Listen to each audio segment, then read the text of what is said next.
Recorded Books presents a Griot audio production. Mama Ruby by Mary Monroe.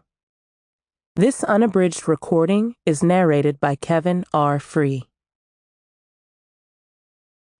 Recorded Books is the producer and publisher of Griot Audio, celebrating the best in contemporary African American fiction and nonfiction.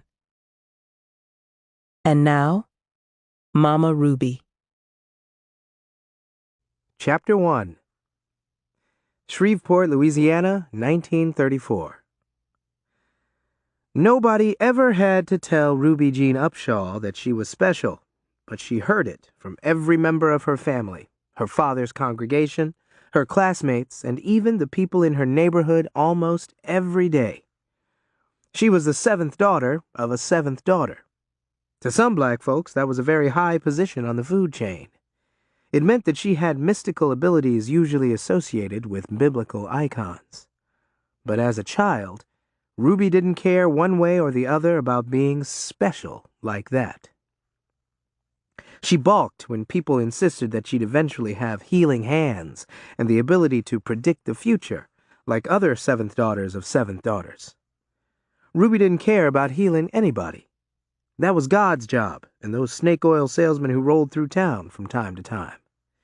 And she certainly didn't want to be telling anybody what the future held for them, because if it was something bad, they didn't need to know, and she didn't want to know. The bottom line was, and she told a lot of people this when they brought it up, she didn't want those responsibilities. The last thing she needed cluttering up her life was a bunch of superstitious people taking up her time and drawing unwanted attention to her. Just being the daughter of a preacher was enough of a burden. And since Ruby was the youngest member of the Upshaw family, her parents watched her like a hawk and tried to monitor and control most of her activities. "Why do I have to go to church every Sunday?" she asked her mother one Sunday morning when she was just 8.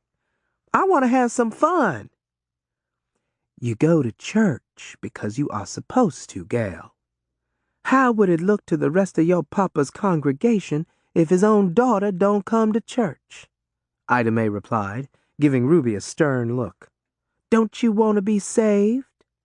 "Saved from what, Mama?" Ruby questioned, looking out the living room window at the kids across the street building a tent in their front yard. "Saved from the world, worldly ways. This planet is full of all kinds of pitfalls out there waiting on a girl like you.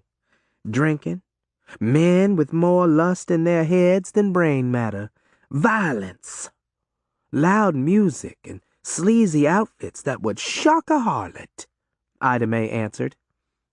Ruby already knew all of that. From what she'd been able to determine, it was a lot more fun to be worldly than it was to be the way her parents wanted her to be. "I want to have some fun like the rest of the kids," she said with a pout, knowing that she faced a no-win situation. Her parents' minds were as nimble as concrete. Once they laid down the rules for Ruby, there were no exceptions. "You can still have fun and keep yourself virtuous," her father insisted. "Me and Mother ain't making you do nothing we didn't make your sisters do. And look how well they all turned out." Ruby pressed her lips together to keep from laughing. Before they got married, all 6 of her older sisters snuck out of the house at night, drank alcohol, slept with men, and wore clothes that would shock a harlot. That was the life that Ruby thought she wanted, and she had already started on the journey that would lead her to a life of fun and frivolity. And as far as violence, she wondered what her overbearing but naive parents would say if they knew that she was already carrying a switchblade in her sock. Ruby made good grades in school, and she had a lot of friends, but it was hard for her to maintain both. She didn't like to study, and she didn't like having to attend that run-down school 4 blocks from her house. Those activities took up too much of her time. She appreciated the fact that her classmates and playmates were at her beck and call, not because they liked her, but because they feared her. They all knew about that switchblade she carried in her sock, and they all knew that she was not afraid to use it. She was the most feared 8-year-old in the state. Bula, Ruby's favorite older sister, had started Ruby down the wrong path that same year. Bula was 15 and so hot to trot that most of the time she didn't even wear panties. Like her mother, as well as Ruby and the rest of the sisters, Bula was dark, stout, and had the same plain features. She also had the same short, knotty hair that she paid a lot of money to the local beauticians to keep pressed and curled. But her being stout and plain didn't stop the men from paying a lot of attention to her. Several nights a week, Bula eased into Ruby's bedroom after their parents had turned in for the night. "Baby sister, get up and come with me," she instructed, beckoning Ruby with her finger. "Lickety-split, sugar." "Are we going back to that bootlegger's house that we went to the other night?" Ruby asked, leaping out of bed, already dressed except for her shoes. "Yep, and I need for you to watch my back in case we run into a blabbermouth, or somebody that want to start trouble with us," Bula told her. "If I get in trouble, you can run get help for me." "Then I better bring my blade, huh?" young Ruby asked eagerly. Even though she had never had to use her weapon, having it made her feel powerful and bold. She hoped that she never had to use it. Having her peers think that she was big and bad was enough for her. Ruby was confused about life, and it was no wonder with her parents telling her to do one thing and her sisters influencing her to do another. But one thing she was not confused about was the fact that she didn't want to hurt anybody, physically or in any other way. However, she had promised herself that no matter what life dealt her, she would do whatever it took for her to survive and be happy. Ruby had as much fun as Bula did that night. There had been an abundance of beer and loud music for them to enjoy at a nearby bootlegger's house. By the time Ruby was 12, she knew more about sex than her mother. Bula was engaged to a truck driver, but she was also involved with a married man. When she wanted to spend time with him, she usually dragged Ruby along to act as a lookout while she rolled around with the married man in the bed that he shared with his wife. When the man's wife and 3 young children were in the home, Bula and her lover spread a blanket on the back seat of his old car and did their business there. Ruby sat in the front seat. Her job was to make sure no one walked up on the lovers. But every few minutes, Ruby glanced in the rear-view mirror. She was amused and fascinated by what was taking place in the back seat. Bula and her lover rewarded Ruby with peanut brittle and comic books, which she read in the car with a flashlight. When Ruby visited her other sisters, who were all married by this time, she liked to peep through their bedroom door keyholes and watch as they made love with their husbands.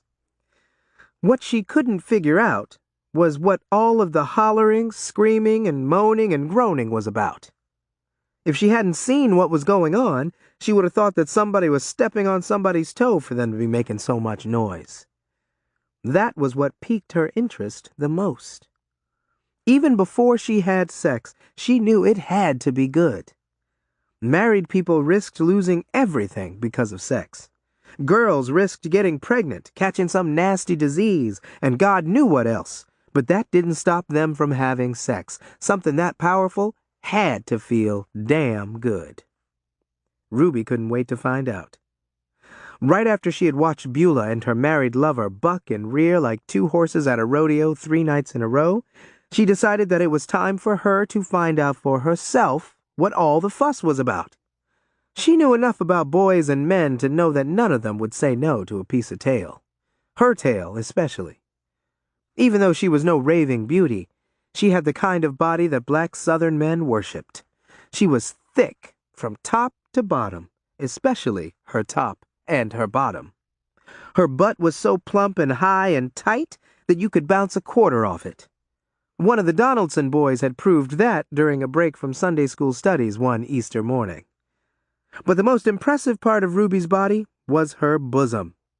She had large, melon-like breasts that were so firm and perky, she didn't even need the support of a brassiere. She balked when her mother made her wear one anyway. "Why do I have to wear a brassiere if I don't need one?" she asked her mother the day she steamrolled into Ruby's bedroom with a bag full of those damn things. "Well, If you don't wear a brassiere because you don't need one, you will sure enough need one eventually. The bigger the titties, the farther they fall, sooner or later. Ruby's mother glanced at her own bosom, which now resembled two deflated footballs. Don't be stupid like I was. Ruby's mother sniffed. Had I known what I know now when I was your age, I would have worn 2 strong brassieres at the same time. Maybe I wouldn't be walking around with such a slope of a valley now. Ruby's face burned. The condition of her mother's bosom was one thing that she did not care to hear about. Yes'm. You started your monthly last week. You're a woman now, Ruby Jean, her mother said, obviously embarrassed and even a little uneasy. When her mother sat her down for that birds and bees talk last week, she didn't tell Ruby anything that she didn't already know. She had learned everything she needed to know, and some things that she didn't need to know, from her sisters and from other worldly kids. Dang, Mama! Why you buy up this many brassieres? I only got 2 titties. Ruby complained with amusement. She fished one of the plain new white bras out of the bag. She couldn't understand why her mother had purchased so many this time. The bag contained at least 10 bras. I guess this means I can court with boys now? Ruby asked hopefully. No, it don't. You still a child. You'll have plenty of time for courting boys in a few years. A few years? Like hell, Ruby thought. She was not about to wait a few more years to have some real fun. All she had to do was find the right boy.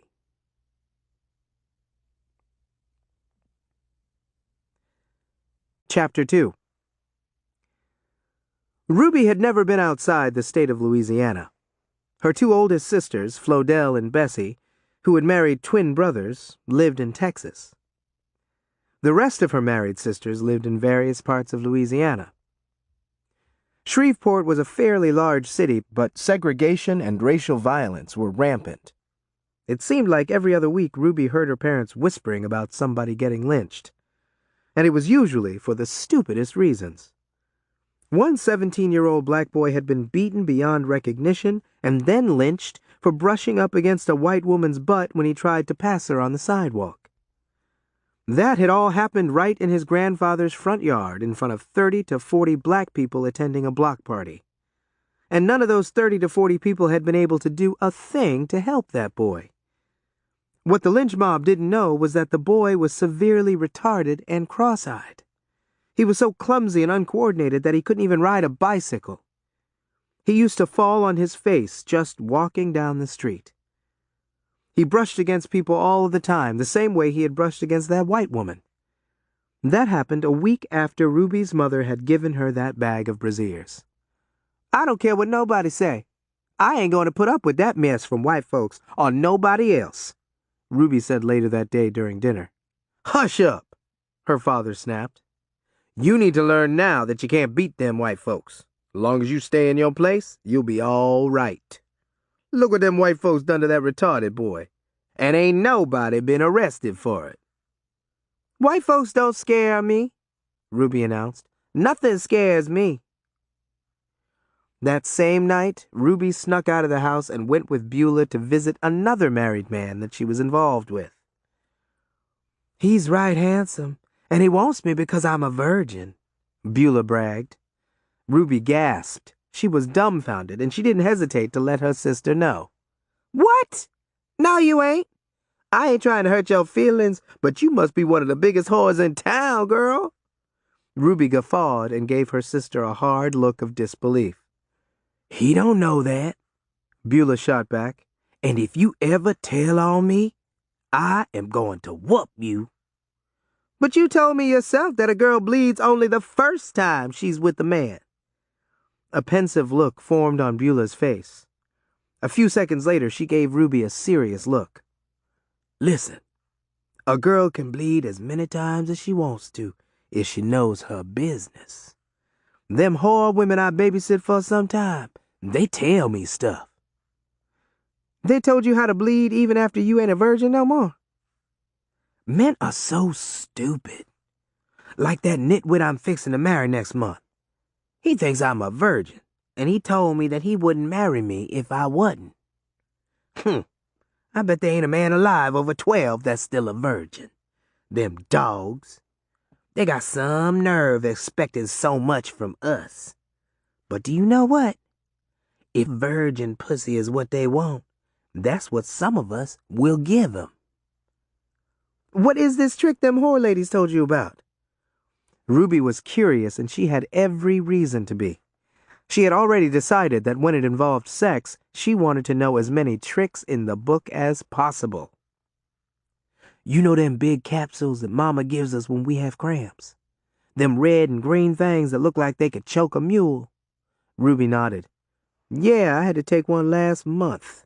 Ruby grimaced. I'm glad to hear that them nasty tasting things is good for something else. You open up the capsule and dump out whatever that stuff is they put in it. You drop some chicken blood into one side of the capsule, and then you press the capsule back together. You have to make sure it's screwed back together right, so the blood won't leak out before it's supposed to. Just before the man, sticks his pecker in you, you slide the capsule up into your coochie. As soon as he hits it, it busts open and the blood trickles out. But before you do all of that, you have to douche with some vinegar or alum to tighten yourself up the way a virgin is supposed to be, Bula explained. I read in a magazine that the women in Europe have been doing this for years and getting away with it. That's nasty, Ruby hollered. I hope I never have to fool no man into thinking I'm a virgin. Let me tell you something, girl. When you get involved with men, you will have to do all kinds of shit to keep them in line. Just like a dog. Men have to be fed, petted, and trained right. It's our burden to keep them happy if we want to keep them. As long as we do what they tell us to do, or let them think we doing it, I should say, they won't be much trouble. I already know that, but that don't mean nothing to me. When I do get a man, I am going to do what I want to do, not what he tells me to do, Ruby vowed. Bula gave Ruby an exasperated look, but she really wanted to slap some sense into her head. She couldn't believe that she was related to a girl as naive as Ruby. Girl, you got so much to learn about man. Don't you know that the man is the head of the house? Ruby nodded and gave her sister a mysterious look. That's what you think, but I know better. When I get involved with a boy, I am going to be the one calling the shots. When I get married, my husband can be the head of the house all he wants, but I am going to be the neck. And the neck is what controls every move the head makes. Bula was flabbergasted. She was stunned to hear something so profound coming out of her baby sister's mouth. My word, Ruby Jean, Bula said, speaking in such a sharp tone of voice that it almost sounded like she was whistling under her breath. You smarter than you look, girl. We ain't got to worry much about you. It sounds like you already got everything under control.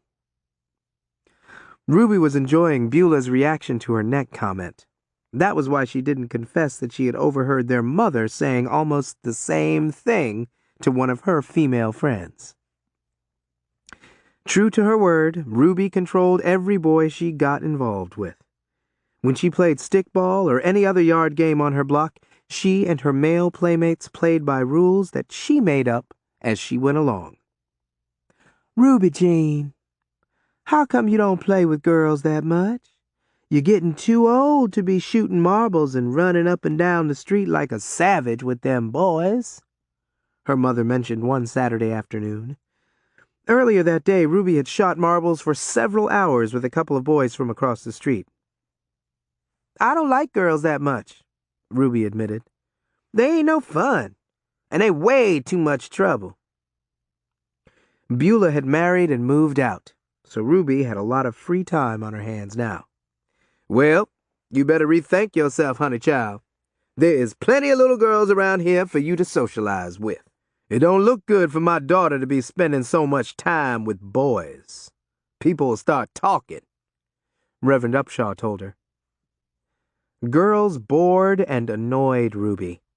All of the ones she knew only wanted to talk about school and church, making their own clothes and baking pies.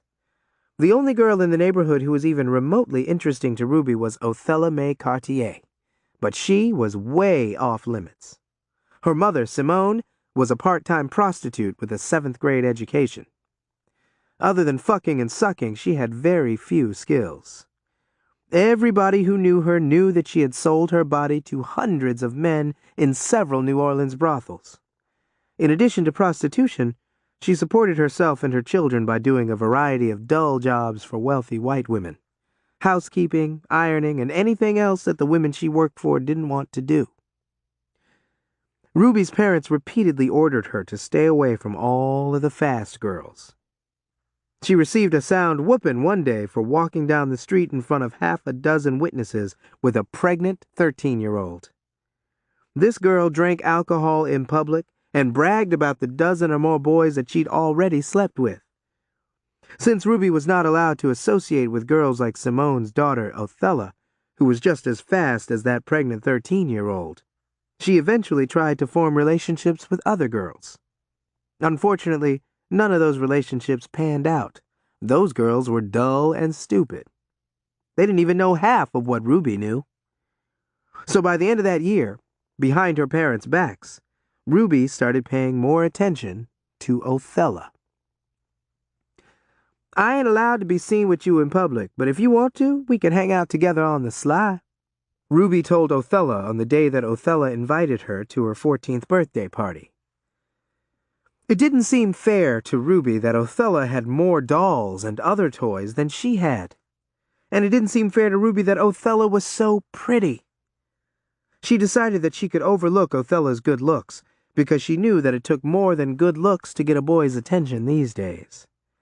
In spite of her feelings of jealousy toward Othella, Ruby liked her and wanted to be her friend anyway. "That's fine with me, Ruby Jean. I'm used to hanging out with certain kids on the sly. But the real reason I wanted you to come to my party tomorrow night is because my brother Ike likes you," Othella replied. That juicy piece of information caught Ruby completely off guard. Her eyes got big and her heart skipped a few beats. "Huh? Me?" Othella nodded. "Yeah, my brother likes you." Damn! Of all the boys that Ruby knew, not a single one was as cute as Isaiah Ike Cartier. "He's just about the best-looking boy in town." Ruby didn't realize she was licking her lips like a hungry dog until Othella snickered. Embarrassed, Ruby blinked and pressed her lips together for a few moments. He's got all them cute freckles on his face. And you say he likes me?" "I know he's cute. He knows he's cute, and so do all of the other girls around here. But he's particular when it comes to girls. He's always going on and on about your titties." Ruby laughed and stuck out her chest. "What's so funny?" Othella wanted to know. "Every female has titties," Ruby chuckled. "Yeah, that's true.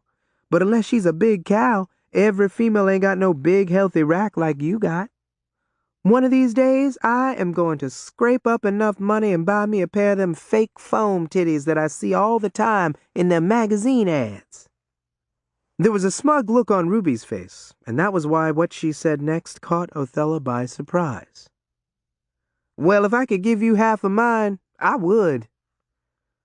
"And you would end up regretting that. Men like big titties. One day you'll be glad for what God gave you."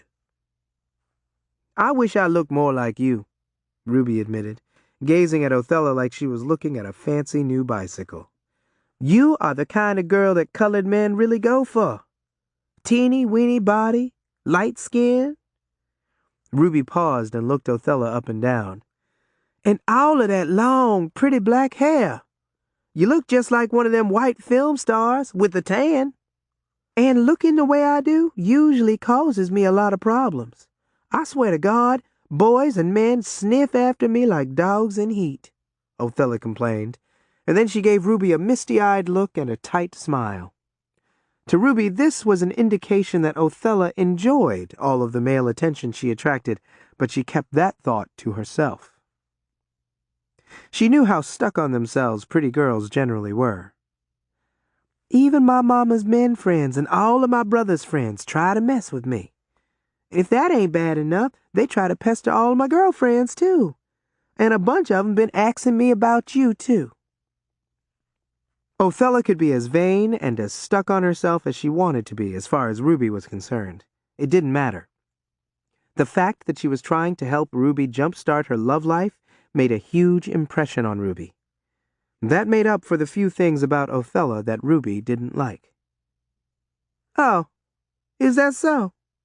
Them other boys and your brother Ike, they been asking about me?" "Uh-huh, especially my brother Ike. I ain't never seen him grin the way he does when your name comes up. Ruby, you need to hurry up and get loose." "Sure enough," Ruby agreed, unable to stop grinning. She was ready to get loose, and she knew that once she did, she'd be loose for a long time to come. "What time did you say your party was starting tomorrow night?" Chapter 3. Ruby was awestruck the first time she entered the house that Othella lived in with her mother and 6 siblings. She had seen the outside on several occasions, but she'd never been inside until now. It was like walking into a carnival fun house. The furniture in the congested living room was loud and mismatched. There was a shabby plaid couch, backed against the wall with one brick on top of another in the place of a missing leg. A lumpy yellow and black settee faced it. The settee had no legs at all. A blood-red upright piano sat against the wall by the door. "Y'all got a piano, too?" Ruby squealed. "Other than my uppity cousin Hattie in Baton Rouge, ain't nobody in my family got a piano in the house." "What about the church where your daddy preaches at? I hear piano music coming out of there every time I walk by," Othella pointed out. "Yeah, there's a piano in there, but it belongs to the church, so it ain't the same as having one in our living room." Ruby looked around, amazed by all of the pictures on the walls of dead presidents and a couple of scowling philosophers that she didn't recognize. "Some white lady that Mama did some ironing for gave this piano to her for payment last December. It was her Christmas present, too. My Uncle Ernest hauled it here in his truck," Othella revealed. "Hey, Simone," Ruby greeted, offering one of her biggest smiles. Simone lay sprawled on the couch with a catalog on her lap that was open to a page with an ad for girdles at the top and one for chewing tobacco at the bottom. She was just waking up from a drunken stupor. "Hi, Ruby Jane. A storm must have blowed you over here. Your daddy don't want his kids hanging out with mine," Simone said with a sneer. "Oh, I don't worry about my daddy, bless his soul. What he don't know won't hurt him," Ruby replied with a dismissive wave and a chuckle. Othella's handsome brother Ike was seated on the other end of the couch with his mother. He winked at Ruby, and that made her heart skip a few beats. She felt the blood rise in her face, heating it like a steamed towel. She had to force herself not to giggle. "Hi, Ike," Ruby muttered. I like y'all's house." "Yeah," Ike said. "A uptown girl like you must be used to nice things like we got." "Uh-huh. I'm gonna have to come over here more often." Now Ruby's whole body felt hot, especially her crotch. She couldn't take her eyes off Ike. Ike was so cute, with his soft, wavy black hair and big brown eyes. His skin tone was what they called high yellow, and he had slightly darker freckles in the center of his face that resembled the footprint of a small cat's paw. He looked like the doll that Ruby's Aunt Lucy had given to her a few Christmases ago. Hadn't she heard something about him having a pecker the size of a cucumber? Girls lied and exaggerated, But Ruby had already made up her mind to find out if what she'd heard about Ike was true. Whether it was true or not, she wanted him. And according to Othella, he wanted her. "You do that, Ruby Jean," Ike said with a sniff. "Sure enough, we like company," Simone added with a nod. "We're a real sociable family if ever there was one." "I'm glad to hear that, because I really like your house, Simone," Ruby said, putting more emphasis on her words than was necessary. "I ain't never seen no red walls and red curtains, except at that circus my mama took me to last year." She gasped with glee when she noticed a guitar and a harmonica on the scarred coffee table. Bright green linoleum covered the floors in half of the 6 rooms in the house. Wood covered the other 3. There was a deep well in Simone's backyard, right next to a chicken coop that she regarded as one of her most prized possessions. The family ate chicken in some form almost every day of the week. Simone and her children shared the well with several neighbors. There was no indoor plumbing, so the whole family bathed in foot tubs or took bird baths in the kitchen sink. And since there was no indoor plumbing, they used portable toilets, better known as slop jars, when they didn't want to go outside to use the outhouse. Simone always managed to keep a dependable jalopy in her driveway. As soon as one became inoperable, she acquired another one with a little help from her men friends.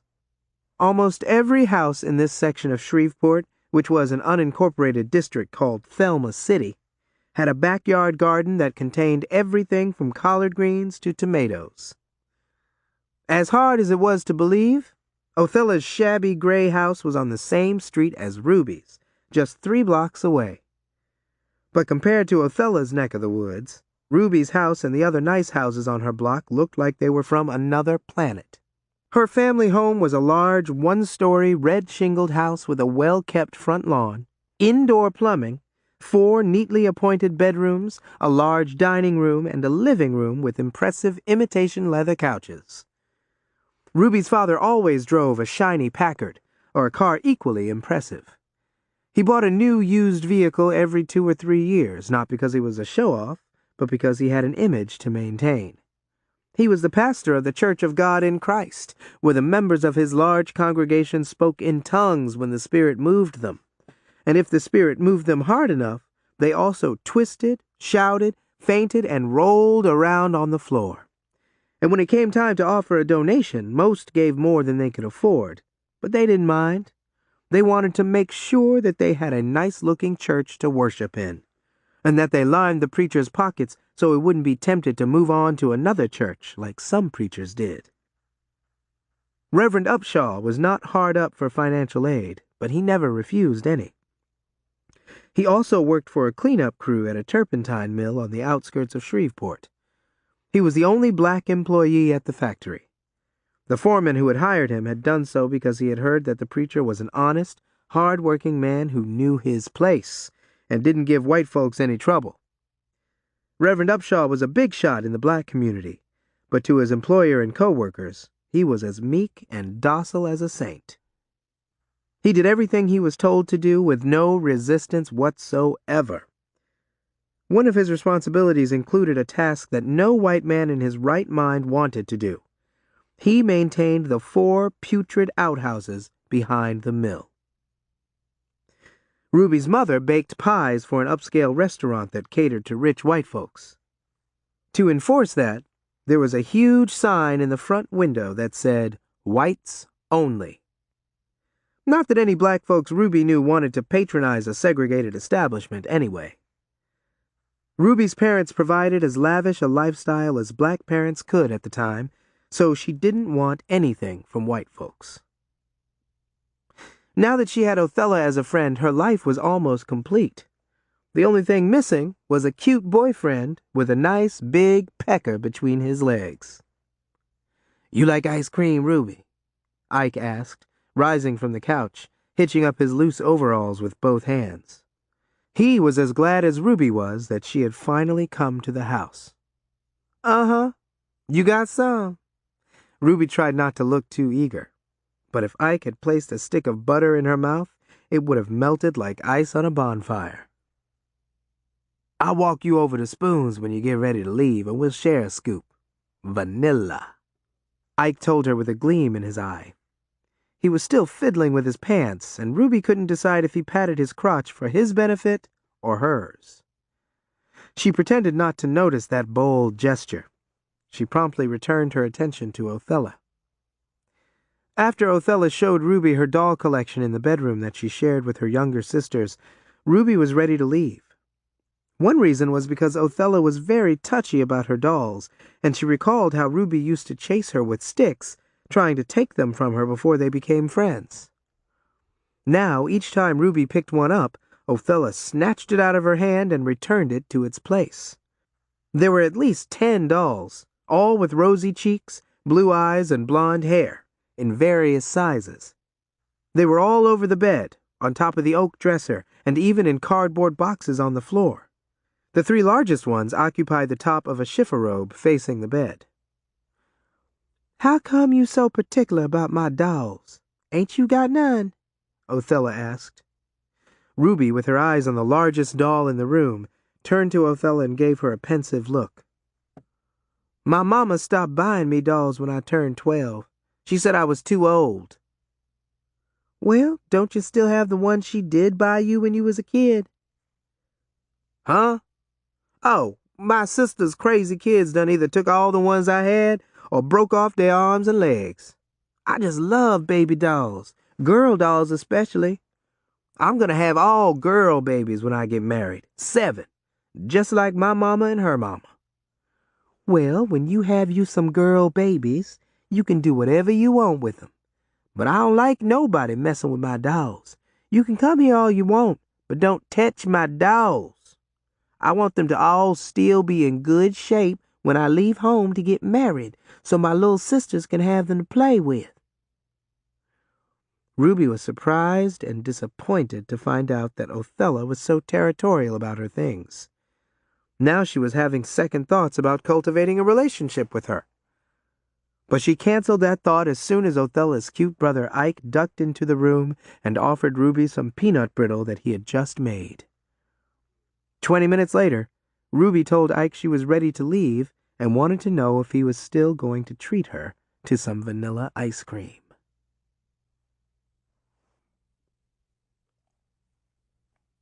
Chapter 4.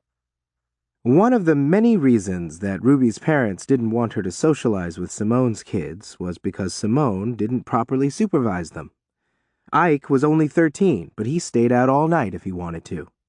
So did 14-year-old Othella and her twin brother O. Henry. 12-year-old Roger often disappeared for days at a time and usually came home drunk. The other kids were younger, and they came and went as they pleased as well. Othella's 2 youngest sisters, Eula and Noreen, were only 7 and 8. Her other sister, Irene, was 11. Even though Irene was shy and somewhat slow, she was having sex on a regular basis with a 15-year-old boy who had already impregnated one girl. Othella had been sexually active since she was 12. She and her siblings had access to alcohol, and sometimes they got tipsy right in front of Simone. She was usually too intoxicated or too busy doing her own thing to know or care what her kids were up to. They had the run of the house 7 days a week, 24 hours a day. When school was in session, the Cartier children attended at their leisure. A thorough education was a dream, therefore not a priority. A lot of black or biracial kids like Simone's, some as young as 9, had already dropped out of school to work in the fields. Sadly, the few who had managed to graduate from high school and attend college found out the hard way that an education didn't really mean much when you were a person of color. They generally took whatever jobs they could get. One of Ruby's sisters had married an ambitious man who had completed 4 years of college. He had interviewed for several jobs and ended up stamping prices on merchandise in a feed store. No one else had offered him any other position. And then there was her father's baby brother, Louis. He'd completed a 2-year course at a culinary school and served in the army. The only job that he'd been offered was a janitor's position at the corner supermarket. To supplement the income that he needed to support himself and a wife and 9 children, he baked pies for the same restaurant that Ruby's mother baked pies for. Louis had been sleeping with Simone for the past 10 years, listening to her make fun of him for working for a pie wagon, which was how she referred to that uppity whites-only restaurant. When Othella shared that piece of information with Ruby, the fact that her uncle was paying Simone to sleep with him, Ruby cringed. "If my daddy ever finds out about that, there is no telling what he'll do." As off-limits as Othella and her siblings were, Ruby didn't care. As a matter of fact, she enjoyed the excitement and the risks involved in doing something that her parents didn't want her to do. She was having fun, and to Ruby, that was what life was really all about, especially now that she ducked into the bushes with Ike. The tryst had happened that Saturday afternoon in July on the way to the Spoon family's ice cream parlor, the day before Othella's birthday party. It was over too quick for Ruby. Ike leaped up off her so fast she thought that maybe a bug or a lizard had bitten him on his butt, or something worse. "What's wrong?" she wanted to know, massaging the insides of her thighs. "Is it over?" "It is for me," Ike quipped, still huffing and puffing. Ruby was already puzzled, but she grew even more puzzled when he handed her a large leaf that he'd plucked from a bush. "What's this for?" "Wipe that blood off your thighs and get your butt home before somebody catches us." "But ain't we going to finish doing it?" Ike snickered. "Girl, we done finished doing it." "But it was feeling so good. I thought—" Ruby stopped talking when she saw the mean look on Ike's face. "Look, Ruby Jean, I like you and all, and I just enjoyed myself. If you want us to stay friends, you won't badger me like you doing now. We straight on that?" Ruby nodded. "This mean you my man?" "I guess," he said, shrugging and zipping up his pants. "As long as you don't tell nobody." Ruby remained on the ground, lying on her side with her thighs pressed tightly together. She dropped the leaf, watched it flutter to the ground, and then she asked, "I can't tell Othella?" "Especially not Othella. Her mouth is like a dipper, always open," Ike hollered, waving his hands in the air. "Well, what about the next time?" Ruby hadn't noticed it before, but now there was a stinging sensation in her vagina. To her horror, there was so much blood and semen between her thighs, they stuck together when she attempted to rise. Not to look like a damn fool, she rolled over on her back and sat bolt upright. She looked like a damn fool anyway, struggling to get up on her feet. Ike placed his hands on his hips as he stared at her. He was amused and impatient. "The next time what?" he asked, finally grabbing her arm to help her up. As soon as he released her, he hawked some spit into the palms of his hands and slicked back his curly black hair. "I ain't got no idea what you talking about, girl." He brushed off his overalls and shirt. Despite his dingy, cheap clothes, he was sure 'nuff dapper and sexy, Ruby thought. "Why you looking me up and down like that?" Ruby shrugged. "I never thought a girl like me would get a boy like you," she said shyly, her face burning. "Well, you did. Now I'm going to go play ball with the Porter brothers. They are scared to be around you too much on account of your mean daddy. Even I'm scared to death of that man, so don't follow me, you hear?" Ruby was so taken aback she almost tumbled back to the ground. She took a deep breath and composed herself. For one thing, she couldn't understand why Ike didn't share his fear of her mean daddy before and while he was making love to her. "What about that ice cream?" "Ice cream? What ice cream? I ain't got no money for no ice cream. What did you do with that leaf I just gave you?" Ike said, looking around. He didn't wait for Ruby to answer his question. He saw the same leaf on the ground, so he picked it up and handed it back to her. "Wipe yourself off and get on home. I'll see you at the party tomorrow night." Ruby snatched the leaf and began to swipe herself between her thighs. She was greatly disappointed, stunned that her first sexual encounter with a boy had not been more romantic. Ike must have sensed her feelings and thoughts, because he hauled off and kissed her on the lips, harder and longer than he'd ever kissed a girl. "Next time you won't have to use no leaf to wipe yourself off with. I'll bring a rag or some newspaper, here?" he said. "By the way, if you do make it to the party tomorrow night, maybe we can do it again then." That made Ruby smile. She didn't care what she had to do, she'd be at Othella's birthday party. "Bye," Ike yelled before he took off running. Ruby stood in the same place like a telephone pole for several minutes after Ike had departed, smiling and looking at the spot on the ground where she had lost her virginity. The next night around 9, after her parents had gone to bed, Ruby jumped out of her bedroom window and trotted all the way to Simone's house.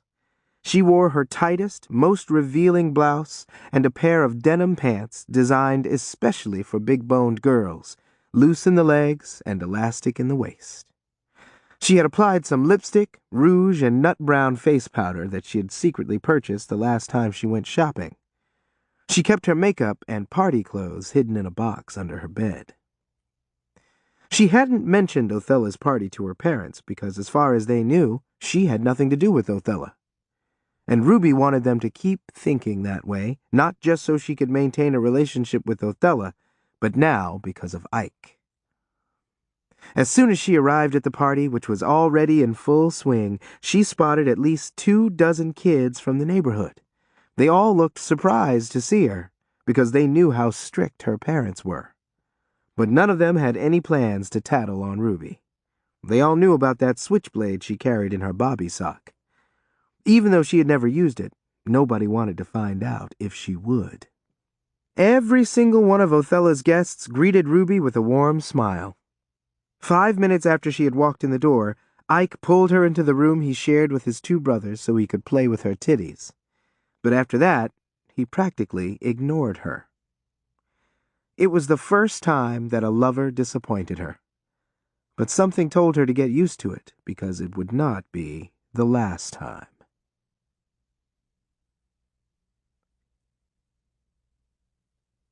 Chapter 5. Ike practically ignored Ruby. He was too busy dancing up a storm with that high-yellow wench, Willeen Starkey. Ruby was glad that she got sick with a slight toothache and had to leave Othella's party early. She didn't even say goodbye to Ike. "You want me to go with you so I can help you climb back into your bedroom window?" Othella asked as she walked Ruby to the door, glad that she had agreed to come so everybody could see that she could attract some decent friends, too. "That's all right," Ruby told her, rolling her eyes at Ike. "If I'm going to be jumping in and out of my bedroom window to come see you now, I need to get used to it." Even though Ruby was disappointed in Ike, she managed to smile and tell Othella, "I really had a lot of fun." "Well, I hope you don't get no toothache the next time. You'll have even more fun, Ruby Jean." Ruby didn't spend much time thinking about how Ike ignored her. There were plenty of other boys in the neighborhood who were glad to accommodate her. A few weeks after she'd given her virginity to Ike, she had sex with 3 more boys. Neither one was as cute as Ike, but they had all made her feel just as good as Ike. One boy had made her feel even better. School started a few days later. Ruby was horrified when she discovered that one of her teachers was the kind of sad-sack old maid who had nothing better to do than give students tons of homework on the first day of school. She rushed home that day, rushed through dinner, and then she rushed to her room to do her homework, and Othella's. She was determined to make this friendship work, and doing Othella's homework was a small price to pay. Besides, she still wanted an excuse to visit Othella's house in case Ike came to his senses. Ruby and Othella discussed a lot of things when they were together, but the one subject they talked about the most was sex. "I can go all night with Steve West.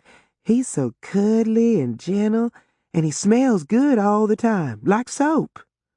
I wouldn't mind marrying him and having his babies, Othella swooned. She and Ruby occupied the steps to the back porch at Othella's house that September night, a few days after school had started. It was a warm night, with the crickets, owls, and other night creatures out in full force. Leaves of various sizes and colors covered the ground like a quilt. Despite the mosquitoes, which were so aggressive they ignored the fly swatters that Ruby and Othella waved at them, it was a pleasant evening. Babies? You want to marry Wes and have his babies? Why? Ruby asked, stunned, surprised, and disappointed. She didn't even like to think about having to share Othella with a husband and a baby just when she was getting to really know her and enjoy her company. I am going to have somebody in my life that I know will love me, Othella said with the sad look of an unwanted puppy on her face. She toyed with a loose thread on the top buttonhole of her flimsy white jumper. You got all of them sisters and brothers and your mama, not to mention all them kinfolk still out in the bayou. They love you, Ruby pointed out, stunned that Othella would make such a ridiculous statement. Ruby Jean, you wouldn't understand. You don't know what it's like to live my life. Ruby was puzzled, and it showed on her face. Othella, please, talk with some sense. I am talking with some sense. My mama ain't the best mama in the world, and everybody knows that. You have to sneak around to be friends with me, and you ain't the only girl that has to do that. Paulette Jarvis said her mama told her if she ever caught her at my house, she was going to whoop her within an inch of her life. My mama is a whore, and that's what people keep telling me I am going to be. She's been a whore most of her life, and I suspect she always will be. Ruby gave Othella a thoughtful look. Well, you don't have to be no whore if you don't want to be one. That's just it. I don't. That's why I want to find me a husband to take care of me.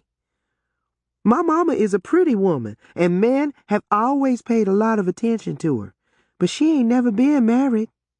Nobody cared enough about my mama to marry her and make her more dignified so people could respect her.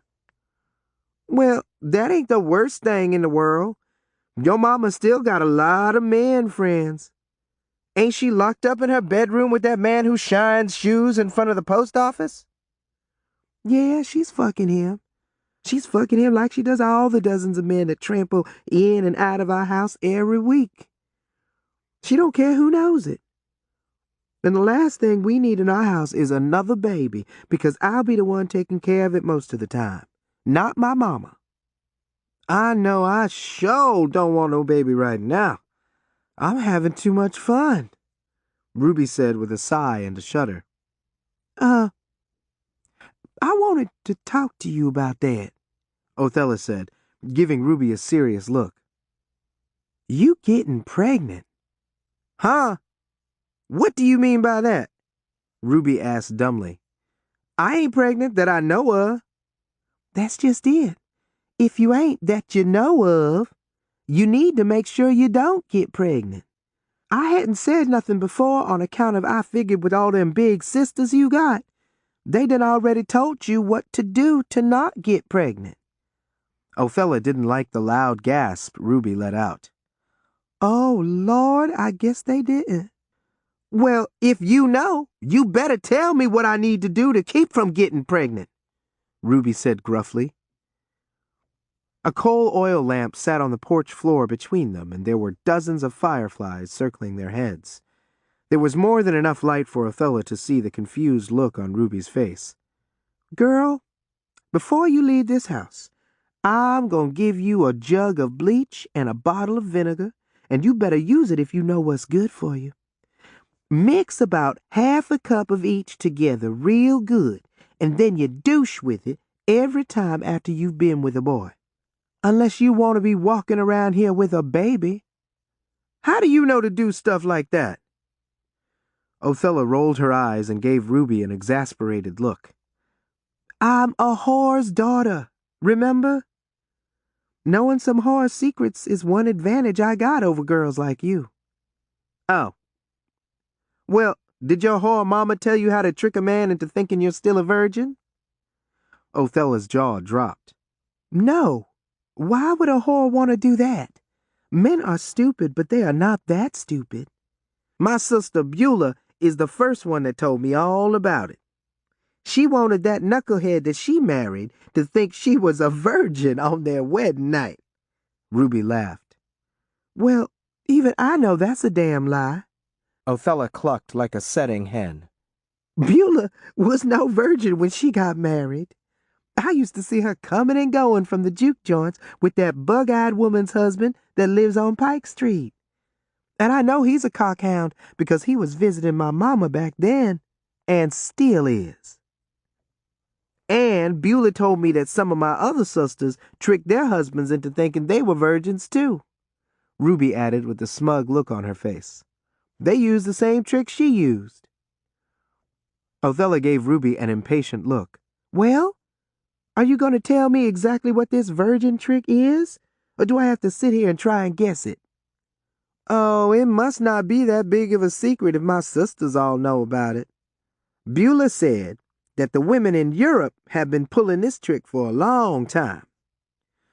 All you have to do is get some chicken blood and open up a capsule like them big ones I take for my cramps. You drip the blood into the capsule and press it back together." Ruby paused and swatted a few more mosquitoes. "Is that all? How is that going to make some man think you're a virgin?" Othella wanted to know. By now she was extremely impatient and more curious than ever. "After you seal the capsule back up, you slide it up into your coochie. When the man puts his pecker in, it'll bust the capsule and you'll bleed." Ruby sniffed. "Just like a virgin." "Damn!" Othella looked at Ruby in awe. "Damn!" she said again. "That is a good trick. As long as the man don't already know you've been busted by somebody else." "Well, that goes without saying.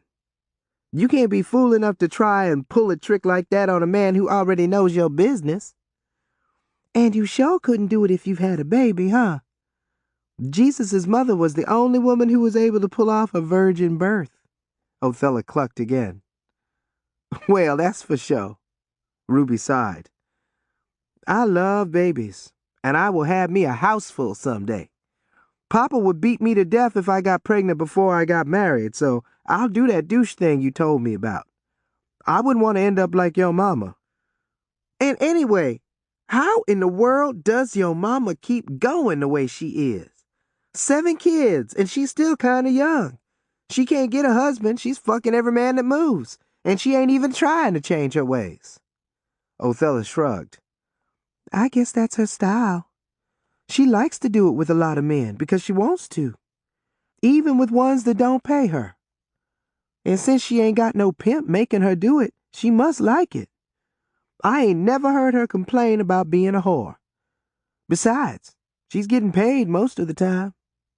Ruby sniffed. "To tell you the truth, I admire a woman who will do what she wants to do, even fucking for money. It beats cleaning toilets for a living." "Would you do it?" Othella asked, giving Ruby a guarded look. Ruby looked amused. "Who, me? I ain't cleaning nobody's nasty stinking toilet. Shoo." "I meant, would you go to bed with men for money?" Ruby thought about Othella's words.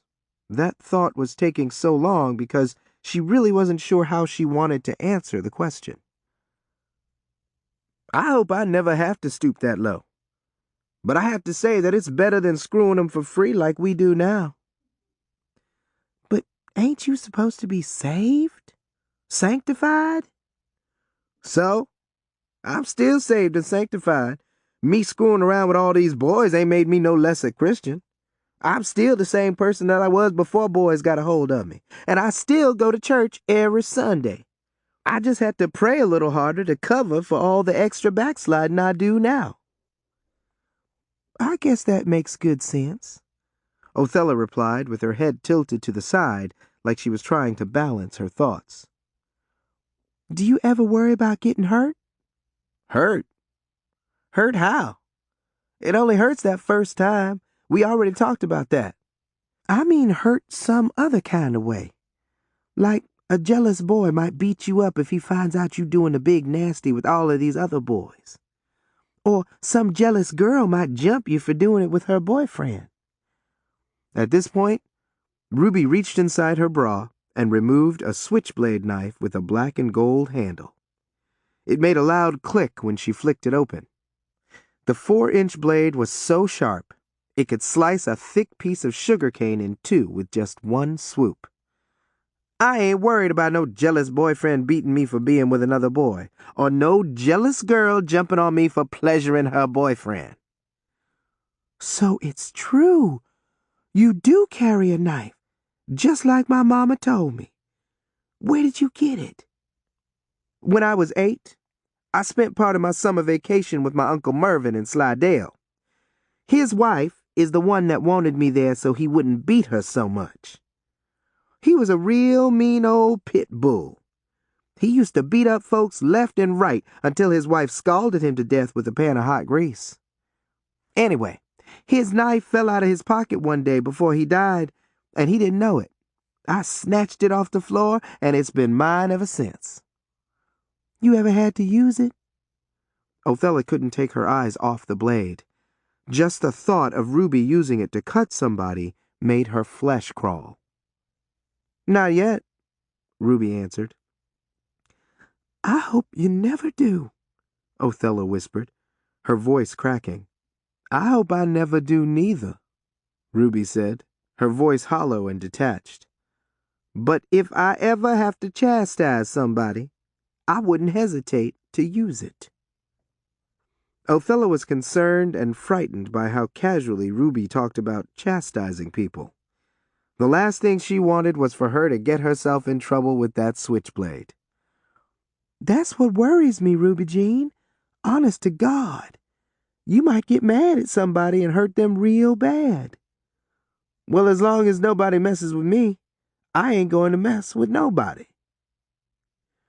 But a couple of weeks later, somebody did mess with Ruby, and she had to use that switchblade for the first time. Chapter 6. When Ruby told 17-year-old Lonnie Starks that she thought she was carrying his baby, he called her a black cow, and then he slapped her face so hard, the barrette holding her braids in place flew halfway across his bedroom. The main reason that Ruby had given herself to Lonnie was because he looked a lot like Ike. He was older and more experienced, but he was not even as good a sex partner as Ike. Ruby didn't let that stop her from being with him several times in the same week. The only reason Lonnie gave Ruby the time of day was because he had heard it was easy to get between her thighs. He was a red-blooded American boy, and that's what red-blooded American boys did. He had no feelings for a plain Jane like her. You ain't blaming no baby on me. You know I got a girlfriend. If she ever finds out I've been fucking your stinky black self, she drop me like a bad habit. Now you get your husky black ass off my bed and get the hell up out of here before I slap you again and then beat your brains. Lonnie didn't even get to finish his sentence. Before he realized what was happening, Ruby sliced him across the front of his neck. Othella was outside in Lonnie's mother's living room acting as the lookout. She and Ruby took turns doing this favor for each other. As soon as Othella heard the commotion, she burst into the room. Ruby was calmly putting her clothes back on. Lonnie was backed up against the wall, holding his neck. That no good bitch cut me, he said in a weak, raspy voice.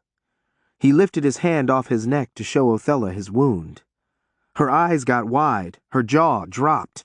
The slash made Lonnie look like he had two mouths. Lord have mercy! Ruby, why did you cut Lonnie? Othella shrieked, her hands up in the air like somebody had pulled a gun on her. Oh, that crybaby will be all right. I didn't cut him that deep, Ruby said casually. But why did you cut Lonnie, Ruby Jean? What did he do to you for you to cut him up like that? His mama's a school teacher. She's going to call the police on you. At the same time, Othella was running around the room pulling out drawers until she found a towel. She ran to Lonnie and used the towel to sop up the blood oozing from his wound. "It was his fault. I told him I was fixing to have a baby, and he got all crazy on me." Othella froze. "You pregnant? You fixing to have a baby?" "Yeah, I guess I am," Ruby muttered with a nervous shrug. "My daddy is going to kill me dead." Othella had calmed Lonnie down. She had stopped the bleeding and tied the towel around his neck. "You be all right now, Lonnie. You shouldn't have messed with Ruby Jean." "Y'all better not tell nobody about this," Lonnie whimpered, tears rolling down both sides of his face. "Oh, you ain't got to worry about me telling nobody about this," Othella said. "And if you got some turtleneck sweaters, I suggest you wear them until your neck heals up." She turned to Ruby. "And you, girl, you better come up with a real good story about how you got pregnant." Later that same night, a few minutes after 11, Ruby jumped out of her bedroom window and galloped over to Othella's house. Simone, with a grin on her flushed face, was entertaining company. A 59-year-old man with eyes like a fish and skin the color of tar.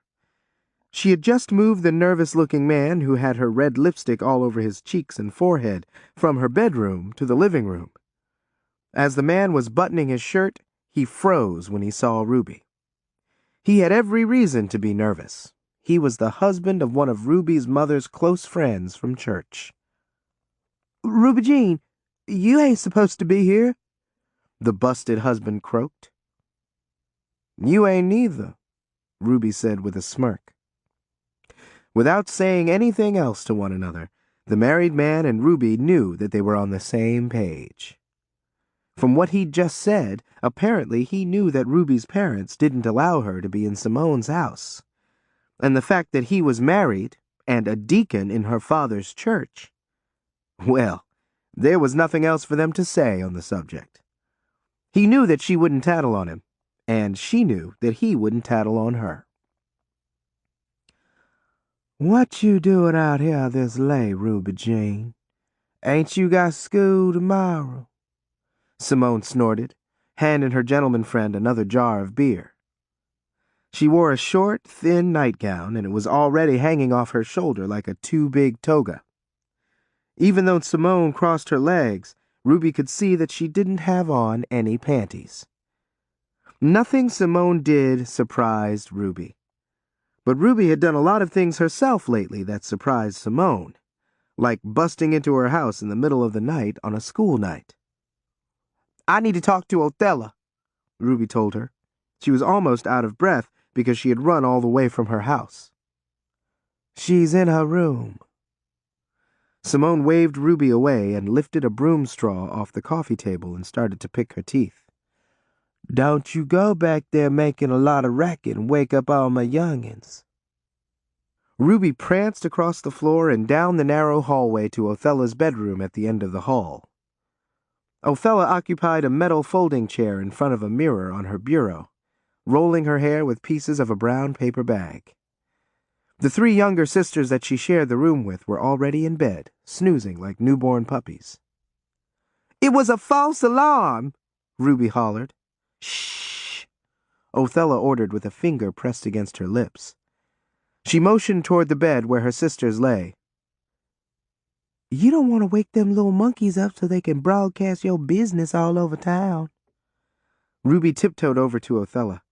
She cleared her throat and whispered in Othella's ear. "It was a false alarm. My monthly just came on a little while ago while I was sitting on the commode."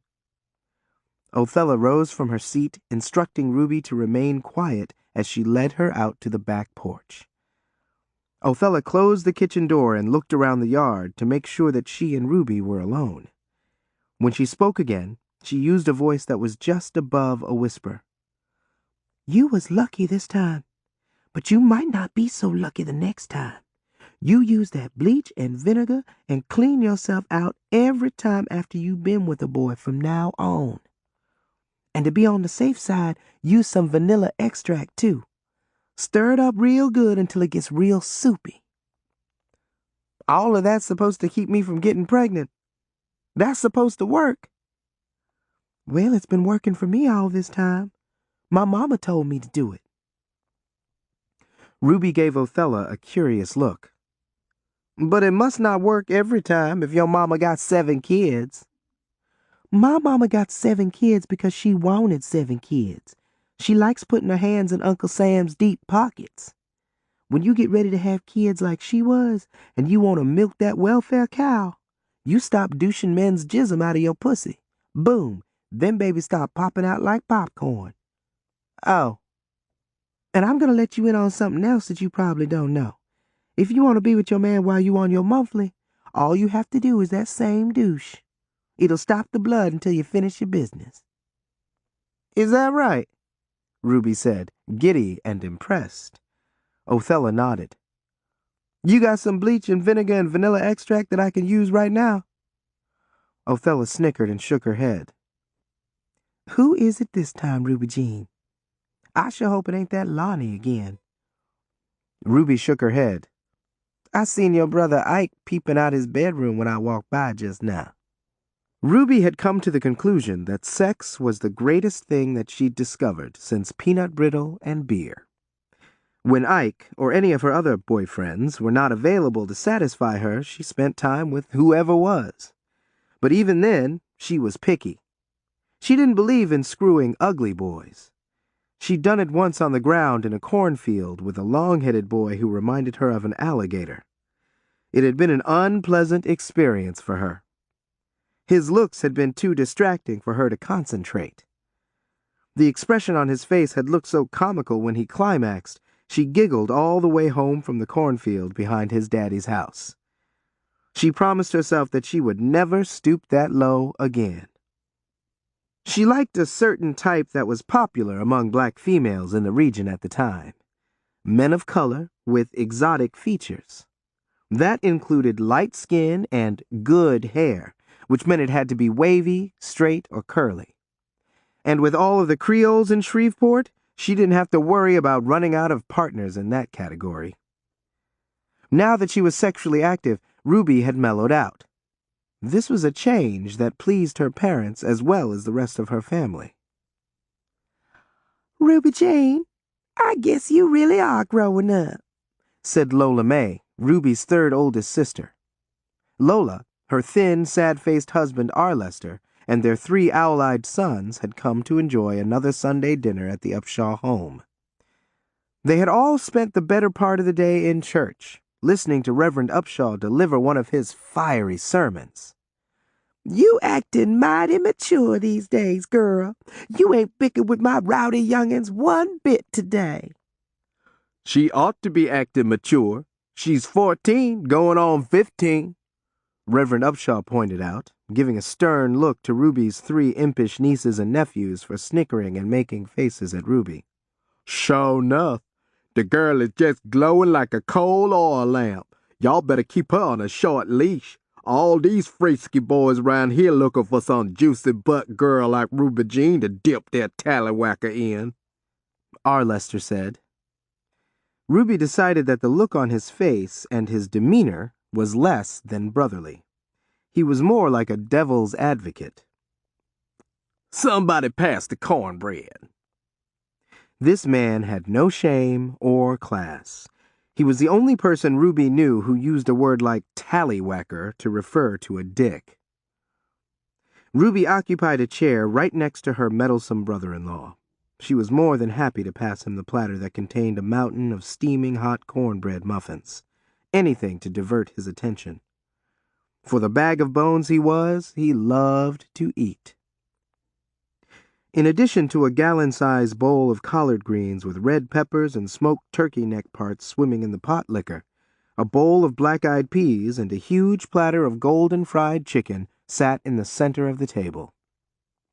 Surrounding those treats were a platter of fried green tomatoes, a huge bowl of gravy, a meatloaf the size of a full-grown cat, a mountain of potato salad, and a casserole dish overflowing with a peach cobbler. The mixture of so many different aromas was intoxicating.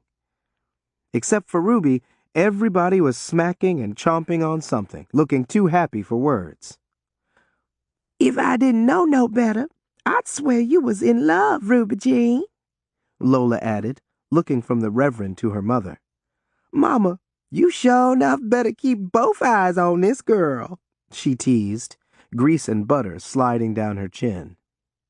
Ida May was not the least bit amused. "Our girl ain't crazy. She ain't thinking about courting no boys yet. She's into her school books and the church." Ida May paused and turned to Ruby. "Ain't that right?" "Yes'm," Ruby agreed. Papa, can I be excused? I want to go to my room and do my Bible lesson." Reverend Upshaw dismissed Ruby with a casual wave, beaming with pride at how well he and Ida May had raised the last of their 7 daughters. "That girl is going somewhere someday," he predicted. Ruby was definitely going somewhere, and it was today. Earlier that evening when she had run into Ike at the corner store, he had invited her to come to his house after dinner if she wanted to. She wanted to, so she did.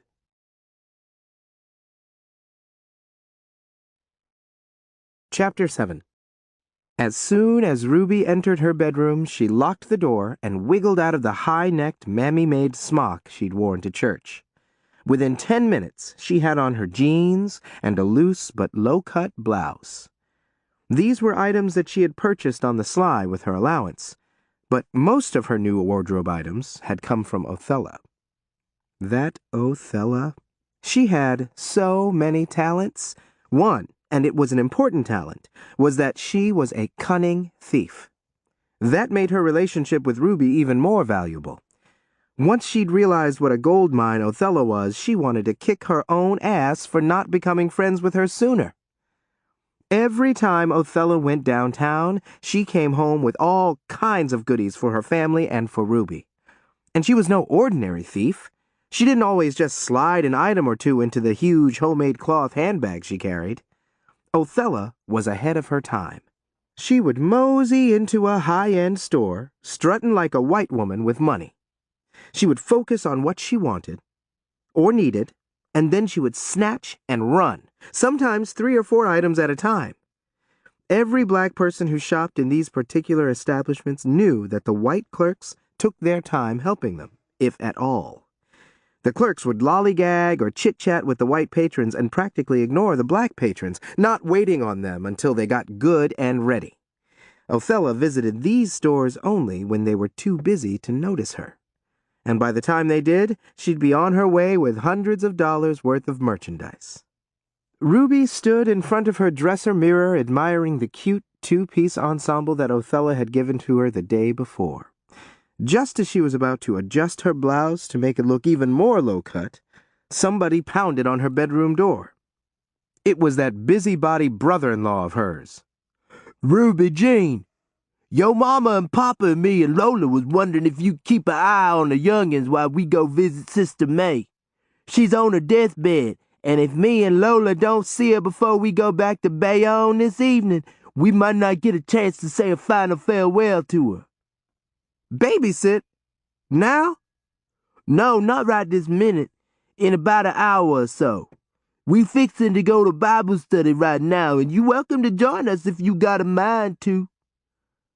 "I'm doing my Bible lesson in my room," Ruby reminded, holding her breath, wondering what this sucker was really up to. "You sure? Something tells me you need a group spiritual shot in the arm." "Aw, Lester, don't you worry none about me. Now, if y'all want me to babysit later on, that's fine," Ruby snapped, surprised at how assertive she had become lately. Her brother-in-law's silence made her nervous. It would be just like him to go running to her daddy to tattle on her for sassing a grown person, even though he was not that much older than she was. "We'll pay you a nickel tonight, and we'll bring you some peanut brittle next time we come," he finally said. "In an hour or so?" Yeah, I think I can do that," Ruby said, her ear against the door. "All right, baby sister." Ruby kept her ear to the door until she heard her brother-in-law's squeaky shoe footsteps move back toward the living room. After she'd slathered on some of the plum-colored lipstick that she'd gotten from Othella, she crawled out of her bedroom window. Once her feet landed on the ground, she stumbled away from the house like a drunken person. By the time she got to Othella's house, Ike was home alone. He was in his bedroom and already naked. Ruby had only an hour to do her business with Ike, so she immediately got naked and flopped into bed with him. While Ruby's family was studying the Bible and listening to some of their favorite old spirituals on the radio that evening, Ruby and Ike were humping one another like rabbits. Ike wasn't just good in bed, he was also a good kisser. When Ruby couldn't make love with him, they kissed until they got tired, and sometimes that was almost as good as sex to her and to him. Like Othella, Ike had a lot of talents. He knew a lot of the swing dances, thanks to Ruby. He'd even made up a few on his own. He also played a mean piano. Since Ruby couldn't listen to worldly music in her own house, she enjoyed listening to Ike tickle the keys on that old red piano that Simone had acquired. It was scarred with cigar and cigarette burns from top to bottom, even on the keys, but it still made good music.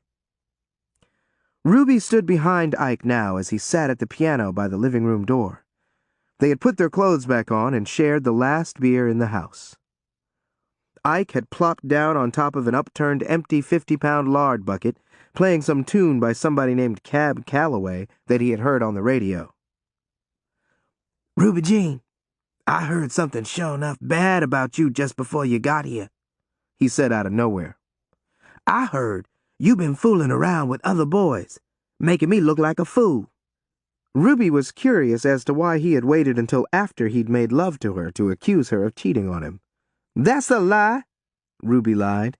"You are my first and only boyfriend." She sniffed. "What busybody told you that?" Ike didn't stop playing his piano, and he didn't turn around to face her. "It don't matter who told me that," he continued.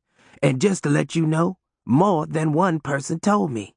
"Well, more than one person told you a damn lie," Ruby said calmly. "Now give me some sugar." She puckered her lips and leaned her head closer to Ike's.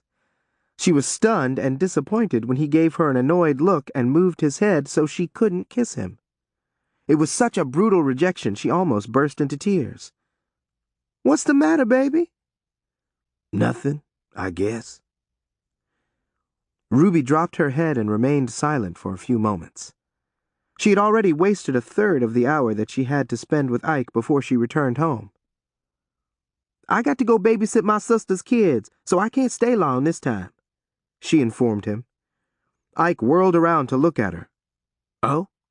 Well, you got time to, again? Mama and the rest of the family won't be home till real late, so we ain't got to worry about them catching us." There was a pleading look on his face. Ruby wondered if she would ever figure out what kind of convoluted brains boys had inside their heads. Here Ike was, accusing her of cheating on him, making her think that he was about to dump her. And in the next breath, he was asking her to go to bed with him again. She also wondered what kind of convoluted brains girls like her had in their heads.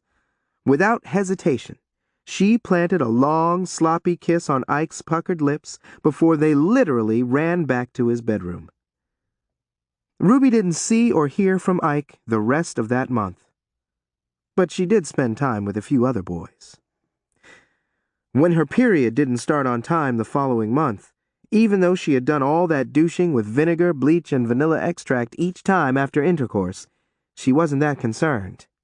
But when another month went by, and because she threw up bile 3 mornings in a row, she became a little concerned. But that didn't slow her down. She didn't miss a stride. She continued to see her boyfriends, and she got so busy sneaking here and there with Othella that she put her concerns about her late period out of her mind. By the end of the 4th month, Ruby finally admitted to herself that she was in serious trouble. "Lord, what have I gotten myself into?" she asked herself one night that February. Even though she was big-boned and more than a little plump, Her belly had never protruded out from the rest of her body the way it did now. When she turned sideways, it looked like she had swallowed a small watermelon. She had already temporarily stopped wearing tight, low-cut blouses and any other clothing that didn't hide her expanding body. Since she wore a lot of baggy pieces anyway, nobody noticed that she had been wearing nothing but loose-fitting outfits lately. Ruby didn't sleep at all that night. She lay awake, trying to come up with a believable story that she would eventually have to tell her family and everybody else.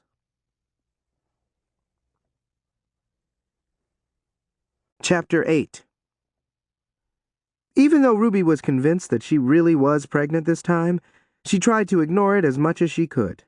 She continued to go to school and church, and she continued to prance around the house playing with her nieces and nephews when her sisters visited with their families.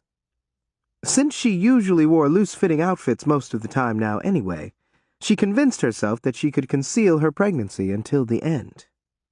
Hazel Lattimore, one of the neighborhood's fastest teenage girls, had done that last year. Nobody even knew she was pregnant until she gave birth in the family's bathroom one night. Ruby wasn't worried about any of the busybodies she knew noticing her expanding stomach. When and if they did, well, she decided that she would worry about that when and if they did. She was thankful that her bout with morning sickness had only lasted a few weeks. Another thing she wasn't really that worried about was the fact that she was eating even more than usual. Since she had always eaten like a big hog in front of everybody, she saw no reason for anybody to ask why she had suddenly started to eat like an even bigger hog. But her nosy brother-in-law Arlester asked her at the very next Sunday dinner. Of all the comments for that meddlesome fool to make, he had to say the one that almost made her wet her panties. Ruby Jean, why do it seem like you eating enough for 2 people these days? He wanted to know. He gazed at Ruby with both of his bushy eyebrows raised and one of his crooked, knuckled, bony fingers aimed in her direction. Who, me? Ruby managed, her mouth stuffed with food. While everybody else at the table remained silent, looking at Ruby with curious stares, Arlester continued. I ain't never seen you eat no 5 pieces of fried chicken during the same meal, he declared. His seat was across the table from Ruby's, so he had a direct view of her horrified face. As he chewed with his slack jaws twitching, his eyes rolled down from her face to her chest. My Lord, you looking mighty thick these days. Before Ruby could respond, her sister Lola came to her rescue. I keep telling you the girl is growing up and out. By the time she's 18, she's going to be just as plump as the rest of us Upshaw females. Lola chuckled, patting her stomach, which was almost as big around as her large pear-shaped bottom. But Lola's husband was not through with Ruby yet. You ain't courting yet, Ruby Jean? He asked with a suspicious look on his face. Damn his soul to hell, Ruby thought.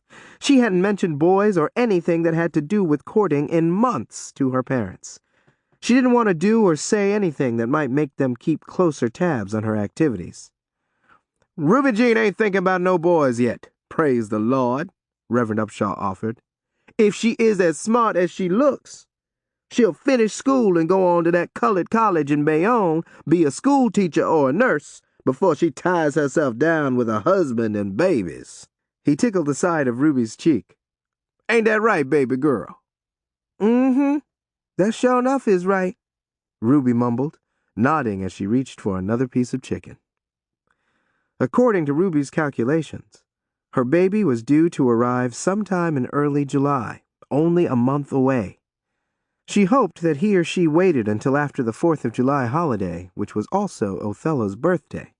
That was the last day in the year that Ruby wanted to be out of commission.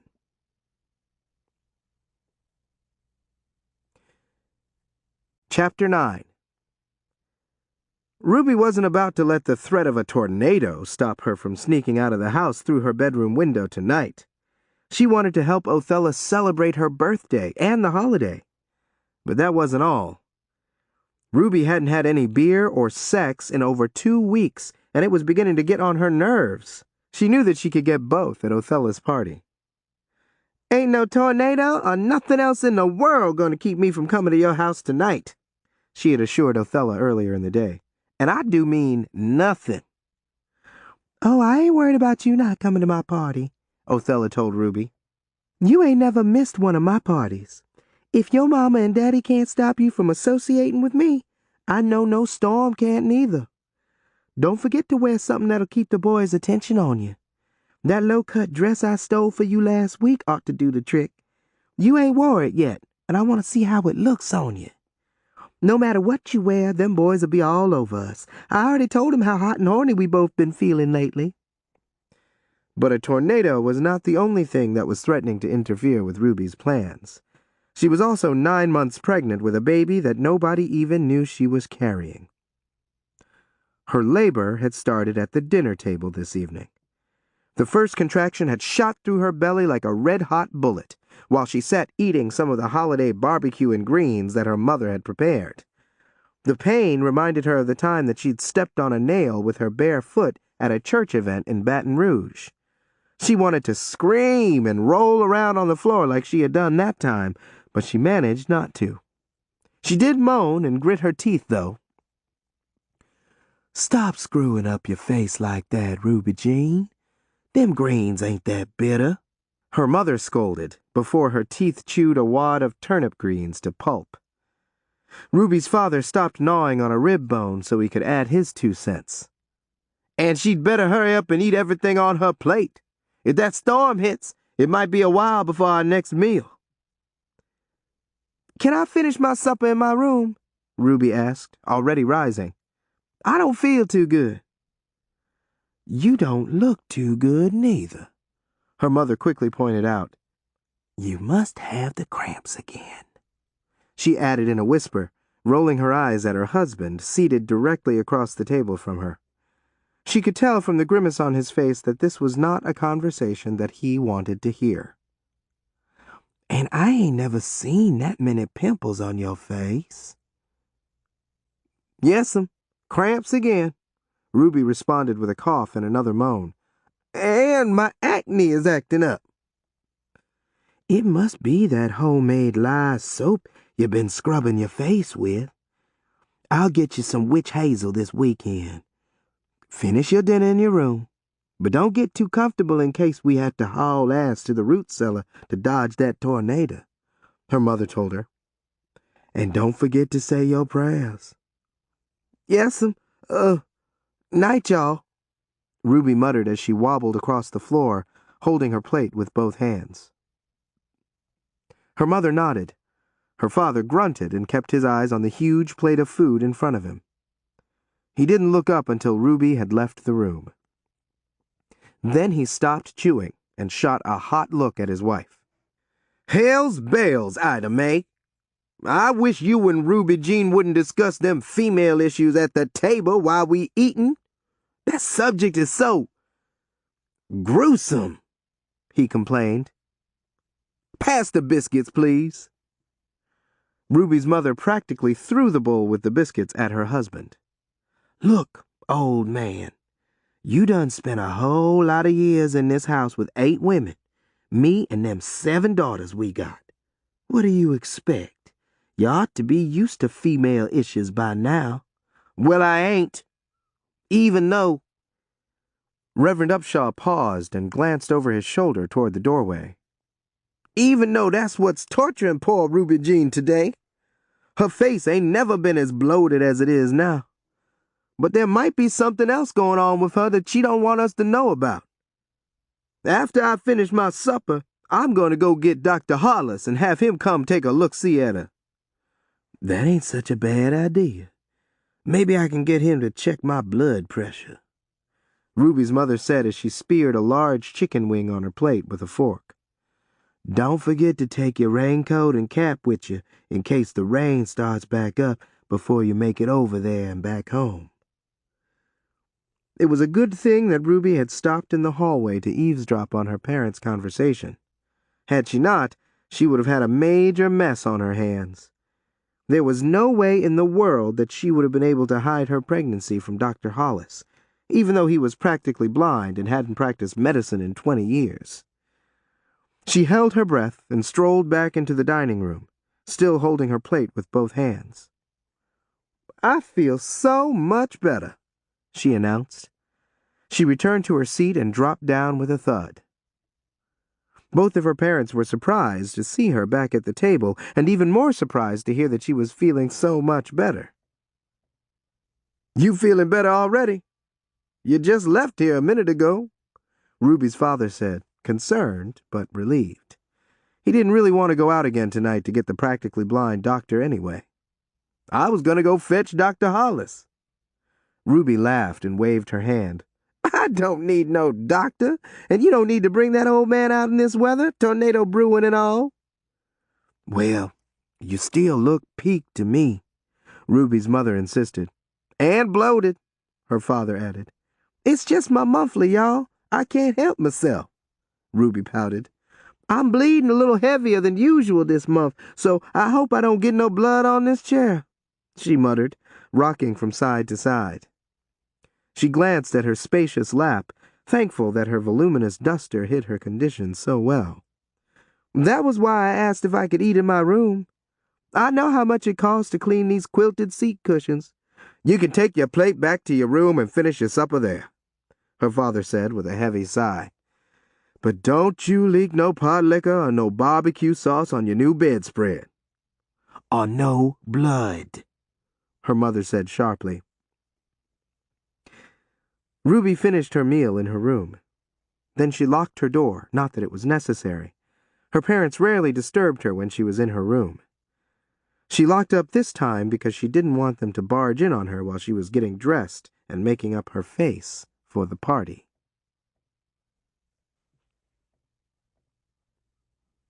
Chapter 10. With 6 older sisters and several other female relatives of childbearing age, Ruby knew enough about childbirth to know that a woman's first baby usually took his or her time to enter the world. She had decided that she had enough time to go to the party, dance, drink, and fool around with the boys for at least 2 hours. She would make it back home in time to have her baby, which meant she'd be a new mother before midnight. By that time, both of her parents would be asleep. She'd give birth in her bedroom. "You can forget about hauling water to the root cellar. We won't need to take cover now. The weatherman on the radio said that the tornado threat is over," Ruby's mother yelled to her from outside Ruby's bedroom door. Yes'm. I think I'll just stay in my room and turn in early tonight," Ruby yelled back. "My cramps done got a little worse." "And it's your own fault. I warned you when you first started having your monthly that you shouldn't be running around outside with your hair or your feet wet, but you did. Now you're suffering. I'll make you some ginger tea, and I'll get in your bed with you and rub your stomach till you go to sleep. I wish you had said something sooner before your daddy took out his teeth and put on his long johns. He's itching to get into bed himself. But I can still send him to get Dr. Hollis if you want me to." Ruby's head almost exploded. "Oh, no, Mama. You don't have to do all that. I ain't that sick." She paused and glanced around her room, her eyes resting on the makeup and shoes on her bed that she was going to wear to the party. You go on to bed now. I'll be just fine." She held her breath and listened.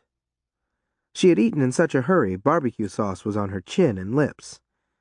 She licked her lips and wiped her chin with the back of her hand, still holding her breath and listening for her mother's response. "All right, then. Night, Ruby Jean," her mother yelled, already padding back down the hall to her room. Ruby breathed a sigh of relief. "Night, Mama," she hollered, listening with her ear against the door. She wore her green terry-cloth bathrobe over her loose-fitting blue cotton party dress. Not the one that Othella had shoplifted for her and told her to wear tonight. That flimsy green jersey dress was way too tight. It clung to every lump, jelly-like roll, and curve on her body. It would make her look pregnant even if she wasn't. She had hidden her condition for 9 months, and she was not going to expose herself now when she was so close to the end. Ruby cracked open her door to make sure her mother had gone into her room and shut her door. 2 seconds later, a super sharp pain shot through the lower part of her belly. It was the most painful contraction so far. It was the only one that made her wish she had never even seen a boy in her life, let alone screwed one. She had to close the door fast and cover her mouth with her hand to keep from screaming. Maybe she wouldn't make it to the party after all. If Ruby didn't know any better, she'd swear she was carrying a pit bull instead of a baby in her womb, the way he or she was kicking.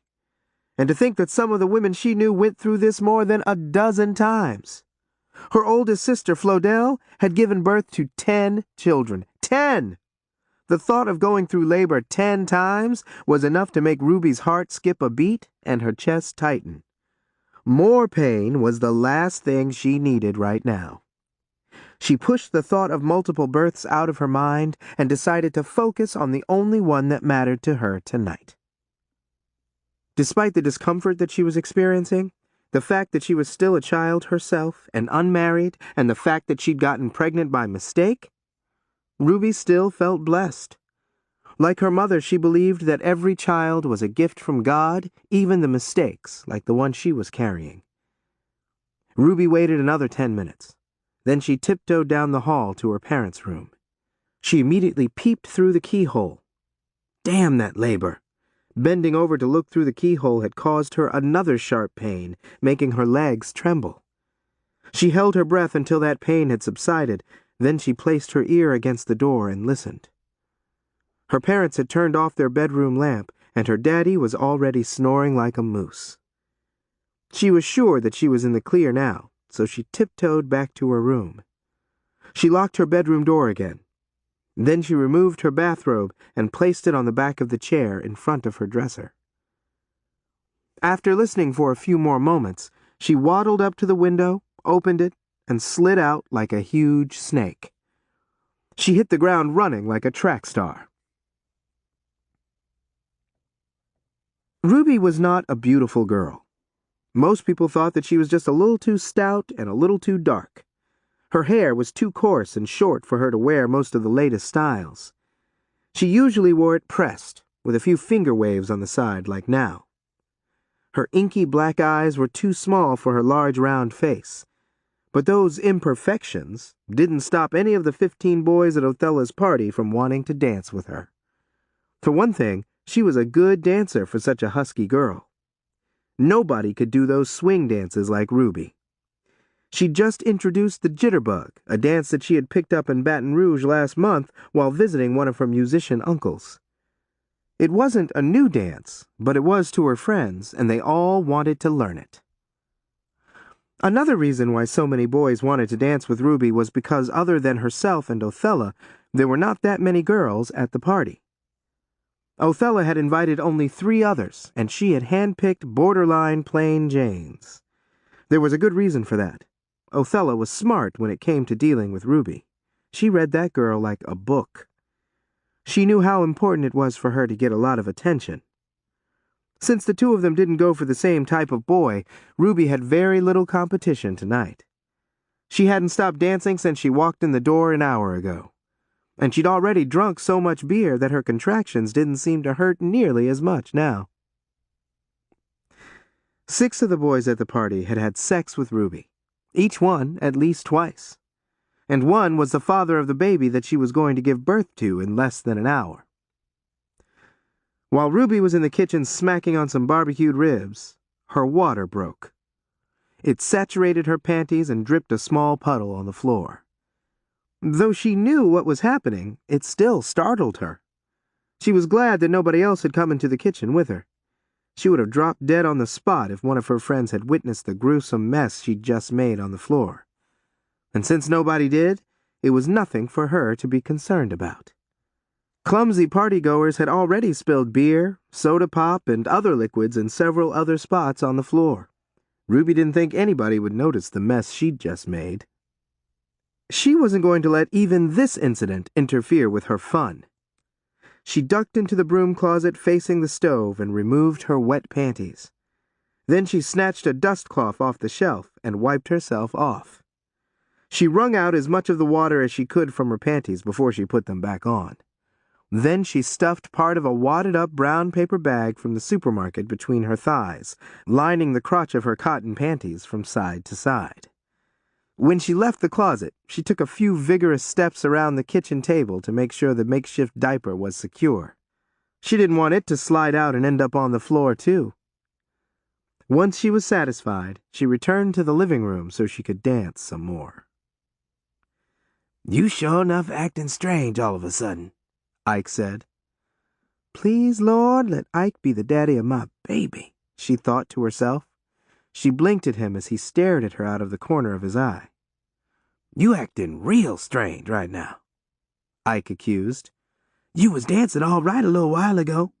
Now all you doing is stumbling like you blind and stepping on my toes and shit. And don't tell me that it's because of the beer. You drank beer every time you come over here, and it ain't never made you this clumsy. So what's wrong with you, girl?" "Huh? What do you mean?" Ruby asked slowly and with a pout, hoping that it would gain her some sympathy and end the nosy questions.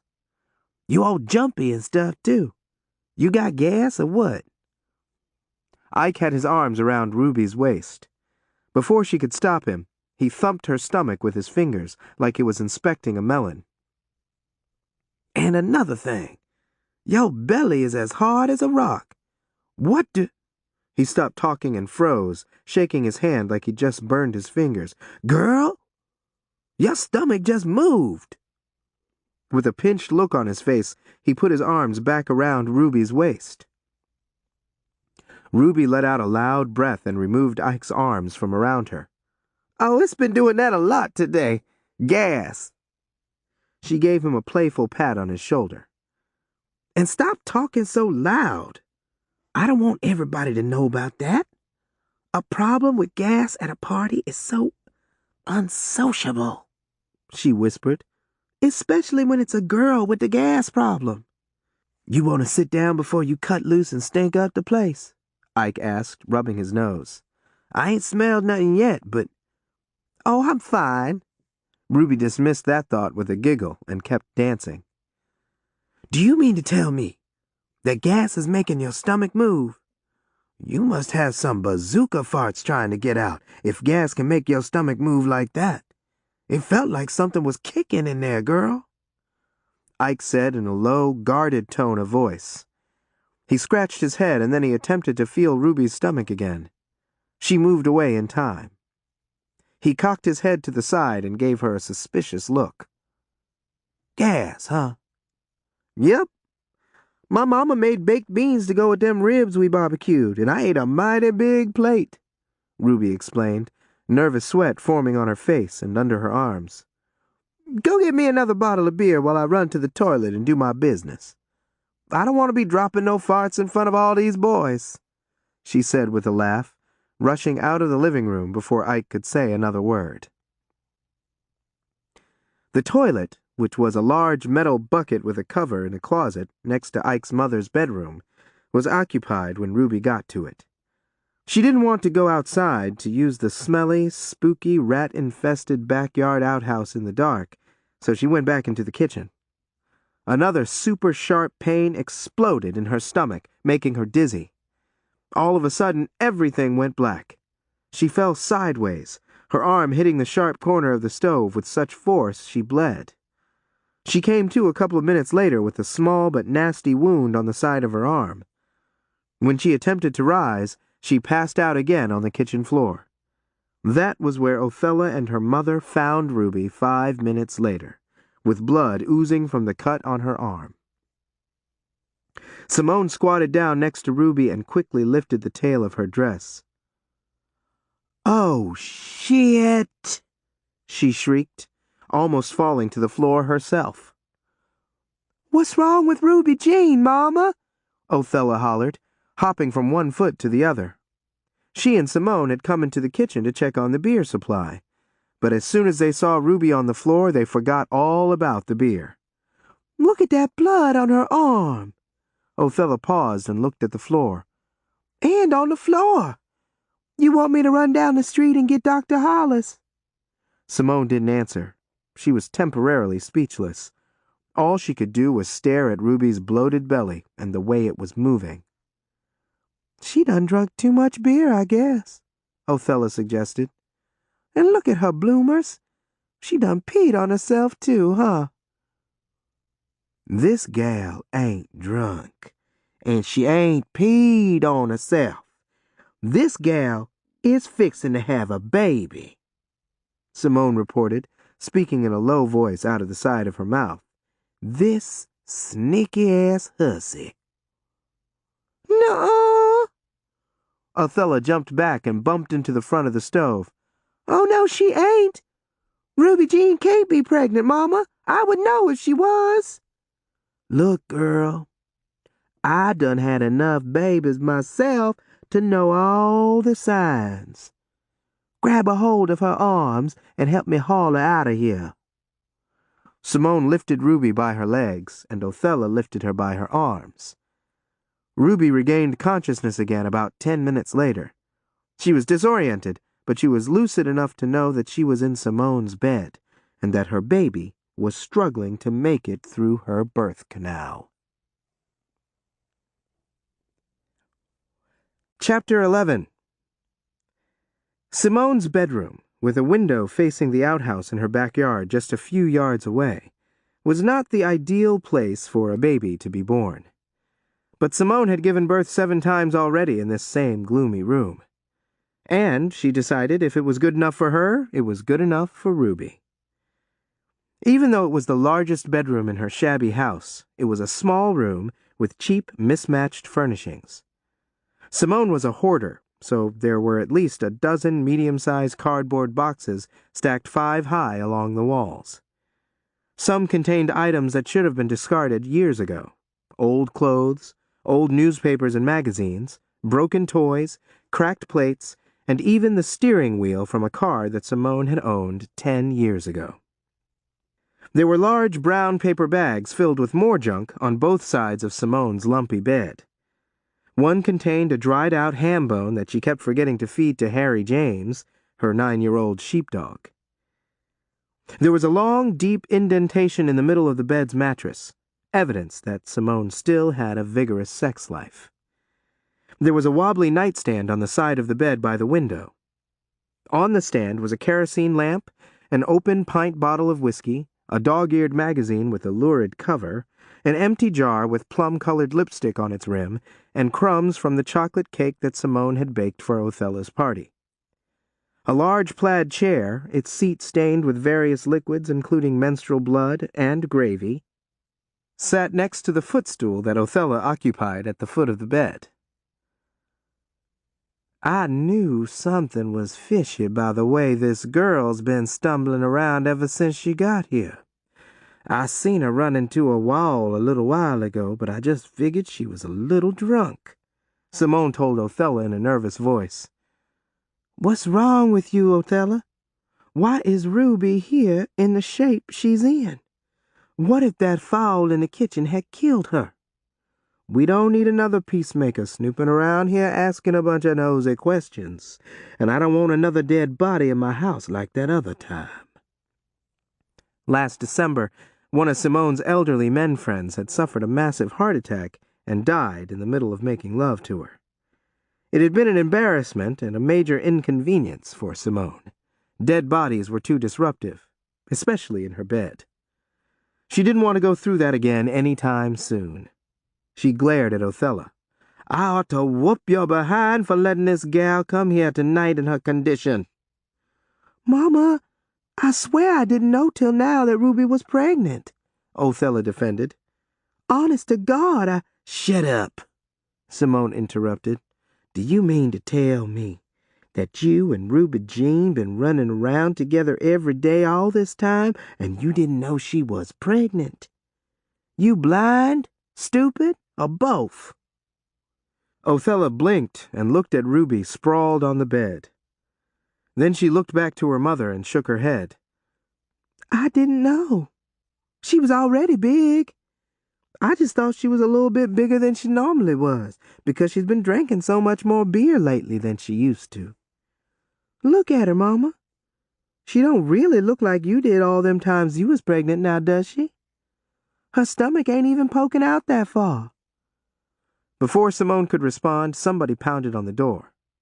Mama, can we eat the rest of them ribs in the kitchen? O. Henry, Othella's twin brother, yelled as he jiggled the doorknob.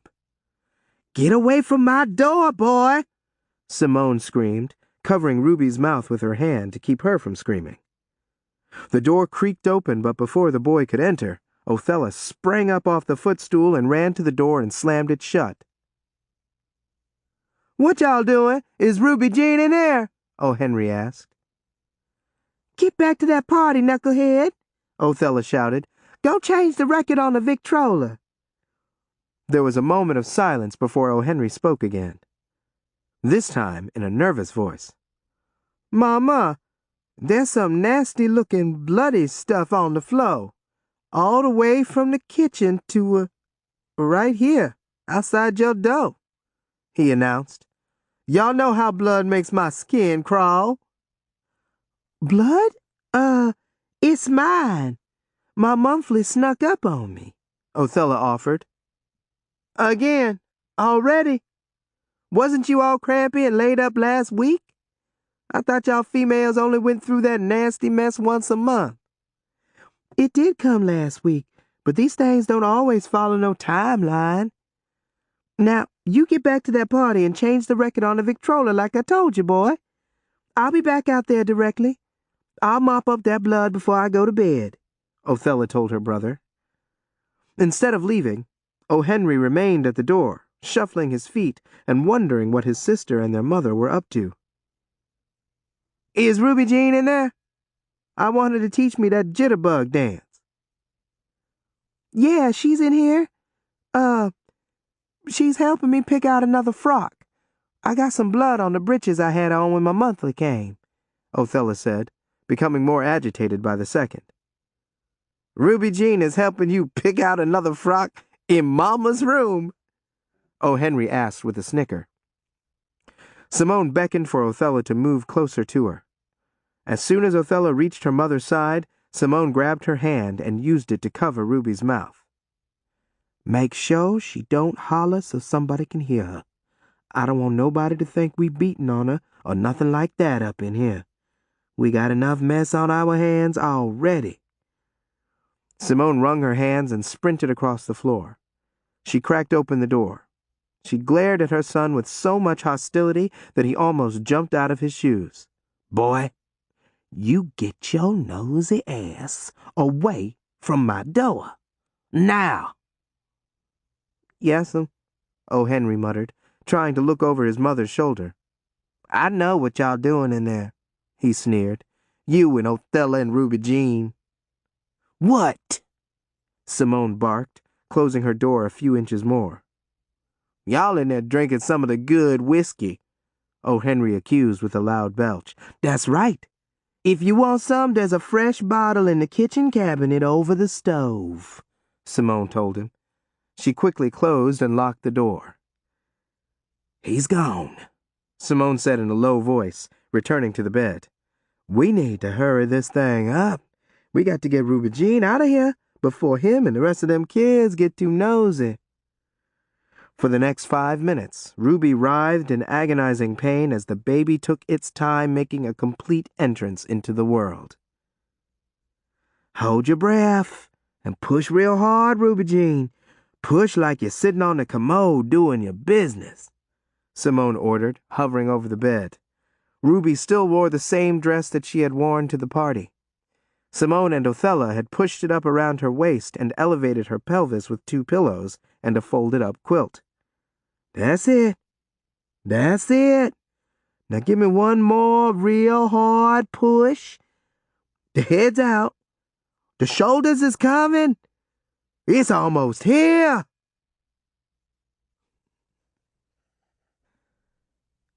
Chapter 12. With her hands shaking and covered in sweat, Othella held Ruby down by her shoulders. There was a sudden squishy noise as the baby popped out of Ruby's body and slid into Simone's anxious hands.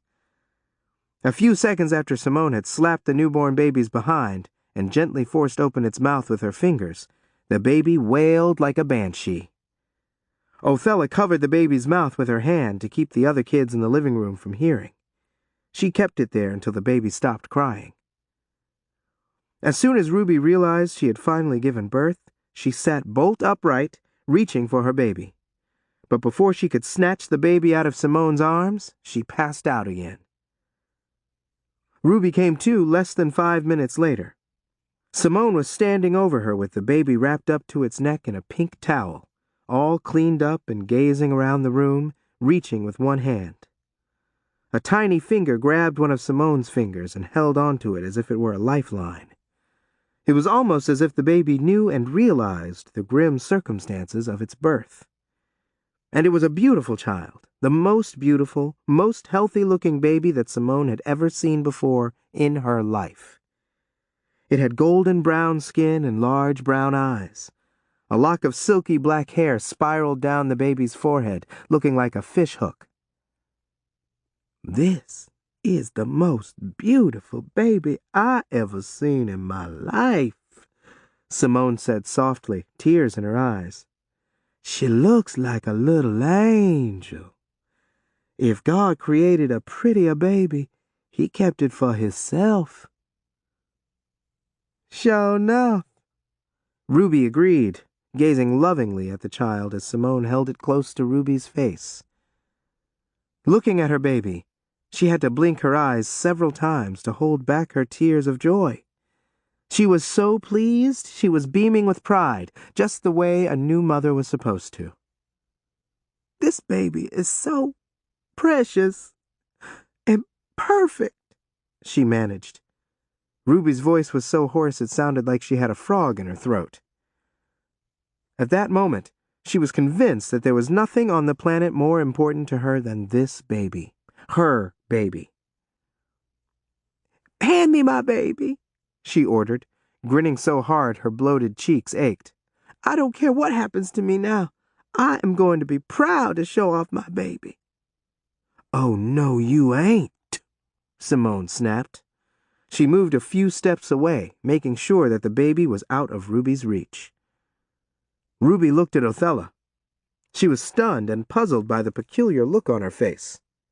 Othella looked like she was in a hypnotic trance. Ruby returned her attention back to Simone. "What do you mean by that?" she asked. She gazed at Othella again from the corner of her eye, her heart beating like a bongo drum. Her insides, or what was left of them, had formed a tight, painful knot. "What do your mama mean, Othella?" Ruby panicked. It felt like she was losing her breath. She shook her head and sucked in some of the stale air in the musty room. She was lightheaded, confused, and frightened by what Simone had just said. Instead of answering Ruby's question, Othella turned to her mother. "Mama," she said, stopping with a hiccup, "you tell her what me and you talked about while she was passed out."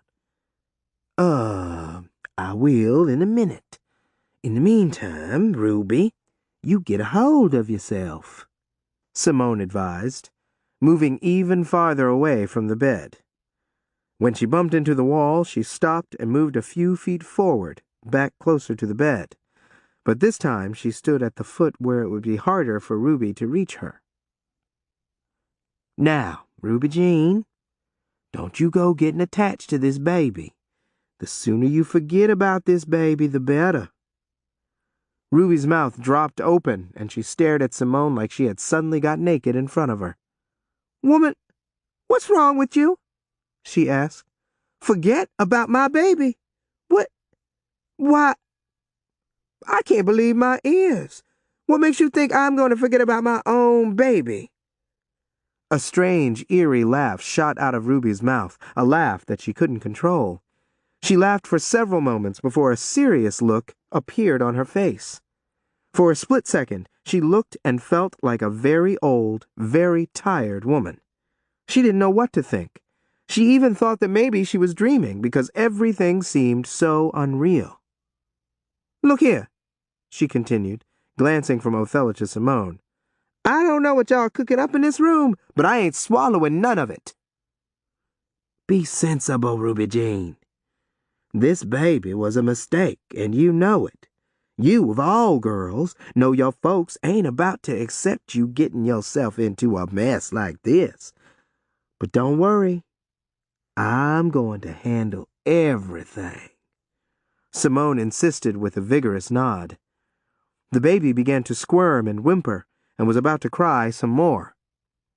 Simone stopped that from happening by gently squeezing and rocking the baby in her arms. Ruby was glad and grateful that Simone and Othella had come to her aid, but she wasn't happy about the way they were acting and talking now. It had to be the alcohol they'd drunk, or they had both gone crazy at the same time.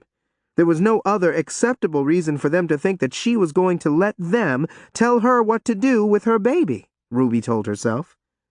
"What in the world? This is my baby, y'all. I can do whatever I want with it." Ruby attempted to rise again. "Now stop talking crazy, both of y'all," she ordered, her head swiveling from side to side to look from Othella to Simone. Her gaze landed on the top of the baby's head, and she managed to smile. "Now tell me, is it a girl or is it a boy? Let me hold it." "It's a girl," Othella announced in a tired, hollow voice. Her face looked like it had turned to stone. It took a lot of effort for her to make her lips move again. She looks a lot like me." Ruby was pleased to hear that. Her next thought was that Othella's brother, Ike, was the baby's father, like she had hoped. Simone was thinking the same thing. With hesitation, she placed the infant in Ruby's arms, but she remained close by in case Ruby dropped her. Ruby was, and had always been, as clumsy as an ox. How she managed to be so agile on the dance floor was a mystery to Simone. It would be just like her to drop the baby on her head. "This young'un looks like all of my girl babies," Simone said with a grunt. "But that don't mean nothing. Even though I suspect you and my boy Ike been sneaking around doing something nasty, this baby looks like that Peterson's boy's sister's too. He could be the daddy. What I want to know is, how come you didn't tell nobody you had a pig in your poke?"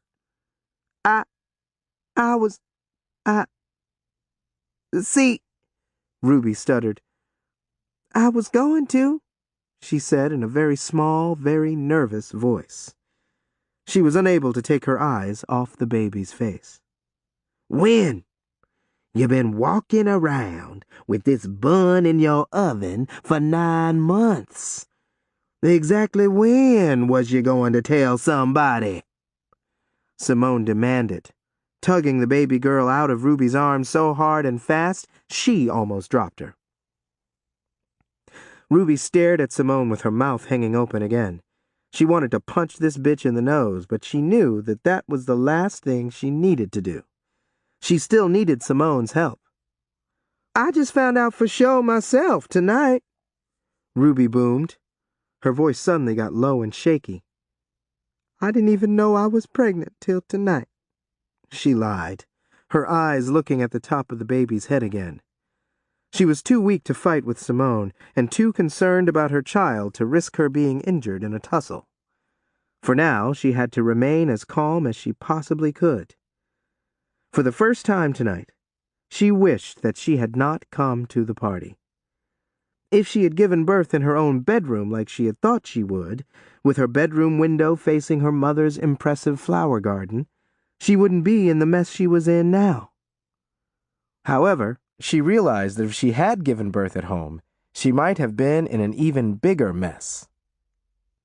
Ruby had to admit to herself that she was probably better off in Simone's house under the present circumstances.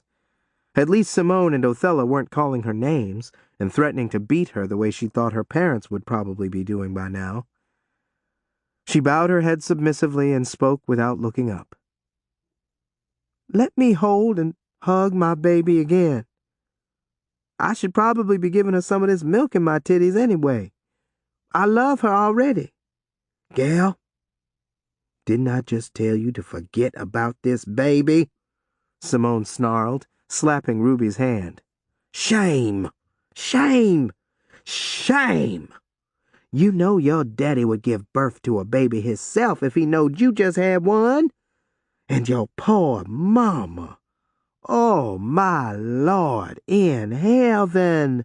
Sister Upshaw would up and die if she knowed what you, a preacher's daughter, done. You know how hysterical and frantic y'all holy rollers can get, especially y'all folks. They're unpredictable, too. You and me both know that your folks could either beat you into the ground or comfort you for a predicament like this. My guess is that they'll beat you into the ground first and comfort you later. That's if you still alive after the beating. I know you ain't forgot how that Hardy girl almost died from the whooping her daddy laid on her when she fooled around and got herself pregnant last year. Be reasonable, girl. Simone was right. Ruby knew how hysterical and frantic her parents could get. She also knew how unpredictable they were in some situations. She could imagine her father flying into a rage and tearing down the house with his bare hands if he walked into her bedroom and saw her giving birth. Or her mother fainting and falling to the floor, breaking her hip like the time she'd thought one of her daughters was thinking about divorcing her husband. Now that she'd had more time to think about it, and the few other things that Simone had pointed out, Ruby wondered how she could have given birth in her bedroom by herself the way she had planned to. What was I thinking? She asked herself. Simone's house was bad, but if she'd given birth at home, it might have been a catastrophe. Well, my daddy and my mama is going to know now. I got to go home tonight, and I got to carry my baby home with me. I already got my story worked out. I just hope they go for it. And let me tell it before they get all crazy on me. Ruby paused and tried to organize her thoughts. But her mind was spinning in so many different directions she couldn't think straight. I need to be home in time so I can straighten everything out before our church revival meeting tomorrow morning. I'm going to tell my daddy and everybody else that I got raped. Ruby couldn't hide the desperation in her voice. I'm going to say I got jumped and raped by that hook hand man that broke loose from the chain gang a while back. The one that they say was so mean that he'd be a danger to anybody he came in contact with. Especially females on account of he was in prison for raping a few. Well, I was the unlucky female he snuck up on as I was on my way to choir practice. He threatened to beat me and gouge out my eyes with that hook hand of his if I didn't let him have his way with me. He said if I told on him, he'd burn down my daddy's house with us in it. They never caught that maniac, so it ain't like he'll come out and deny it. Besides, he's a Cajun, and this baby looks like she could be half Cajun. She was convinced that if her tall tale didn't keep her parents from going crazy on her, nothing would. Ruby Jean, that story might not work. Your folks might not even give you time to get it all out before they light into you. For one thing, that convict with the hook hand broke loose 2 years ago, way before you got pregnant. He wasn't crazy enough to hang around this state. The newspaper said he was spotted in Arizona around the time you would have got pregnant, Othella pointed out. But my story could work. There was a pleading look on Ruby's face. I know it could. She was frantic. She said the first thing that popped into her head next. There's plenty of other maniacs on the loose around here, so I could say that it was one of them that raped me. Othella shook her head. Only a fool would buy that foot-long lie. And your folks ain't fools. The bottom line is, you can't go home with no baby tonight. Me and Mama, we got a plan, see? And I have a feeling you ain't going to like it. Othella paused and turned to Simone. Tell her, Mama.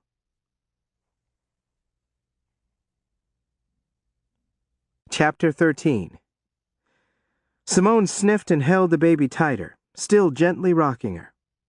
I know a preacher that owes me a few favors. I'll get him to bless this youngin' tonight. She's a miracle, and she deserved to be treated as such." Simone paused and hugged the baby even tighter, not because she was afraid she might drop her, but because she didn't want Ruby to jump up off the bed, snatch the baby, and run. Simone opened her mouth to speak, but paused again.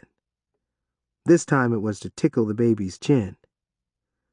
"Oochie-coo," she said, smiling. It was obvious to Ruby that she was not the only one already attached to this unplanned miracle. Simone suddenly got serious. She pressed her lips together, took a few deep breaths, and then she began to speak slowly and with caution. Them nuns at this asylum, I know, they don't turn nobody away. If Satan crawled up to their gate in distress, they would scoop him up and take him in. I'll carry this child to them nuns in my own 2 hands. It ain't a bad place. I know that on account of it's the same place where my mama dumped me off at for a while, when I was still in diapers. It was the only home I knew for a long time." For a brief moment, Simone looked and felt unbearably sad. Nobody, not even her children or the many men in her life, would ever know all the details of her painful past. At the top of the list was a family tree with a drunken Cajun on each and every branch. There had been frequent physical, sexual, and mental abuse in her stormy past so severe her tortured mind had buried most of the memories. If all of that wasn't bad enough, Simone's history also included a mother with the mind of a lunatic. She had given birth to 11 children that she never wanted, 6 of them by her own father. She had left her last child, a severely retarded 1-year-old boy, in the back of a wagon on the street while she treated herself to a night out on the town in a rowdy bar a couple of blocks away. When she left the bar several hours later to retrieve her son, it was too late. The boy had rolled around so much his blanket had accidentally covered his face and suffocated him. When the authorities tracked down Simone's mother a week later, hiding in a barn on her former lover's farm, she was dead from a self-inflicted gunshot wound to the head. 4 of her remaining children ended up in other asylums. Simone had not seen or heard from any of her siblings in years. She had a very bleak outlook on life and often used poor judgment when she made decisions. Like now. "This child will be safe in that asylum," Simone said, her mind a ball of confusion. Ruby's breath caught in her throat. The plan that Simone had for the baby was ludicrous. But because Ruby knew Simone as well as she did, nothing the woman said or did surprised Ruby. In spite of that, she still couldn't believe her ears. Had Simone not only lost her mind, but her memory, too? She must have. Didn't she remember telling Ruby about some of the horrors that she'd experienced in that asylum? She had claimed that most of the mean nuns had used violence to keep things under control. Simone still had scars on the palms of her hands and legs where the nuns had beaten her repeatedly with metal rods and bamboo canes. And what about those male orderlies, and how they had sexually abused the most helpless of the females that they had been hired to take care of? "Y'all want me to turn my child over to a hellhole like you was brought up in, Simone? Why would a place like that even want to be bothered with a newborn baby? It don't sound nothing like them orphanages they put kids in that I read about in school," Ruby said through clenched teeth. She shook her head, trying to release all of the dark, ominous thoughts dancing around in her mind. But she couldn't. "I know what I'm doing, girl," Simone said firmly. "Asylums is for crazy people. And the way y'all both acting, if anybody should go to that asylum, it's y'all," Ruby hollered. Simone held up her hand. The place I'm talking about ain't that bad no more. I heard that they made some real positive adjustments during the last few years. They got a new director, and some more sympathetic nuns are working there now. They welcome displaced individuals, especially newborn babies. They feel that they are the ones that need the most help. And them hoity-toity orphanages you read about in school, ain't nary one of 'em mentioned taking in no colored kids, now did they? I know your papa and mama got you on a hog-high pedestal, but in the real world, folks like you and your baby will be considered second class. Compared to most of the other orphanages in Louisiana, the home I'm talking about will be more like a walk down Primrose Lane for a colored baby. The more Simone babbled, the more she angered, shocked, and confused Ruby. She had to get up and get the hell out of this place before Simone drove her crazy. And what in the world do you mean by displaced, Simone? My baby ain't nowhere close to being no displaced individual. I got a home, she got a home. You want me to let you turn my baby over to some frustrated nuns? I ain't gonna let you do that. Not after all the trouble I went through to birth her. I'm trying to show you that I'm practical, Simone told Ruby. The only thing you showing me is that you done lost your mind, Ruby shot back. Don't you keep sassing me, girl, Simone warned, shaking a fist at Ruby. I know I ain't no church-going, high-level muckety-muck like your mama, but I'm still your elder. So don't you fix your lips to sass me no more tonight. My Lord in heaven! Colored people ain't never talked to me the way you do. It's a crying shame. I ain't sassing you, I'm just speaking my mind, and I ain't going to let you stop me from doing that, Ruby protested. She sucked in some more stale air, and then she adjusted her body on the bed, turning over on her side. As much as she enjoyed visiting Othella's house, this was one visit that she would put out of her mind as soon as possible. She had pressed and curled her hair earlier in the day. It was now nappy, soaked in sweat, and standing up all over her head like tentacles. She thought that the shadow of her head on the wall made her look like Medusa. That almost made her laugh again, but she didn't. She was too angry to laugh now. Ruby Jean, be reasonable. Mama is trying to help you stay alive, Othella hollered, her voice so loud it sounded like it was bouncing off the walls. Simone gave Othella a menacing look, and Othella lowered her voice to a whisper. Don't you want to live, girl? What do you mean by that? Ruby asked with such a profound gasp it almost choked her. She had to cough to clear her throat and catch her breath. Othella rolled her eyes. Ruby Jean, what good are you gonna be to a baby if you dead? She questioned, talking so fast and hard she almost bit her tongue. How long do you think your daddy would let you live if he found out you had a baby tonight? I truly believe that Reverend Upshaw would beat your brains out. How many times do I have to tell y'all that I can tell my folks that I got raped? Ruby wailed. By that hook-hand maniac that got loose from the chain gang, or some other devil. It don't matter. I know your daddy real good. Been reading him like a book since before you was born. He'll feel sorry for you at first, but at the end of the day, you still brought shame on the Upshaw family's good name. I guarantee you, he won't care about no rape. Sooner or later, he might even blame you for putting yourself in a position where a rapist could pester you in the first place. Simone hissed, her eyes dark with anger. Especially since you parade around town in them skin-tight, low-cut blouses showing off your big titties, Othella sneered. Reverend Upshaw will probably even say you was begging for trouble because you tempted that rapist by wearing one of them low-cut blouses. Othella's right, Simone declared. Her voice had softened. Ruby gave Simone a helpless look, and she gave some serious thought to what she had just heard. The bottom line is, you got yourself pregnant. If you hadn't been where you was at when it happened, you wouldn't have got pregnant. Simone told Ruby in a voice so soft shaky and gentle now, you would have thought that Simone was the one in trouble. But what if a maniac had knocked me over the head and dragged me into some bushes for real? Ruby Jean, it don't matter. But what if that was what really happened? Ruby interrupted.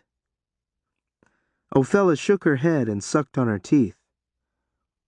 Like Mama just said, even if that was true, wherever you was at when it happened, you shouldn't have been there, Othella said.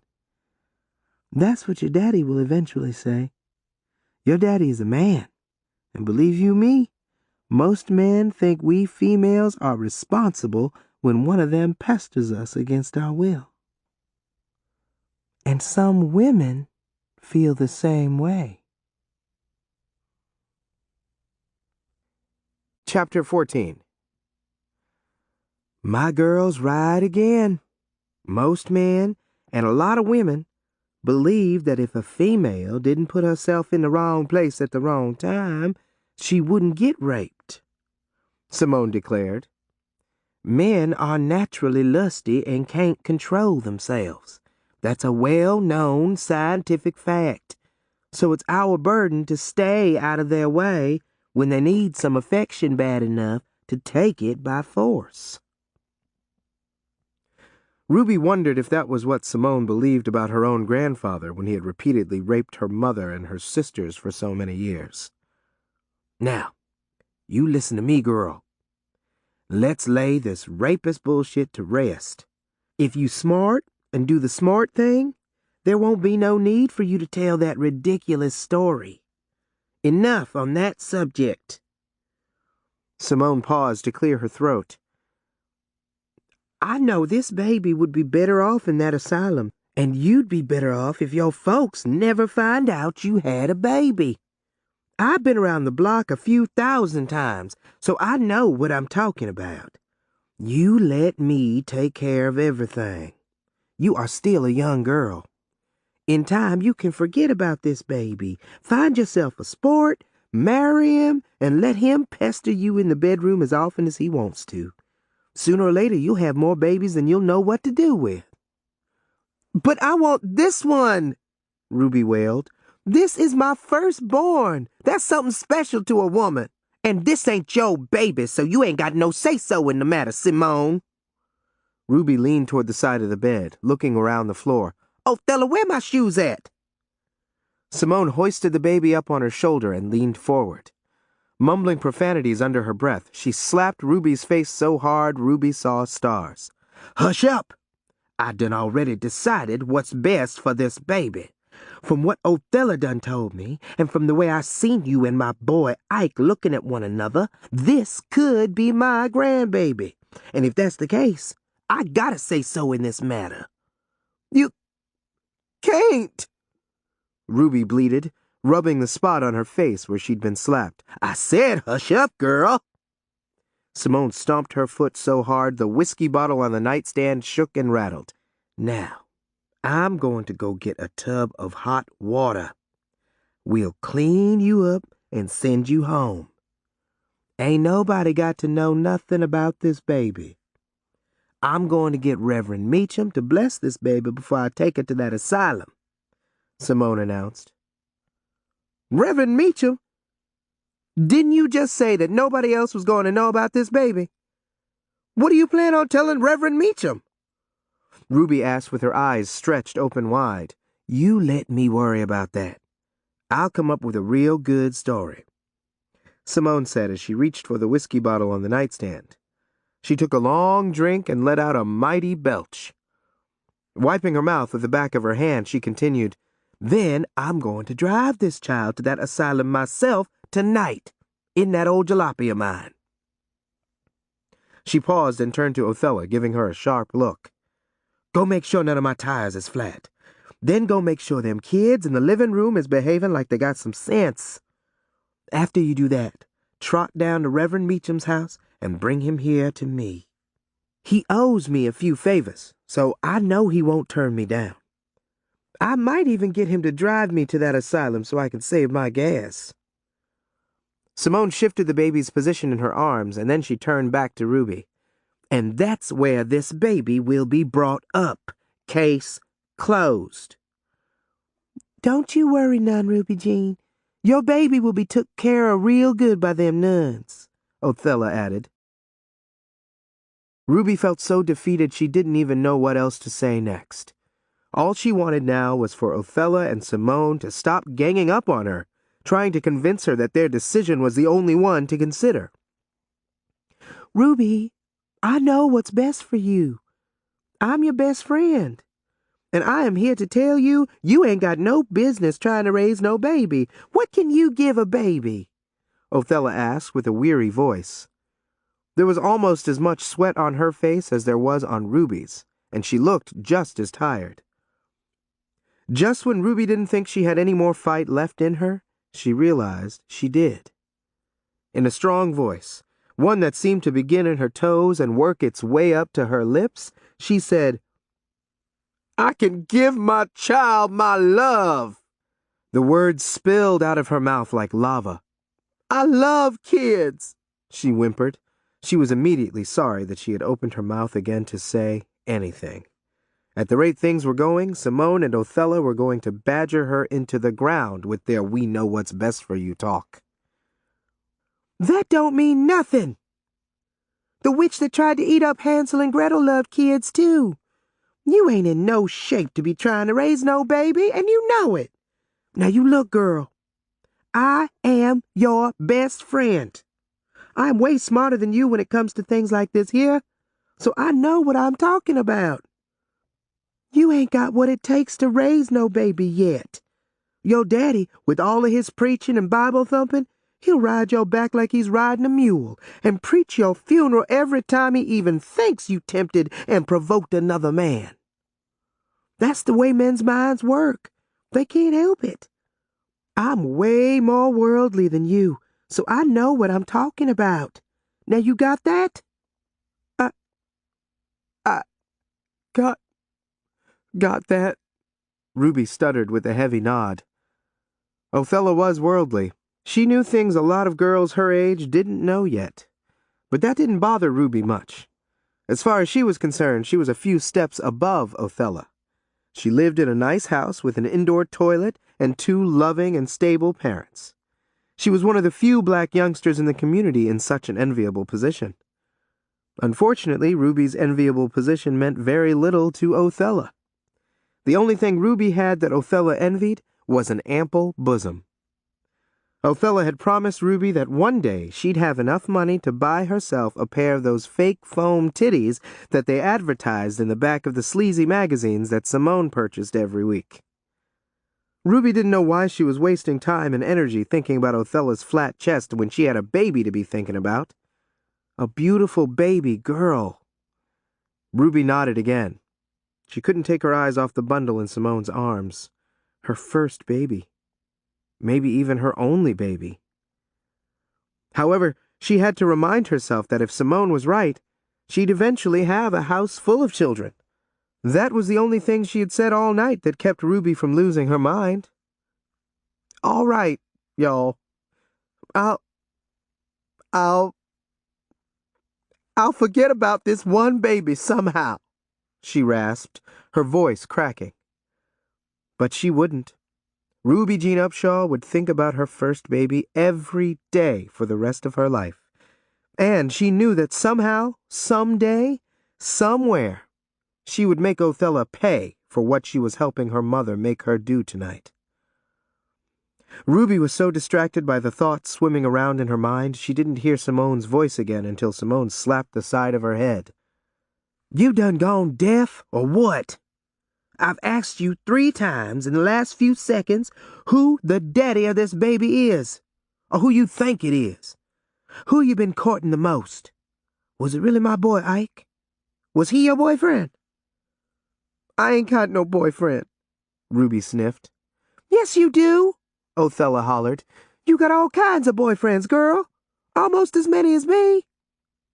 Simone looked from her daughter to Ruby, giving her one of her notorious "you better come clean with me or else" looks. If you decide to change your mind about letting me take care of this baby, I need to know who this baby's daddy is. We need to cover all the bases. Your folks will want to know who done it too, Ruby. I swear to God, I don't know which one done it, Ruby admitted. But I can't tell my mama and daddy that. Y'all know I can't. Well, you got to tell them something, girl. Like I said, if you don't let me take care of this child, you can't go home with a newborn baby and expect your folks not to want to know the details, Simone assured her. What difference does it matter who got me pregnant now? Ain't you taking the baby to that asylum place tonight? Ain't we keeping this a big secret from everybody? In case you change your mind about letting me handle this situation, we need to have a backup plan. Now, you tell me, who do you think got you pregnant, Ruby Jean? Give me the name of the boy you think done it. A confused look crossed Ruby's face. A name? Why? I'll tell you the reason why.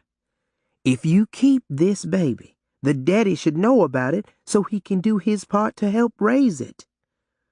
Another reason you need to give up his name is so your daddy can approach the boy for a man-to-man showdown. If my son is the culprit, I want him to know so he can be prepared when your daddy comes after him, Simone snapped. Comes after him? What do you mean by that? Ruby held her breath. Everybody in this part of Shreveport knows that your daddy don't take no mess off nobody when it comes to his daughters. He ain't going to sit back and let his grandbaby's daddy off the hook without a confrontation. You and Othella is too young to remember, but years ago, a musician came through here from Bayonne to blow on his saxophone at the grand opening of a new juke joint. He already had a wife, but he still tried to pester your big sister Bessie May while she was babysitting his sister's kids. She was sleeping on a couch that night, minding her own business, and that man tore her nightgown clean off her body. If the man's sister hadn't come home when she did, Bessie May might have ended up in the same mess you in now. The next morning, your daddy went after that filthy-minded musician with his shotgun and run him out of town. Ruby's eyes got big. Oh, Lord. I think your boy Ike is the one, she whispered. I don't want my daddy to shoot poor Ike. Chapter 15. I was scared that you was going to drag my boy into this mess, Simone sighed. She looked confused, impatient, and disgusted at the same time. And what a mess it is. It's my mess, Simone, Ruby said evenly. She wanted to get up off that bed, grab her baby, and run. Years later, when she would recall this night, she would wish that she had done just that. Unfortunately, she was too tired and weak to do something that drastic. She could barely stand up straight, so running was out of the question. Your mess? Yeah, it's your mess, girl. But let me tell you something. If my boy is the one that done this to you, it is my mess. Can't you see that? You could send Ike to Uncle Lawrence's place out on the bayou where he'll be safe, Mama, Othella suggested in a quiet voice. I ain't sending my baby no place. I'm his mama, and I love him. This is his home, and he is going to stay here until he gets old enough to take care of himself, Simone shouted, looking at Othella like she had sprouted horns. Ruby felt like she'd just been beaten over the head with a sledgehammer. That was how hard her head was pounding now. She couldn't believe what Simone had just said. Here she was, ranting and raving about how she wouldn't give up one of her babies, but she wanted Ruby to give up hers. What a selfish bitch, Ruby thought, glaring at Simone as she stood there holding the baby that should have been in Ruby's arms. It made no sense at all to her. But despite Simone's attitude, Ruby had to seriously consider the consequences of her actions if she kept her baby. She loved Ike. She didn't want Simone to send him to live with the Cajun relatives on the bayou, and she sure as hell did not want him to be beaten or shot by her daddy. You think my daddy would do something to my baby's real daddy if I keep the baby and he found out the truth? Ruby wanted to know. Not only was she extremely worried, she was just as frightened. He likes Ike, but if he suspects Ike pestered me and got me pregnant, y'all think he really would shoot him or something? I don't know what he'd do if he found out the truth, but you need to think about all of that. Simone paused to let her words sink in, but that was no longer necessary. Ruby had already surrendered completely. Under the circumstances, there was no way she could keep her baby. All she wanted to do now was get up, hold and hug and kiss her baby one last time, and then go home to her own bed. She figured that the sooner she did that, the better off she'd be. Simone could see that Ruby had almost run out of steam, and that there was hardly any more fight left in her. She was about to roll over like a pig in a mud puddle. But Simone kept talking anyway. And what if the baby ends up looking exactly like the real daddy so much that you can't deny the truth? Folks is smart these days. They'll put 2 and 2 together in no time, girl. Why, just look at me and Othella. Except for her being a few shades darker than me and her could be twins. There is no way I could deny that she is my blood child. It was true. Simone and Othella, 2 of the most beautiful women Ruby knew, were almost identical.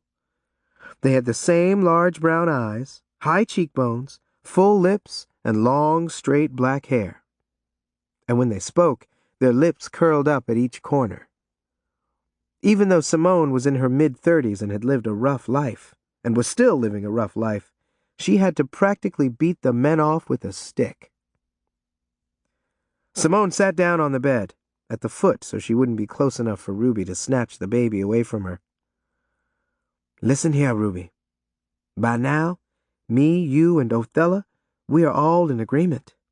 I done laid out all of the particulars of what could or couldn't happen if you keep this baby. Simone stared at Ruby long and hard. Ruby thought she was trying to stare a hole in her, and that weakened her even more. All she could do was nod. Ain't nobody never going to find out that you had no baby here tonight, right? Simone said, wagging her finger like a dog's tail in Ruby's burning face. All right! I give up! Ruby hollered, waving her hands high above her head. Leave me alone! Y'all win! I'm too tired to keep going at this. Simone, you do what you have to do. And let's hurry up and put this all behind us.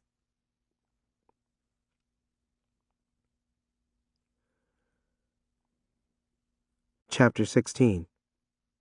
Ruby Jean, I am so glad that you are willing to let this child have a chance, Simone said. This baby don't need to be around people who might not accept her in the long run. Even if you had changed your mind and decided to keep her and convinced everybody that her daddy is that escaped convict, that plan could have still backfired. Thinking she's a convict's child, other kids would tease her, coming and going. She'd be self-conscious and lost in a world that's already gone mad, and the good Lord knows that people would be watching every move she made, day and night. She'd be miserable. Simone paused and made a sweeping gesture with her hand. Look at me. Everybody knows that my granddaddy is also my papa. My very own mama's papa. He raped and had babies with my mama and some of her sisters. He started eyeballing me, sizing me up when I was 11. I do believe that he would have pestered me too if I hadn't got out of that house in time. With a background like that, how could I expect people to accept me and treat me decent? Trust me, you don't want that for your baby girl, Ruby Jean. She'd eventually go crazy, and you would too.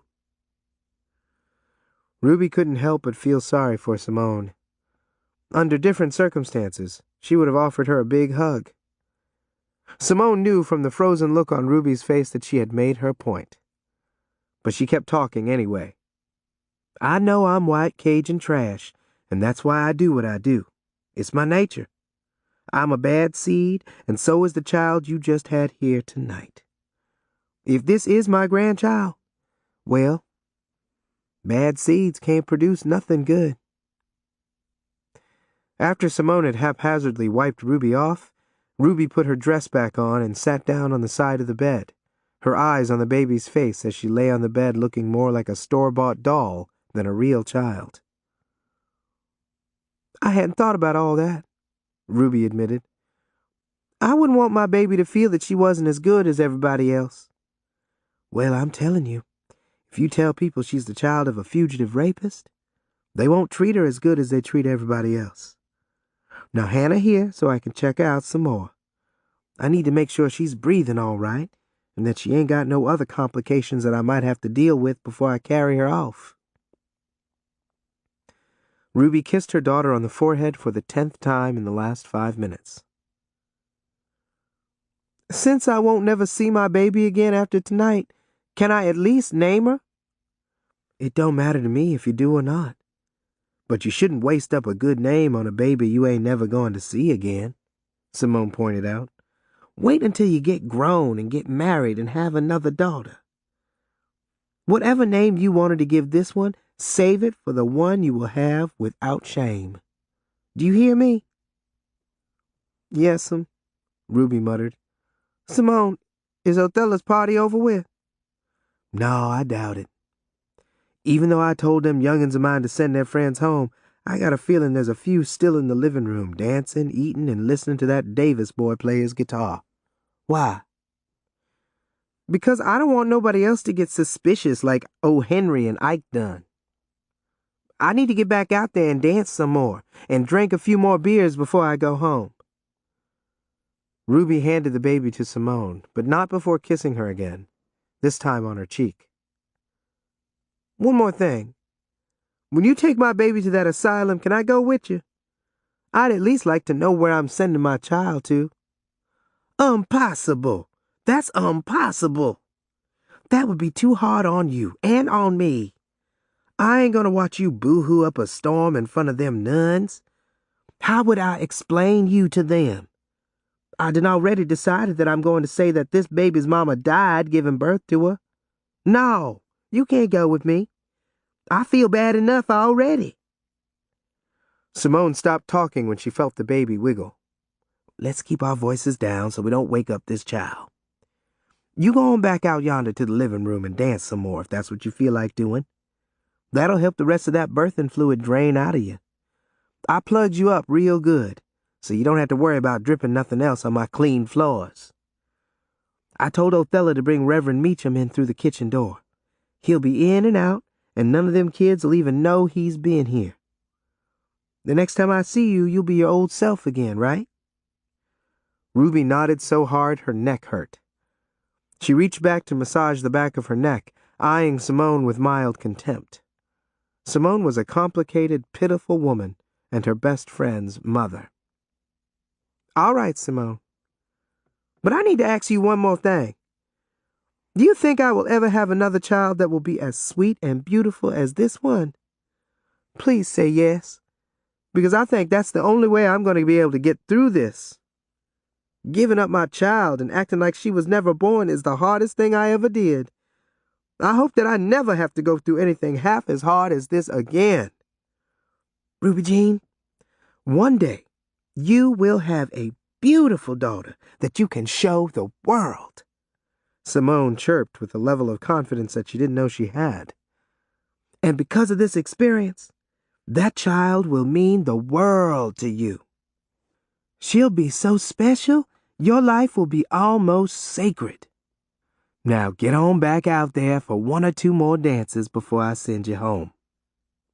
Simone stopped talking for a moment and gave Ruby a concerned look. You've been through a lot tonight, so you need to take it easy. You don't want no brain damage or have your body go into no kind of shock. So don't you do no more of them swing dances. Do you think you can hoist yourself up and back into your bedroom window on your own when you get home? If you don't, I can send Othella home with you so she can help you. I'm fine, Simone. I can make it back into my bedroom window by myself. I've been doing it for a long time now, and I ain't never had no problem. Ruby spent the next 10 minutes dancing. After drinking 2 more beers, she had to make a bathroom run. When she returned to Simone's room to use the slop jar, She was saddened to see Simone curled up in her bed, rocking the baby to sleep, serenading her with a lullaby that Ruby had never heard. "I'm fixin' to go back home now," Ruby announced. Simone nodded. "If you can, sneak over here tomorrow night. I'll make you some peanut brittle," she replied, waving Ruby away. Ruby didn't use the slop jar, and she didn't return to the living room to dance again. She didn't even tell any of her friends that she was leaving. She eased out of the kitchen door and went home.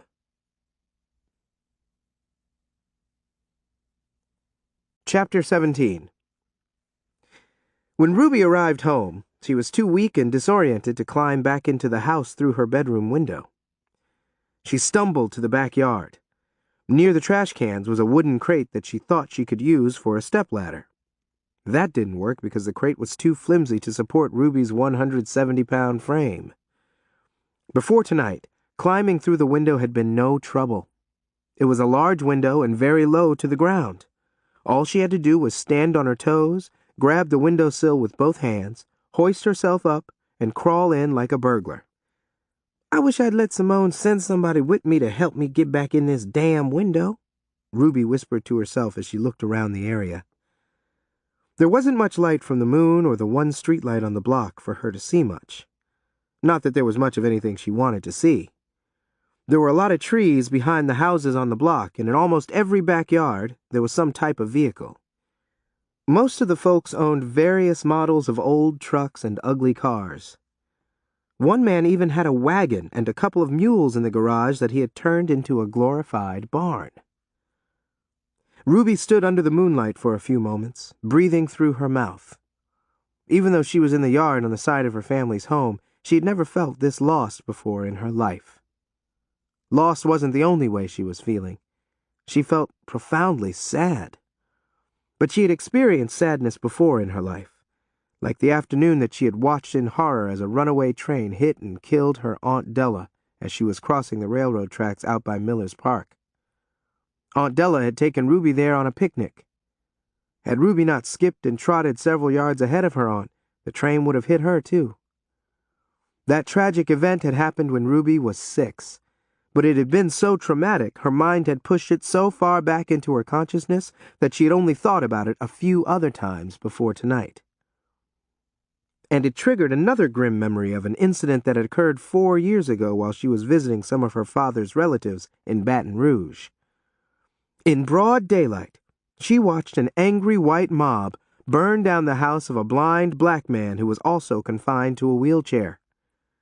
Ruby never did find out what that doomed man had done to deserve such a fate. Now she would have another incident to bury in her consciousness, and the thought of this particular one was almost unbearable. I can't let them give my baby away," she said, still whispering as she leaned against the side of the house. Without giving it too much thought, she took a deep breath and started walking back toward Simone's house. But halfway there, she recalled everything that Simone and Othella had said to her. She didn't want to bring shame on her family, and she didn't want people to shun her child.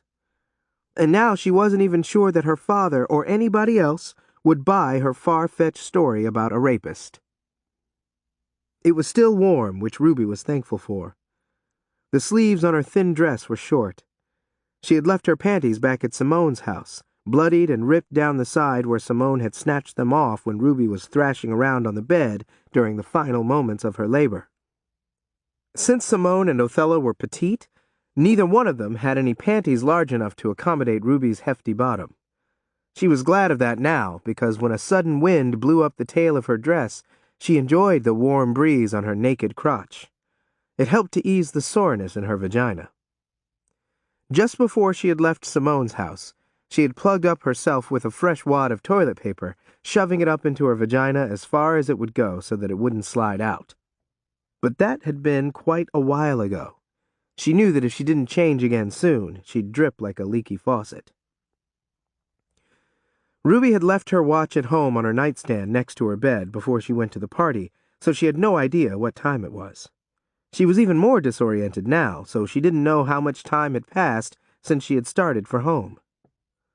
Lord, let me make it through this night without losing my mind. I done lost enough tonight, she prayed, still whispering. She rubbed her eyes to wipe away a few fresh tears that she'd been unable to hold back. Then she looked up at the darkened sky, wondering why the only thing that stars did was sparkle like diamonds.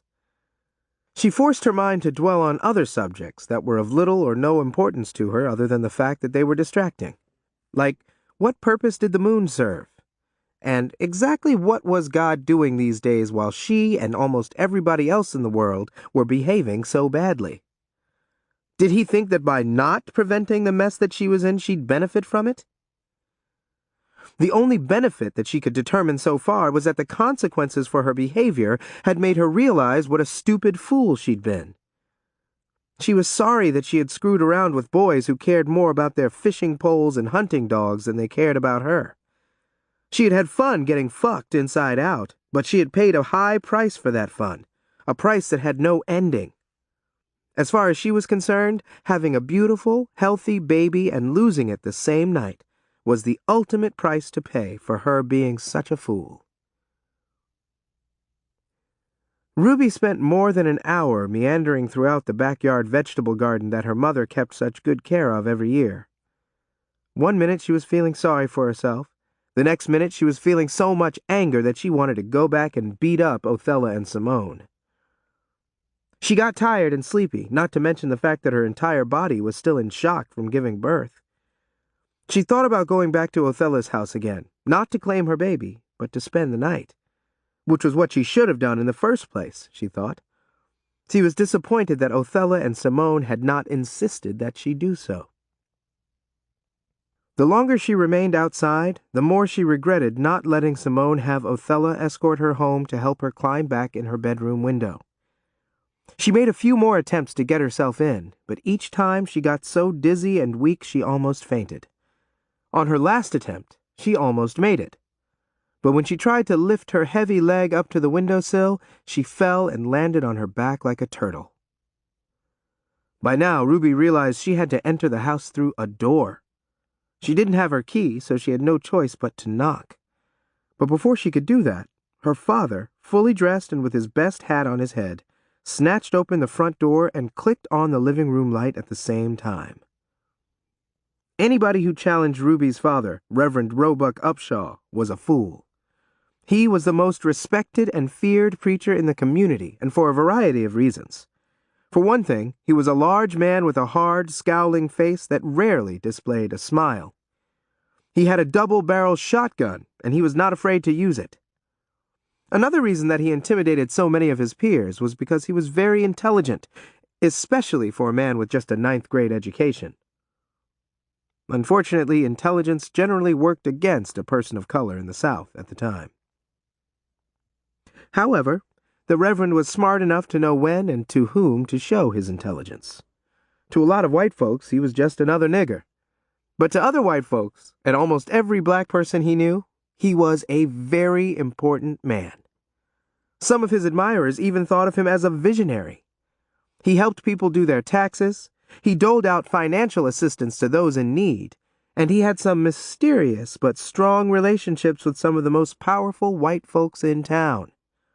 Whenever somebody had a problem with the man, they rushed over to Reverend Upshaw's house. He was always able to fix the problem. A lot of people told him that he resembled the genius Albert Einstein, even though his facial features were definitely the full, fleshy characteristics of a middle-aged black man, and his complexion was as brown as the bark of a pecan tree. But Reverend Upshaw had the same penetrating eyes, the same wild, wiry white hair and bushy black mustache that Einstein had. The only person who was able to pull the wool over Reverend Upshaw's eyes was his youngest daughter, Ruby. "Gal, where the devil have you been?" he roared. "Go yonder in that front yard and get a switch off that chinaberry tree." "But, Papa, I was just out walking along Mama's garden. I couldn't sleep," Ruby bleated. Her father blocked the door, but she gently eased around him into the living room. "I wasn't feeling too good." She winced and added a cough to sound more convincing. I thought that a walk in the garden in the warm night air would do me some good. She smiled. Her lips were still dry, so dry that the smile she had just forced made her bottom lip crack. And it did. I feel better already, she said, moistening her lip with her tongue, frowning at the faint taste of blood oozing from the crack. Reverend Upshaw went from roaring like a lion to purring like a kitten. Oh, I see. Well, was it that same female issue that had you all balled up with pain at the supper table? That's exactly what it was. That same female issue that ruined my supper, Ruby said, speaking so fast her words sounded more like gibberish. Uh-huh. My cramps got worse and worse as the night went on, but I'm feeling so much better now. She blinked and began to move backward toward the door leading out of the living room to the hallway. I just need to get into bed. Despite his intelligence, some of the subjects that the Reverend avoided discussing were the female-related maladies. Pregnancies, menopause, which his wife was currently going through and driving him to distraction, cramps, and that disgusting monthly bloodletting that all women went through. And with a wife and 7 daughters, he'd had enough of that to last him a lifetime. However, being a man of God, he didn't let his personal feelings get in the way of his professional duties. He firmly believed that when members of the black community needed help and comfort, if they couldn't count on the black church, they couldn't count on anybody. Despite his feelings about women's female nature issues, he was a man who appreciated women. He worshipped his wife and his daughters. He also worshipped some of the women in his congregation and within the community, and in more ways than one. Ruby had never mentioned it to anybody, and she didn't even like to think about it, but she noticed how her father's eyes lit up when he saw an attractive woman. She had also never mentioned or thought much about the fact that her father spent the majority of his time making house calls to give spiritual comfort to 5 times more women than men. Ruby stopped moving toward the door. I thought you was in the bed, Papa. You had a long day. Fretting over that tornado and standing over that hot grill cooking all of them ribs. Reverend Upshaw walked up to Ruby and gave her a big hug and then rubbed her back so long and hard she got very suspicious of his behavior. And how come you all dressed up in your black suit, Papa? Ruby paused and looked off to the side of the room, then to the doorway. She was glad not to see her mother peeping around the corner. She didn't want her father to see the suspicion in her eyes. And in case he had some in his eyes, too, she didn't want to see his. You fixing to make another one of your house calls to that juke joint dancing lady they call Martha Lou? The one you've been visiting every week for a month? She asked, rubbing her belly. She was glad to have something else sorted to focus her attention on, even if it was just for a few moments. I was in the bed, but somebody needs my spiritual assistance, and it ain't Sister Martha Lou, Reverend Upshaw responded, giving Ruby a gentle pat on her shoulder. Othella left here a few minutes ago. Simone got another mess on her hands, he stated. Ruby gasped. Oh, what kind of mess? Othella never comes to our house. Well, she came over here tonight. Why? What kind of mess? Ruby asked again, her voice so low her father could barely hear her. Her heart started thumping in such an aggressive manner that it felt like it was trying to escape, which is what she was thinking she might have to do. But if Othella had spilled the beans on her, her father would have said something about it immediately. As a matter of fact, had he known that Ruby had given birth to an illegitimate baby a couple of hours ago, she'd probably have black and blue marks on every inch of her body by now from a severe whooping. And that would be just the beginning of her punishment. Sugar Pie, it ain't nothing for you to worry your sweet and innocent self about. But I will tell you one thing. I am so glad you don't fool around with that Othella and the rest of that clan like some of these kids around here do. Heathens! Every single one of them. Especially that Othella. If you had seen the frock she had on when she come to the door, Skin-tight breeches and a blouse that wouldn't even cover a baby's booty. If she ain't a harlot in the making, Mary Magdalene wasn't either. The Reverend stopped and sniffed in Ruby's direction. Is that beer I smell on your breath, girl? Beer? No, I don't drink beer, Papa. Remember when Sister Barker next door told me if I rinsed my hair with beer, it would grow faster? I washed my hair last night after you and Mama went to bed. Reverend Upshaw nodded. And where did you get this beer? From Sister Barker next door. One thing Ruby knew how to do well was to recycle a good lie to be used as many times as possible. She had planted this one in everybody's head several times already, and she didn't have to worry about Sister Barker. She was the town drunk and couldn't remember from one day to the next what she'd said or done. I will speak with Sister Barker first thing tomorrow morning.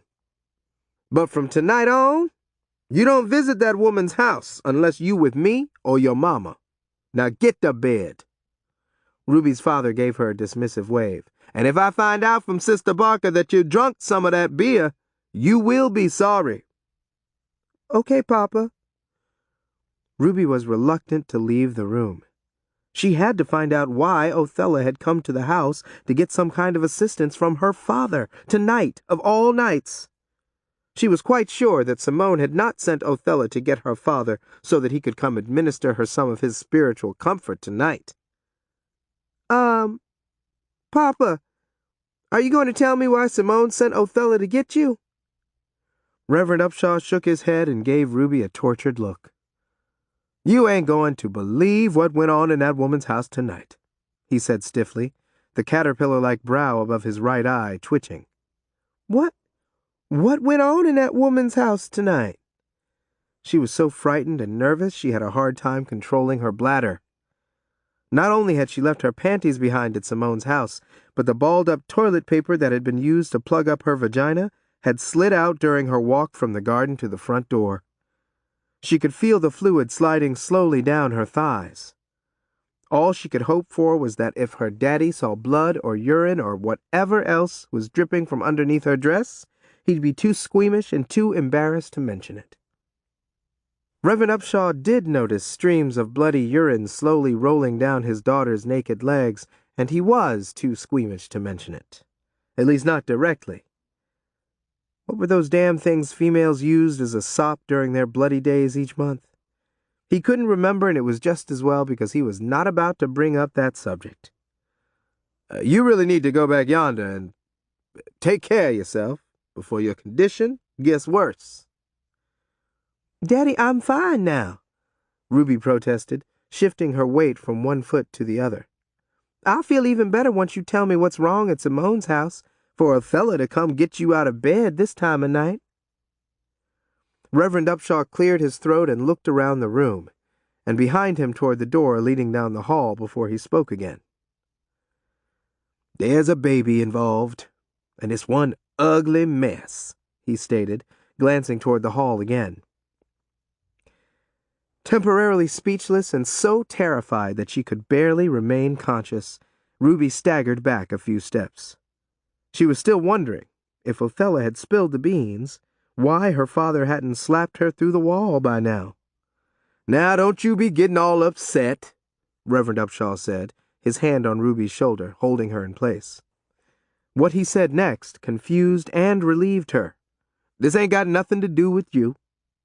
It don't? Of course it don't. Why would it? So there ain't no need for you to be looking so distressed. Ruby blinked and folded her arms, more curious than ever now. One of Simone's loosey-goosey, feeble-minded colored female cousins dumped off a baby at Simone's house tonight. Reverend Upshaw was clearly angry. His jaw was twitching, and he had balled both of his hands into fists. After that heifer dropped off that poor baby, she took her tail right back out in the street, heading for another juke joint, he hollered, shaking one fist in the air. And guess what that peanut-sized brain hussy done before she left? He didn't wait for Ruby to guess the answer. She left instructions for Simone to carry the child to some orphan asylum for the time being. Simone wanted it to get blessed first. That's why she sent for me. As big a heathen as Simone is, wasn't that a righteous thing for her to do?" Ruby nodded. "It sure enough was," she agreed. She was relieved to hear that her role in this mess had not been revealed.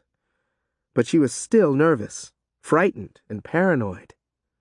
And she would be until this nightmare was over.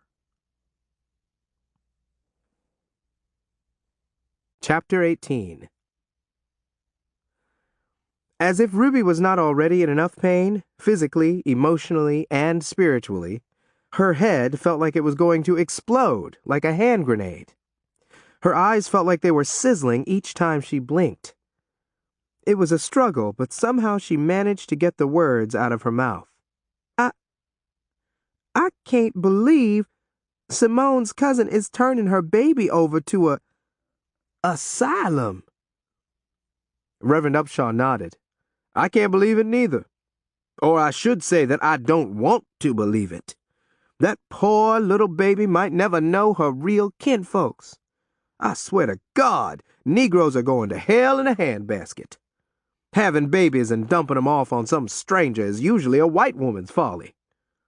At least with us colored folks, we always find a relation to drop off an unwanted baby on." Reverend Upshaw paused and shook his head. "This is a sin and a shame. In all the days of my life, I ain't never knowed of no colored woman to give up her baby to strangers in a asylum. Until now." Ruby agreed that it was a sin and a shame for a colored woman to give up her baby to strangers for them to raise. But she couldn't get those words out of her mouth. All she could say next was, "Oh." She felt faint. It felt like her brain was swimming around in her head. For a moment she thought her legs were going to buckle and that she'd end up on the floor in a heap. That was the last thing she wanted to happen.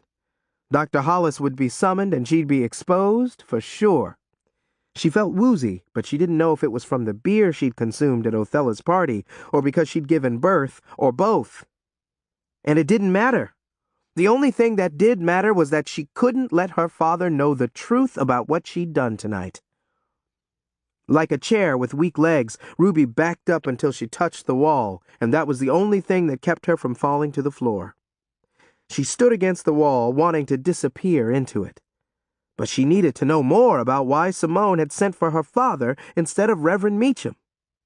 "Ruby Jean, before you go back to bed, go get my Bible off the bureau in the back bedroom," Reverend Upshaw ordered, patting his hair.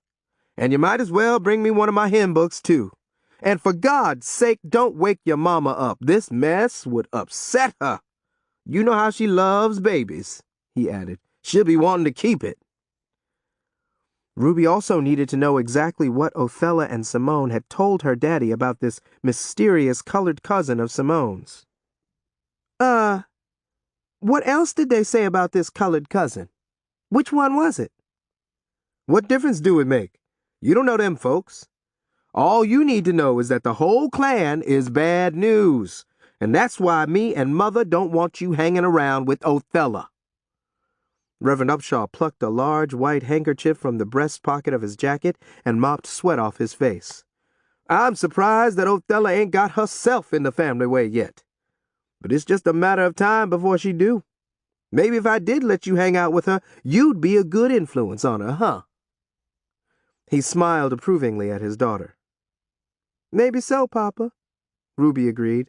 "Maybe so." "But you ain't to fool around with that girl. She'd be more of a bad influence on you than you'd be a good influence on her. Both of y'all might end up lost and in the family way at the same time." "Can I go with you?" Ruby asked in a small voice, holding her breath because the question had slid out of her mouth before she could stop it. "Say what?" Reverend Upshaw gasped. "Why would you want to go with me, girl? The mess Simone got going on might be too traumatic for you to get involved in." "I want to see Simone's cousin's baby before they take it to that asylum," she pleaded. Now that Ruby knew that Simone and Othella had concocted a story that her father had accepted, she decided that she was in the clear. Why in the world do you want to see somebody's baby that you don't even know? I don't even know this female myself, and I thought I knew all of Simone's folks. Them Cajuns and them colored ones on her grandma's side. I just want to see that baby. Reverend Upshaw gave Ruby a narrow-eyed look. I still don't know why. With your sisters trotting in and out of this house with all them brats they got, how come you so hot to see another baby? Just last weekend you was complaining about having to babysit your sister Lola's 3 youngins. I know. I just wanted to see the kind of baby that a mother would give up to some asylum. I'm kind of curious to see this child for that reason myself.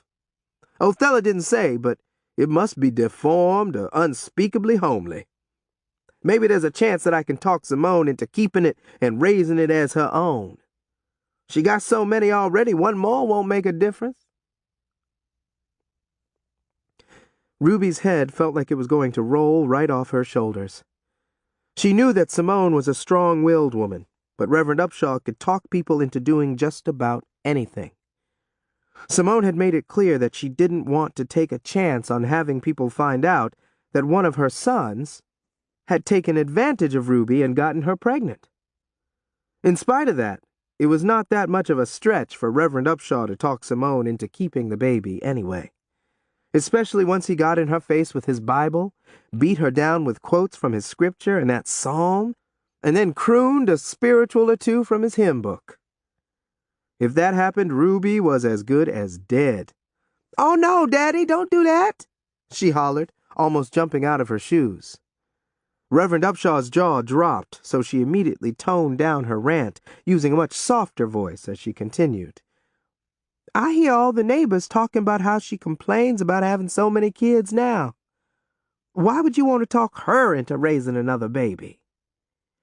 My role is to try and help people do the right thing.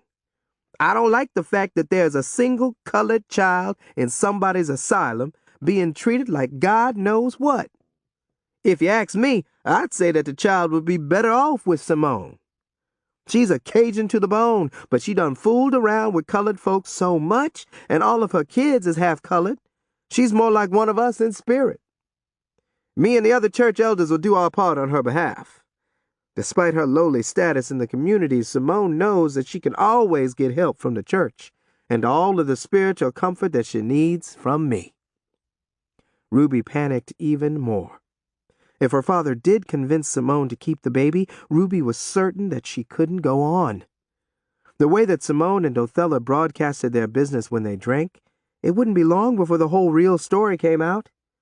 And even if one of those 2 blabbermouths didn't talk, Ruby was afraid that she'd be the one to break down.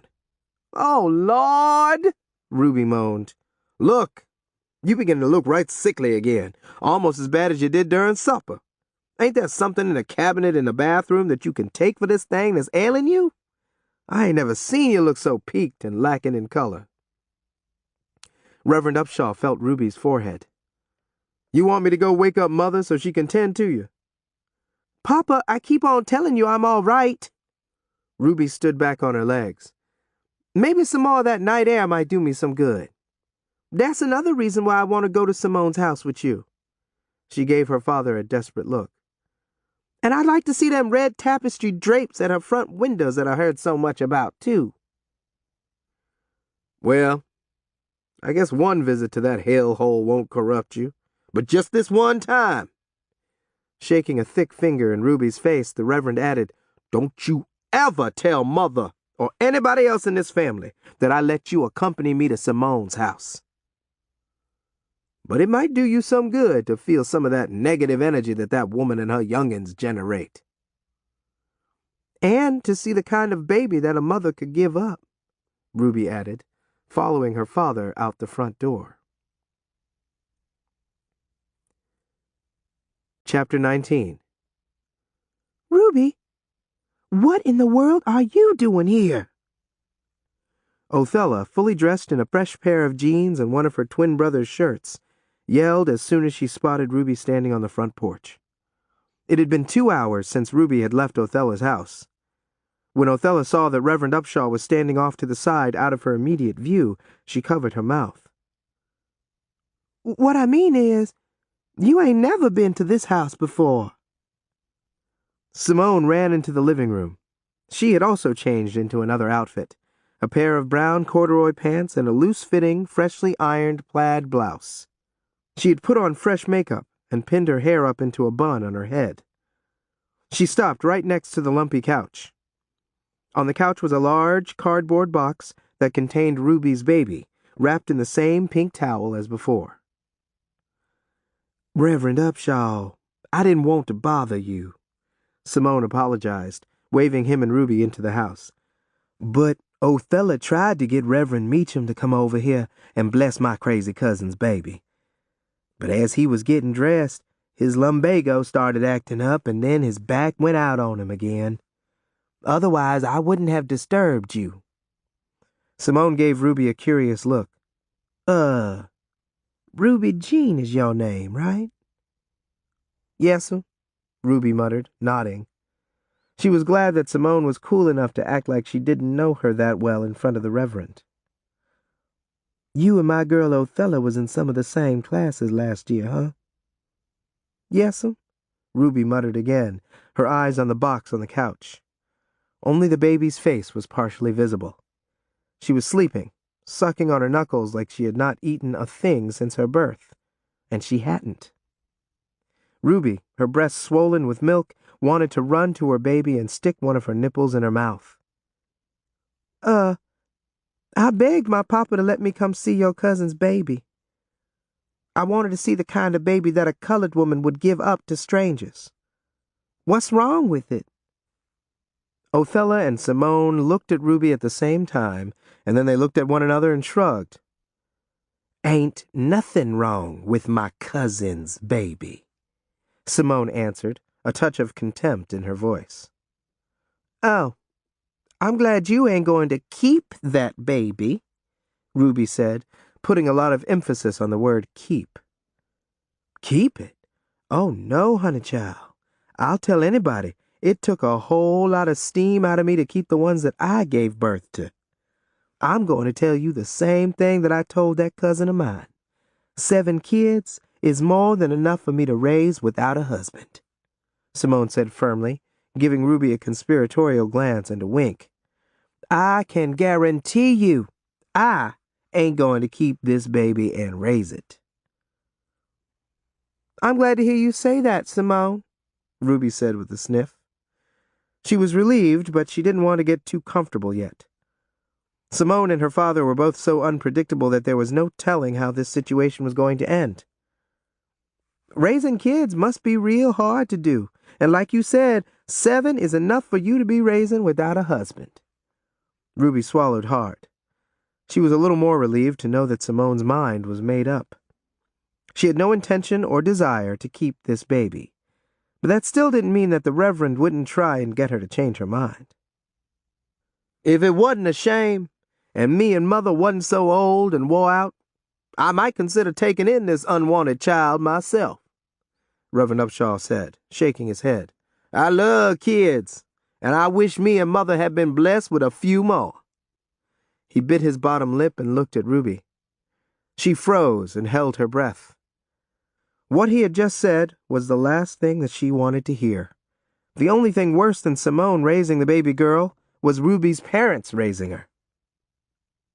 Reverend Upshaw, that's a mighty generous notion for you to have, but I don't think that's a good idea, Simone said, loud and clear. She paused long enough to clear her throat. See, for one thing, my crazy cousin might try to come back and reclaim this child after you and your wife done got attached to it. Babies don't ask to be born, Reverend Upshaw pointed out, mopping sweat off his face with his hand and then fanning his face with his hymn book. And it's a shame when one comes into this world that ain't wanted. True. Babies don't ask to be born, and most young girls like Mama's cousin don't ask to get pregnant, Othella said, giving Ruby the same kind of a conspiratorial look and wink that Simone had offered.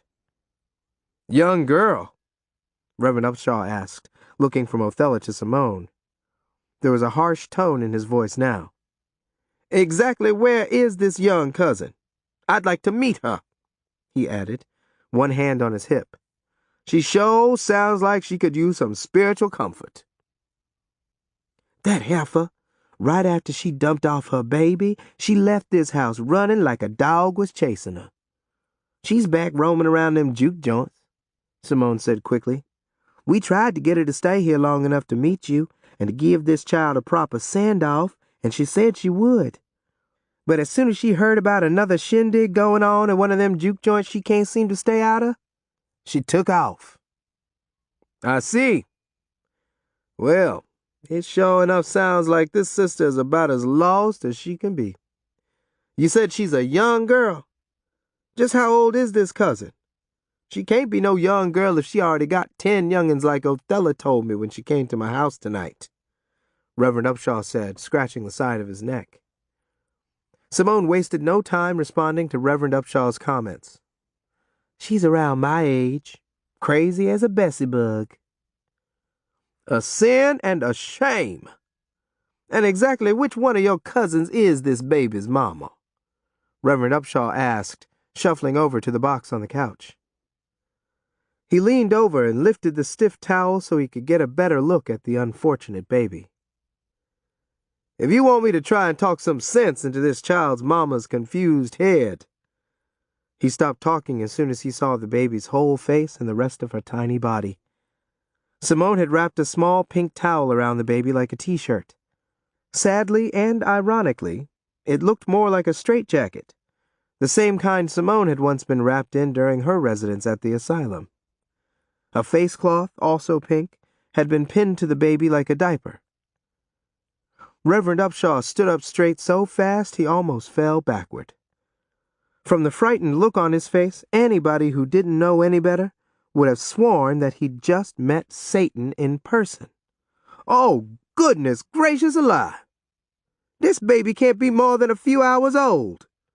His jaw dropped as he whirled around and looked from Simone to Othella again. "I thought y'all was talking about a toddler, or at least a child that's been around for a month or two." "Oh, didn't I say it was a newborn?" Othella asked, feeling defensive. "I'm sure I must have, and you just forgot that part." "You ain't said nothing about this being no fragile newborn baby just a few hours old," Reverend Upshaw insisted. "Well, it is. Cousin Anna was so drunk she didn't even know she was in labor tonight," Othella blurted, wondering how many more lies she would have to tell before the night was over. She had already told more lies in this one day than she usually did in a whole week. She figured it was good practice, though. From what she already knew, lies were part of the game if a person wanted to enjoy life. "Where was this child born?" Reverend Upshaw asked, looking alarmed. "What's this loosey-goosey cousin's name again?" "It's Cousin Anna's baby," Othella said, blinking at Ruby. "She was, at some bootlegger's house when she went into labor. She gave birth just as she was about to sit on the toilet to empty her bowels. She's had 10 kids already, so this one just slid out on the floor like a blood clot." "Thank the Lord that one of them other drunks walked into the outhouse in time," Simone stated. Her hands were shaking because she was so nervous. She hid them by folding her arms. This wasn't going the way she had thought it would. But it was too late now. She had to finish what she had started. "You can see why I sent for you, Reverend Upshaw. I knew we could count on you." "Bless you for feeling that confident in me, Simone," Reverend Upshaw croaked. "I'll give thanks to God." "And you can also thank God that them drunks at the bootlegger's house had enough sense to clean off this baby and make Cousin Anna bring it to us," Othella added. "She walked half a mile in the night air with this child." Reverend Upshaw strolled over to Ruby and put his hands on her shoulders. "You go on back home, baby girl. This is worse than I thought. I don't want none of this negative energy to rub off on you. You are way too innocent for all of this." Othella had to force herself not to laugh, and it was not easy.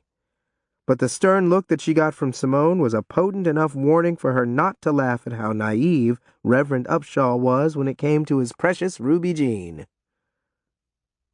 "Can I look at the baby first, though?" Ruby asked, anxious to leave. She was glad that her father had advised her to leave the premises. She was sorry now that she had come at all. It had been hard enough to leave her baby the first time. She knew that this would be the last time. She would never see her child again. Can I hold her? Ruby was already hovering over the box, looking at the child like she was something good to eat. She had to hold her breath to keep from bursting into tears. Her? Ruby Jean, how did you know it was a girl baby if you just seen this baby for the first time tonight? Ain't nobody said nothing about it being a girl. Reverend Upshaw asked with a puzzled expression on his face. He was looking at Ruby like he could see through her. She was glad he couldn't, and doubly glad that he couldn't read her mind. Othella held her breath. Simone held hers, too, thinking that maybe the preacher wasn't so naive after all. Would he put two and two together and figure out what was really going on? Ruby couldn't think fast enough. She stood stock still, looking from her father to the box on the couch. Simone rescued Ruby again. I guess that pink towel gave it away. She grinned. Huh, Ruby? Pink is for girls. Simone nodded, prompting Ruby to nod. Yeah, it was that pink towel, Ruby muttered, almost biting her tongue. Well, it don't matter whether it's a boy or a girl at this point, Reverend Upshaw grunted, shaking his head again. He looked at Ruby as she leaned over the box, reaching for the baby again. Ruby Jean, like your daddy said, you go on back home and let us handle this. Simone narrowed her eyes and gave Ruby a threatening look. You shouldn't have come out this late nohow. Ruby wasn't about to give up too easily. She straightened up, sucked in some air, and smoothed back her hair with both hands. She had no idea how she looked, but she knew that after what she'd endured tonight, she probably looked a fright. When Simone had bathed her, she had wiped off her makeup and pinned her knotty hair back with several hairpins. It's been a while since I seen a little bitty baby up this close, and I won't never see this one again. I feel sorry for her, just like y'all do, so I'd like to hold her just this once. Ruby was determined to hold and embrace her daughter again, and she wasn't going to let her daddy or anybody else stop her. Simone, Othella, and Reverend Upshaw moved aside as Ruby lifted the baby and held her in her arms for the last time. Chapter 20. Ruby Jean, now that you know what a Babylon that Simone's house is, I can only hope that you are glad we never let you socialize with that Othella. Ruby's mother paused long enough to take a few sips of her coffee. She resumed her part of the conversation with a tight look on her face. Your papa just told me that he let you accompany him to Simone's house last night. Yes'm, Ruby said, struggling to keep the fear out of her voice. It sure was a pretty little baby, though. She adjusted her position in her seat at the kitchen table. All babies is pretty when they that young, Reverend Upshaw said with a nod. Even when they ugly. He chuckled. His wife shot him an annoyed look, but she didn't look in his direction long. She immediately turned her attention back to Ruby, looking at her like she was trying to read her mind. Even though Ruby knew that her mother didn't know what was on her mind, she was still nervous. I'm glad Simone let me hug that baby for a few minutes, Ruby said, trying to keep the conversation light. Now, Ruby Jean, you stop that. You don't need to be getting attached to no strange baby. You'll have your own baby soon enough. As a matter of fact, me and Mother decided that we're going to let you start courting as soon as you're ready. Them Simpson boys and them Mason boys asks about you every time I see them, Reverend Upshaw said with a wink. Me, I'd like to see you latch on to one of them Donaldson boys. Not only do they already have good jobs sharecropping, they are all in the church. As long as that courting don't interfere with your schoolwork and your household responsibilities, Ida May added. Ruby experienced several different emotions, one right after the other. For one thing, she hated being so deceitful to her parents. And another thing was that she didn't like the fact that they had decided what boys she could see. There wasn't a single boy among the ones that her daddy had just mentioned that she would give the time of day, especially one of the 4 Donaldson boys. Sharecroppers. What was wrong with her daddy? What in the world made him think that she'd want to spend the rest of her life married to a sharecropper?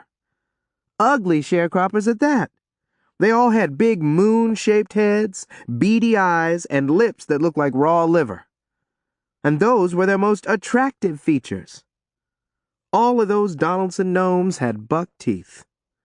Leroy, the one who had been flirting with Ruby since she was 9, spoke with a lisp. "Can I be excused?" Ruby asked, her stomach in knots. "I don't feel too good this morning." She didn't even wait for her parents to respond. She promptly returned to her room and remained there for the rest of the day. She did manage to sleep for a few hours that night, but the next day, as soon as she crawled out of bed, she dressed and snuck back to Othella's house. Ruby was disappointed to see that Ike was the only one up when she arrived, and that Othella and Simone were not even home. Where did they go?" she asked, standing on the top porch step. "Last night, Mama told Othella to get up this morning and go over to some white lady's house to help her do some housework that Mama was supposed to do," Ike answered. "Mama said something real serious had come up and she had to drive out of town, so she couldn't go to the lady's house herself." "Oh? You didn't happen to hear her mention what that something real serious was, did you?" "Nope. But I heard Mama's car leaving the yard real late last night. I peeped out the window, and I seen her carrying something in a box. She was still gone when I got up this morning. Mama and Othella is up to something. Mama made us all go to bed after the party, but she let Othella stay up. I heard voices coming from the living room all through the night, but I couldn't make out what nobody was saying." Ike opened the door wider and motioned with his hand for Ruby to enter. "O. Henry was a little jealous because it was his birthday, too, but Othella was the one getting most of the attention. But he was kind of glad when you and her went to Mama's room and stayed so long he could be in the spotlight more. And I hope you don't mind me saying so, but I thought it was scandalous that nobody brought no birthday presents for Othella or O. Henry."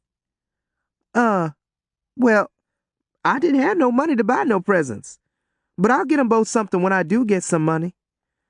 And since Othella planned the party, I didn't think much about it being O. Henry's celebration, too. Next time she throws a party, I'll be sure and pay him more attention." "Why? I thought you was my girl." "Huh? Well, Did you come back here last night?" Ike's eyes were on Ruby's bosom. "If you did, you should have come woke me up so we could have had some fun." No," she muttered, fingering the top button on her blouse, still standing on the porch step. She was glad that she had worn one of her baggy blouses. Ike could stare at her chest all he wanted to, and he would not see her nipples like he usually did.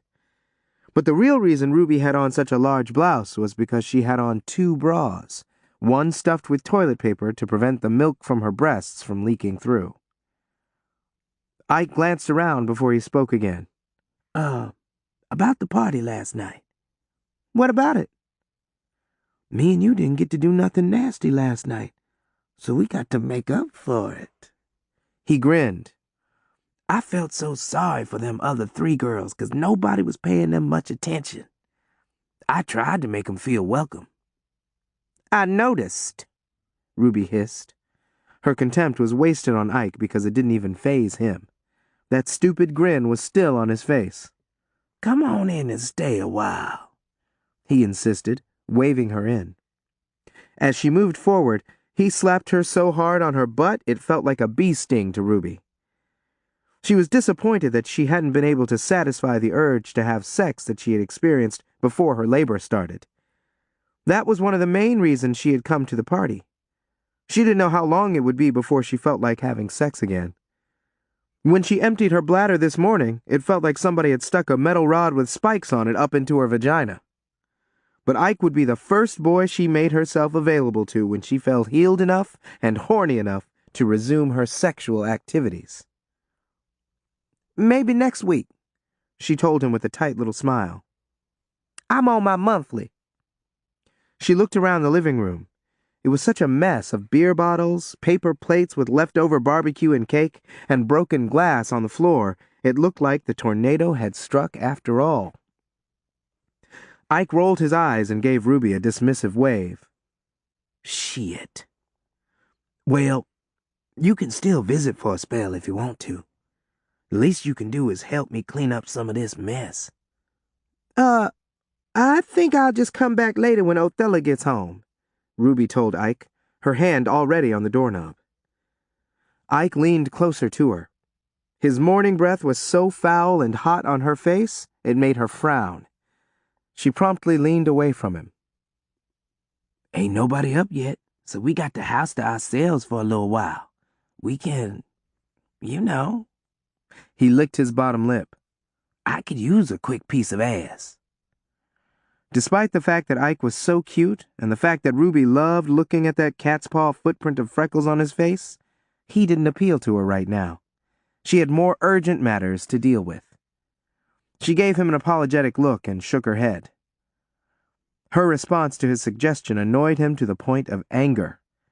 He narrowed his eyes and shook his finger in Ruby's face. Girl, I've been meaning to ask you.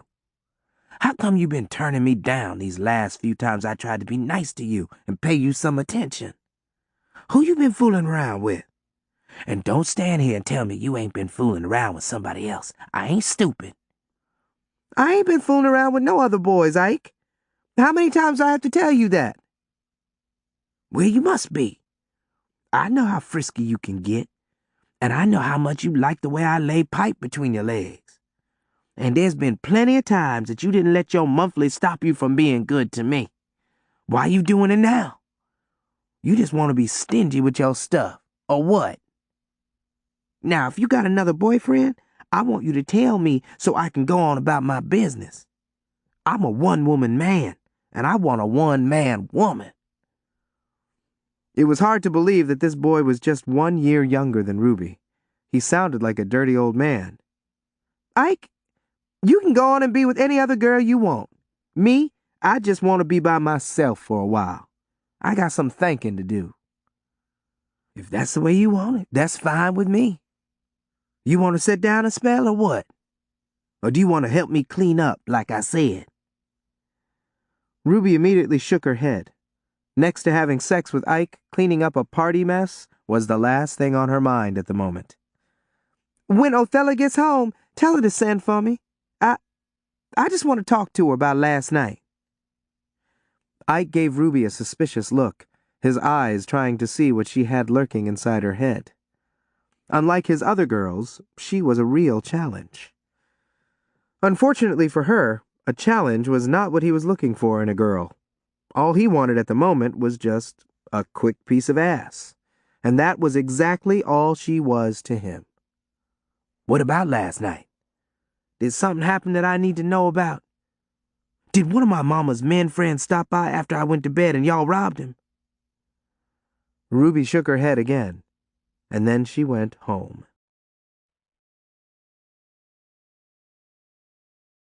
Chapter 21. Less than a week after Ruby had given birth, her sister Lola and her husband dropped by the house to have dinner again. Ruby got along all right with all of her 6 sisters' husbands, but Lola's husband was a major thorn in her side. He was the meddlesome kind, and he kept his meatball of a nose in Ruby's business. But this time, Lola was the one who got the ball rolling. 5 minutes after everybody had sat down to eat dinner, the first thing out of Lola's mouth was, Ruby Jean, you been sick. You done lost weight. You was a mite thicker around the middle the last time we was here. The questioning look on her face made it even worse. Like Ruby, her mother, and the rest of Ruby's sisters, Lola was dark, stout, and somewhat ordinary looking. However, she knew enough makeup and hair tricks to make herself look quite glamorous. Ruby was glad that she looked more like Lola than any of her other sisters. The fact that Lola did look quite attractive made her a little more confident than her sisters. She was bold and often did and said things that none of the others would. And of all the people in the family, this sister had no business being suspicious of Ruby. Not after all the backsliding she'd done before she got married. And knowing her, she was probably still doing her dirty business now, for all Ruby knew. Like Ruby's favorite sister Bula, Lola was also a hypocrite, and an even bigger one than Bula. Not only had she fooled around with a slew of men while she was engaged to Arlester, but she'd fooled around with women, too. Ruby didn't see anything wrong with women sleeping with women. With men being the only other option, it was no wonder some women turned to other women for romantic attention, she thought. But she knew that her parents considered homosexuality to be one of the most unspeakable acts on the books. One night a few years ago, she had walked in on Lola and Sandra Wooten, rolling around naked on Sandra's parents' living room floor. Lola had paid Ruby a nickel not to snitch. "How is that mannish Sandra woman you used to spend so much time with doing these days?" Ruby asked, giving Lola a mildly threatening look. "She's fine as far as I know," Lola said quickly, clearing her throat and shifting her butt around in her seat. Ruby enjoyed watching Lola squirm. Her question took care of Lola's meddling right away, but Ruby was not out of danger yet.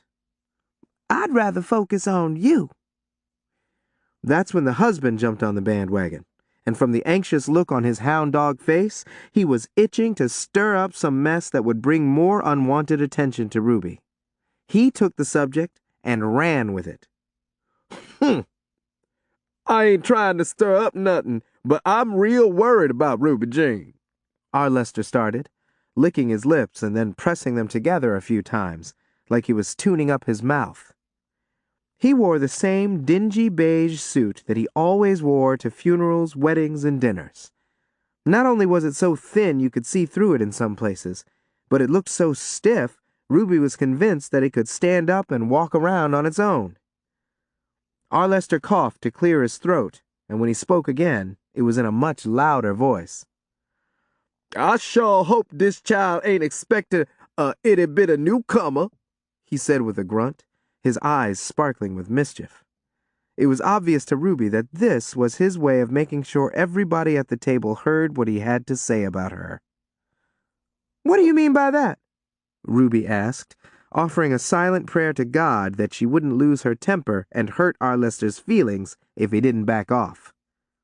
As it was, this man was lucky to still be alive. He was lucky that Ruby didn't know some dirt on him like she did with Lola.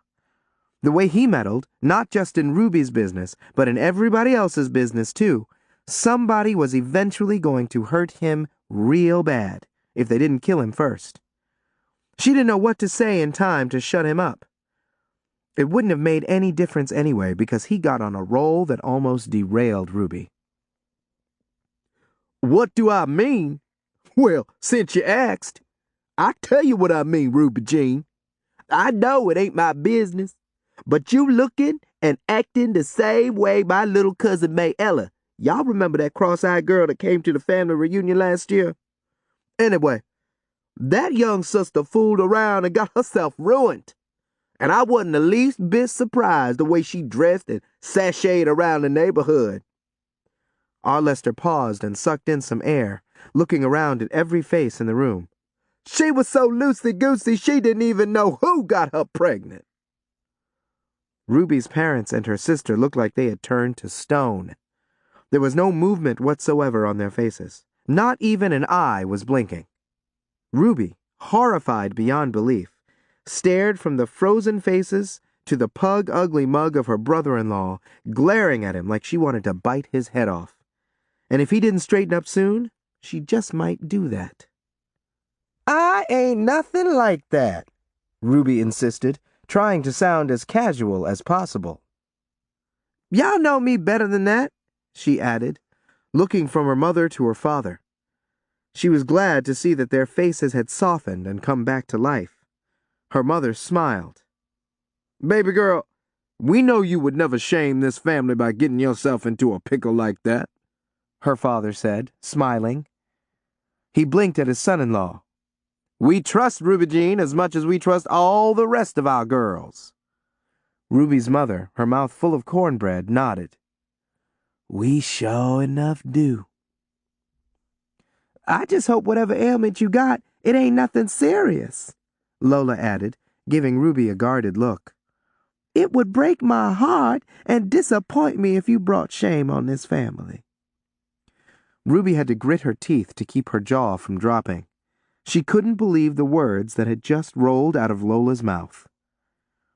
Lola knew better than to go too far with Ruby.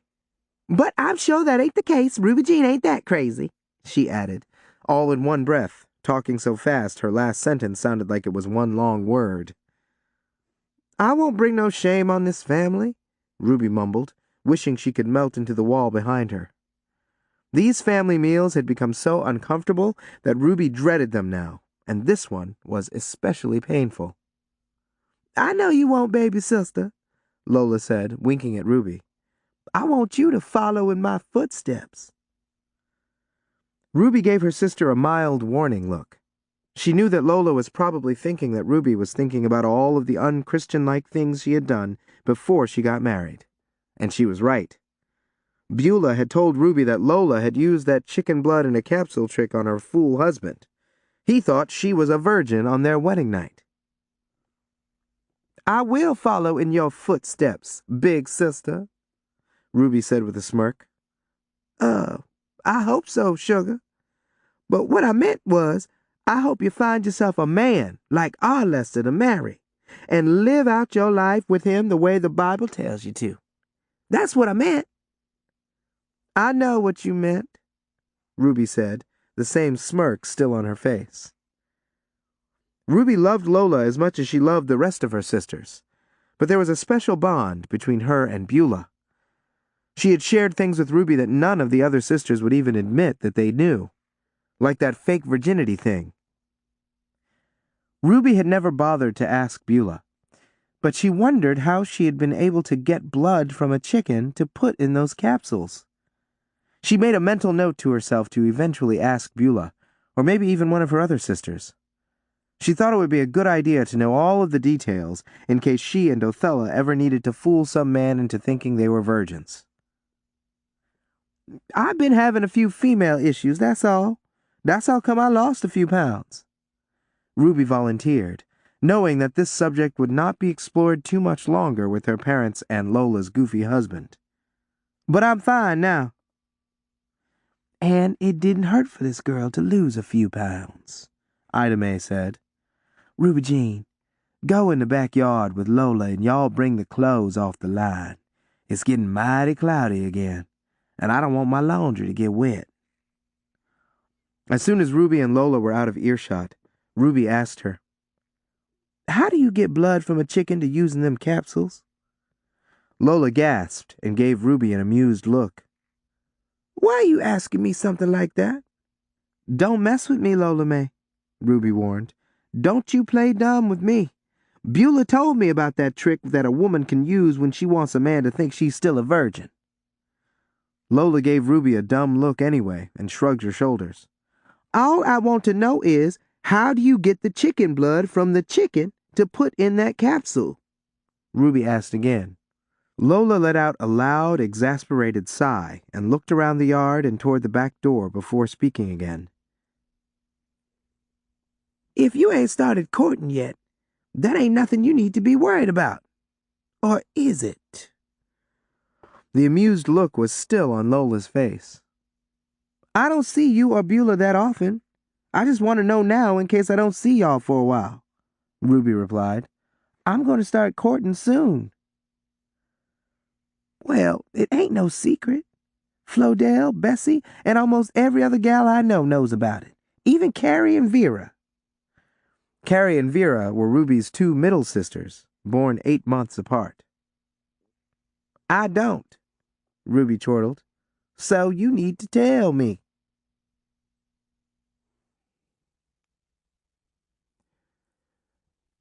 Chapter 22. There were times when Lola wanted to slap Ruby, especially when she displayed a smug look on her face like she was doing now. You don't know. I should hope not. Trust me, you don't want to grow up too fast, Ruby Jean. But I do want to grow up soon, Ruby wailed. What's that got to do with that chicken blood trick? I don't know when I'll meet me a man, like your husband. There might be one or two before him, and you know how it is. You might get weak. You might not be a virgin by the time you meet your husband-to-be. Ruby nodded. I might get weak and do something nasty before my time. I want the man I marry to think he's the first, Ruby whined. Like you. Let me tell you something right now, little girl. Virgins over 15 around here is as rare as hen's teeth. Other than you, I sure don't know none. And I am stupefied that any man in his right mind is dumb enough to think there is.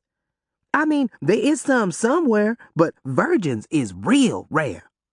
And to tell you the truth, I am surprised that one of these boys ain't already got to you. I'm surprised too, Ruby said with a nervous cough. But like I just said, I will start courting soon, and Lola held up her hand and gave Ruby an impatient look as they started to remove the clothes, sheets mostly, from the clothesline. You don't need but a few drops of blood, see? And you get it when you cut up a chicken. You drain the blood into a cup or something, then you use a spoon or an eyedropper, and you drip the blood into the capsule. It's so easy any idiot could do it. Lola paused and narrowed her eyes to look at Ruby. What you been up to, girl? Nothing yet. Like I said, I don't see you that often. I want to know this kind of stuff in case me or one of my friends need to do it. I think it's a real good trick. Honey, we women know all kinds of tricks when it comes to sexing. Since we on the subject, I guess I should also tell you how to keep yourself from getting pregnant, huh? It wouldn't hurt, Ruby muttered, looking over Lola's shoulder toward Othella's house. She couldn't tell her sister that Othella had already shared that information with her. And she certainly couldn't tell her sister that she had gotten pregnant anyway, knowing that she probably could have prevented it. Had she followed Othella's instructions more diligently, or aborted her pregnancy with a triple dose of that harsh black draft laxative. But it was too late for any of that now. You douche with bleach and/or vinegar every time after you do the deed. Lola was curious as to why Ruby was staring at her with a look of disbelief on her face. You don't believe me? And that's supposed to keep me from getting pregnant, huh? It's supposed to, but it don't always work. I hope you know that. Lola paused again and gave her sister a very concerned look. Baby sister, please don't bring no baby into this world until you know you can take proper care of it. A baby is a gift from God, but sometimes them gifts come before they're supposed to, and the mama ends up suffering. I know, Ruby thought, blinking hard and fast to hold back her tears. You got something in your eyes? Why you blinking like that? Lola wanted to know. I got something in my eyes. Dust, I guess, Ruby told her. We better hurry up and get them clothes and sheets off the line. I can smell the rain coming. The next couple of days were very difficult for Ruby. She was depressed, she was concerned about her baby, and she was mad with everybody involved, especially Simone. She was the one who had insisted, no, forced Ruby to give up her child. And Othella had not helped Ruby's case at all. After thinking about it, Ruby felt that Othella should have challenged Simone and insisted that Ruby keep the baby, especially if she thought there was a chance that Ike was the father. Ruby was even mad at her father for being so damn eager to help Simone get rid of that poor little innocent baby. It was another week before she caught Othella and Simone at home. "If I didn't know no better, I'd swear y'all been avoiding me," Ruby accused that Saturday around midnight when she tiptoed up on the front porch of Simone's house. Othella had opened the door. "Other than them bill collectors, we ain't been hiding from nobody," Othella said in a very defensive manner. "And we sure ain't got no reason to be hiding from you. You're the one that had a baby that nobody knows about." "That's what I wanted to talk to y'all about," Ruby said, brushing past Othella. She sat down hard on the couch next to Simone, who was in a short gown and drinking home-brewed whiskey from a coffee cup. "Simone, did you arrange everything all right with them asylum folks?" If you mean did I get that child situated with them nuns, the answer is yes. Now, I suggest we don't talk about this subject no more after tonight," Simone said hotly. She took a long, loud drink from her cup, frowning as the harsh liquid burned its way down her throat. "That was a major ordeal for me to get caught up in. And," she paused and looked from Othella to Ruby, "I still ain't telling neither one of y'all the name or location of that asylum." She blinked and let out a deep sigh, as if gearing up to deliver even more unpleasant news. "I told them nuns that baby's mama died."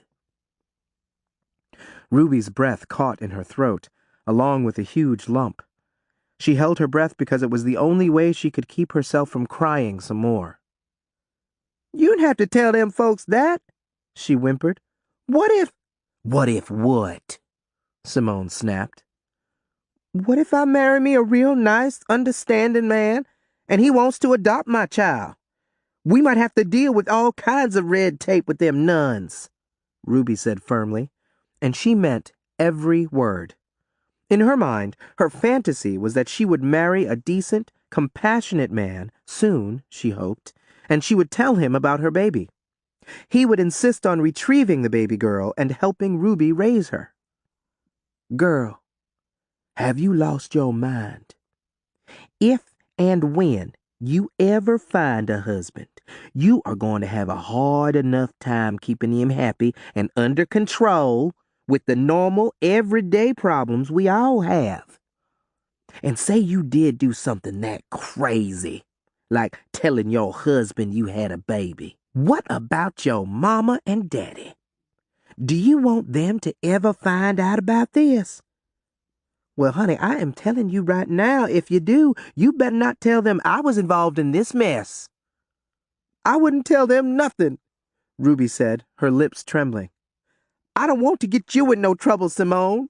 Not after all you done for me, honest to God." Simone shook her head and her fist. "Lord, why didn't I send somebody to get your daddy when you first passed out of my house that night?" she muttered, and shot a hot look at Ruby. "Girl, it's too late to be having pipe dreams about you and a husband and y'all raising that baby and living happily ever after. Now, like I said, I ain't telling you or Othella where that asylum is or the name of it. So any notions y'all might have down the road about going to get that baby, forget it. Them nuns got it on paper that the mama is dead. A colored, retarded cousin of mine that died giving birth to that baby. That's exactly what I told them. And y'all both know that when it comes to colored folks, nobody, not even them nuns, is going to be too particular about maintaining the proper paperwork after a while. If anything, Ruby, if you was to ever show up there asking about a baby, they more than likely would just call the law on you and have you hauled off to jail. They might even wrap you up in a straitjacket and lock you in a room in that same asylum yourself. And I know they would, because I seen them do stuff like that all the time. You hear me?" Ruby stared off into space, but she'd heard every word that had come out of Simone's mouth. She nodded, she sniffed, she wiped a tear from the corner of her eye. Othella looked toward the back of the house to make sure none of her siblings were lurking about. Then she looked at Ruby and spoke in a low but firm voice. Mama is right. And to tell you the truth, this subject is getting real stale. The sooner we forget about this, the better off we'll all be. That's easy for y'all to say. Ruby sniffed, getting more and more depressed by the second. Her eyes were red and slightly swollen. It was obvious to Simone and Othella that Ruby had been doing a whole lot of crying lately. What if I can't never have no more babies? Oh, I wouldn't worry about that none. You look right fertile to me. And there will always be some boy or some man willing to stick his pecker in you and fill you up with his baby-making batter. Like I tell everybody, sex is like gumbo. As long as it's available, even when it's bad, it's good. And that's all that boys and men care about when it comes to that. Othella, go in that kitchen yonder and pour Ruby Jean a glass of beer. She looks like she could use some. Chapter 23. Ruby's depression became so severe that her parents were more than a little concerned. They didn't know what was bothering their daughter, and no matter how much they tried to pry the information out of her, they had no luck. Ruby, whatever it is that's got you walking around with such a long face, it can't be so bad that you can't talk to us about it, her mother said for what seemed like the 100th time to Ruby. Her father usually said something similar, or sometimes the exact same things her mother said. "Ain't nothing the matter with me," she mumbled each time they asked. Ruby's sisters and several other relatives also tried to find out from Ruby what was bothering her. But like always, Othella was the only person that she felt comfortable telling some of her troubles to. Lately, Othella didn't even have to ask Ruby why she was so depressed. "I just miss my baby, that's all," Ruby said. She and Othella occupied Simone's back porch steps around 11:30 one Friday night, 6 weeks after the baby's birth. Ruby was still associating with Othella behind her parents' backs. Ironically, after all these years, Othella was one reason why her life was so dreary now. And it was all because she had not helped her convince Simone to let her keep her baby. It's too late to do anything about that now. You need to concentrate on things that you can fix, Othella suggested. Like what? Well, your folks still think you too good to hang out with certain peoples. Othella stopped and gave Ruby a hard look. They don't want me to get ruined, Ruby explained. Othella stared at Ruby in slack-jawed amazement. In your case, with them hoity-toity folks of yours, you can't get no more ruined than pregnant, she shouted. Ruby gave Othella a disgusted look. "There's worse things that can happen to me than getting pregnant," she insisted, her bottom lip trembling. "Yeah, dead. Or locked up for life in some dank prison like my Uncle Andre for robbing a bank." "Your brother treats me like I'm a stranger these days. Some of them other boys I was with, they treat me the same way." Ruby looked out toward the bushes behind the garden beyond the well. "All them times I went in the bushes with one, and now I can't get them same ones to give me the time of day." Ruby looked at Othella and gave her a warm smile. "I don't know what I'd do if I didn't have you to talk to, Othella. If you ever left here, I'd go crazy or die, maybe even both." "Ruby, you need to make some more friends. Forget about my brother and the rest of them hit-and-run boys that hit you and ran." Ruby shrugged. "As long as I got you, I don't need no other friends. Eventually, I'll get another boyfriend, I guess. One that'll stay my boyfriend for a while." "Maybe there'll be some new boys in our school. I heard something about some of them sharecropper families having kinfolks moving here from Baton Rouge. I know they must have some boys around our age." "Oh?" The information that Othella had just revealed obviously pleased Ruby. "That's good to hear. That's something for us to look forward to," she said eagerly. She was even willing to settle for a sharecropper's son for a boyfriend now, as long as he was cute and cool. It don't matter to me. I won't be around too much longer, so I don't care. Othella responded, speaking in a flat, detached tone of voice. Ruby turned her head to the side and gave Othella a confused look, peering at her from the corner of her eye. What are you talking about, girl? Where are you going?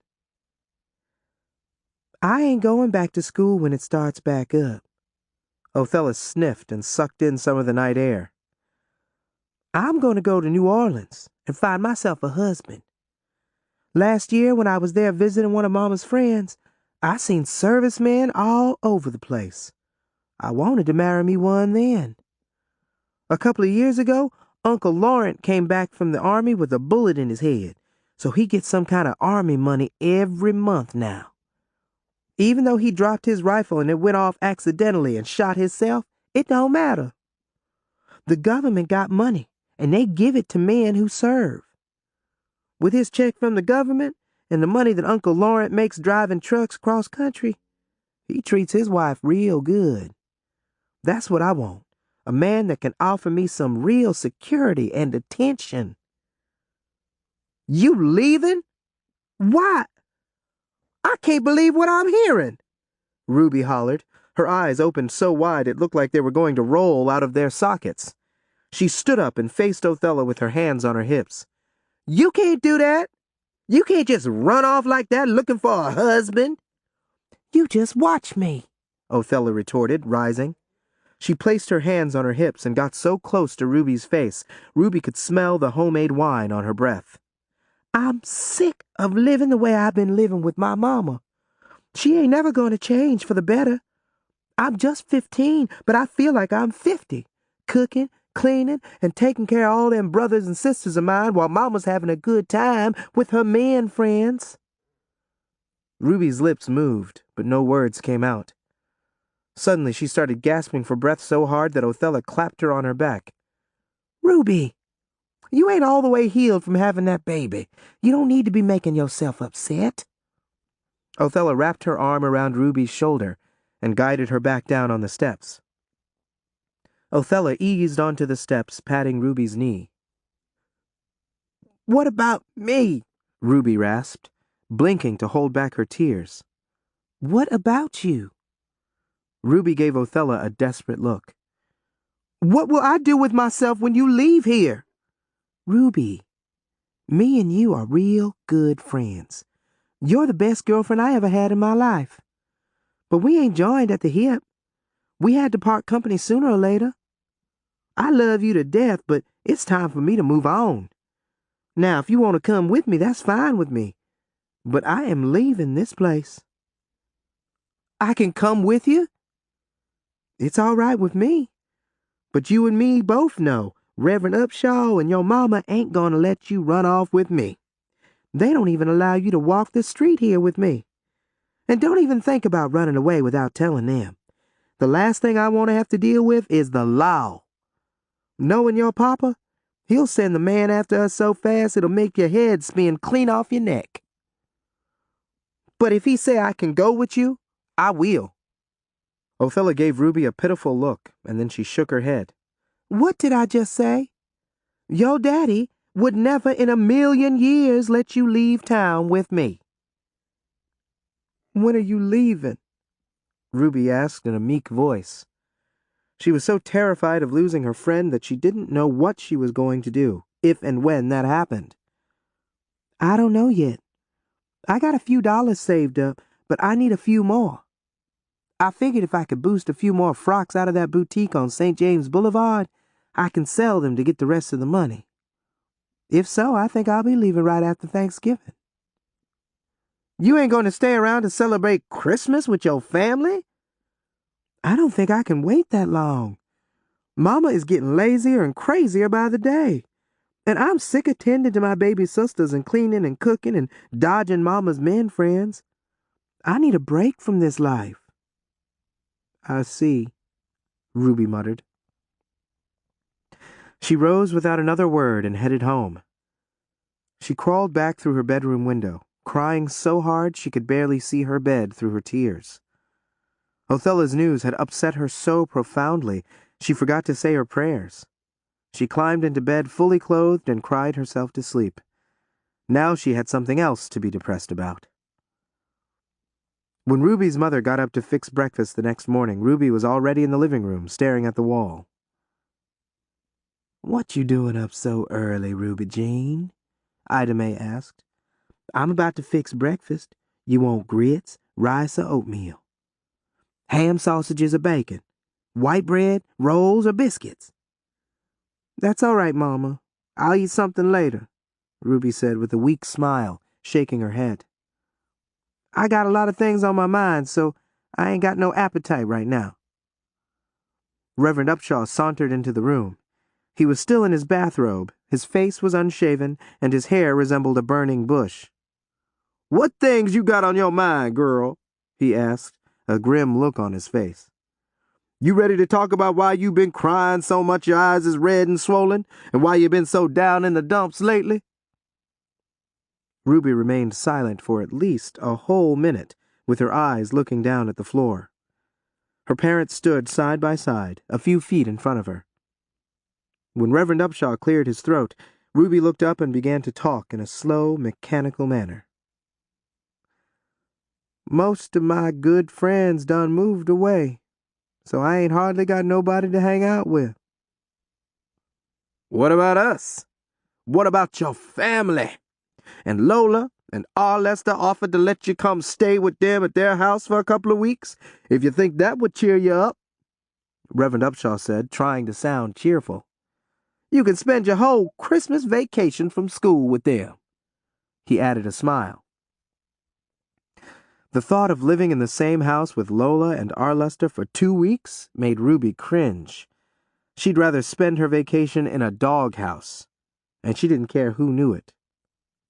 "I wouldn't be found dead in the same house with Arlester," Ruby growled, her lips barely moving. There were times when Ruby actually frightened her parents. She was a good girl, they firmly believed that, but she had inherited some personality traits from a few less than holy members of the family, on both sides. She was moody like her mother's brother Preston in Slidell. She was opinionated like her father's deceased sister Della. She walked, talked, and sometimes laughed in the same high-pitched way that her father's oldest brother Moses did. He was in prison for life for killing his wife when she attempted to leave him. Moses was so mean and violent his own mother had encouraged the district attorney to lock him away for life. Ruby was only 4 years old when Uncle Moses went to prison, but she had still picked up some of his traits. That was what frightened her parents the most. "Arlester is a fool," Ruby added, her lips snapping brutally over each word. "If he don't stop running off at the mouth, saying all kinds of stupid stuff to people, somebody's going to hurt him real bad." "Well now, that's one thing that me and Mother agree with you on. I just hope that you ain't that person to hurt Arlester, or anybody else, real bad. And don't you worry about all of them outlandish things that Arlester says about you in front of us. Me and Mother don't buy none of it. We know you better. Don't we, Mother?" Reverend Upshaw turned to his wife with a stern look on his face. It was the kind of look that made her agree with him whether she did or not. She agreed with him this time, and the stern look from him had nothing to do with it. "We want you to be happy, Ruby Jean. Now, I know we've been real strict with you, and that's because you're our baby. We know when you leave home, we're going to have to get used to a completely empty nest, and that ain't going to be easy for a couple of old birds like us," Ida May said, her voice cracking. "Now, we know you want to start courting, but what else do you want to do that might help bring you out of them doldrums you've been in lately?" Ruby swallowed hard. She had already rehearsed what she wanted to say. "Simone's having a backyard cookout next Friday, and I want to go." As soon as she'd released the last word, she held her breath. I ran into Othella at the store, and she invited me." Ruby's parents were still standing side by side, still staring at her. Their bodies looked as stiff as pillars of salt, and their faces looked like they'd turned to wood. I know y'all hate Othella, but she's always been nice to me in school, and when I run into her at the store and stuff. And I think I'm old enough now to decide who I want to be friends with. Ruby surprised herself at how easy she was able to speak her mind on such an unpopular subject in her parents' house. And even though she was acting and looking bold and confident, inside she was trembling like a leaf. She didn't know what to expect from her parents. With everybody else married and out of the house now, I feel like a loose wheel. What about them Donaldson boys? Ida May asked. I wouldn't go to a dog fight with one of them Donaldson boys. They don't even use deodorant, Ruby hollered. She was surprised to see such a frightened look on both of her parents' faces. At the rate I'm going to be an old maid with not a friend in the world. I'll grow old and die alone, and I wouldn't have had no real fun in my life. The room got so quiet, Ruby could hear the small clock ticking on the wall above the couch. It was like everything in the house and outside had stopped. She couldn't hear the neighbors laughing and talking back and forth like she did almost every other morning. No cars with loud mufflers, like so many in the neighborhood had, were driving down the street. The chickens in the backyard, which could usually be heard clucking all hours of the day, had suddenly stopped.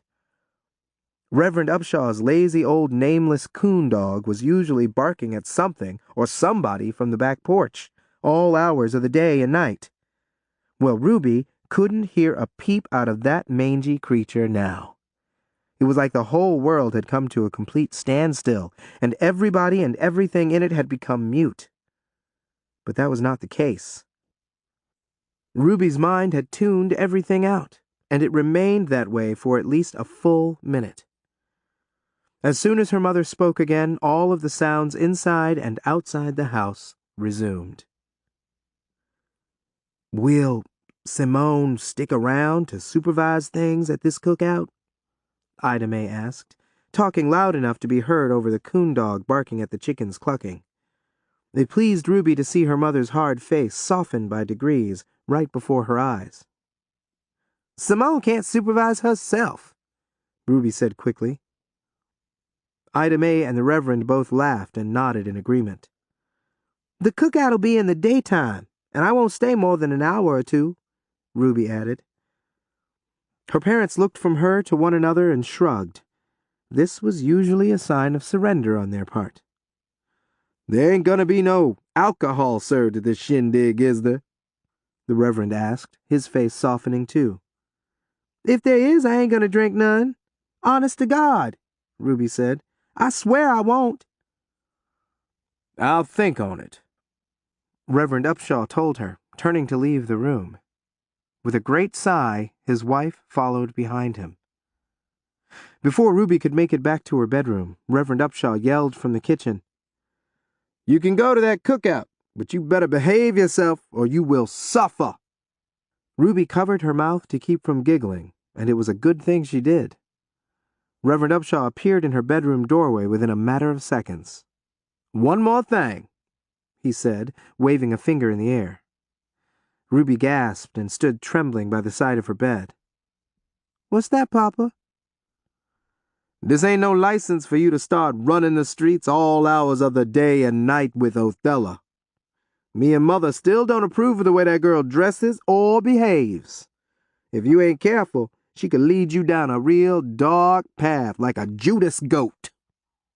However," he paused and rubbed the side of his sweaty face and neck, and then he continued, talking in a loud voice, "I guess you can be casual friends with her and still maintain your dignity. When and if she do something unholy in your presence, you remember the way you was brought up, yeah?" You and Mama ain't got nothing to worry about. I know right from wrong, Ruby said. Chapter 24. Getting her parents' permission to visit Othella was a major move forward in Ruby's life. Her attitude changed immediately. She started to eat right again, She smiled more, and she behaved in a manner that pleased her parents. And she did not miss climbing in and out of her window to sneak to Othella's house after her parents had gone to bed. When Ruby went to Othella's house now, she didn't do anything that was hot enough for anybody to report to her parents, and she always returned home when she was supposed to. She eventually got over Ike and all of the other boys who now shunned her. She had found a couple of new ones that she liked enough to spend time with anyway. However, despite all of these new changes in Ruby's life, there was still one thing from her past that haunted her on a daily basis: the baby girl that she had given up. There were times when she was so broken up about it that she prayed that she'd get pregnant again with another baby girl to replace the one she'd lost. She didn't care who fathered her, what she looked like, or even if she came with 2 heads and hooves. Ruby had convinced herself that she'd never be whole again until she made up for her loss. She prayed that in some way Othella would make up for her role in the deception so she could forgive her. It did Ruby no good to try and find out from Simone the name and location of the asylum where she said she had dropped off her baby. She had tried repeatedly, but no matter how much she begged and pleaded, Simone refused to reveal that information. Othella had not mentioned moving to New Orleans again since that night she had told Ruby. When school started that September, Othella didn't show up. Ruby couldn't catch her at home, and she didn't respond to any of the messages that Ruby had left with her siblings for her to come see her. Ruby eventually found out from Othella's twin, O. Henry, that she was doing domestic work for rich white women in the suburbs to get enough money to leave home with. Not only did Ruby's depression return, but she panicked. She couldn't even think rationally. Without giving it much thought, she told her parents in an oh-by-the-way manner, "I'm going to drop out of school and move to New Orleans with Othella so I can find me a husband, y'all." Ruby had seen some expressions on her parents' faces over the years that would have frightened Satan, but there were no words to describe the looks on their faces this time. Her mother's eyes looked like they had doubled in size. Her lips looked like they had disappeared. She even looked 2 shades lighter. The Reverend's nose flared like a bull's. His mouth dropped open and his lips quivered in a way that made his teeth click. "What?" Ruby said dumbly. "Why are y'all looking at me like I'm crazy?" Reverend Upshaw's lips were still quivering, his teeth still clicking. He and his wife both remained quiet for a few more moments as they continued to stare at Ruby in stunned disbelief. Finally, Ida May spoke. "Ruby Jean Upshaw, how did you get from wanting to be friends with Othella and going to her cookouts every now and then to wanting to run off to New Orleans with her to find a husband? What's got into you now?" Before Ruby could respond, her father spoke. His voice was so hoarse and deep it sounded almost like a demonic growl.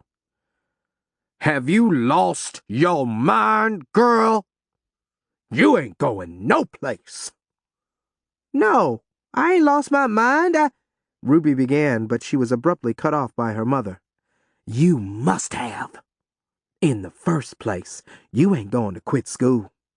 Any colored kid who can go to school these days at all and not have to drop out to work is lucky. That's one thing. Quitting school to run off with a Jezebel like Othella is another thing." "Get a switch, Ruby Jean," Reverend Upshaw ordered, pointing toward the door.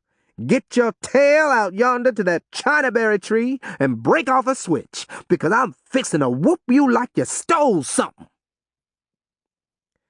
Ruby slunk out of the room, but she didn't go to the chinaberry tree in the yard to break off a switch for her whooping like she'd done so many times in the past.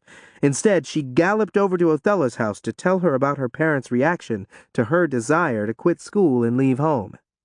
She knew that she had a serious whooping coming when she got back home, but she didn't care. "I ain't the least bit surprised," Othella told her as she massaged her mother's feet. Simone occupied a wobbly chair at the kitchen table. As usual, there was a large jar of liquor in her hand.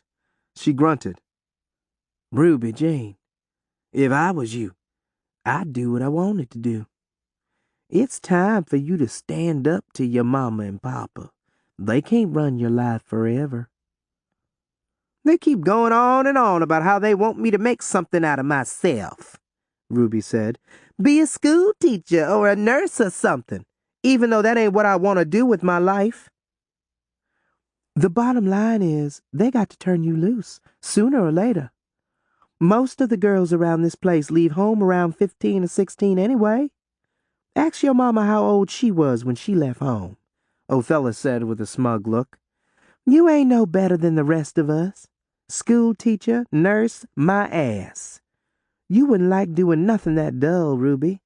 You and me is like birds of a feather. We want to have some fun. Huh, Mama? Sure enough, Simone agreed. I didn't let my folks rule my life, especially after they was the ones that got me on the road to ruin it in the first place. I got treated so much better in that asylum than I did at home. The mention of the asylum made Ruby give Simone a sharp look. But the look that Simone shot back made Ruby reconsider what she wanted to say. As tense as things were about her desire to leave home, Ruby didn't want to deal with the subject of Simone leaving her baby in that asylum again right now, too. If that was what she really did. For all Ruby knew, Simone could have given her precious baby to one of her relatives. Or she could have sold it to some desperate childless couple. After all, the baby was fair-skinned, healthy-looking, and attractive. What childless colored couple wouldn't want such a child? And knowing Simone, she would have sold that baby for the price of a few drinks. Ruby considered the possibility that that was the real reason Simone wouldn't even tell Ruby the name and location of the asylum. From the angry look on Simone's face, Ruby knew not to bring up the subject. When she looked at Othella's face, the angry look on hers was just as severe as the one on her mother's. I'll miss you, Ruby, Othella said. I'll send you a letter as soon as I get settled in New Orleans. Maybe you can come visit when you graduate from school, on your way to that colored college your folks want you to go to. I'll probably get a whooping when I get home today, Ruby sighed, moving toward the door. And she did. As soon as she entered the living room front door, Reverend Upshaw lit into her with his belt. For the next few weeks, Ruby moped around the house like a woman in mourning. She went to school in a daze and came home in a daze. Her homework suffered. She suffered. One day she was so distraught she had a severe panic attack at the dinner table in front of her parents, her sister Lola, and Lola's busybody husband, Arlester. Not knowing what was really happening, Ruby's mother assumed she'd choked on a fishbone, so Ruby went along with that. If you're going to eat fried fish without choking, you need to eat slower, Ruby Jean, Ida Mae said, clapping Ruby on the back until she stopped hyperventilating. I thought you was old enough to know that. Swallow some cornbread. That'll absorb that fishbone, Reverend Upshaw advised Ruby before he carefully bit a tail in two, his favorite part on a fish. I'm all right, Ruby sputtered, still having a hard time trying to catch her breath. Once she'd composed herself, she actually smiled. Ruby Jean, the more I see you, the more I think you're trying to hide something real serious, Arlester said. That signifying monkey sat at the table, spilling his red wine all over Ida Mae's brand-new white linen tablecloth. His comments made Ruby so uneasy her butt started to itch like she'd sat in a bucket of fleas. You want to talk about it? I don't want to talk about nothing, Ruby snapped, giving her brother-in-law a look so sharp he flinched and wiggled in his seat, like his butt was itching too.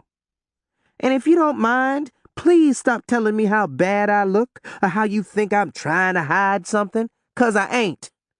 Pass the gravy, please. The conversation shifted abruptly to an upcoming church event, but Arlester continued giving Ruby suspicious looks and shaking his triangle-shaped head. The looks that she shot back at him must have been pretty effective, because he didn't mess with her again for the rest of the evening. However, as he was preparing to leave, he took her aside and told her, Baby girl, if you ever want to confide in me, all you need to do is let me know. I ain't no expert like a psychiatrist or preacher, but I've been around enough to know a little bit of something about everything. Maybe I could turn you around.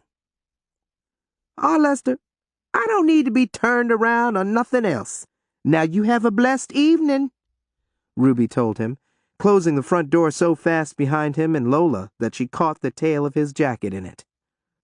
The closer it got to Othella's departure date, which Othella had estimated to be the week after Thanksgiving, or at least before Christmas, Ruby was almost as robotic as a zombie. On Thanksgiving Day, when all of her 6 sisters and their families and a few members of Reverend Upshaw's congregation showed up for dinner, Ruby remained in her room the whole day. Bula, knowing how much Ruby liked to eat and feeling sorry for her, fixed her a huge plate of black-eyed peas, cornbread, rice and gravy, turkey necks so tender the meat was falling off the bones, and yams. She delivered the feast to Ruby on a platter. When Bula entered Ruby's bedroom a few hours later, the plate was still on top of Ruby's dresser where she'd left it, and none of the food had been eaten. The day after Thanksgiving, while Ida May was cleaning up the mess that her guests had made, Ruby finally stumbled out of her room and into the kitchen. Ruby Jean, you need to get a grip on yourself. You know we love you and we only want you to be happy, Ida May said to Ruby in a gentle voice, rubbing her shoulder. Ruby had been crying off and on for hours. Her eyes were bloodshot and almost swollen shut. I ain't never gonna be happy in this house, she sobbed, blinking hard to hold back her tears. I am going to marry the first man that asks me so I can get up out of here, she threatened, pouring herself a large glass of goat's milk, wishing it was beer. You do that, and you'll be back home in no time. You think you miserable now because you're living by our rules. Just wait until you get married and have to live by your husband's rules. You'll come running back here lickety-split, just like all of your sisters keep threatening to do. Life ain't easy, girl. Me and your daddy, we are simply trying to keep you from experiencing just how evil and ugly the world really is, for as long as we can. Ida May gave Ruby a guarded look as she continued to rub her on the shoulder.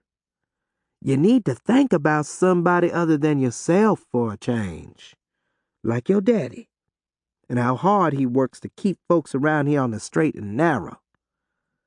Do you think he likes spending so many evenings a week visiting folks so he can minister them, like he's doing right now as we speak?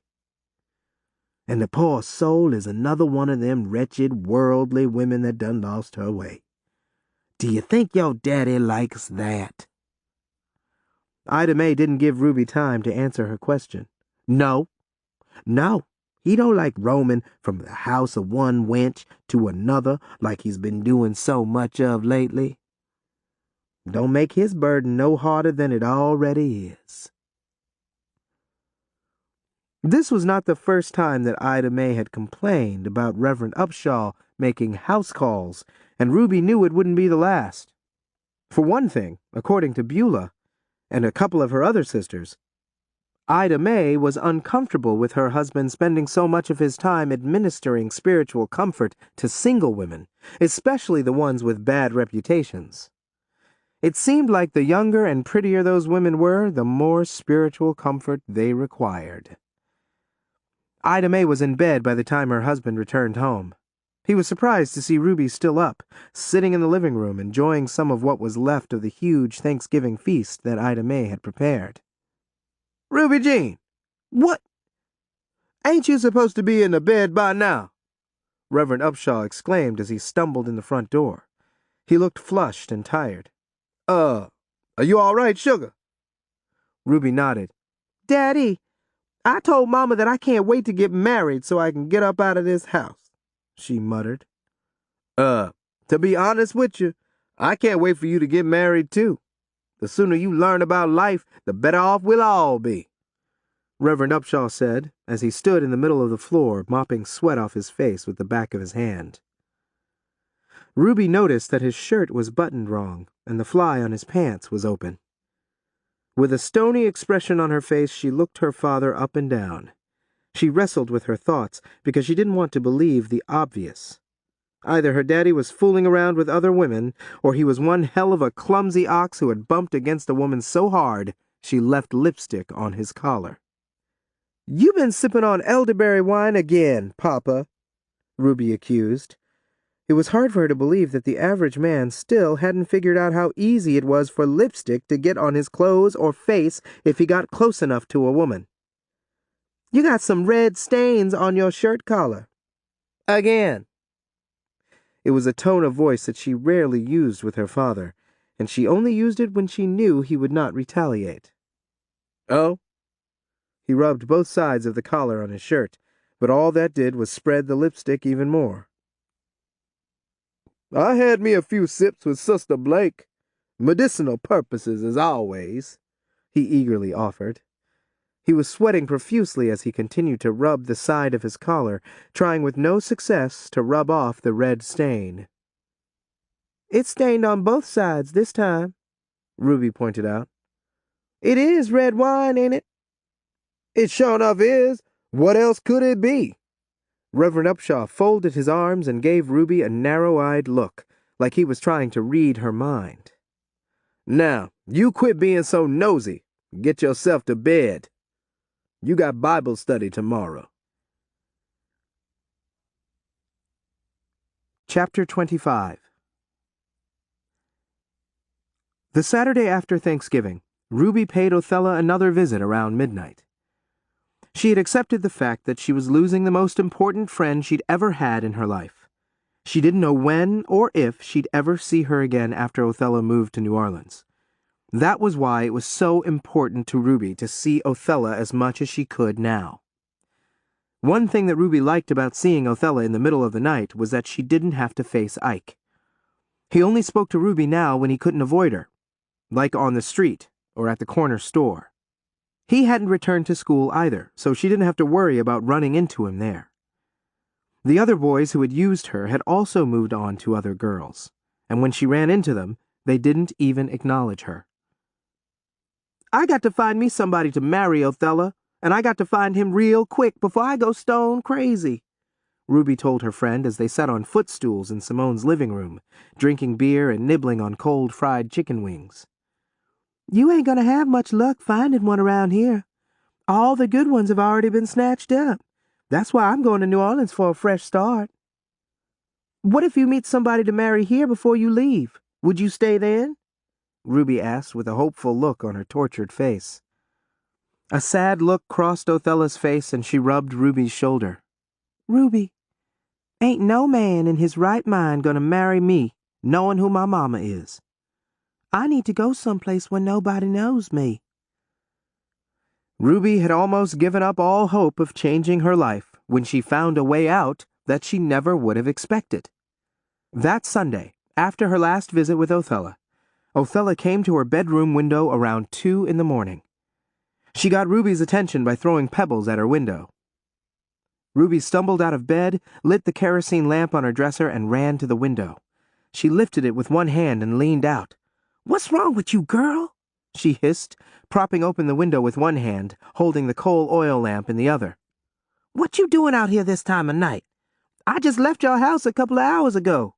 Did I forget and leave something over there?" "You need to come back to my house with me. You need to come with me right now," Othella said in a low, steady voice, with a mysterious look on her face. She was rarely this serious, so Ruby knew that something big was going on.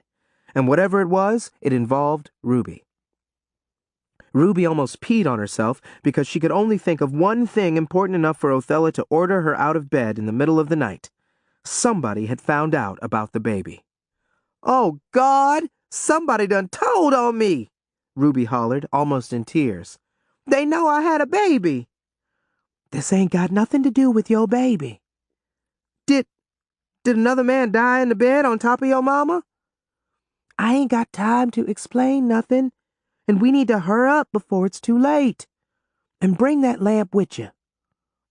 Ruby left the window and grabbed the same off-white shift that she had worn to church earlier in the day.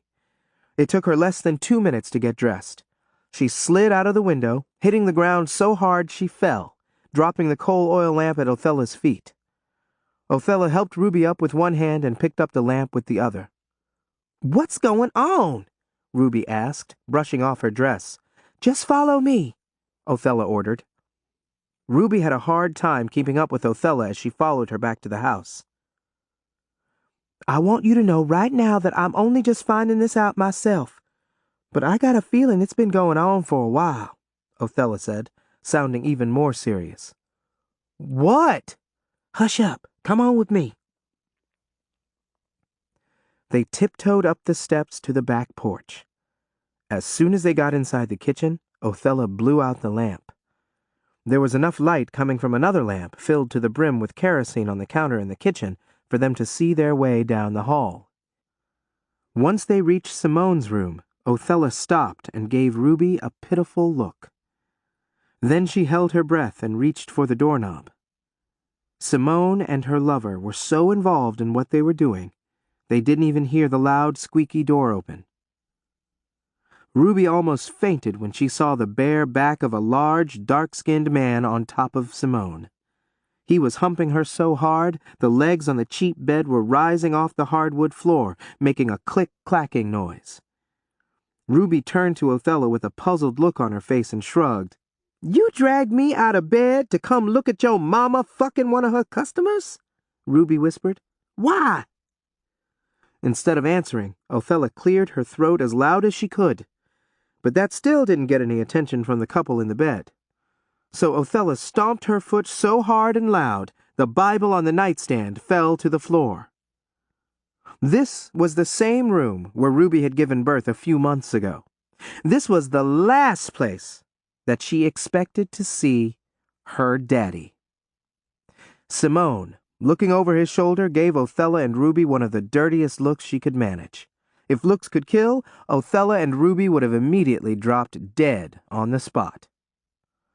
"Oh, shit," Simone complained, tapping Reverend Upshaw on the shoulder. He stopped humping, but he took his time turning around and rolling off her. Had he seen the devil himself, he couldn't have looked more frightened or busted. The funny thing about a married man who gets caught in bed with another woman is that the first thing out of his mouth is usually the universal line, "This ain't what it looks like. I can explain." Those were the exact words that shot out of Reverend Upshaw's mouth like a cannonball. Still huffing and puffing, he scrambled off the bed, his huge bare feet hitting the floor with a loud thud. He pulled the flowered sheet with him, wrapping it around his waist with both hands.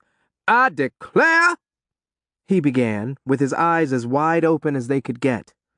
"Ruby Jean, you ain't got no business being up in Simone's bedroom this time of night," he stammered. "I declare you ain't neither," Ruby retorted. She was so stunned she could barely breathe. For a split second, she thought she was going to have a serious panic attack. She was glad that didn't happen, and that she managed to remain somewhat composed. "At least not like this." "This ain't what it looks like, Ruby Jean. You know me. This is just business," Simone said, rising. She swung her freshly shaven legs to the side of the bed and didn't even bother to hide her nakedness. "I can see that," Ruby screeched, blinking and breathing hard. She could not believe her eyes. Either she was having a bad dream or her eyes were playing tricks on her. But she wasn't dreaming, and her mind was not playing tricks on her. This was as real as it could get. The room even smelled like hot sex. That was one smell that she'd recognize anywhere. She rubbed her eyes as she moved a few steps closer to the bed. She recognized the Bible on the floor, which had fallen off the nightstand. It was the same one that her father took with him when he made his house calls. "Lord have mercy!" Reverend Upshaw roared. His eyes bugged out so far it looked like they were about to roll down the front of his burning face. This was the last thing that he thought he'd ever have to deal with. It wasn't the first time he'd been unfaithful, and it wouldn't be the last. But right now, this was the only transgression that required some immediate damage control. "Ruby Jean? Lord Jesus!" he yelled, his voice so hoarse his words almost sounded like a foreign language. "You better call on the Lord, and I hope you don't have the nerve to tell him this ain't what it looks like, because he knows better, and so do I," Ruby snarled. "Now look, this, Reverend Upshaw stood by the bed, as stiff as an oak tree. "See, I come over here on spiritual business, and, but you see, it just happened. Satan has a way of leading us so astray." The Reverend stopped talking and ran his trembling fingers through his wild hair. "I hope my mama thinks it was just spiritual business, and I hope she holds Satan responsible," Ruby quipped. "Now look," he began again, a hand in the air. It was funny how the light from the kerosene lamp on the nightstand seemed to shine more on the gold wedding band on his thick finger than anything else in the room. The sheets slipped, and for the first time in her life, Ruby saw her father's dick. It was long and thick, like the kind she liked herself. She could understand why a woman like Simone would want to hop into bed with him. And how many other women, she wondered.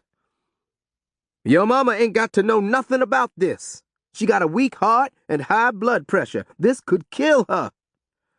Ruby had never seen her father look so desperate and frantic before in her life. Seeing him this way now made her want to throw up. She would never look at him the same way again. It was one thing for her to be a hypocrite. She was too young and stupid to know better.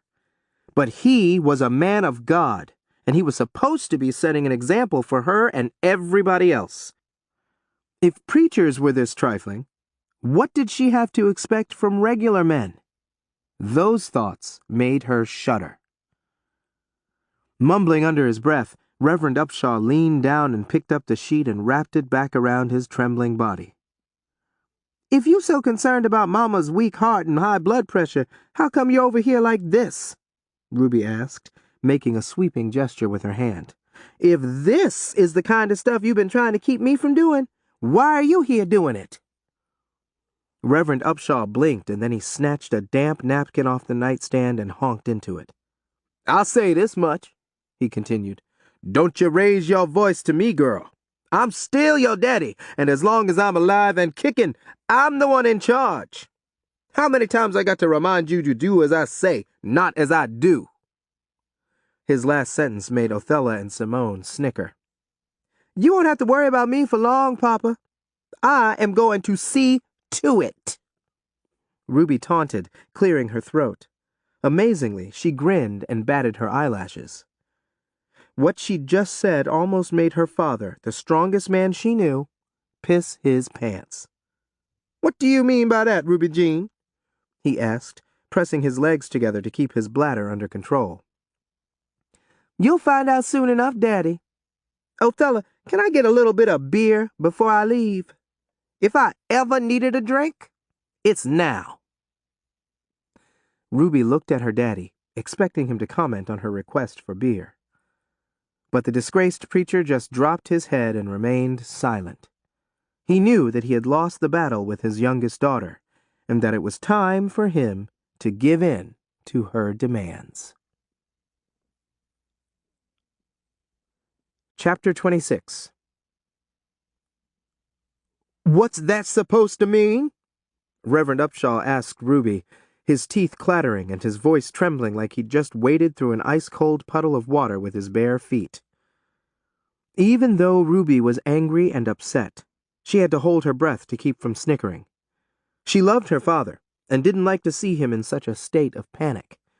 But under the circumstances, how could she not find some humor in the mess he'd gotten himself into? "When Othella leaves for New Orleans, I'm going with her?" It was a statement and a question, and it was one that the Reverend didn't respond to because he knew that there was nothing he could say or do now to stop his daughter from leaving home. "With what for money?" Reverend Upshaw asked, reaching for his pants. The sheet fell to the floor again, but this time he acted like he didn't care if his daughter and her friend saw him naked. He took his time sliding his legs into his pants. Brushing off his shirt, which had lipstick stains on the collar, he put it on so fast it was on inside out. "You can't go nowhere with no money, missy. Now, we can talk this, little incident here through, me and you. You ain't got to let something like this make fools out of us both." I'll get some money from somewhere, Ruby vowed, looking at Othella. I can babysit, clean houses, walk dogs, and I'll dig ditches if I have to. I can even cook pies for that restaurant like Mama. Ruby Jean, you ain't got to do all of that. I'm pretty sure I got enough for both of us till we get jobs, Othella said. Bless her, Ruby thought. Othella was well on the way to redeeming herself for the mess involving Ruby's secret baby. Ruby smiled and moved closer to her friend. Papa, what you do is your business. I realize that now. But I wouldn't want this to get to Mama, whether she has a weak heart or high blood pressure or not. After all she done for you and the rest of us, she don't deserve to be hit with a scandal like this. Simone sneered. I got news for you, girl. Your mama ain't no fool. If you think she don't know that the Reverend has been sucking and fucking women for years, you dumber than you look. Ruby looked in her father's burning face and he promptly dropped his head. She knew that what Simone had just said was true. She didn't want him to confirm it, but the look on his face did just that. For such a big man, he suddenly looked very small in Ruby's eyes. And, unfortunately, he also now looked like the devil. He was a man, and like most men, even some of the ones in the Bible, he liked to look at women.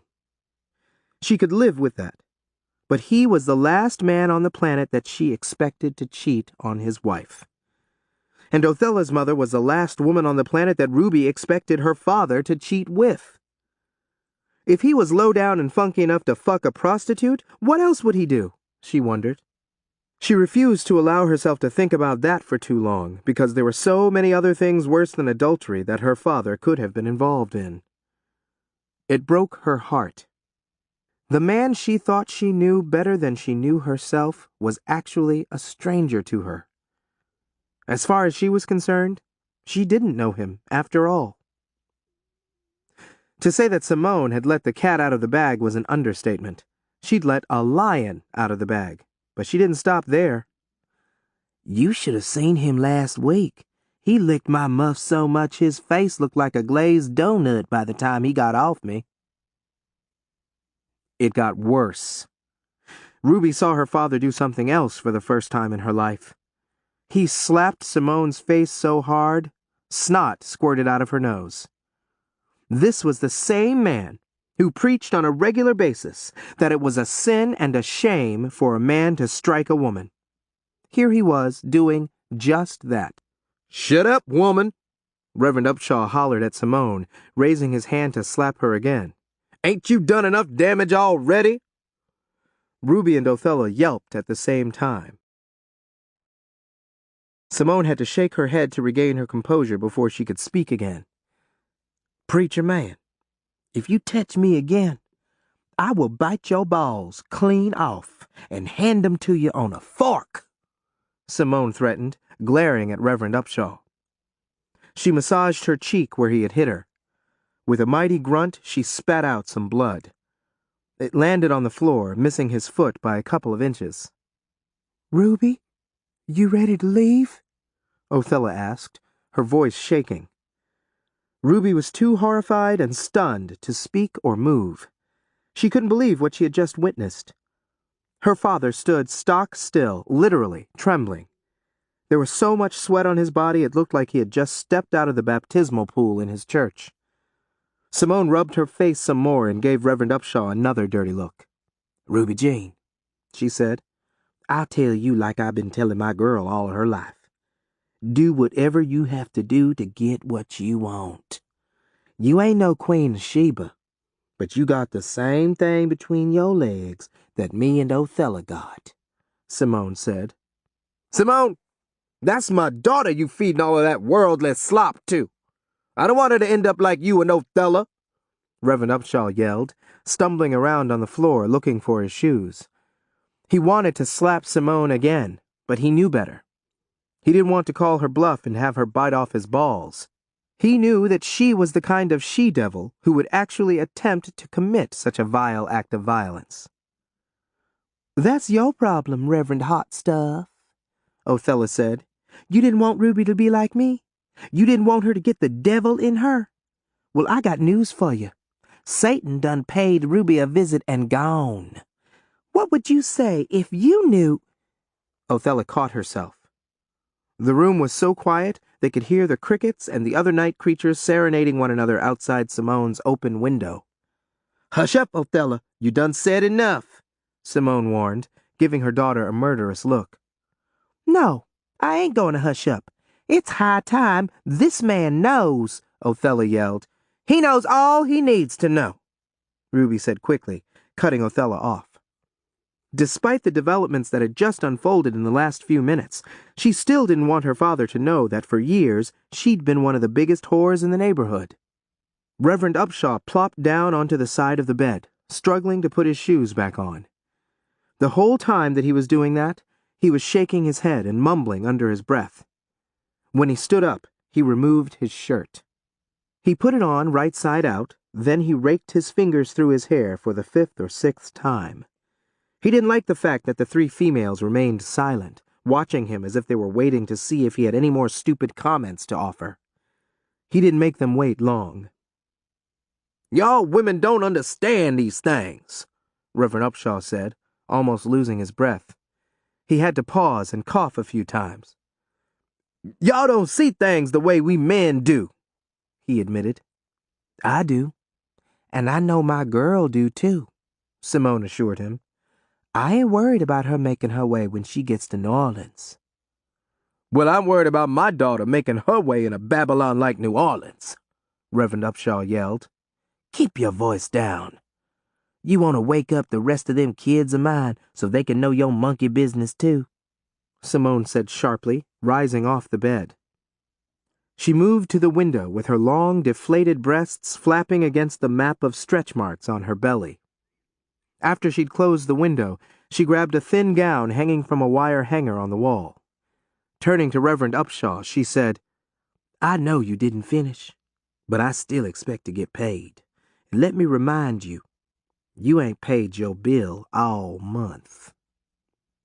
This piece of information was another major blow to Ruby. Damn his soul, he was paying for a piece of ass. This was way worse than Ruby realized. She didn't know how to react to the fact that even though her father was still attractive for a man his age, he still had to pay for sex. Ruby was so hot with anger it felt like somebody was holding a flamethrower in front of her face. She was severely disappointed in her father, and it hurt. Her stomach was in knots, her head was spinning, even her eyes hurt. Just looking at him made them burn. She thought about how he balked when she or her mother or anybody else in the family asked him for money. I ain't got no money to be buying you another frock you don't need. Money don't grow on trees, girl, he told her last week. She'd asked him to buy her a frilly pink dress that she'd seen in the window of one of the few downtown boutiques that Othella was too afraid to steal from. It also saddened Ruby to know that one of the reasons her mother had to pinch pennies was because her daddy had an ongoing sex-on-credit account with Simone to maintain, and probably other women as well. Ruby Jean, go on back home. You done seen enough here tonight, Reverend Upshaw said, finally speaking in a low voice and looking sincerely remorseful. I'll wait for you, she told him with a snort. Reverend Upshaw gasped, and then his jaw dropped. You ain't got to wait on me. We done said all we need to say on this thing here. All right, Papa. I'll see you back at the house in a few minutes. She paused and swallowed hard. Unless you got another stop to make. Reverend Upshaw didn't respond to her sarcastic comment. Ruby turned to Othella and asked, When are we leaving for New Orleans?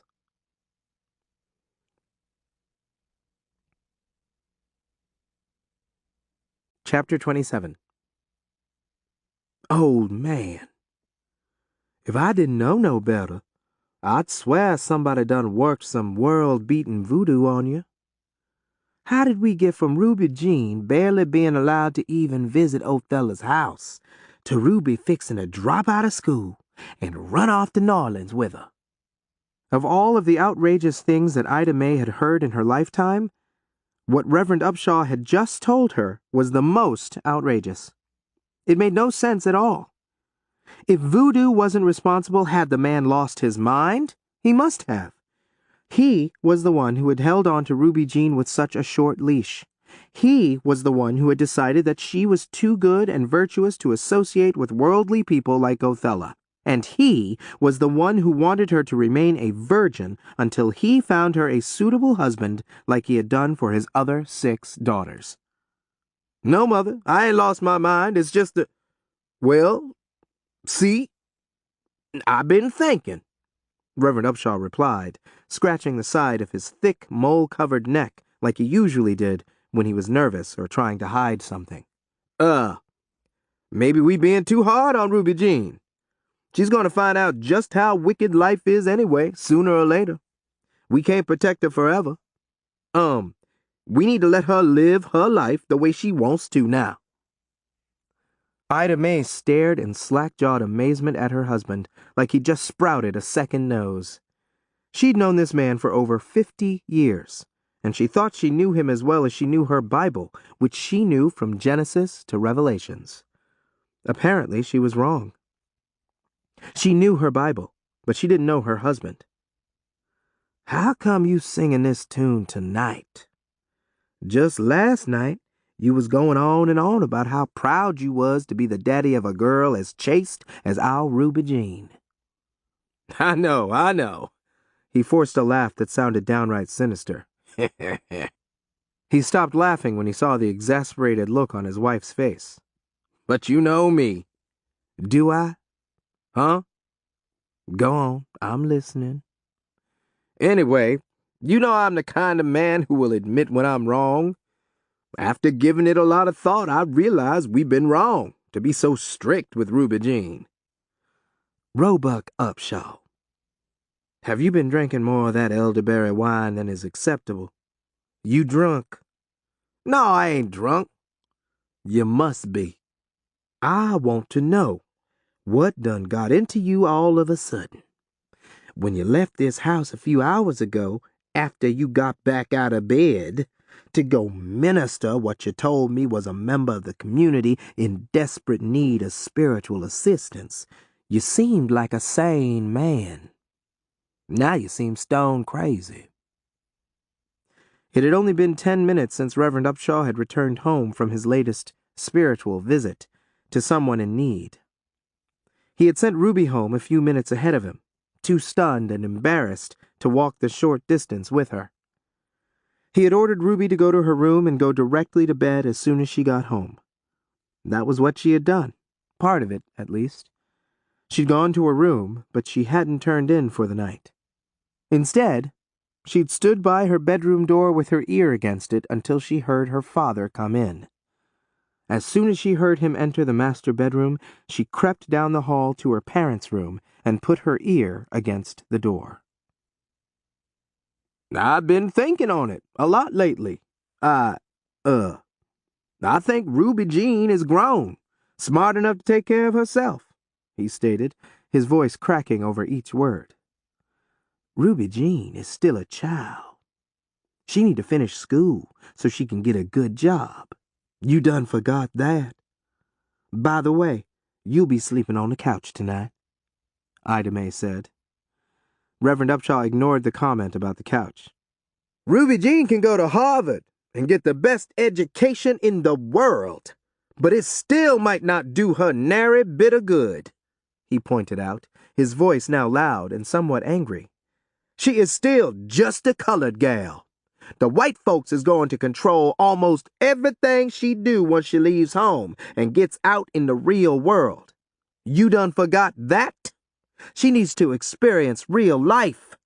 And the sooner, the better. Ruby stood up straight. She'd heard all she needed to hear. Her father always got his way when it came to family matters. Yes, he consulted with his wife, and she fussed up a storm, but it never did any good. Ruby let out a triumphant sigh, gently rubbed her chest, and then she returned to her room. After she said her prayers, she crawled into bed, slid up under her goose-down comforter, and slept like a baby. She dreamed about a life in New Orleans that only a princess could have imagined.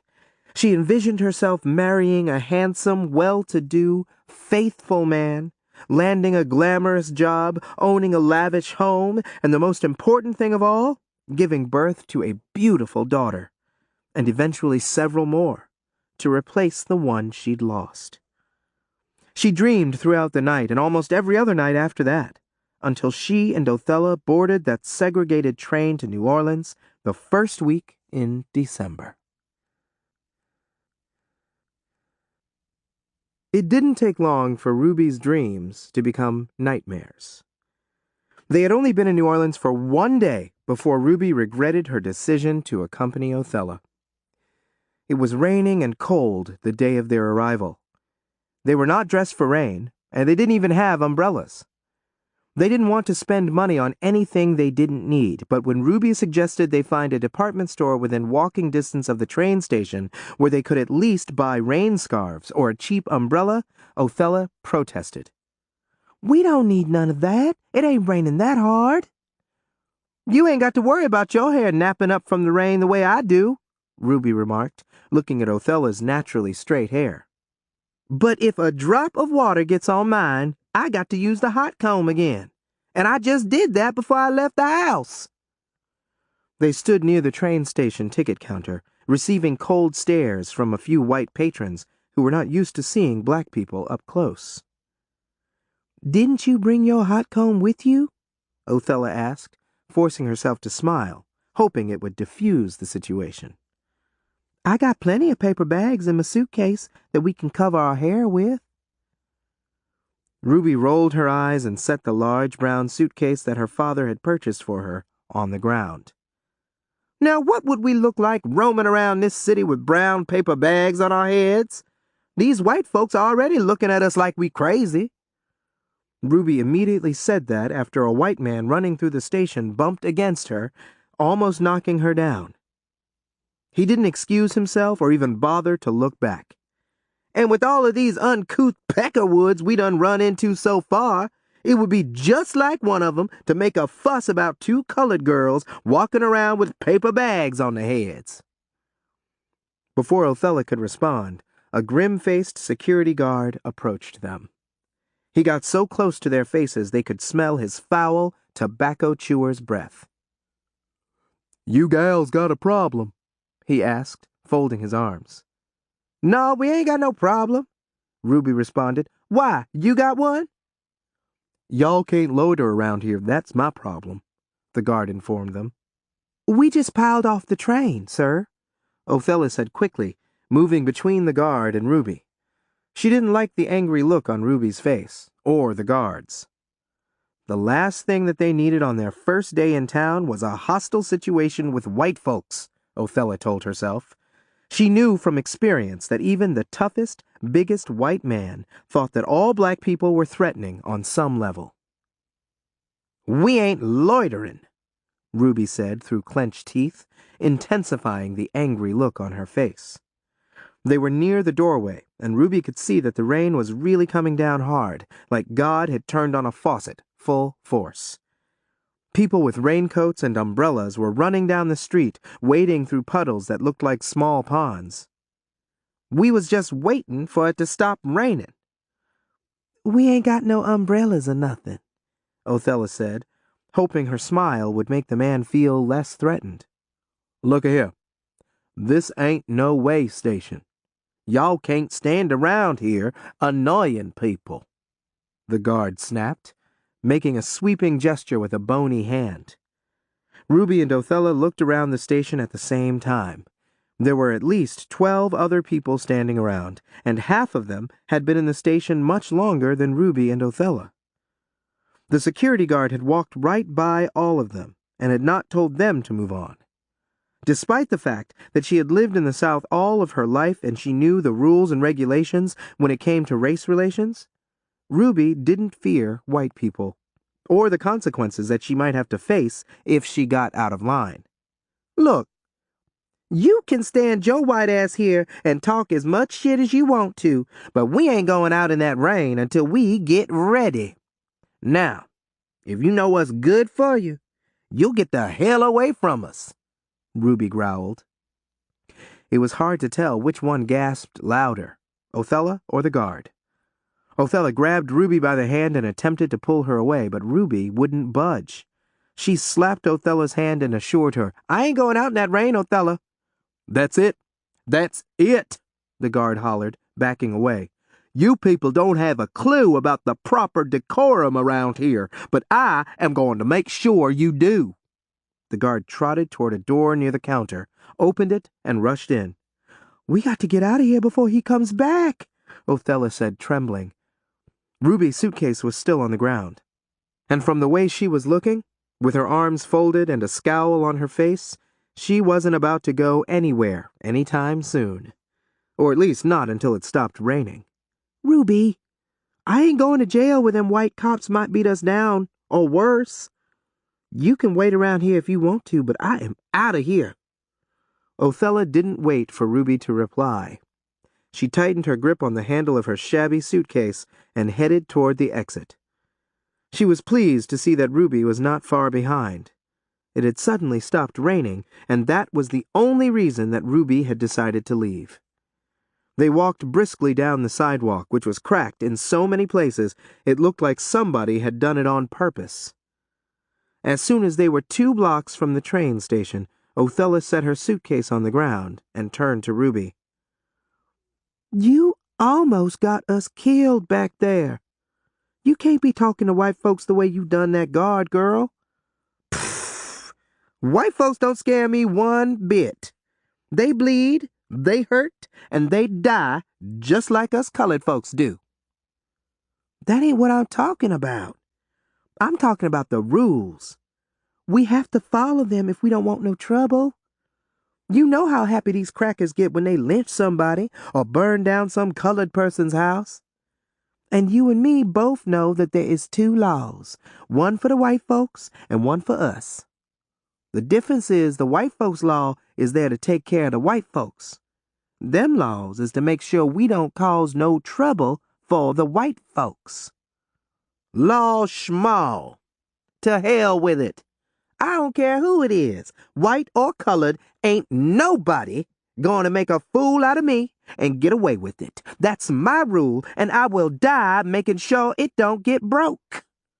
Now let's get to stepping so we can find us a place before it gets dark or before it starts to rain again, Ruby said, gliding so casually down the street, you would have thought she owned it.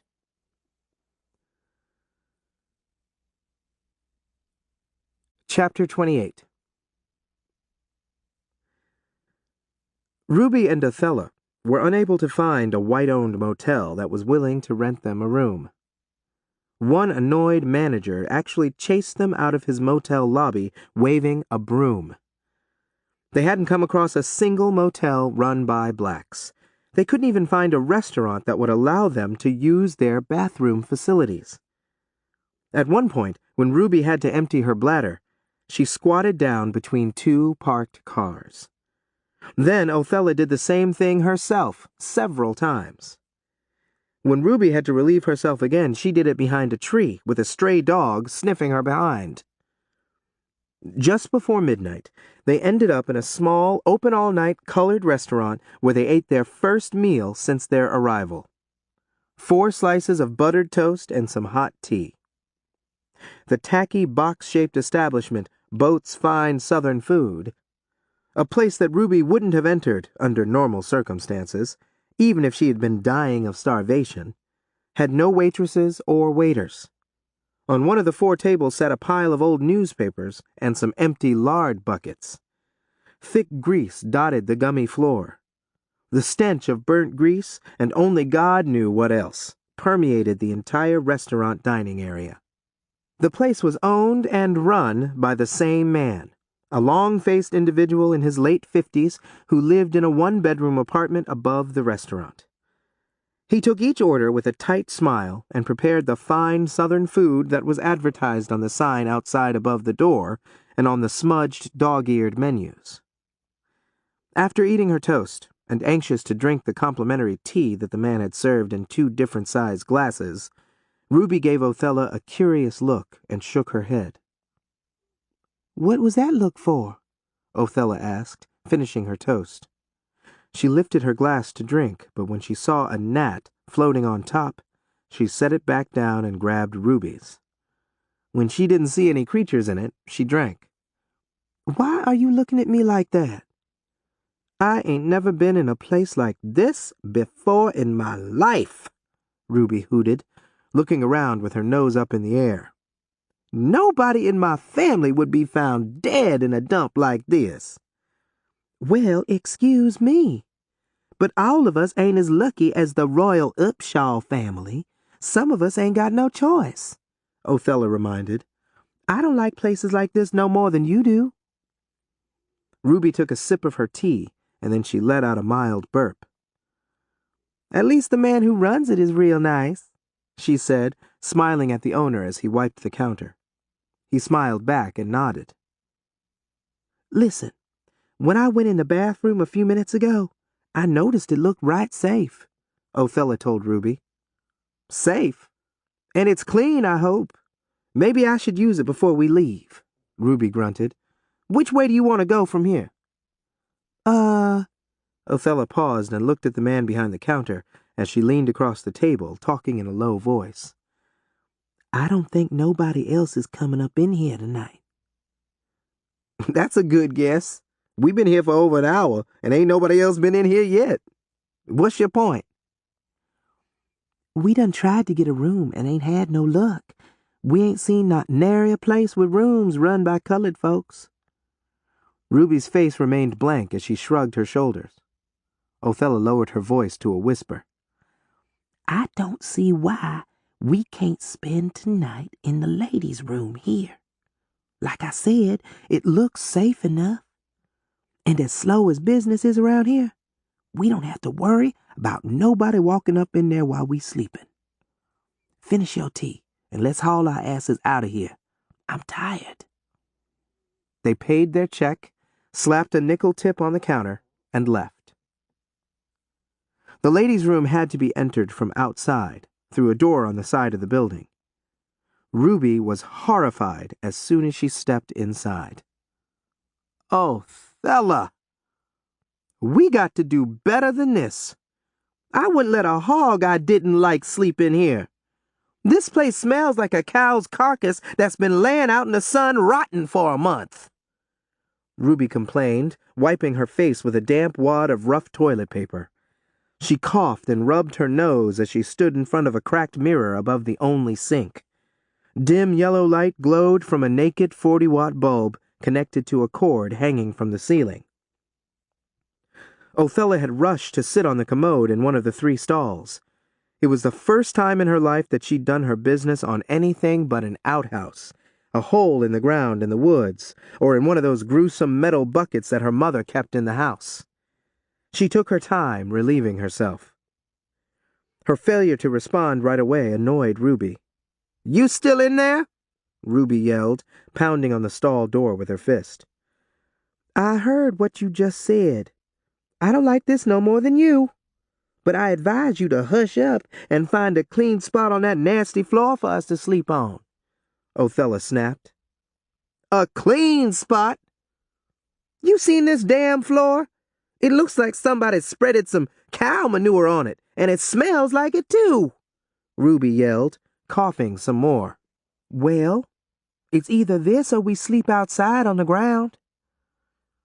We tried to get a room at every motel and hotel we saw. We can try another part of town tomorrow." Othella paused and groaned. "Oh, shit. My monthly just came on." Hurry and plug yourself up and come on out of there. I'm tired and I want to get some sleep, Ruby said in a worried tone of voice. Don't you worry about nothing, girl. Everything is going to be just fine. Tomorrow is going to be a much better day, Othella insisted. Tomorrow wasn't a better day. The restaurant owner entered the bathroom around noon the next day. When he saw Ruby and Othella stretched out on the floor using their suitcases for pillows, he rushed out and returned with a whisk broom. Y'all get up and get your tails the hell out of my place. I ain't running no hotel, the man yelled, poking Ruby's side with the end of the broom and kicking Othella's side with the toe of his thick black leather shoes. I should have knowed you two tight asses was up to something when you sat your tails in my place as long as you did. Ruby wobbled up first, pulling Othella up by the hand. We real sorry, sir, she muttered, almost falling back to the floor. Sorry is right. Well, you sorry heifers ain't staying here, the angry man shouted, shaking the broom like he wanted to use it on Ruby. With a pleading look on her face, Ruby continued, We didn't have no place else to go. We was tired and it was late. She forced a crooked smile, and then she fumbled in the quilted purse she carried until she located a crumpled dollar bill. She handed it to the man. He snatched it and promptly slid it into the back pocket of his pants. It got too dark for us to see too good, so we couldn't find no motel. Well, I don't know where you young girls come from, but I'd hightail it right on back there if I was y'all. Kids like y'all need to be around folks that can take care of y'all, the man told them. We ain't young. We both 15, and we on our own now. We came here to get jobs, Othella said with a wide smile. The man threw his head back and laughed until tears formed in his eyes. When he stopped laughing, he wiped his eyes with the back of his hand and sniffed. Then he pulled a large red and white checkered handkerchief from the pocket of his dingy white shirt and honked into it so hard he started to choke. Othella didn't hesitate to slap him on his back. Ruby wanted to slap him too, but she wanted to slap that stupid look off his face. To her, it seemed like he was enjoying the predicament that she and Othella were in, and his role in it. And he was. His life was just that boring and empty. He had just a few friends, and not much of a life outside of his restaurant. Jobs? Doing what? What in the world kind of jobs do y'all expect to find around here? If it ain't field work, y'all out of luck. And husbands, Ruby added with a nod. We came here to work and to get married. The man shook his head and looked at Ruby like she was speaking Italian. Then he laughed long and loud again, clapping his hands together like a trained seal. Now I know y'all crazy. Finding a job, any kind of job is one thing, but a husband and a job, y'all? I don't see nothing funny about that, Ruby snapped. She realized that this man was old enough to be her grandfather, but she sassed him anyway. You don't know nothing about us, so don't be standing here mean-mouthing us. The man gave Ruby a wide-eyed look and shook his head again, looking her up and down like she had just dropped out of the sky. Let me tell you something, gal. I've been struggling for the past 5 years to keep this hole that my daddy left me open. I done laid more eggs than Henny Penny. I am one step from starving and ending up in the streets. Y'all the first business I had in 2 days, and y'all didn't order nothing but that toast. The man wiped his hands on the tail of the soiled, bibbed white apron that he wore over his dingy white shirt and even dingier white pants. He had the nerve to have a white chef's hat on his head, and it was just as dingy as everything else he wore. And as far as a husband, that ain't saying much. He stopped talking long enough to hawk brown spit into the sink. My mama had 4 husbands, and nary one was worth a plug nickel. Let me give y'all some advice. Us men is interested in hips, lips, and fingernail tips when it comes to women. Most men, not me though, They don't bring nothing to the table but a knife, a fork, and a spoon. Most men, not me though, is more trouble than they are worth. So a husband ain't going to do y'all much good unless you find yourself a preacher man. Ruby closed her eyes and exhaled so hard that her nose ached. When she opened her eyes and looked at Othella, she could see that her friend was struggling to keep from laughing. I don't want to marry no preacher, Ruby announced. They behave just like all other men. Amen to that, Othella offered with a vigorous nod. Well, anyway, y'all need to get on back home until things cool off, the man told them. Cool off? What do you mean by that? Othella asked. The man's eyes got big, and a loud gasp flew out of his mouth. Y'all ain't heard? He tilted his head to the side and reported, Them Japs done blowed up Pearl Harbor this morning, and ain't no telling what place they gonna blow up next. Could be us. Them Oriental folks is real mean and sneaky. Now y'all get out of my place. I'm fixing to temporarily shut down in a few days and go stay in a house with a lady friend of mine. Or I may go out to my son's farm in Shreveport where it might be safer. Othella released a heavy sigh as she lifted her suitcase.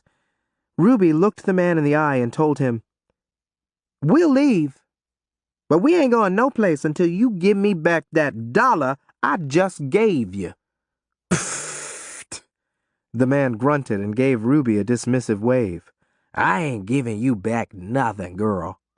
I am keeping that $1 to pay for y'all sleeping in my place all night. Now y'all get. He waved the broom in the air, but he didn't have to do it for long, or too hard. Ruby and Othella scurried out like frightened mice.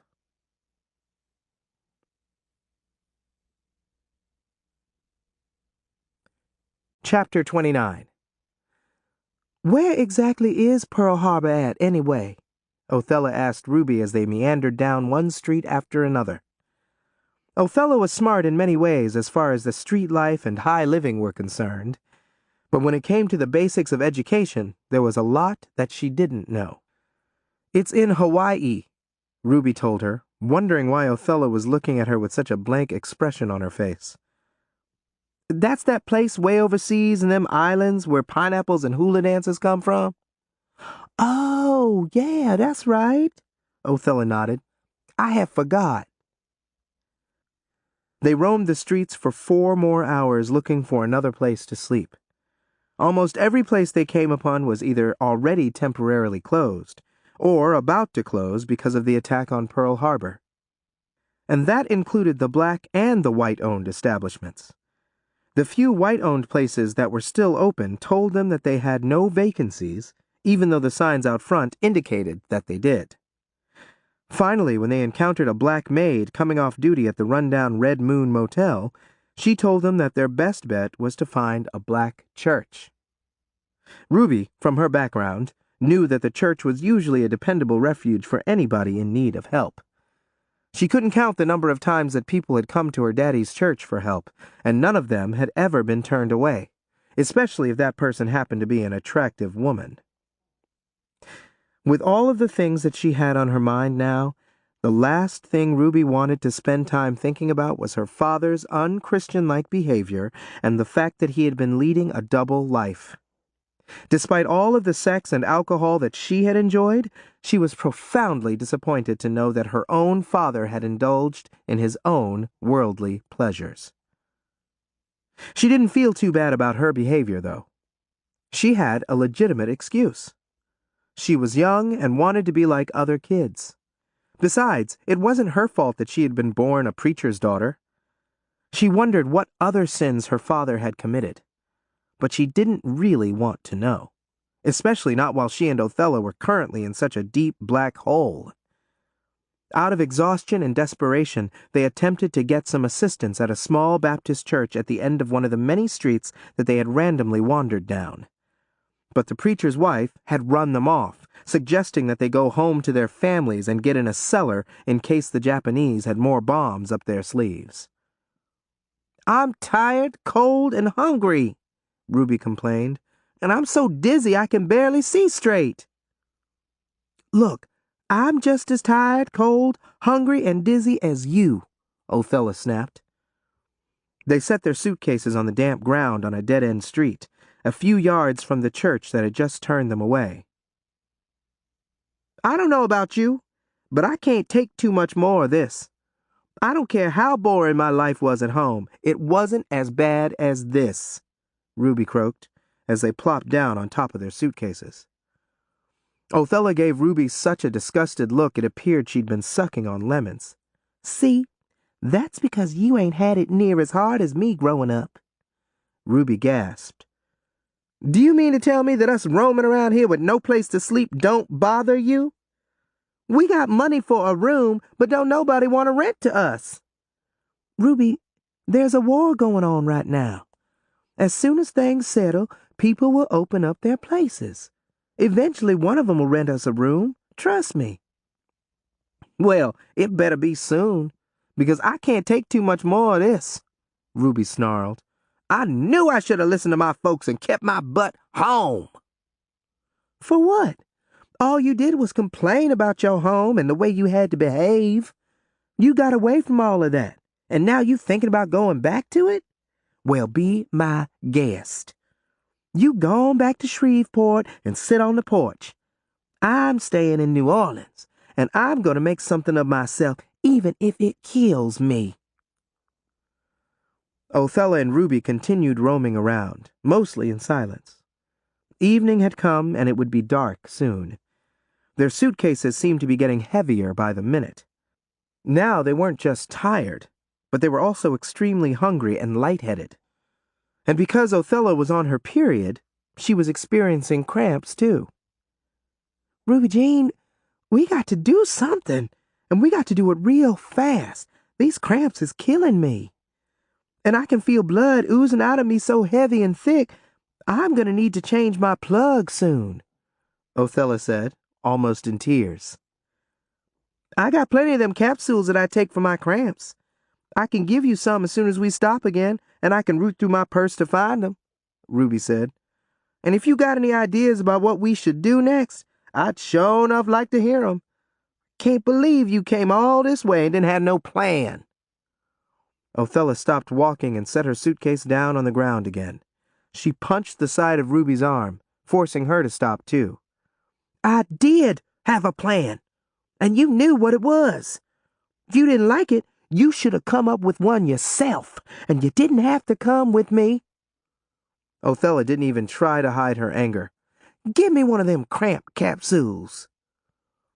Ruby fished a plastic container out of her purse, removed 2 capsules, and gave them to Othella.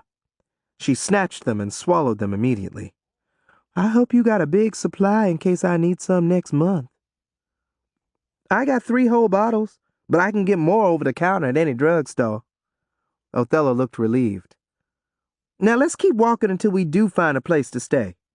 And if we don't find a place before it gets too dark, you'll be sorry because I'm getting my tail back on that train and I'm going back home, Ruby hollered.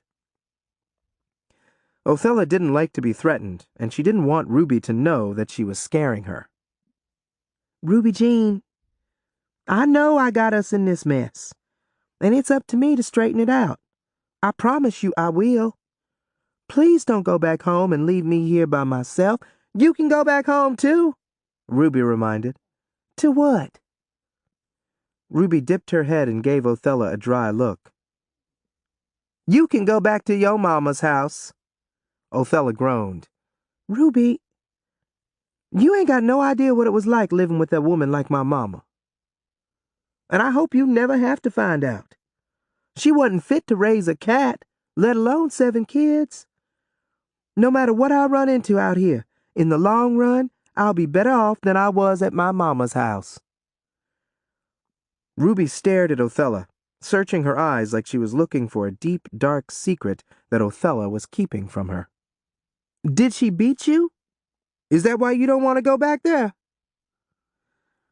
I got my share of punishment, and most of the time I deserved it. I sassed my mama a lot. But my mama is a whore. She always been a whore, and probably always will be. Every day and every night, her men was after me. And she seen it all and didn't do nothing to stop it. As a matter of fact, she tried to get me to do what she was doing with all of their men. And she'll groom my little sister sooner or later if she ain't started on them already.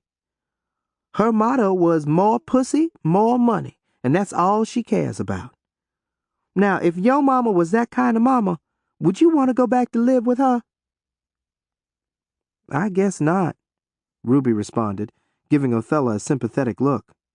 I didn't know that Simone was that trifling. Come on. Othella released a loud breath and picked up her suitcase. We best keep moving until we find a place for the night. Just when Ruby didn't think she could stand another minute of the madness that she'd let Othella drag her into, they found themselves right back in front of the same restaurant where they had spent the night. Ruby pressed her face against the window. She was glad to see that the same man who owned the place was still on the premises. He was wiping the counter with a white rag.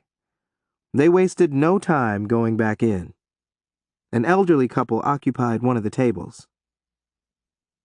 "What y'all doing back up in here?" the man asked, strutting from behind the counter. He stopped in front of Ruby and Othella, hands on his hips. Sir, can you give us the name of a rooming house or a real cheap colored motel or something? We didn't have no luck finding a place to stay, Ruby said. There was a pleading look on her face, and the man felt truly sorry for them. We got money, but we'll do anything else we have to do to get a place to sleep, Othella announced. Anything. The man's long, homely face softened. He caressed his chin as he looked Othella up and down, realizing for the first time how pretty she really was, and that she had the kind of hips and lips that a man like him could appreciate. It had been 6 months since that lazy bitch he'd married had run off with one of his friends, and he hadn't enjoyed the pleasure of a female body since. Now here were 2 young female bodies, practically being served to him on a platter. Christmas was coming early this year, he told himself. "Anything, huh?" The man replied, still looking Othella up and down. Like house cleaning, washing dishes, and stuff like that. Ruby tossed that information in as soon as she saw the excited look on the man's face. We can cook, too. "Y'all go sit at the table on the end yonder. I'm fixing to shut down for the night," the man said, now looking friendly for the first time since they'd met him. I got some shirts need ironing upstairs in my place and a sink full of dishes that y'all can wash, I guess." We can take care of all that, Othella said with relief. You going to let us sleep in that restroom again tonight? You already took our money, Ruby reminded. We ain't got that much money, so every penny counts. "I think I can do better than that restroom for y'all tonight. Even longer than just tonight, if y'all get a notion to stay," he told them. What about your lady friend and your son in Shreveport? When we was here before, you said something about closing down and going to live with one of them until this thing with them Japanese people cool off, Othella reminded. "I intend to, but that won't be for a few days or a couple of weeks. And, like I said, I think I can do y'all better than that nasty, funky restroom." The man licked his lips and nodded toward the empty table by the door that led to the restroom. "Now, like I said, y'all go sit down at that table yonder and behave yourselves until I close up. Let me get y'all nice young girls some hot tea so you can be more relaxed when we get to my place upstairs."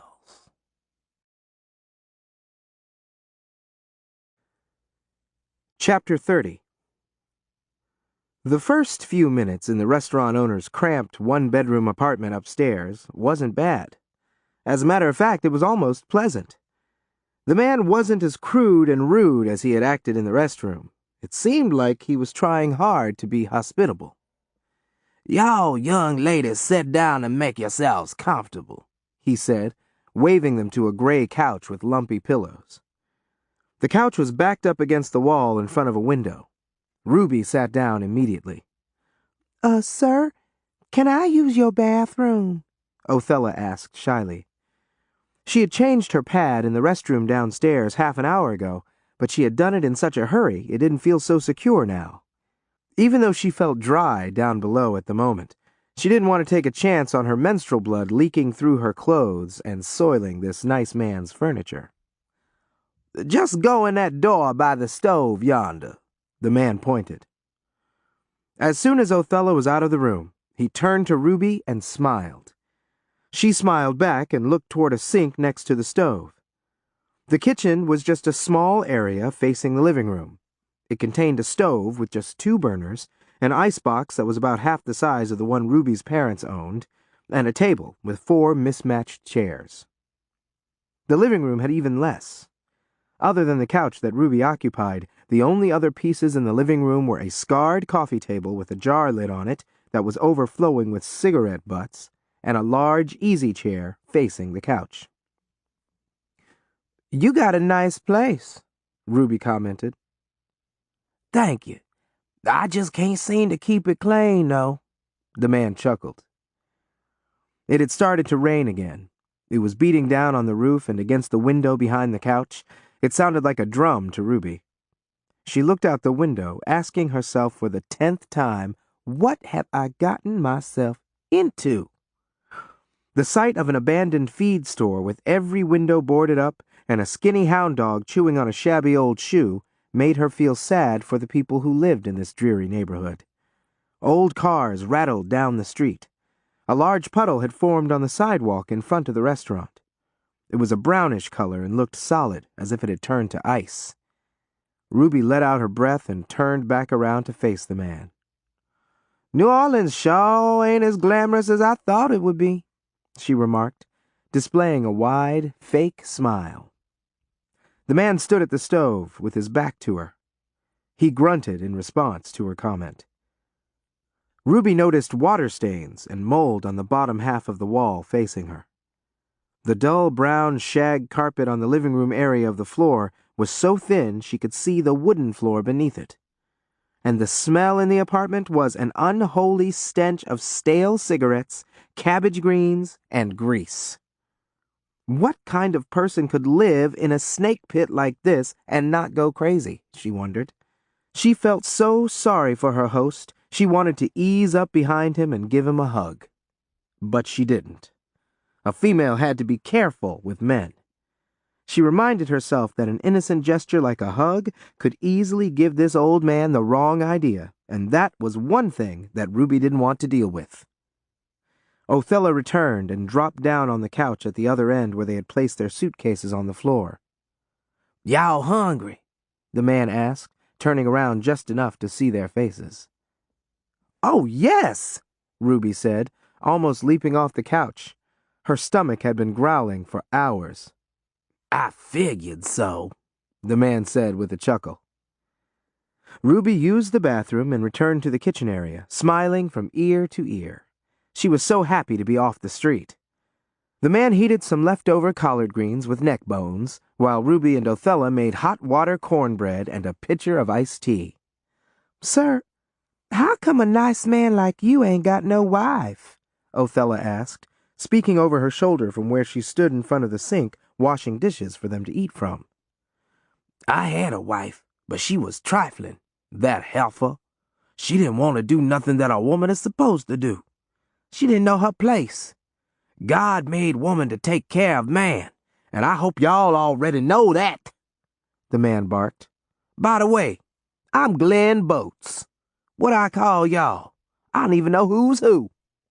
He grinned, looking from Othella to Ruby. "I'm Ruby, and she's Othella," Ruby said with a proud sniff. "We've been best friends for a long time." She had just removed the cornbread from the skillet and was standing over the table spooning greens onto 3 cracked, mismatched plates.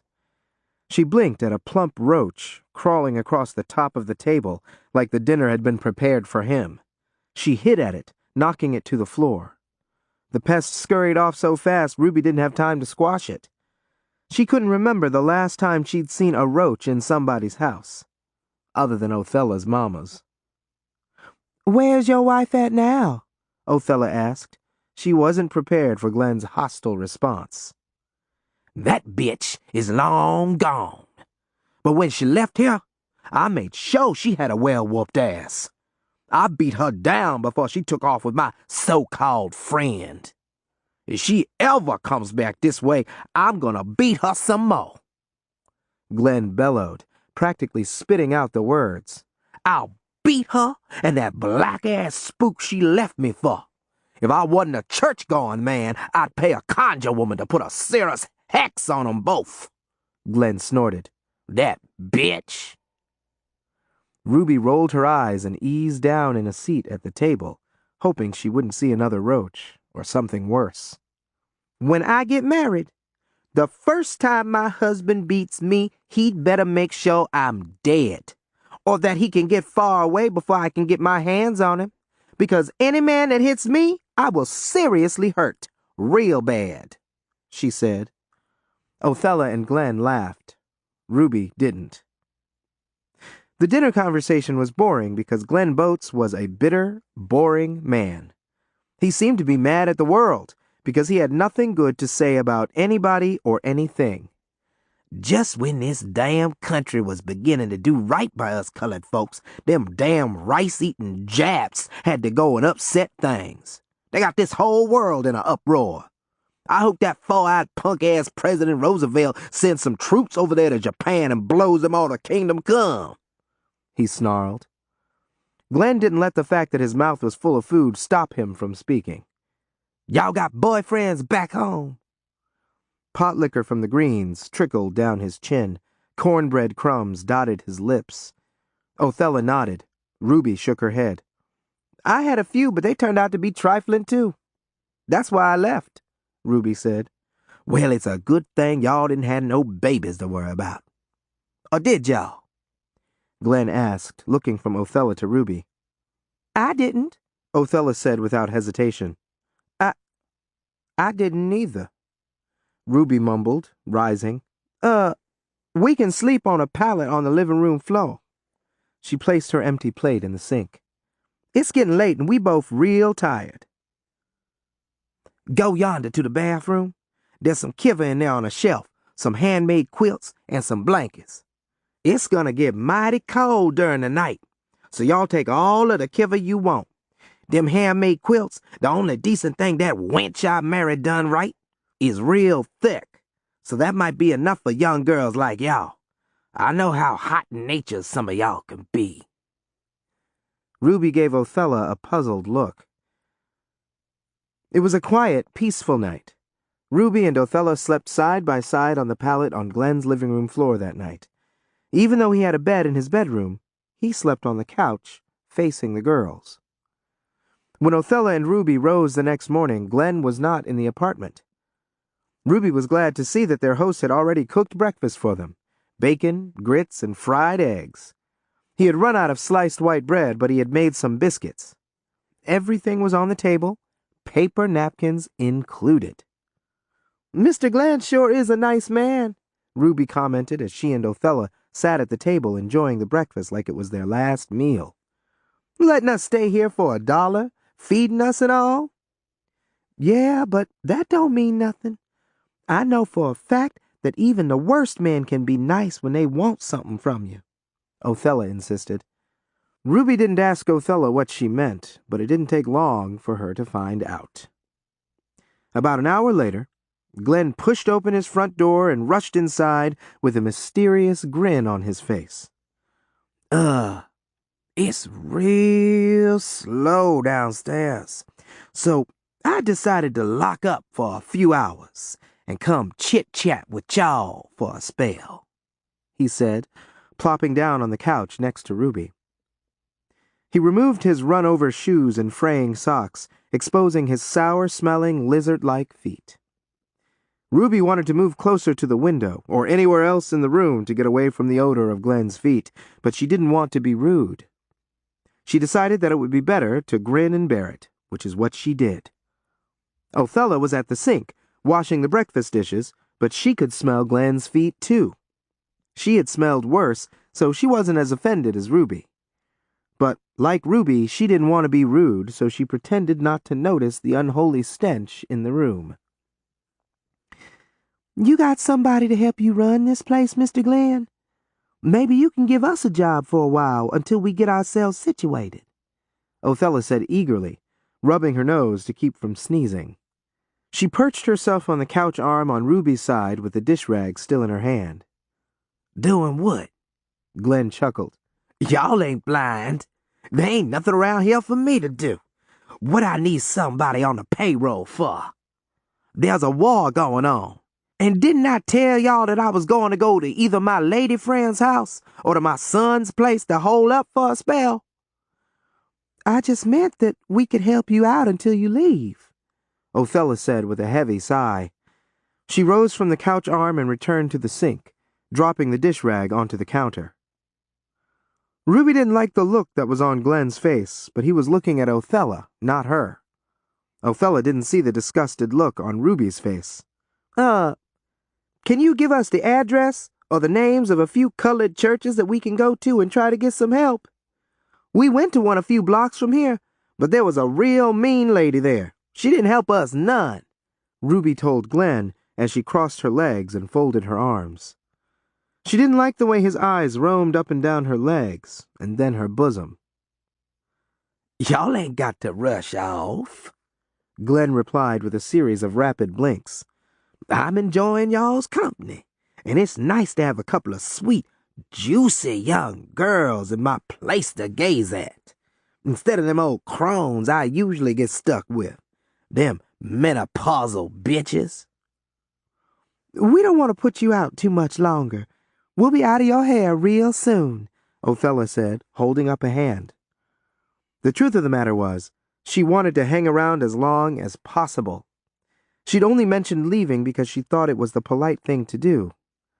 But if you don't mind us staying a little longer. She wanted to hear Glen mention dinner, or at least one more meal, but he didn't. He just looked at her for a few uncomfortable moments, then he looked at Ruby, making them both nervous. Is something wrong, Mr. Glen? Ruby asked. Glen shook his head. Then he ran his fingers through his thin, graying hair and gave them a hard look. Wrong? No, ain't nothing wrong. As a matter of fact, everything is very, very right. All I want to know is, which one of y'all sweet young things is going to suck my dick first? Chapter 31. Mister, have you lost your mind? I knew you was too good to be true, Othella shouted, almost choking on her words. She couldn't believe what she was hearing or seeing. She plopped down on the couch, sitting so close to Ruby their knees touched. Glen remained at the other end, looking at them like he was inspecting two sides of beef. Before they realized what was happening, Glen stood up and unzipped his pants. A second later, his dick was in Othella's face, dangling like a one-eyed snake. He guffawed as he grabbed his dick and shook it from side to side. I ain't too good to be true, but I'm true to be good. Now, like I just asked, which one of y'all want to go first, huh? Still shaking his dick, he dipped his head and looked from Ruby to Othella with a silly grin on his face. I tell you what, if you want to keep that slimy thing in one piece, you better put it back in your pants and zip it up right now, Ruby advised. She and Othella had already seen more dicks than a lot of girls their age, but neither one of them had seen one as long as the one they were looking at now. It had to be at least 12 inches long, but it was so thin it resembled a pencil, and it curved to the side at the bottom tip like a meat hook. Ruby and Othella were thinking the same thing. Something that long and thin and curved at the tip, poking around inside a woman wouldn't have been much fun at all. And sucking it, well, that would have been even less fun. Ruby almost gagged just thinking about sucking on something that deformed, especially since her mouth had never even been close to a man's private parts before. She wasn't about to start giving blowjobs on this one. Let's get one thing straight right now. I don't tolerate no child sassing me," Glenn warned, shaking a finger in Ruby's direction as he stood rooted in his spot like a tree. "And another thing is, if y'all think y'all getting out of here leaving me all worked up, y'all got another think coming. I don't let no female sleep in my place and eat up my food for free. Now I'm asking again, who is gonna suck my dick first? It don't matter to me, 'cause I ain't choosy." Look, sir, you took our money so we could sleep here last night. And if you wanted some pussy from us too, you should have told us from the get-go, Othella said, shaking her fist at Glenn. "Pussy? Don't flatter yourself, girl. Who said anything about me wanting some pussy? Don't make me laugh." Glenn let out a laugh that was both hard and long. "I don't want no pussy from no dingy little hoochie-coochie gals like y'all. I done had every nasty woman's disease in the book, and I'm getting tired of running back and forth to a doctor to get pills and shots in my butt." He looked from Othella to Ruby, shaking his head. "If y'all give me the blowjobs I deserve, I can take y'all with me to my lady friend's place or to my son's place. I can say that y'all is my cousin's kids from Texas or something. Y'all can stay with me and my boy for free, eat 3 meals a day for free, and all me and him would want is an occasional blowjob." Well, you ain't getting no pussy, no blowjob, or nothing else from us, Ruby said, standing up in front of Glenn with her breath on his face. She was so close he moved back a few steps. "I got news for you, Big Bertha. Somebody is going to suck my dick today." Glenn sneered. You are one crazy-ass old man. Othella stood up next to Ruby. Ruby, don't waste no time talking to this fool. Let's get our shit and get the hell up out of here. Y'all ain't going no place, Glenn barked. Before Ruby or Othella could say another word, he had his hands on Othella's shoulders, pressing down so hard she thought he'd cut off her circulation. She sucked in her breath, and with all of her strength she pushed him away. He was surprised at how strong she was for such a petite young girl. "Be still, bitch," he hollered, slapping the side of Othella's face. "You know you want this good dick down your throat.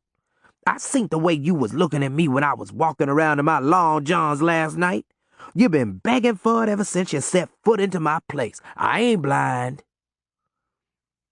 Ruby flopped back down on the couch. She was so stunned she couldn't move or speak.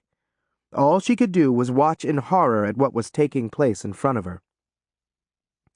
If you don't turn me loose, you are going to be real sorry later on, Othella advised her attacker as she fell back onto the couch. "I'm real sorry now," Glenn yelled. "I didn't know y'all was going to be this much trouble. My wife wasn't half this much trouble when I needed to do my business with her." He snatched Othella off the couch by her hand and pushed her down to the floor onto her knees. Using both of his hands, he guided her head to his crotch. His dick was dripping juice and generating indescribable funk. "Now you get to sucking, and I don't want to feel no teeth. Suck, lick, and swallow, young lady." Othella was struggling so much that Glenn fell. But he was back on his feet within seconds, his hands back on Othella's shoulders, his dick still awaiting the blowjob he thought he deserved. Somehow Ruby managed to rise again, but she was in a daze. She was still too stunned to speak or do anything else. Ruby Jean, do something quick, Othella yelled. Ruby finally moved a few steps toward Glenn. As soon as he realized that, he grinned at her and held up his hand. "Hold on, sugar. You next," he told her. His dick, looking like an overcooked pepperoni and still dripping fluids, slimy and smelly from no soap and water in the past 2 days, was now in Othella's mouth. The more she struggled, the deeper it went. Ruby, do something, Othella choked. Ruby finally got her wits about her. She knew she had to do something drastic, and she had to do it fast.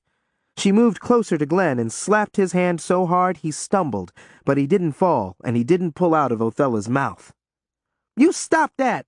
Take that nasty slab of meat out of my friend's mouth, Ruby ordered. She repeatedly slapped Glenn's face with both hands like she was playing patty cake. "Shut up, hussy," Glenn hollered, ducking his head. Ruby may as well have been slapping the couch, because her attack on Glenn was doing no good. He dismissed her with a wave of his hand. Then he placed both hands behind Othella's head and pushed harder into her mouth. "Mr. Glenn! You behave yourself! Stop that right now!" Ruby shrieked, clapping her hands the way her mother used to during her Sunday school lesson when she wanted to get Ruby's attention. "I'm warning you for the last time, or I'm going to put something on you that voodoo can't take off." Glenn still refused to stop. By now, he was so worked up, he couldn't wait to get his hands, well, his dick, into Ruby's mouth, too. She had such a big, juicy mouth and such thick lips, everything a woman needed so that she could blow on a man properly, he thought with glee. From the minute these two heifers agreed to spend the night in his apartment, he knew that he'd struck gold. What did they expect a man to do when a good time got thrown into his face like a ham bone to a dog? Even if they went to the cops and claimed he'd forced himself on them, what judge in his right mind was going to believe them over him? He'd say that they had aggressively propositioned him, but because he was a spiritually strong man, he'd resisted the temptation.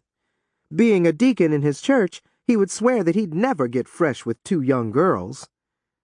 Then he'd tell the judge that the stout, dark one had attacked him, cussed at him, and held him down by sitting on his legs while the little yellow one went through his wallet. By the grace of God, he had managed to get the bigger one off him, and he slapped them both. That's when they threatened to run to the police with their outrageous lies. Yeah, that was all he needed to say, he told himself. He'd been in a similar situation a few weeks ago. That wench had gone to the cops. By the time he got through telling his version of the story, how she drugged him, ate his food, and then robbed him, the cops arrested her. Just let these two wenches try to make a fool out of him. They'd be sorry they ever left wherever it was they came from. "Mr. Glenn, I told you, turn me loose," Othella begged, her mouth so full of his meat she felt stuffed. All Glenn did was tighten the grip on her shoulders and push even deeper down her throat. Despite Othella's vigorous protests and Ruby's threats, Glenn Boats was determined to get what he had convinced himself he deserved. That measly $1 that Ruby had given to him was not enough to cover the night they'd slept in his home and the food that they had gobbled up. Who did they think they were to try and take advantage of his kindness? Well, by the time he got through flooding their young mouths with his sweet jism and them licking his balls, he'd be happy and their young asses would know better the next time. "Look, fuckface, this is the last warning I'm giving you," Ruby said, beating on Glenn's chest with both of her fists. He pushed her to the side with a mighty shove. She stumbled and fell, hitting her head on the leg of the couch. She was in such a daze again that she could barely move. But her mind became clear within seconds, and she had some thoughts that she couldn't get out of her head fast enough. One thing that Ruby couldn't figure out was what it was about sex that made men and boys act like such fools. Why would they want to do it with somebody who didn't want to do it with them? After Ike and the rest of those boys had stopped wanting to give her pleasure, she didn't chase after them the way some girls chase after boys who no longer wanted them. Nobody had to tell Ruby that there were too many more men in the world for her to get all worked up over the ones that didn't want her. What was it about men that made them act like every piece of ass was the last? She wondered. And what made a man so weak that he didn't care where, who, or what he stuck his dick in? Even a strong man like her father. And it was bad enough that he had cheated, but what made it even worse was the fact that he had done it with an ignorant, low-class slouch like Simone. Ruby blinked and rubbed her eyes as she watched the scene taking place in front of her like it was in slow motion. "Mr. Glenn, please, please, please let us leave your place right now," she begged, rising and rubbing the side of her head that had hit the couch leg. "We won't tell nobody what you done to us." Othella was frantic. "Ruby Jean, I told you to do something," she yelled again, choking on Glenn's dick. "Hit him! Bite him!" She gagged and almost threw up. "Make this motherfucker unass me!" Othella gagged again, and this time she did throw up. The eruption included everything that she had eaten for breakfast and several ounces of green bile. It spattered on Glenn's hand, foot, and the floor. You can go on and puke, little bitchy poo. I don't care. I'm gonna make y'all clean up my whole place before y'all leave anyway, Glenn laughed. When Othella finally bit him, he slapped her face so hard she almost blacked out. Now you bite my dick again, I'm gonna bite you back, Glenn threatened. You stop that! Ruby roared, slapping Glenn's forehead and biting his arm. Fuck you, Glenn calmly said. Then he pushed her to the side again and she fell back to the floor. He guffawed some more. He was so worked up by now and enjoying himself so much that he got distracted. He loosened his grip on Othella's head, blocking Ruby completely out of his mind. He would deal with her in a few minutes when it was her turn. Ruby wasted no time getting up and running behind Glenn and kicking him in his butt, and she hit him much harder than he'd hit her. As a matter of fact, she kicked him so hard in his butt crack that he farted and fell again. But even that didn't stop Glenn. He got up and slid his pants all the way down to his ankles. Y'all got me all worked up, so neither one of you is leaving here until you both suck off this hard-on twice apiece. That'll be my dessert for my lunch and my supper. You can't come up into my place and tease me like y'all done. I'm a man. I expect to be treated like a man. But them blowjobs ain't gonna be enough now, he hollered, glaring at Ruby. I'm gonna go get a switch and whoop both of y'all for coming up in my place, cussing like sailors, puking on my clean floor, and acting like savages. I want what's coming to me. All right, old man, you asked for it, Ruby warned. Since you want to be so hard-headed, you're gonna get what's coming to you. Othella closed her eyes, but when she heard a click, she opened them. That was when she saw the switchblade in Ruby's hand. Glenn saw it too, and it distracted him. He released Othella's head and moved back a few steps, but it was too late. With one mighty swoop, Ruby sliced off half of Glenn's dick.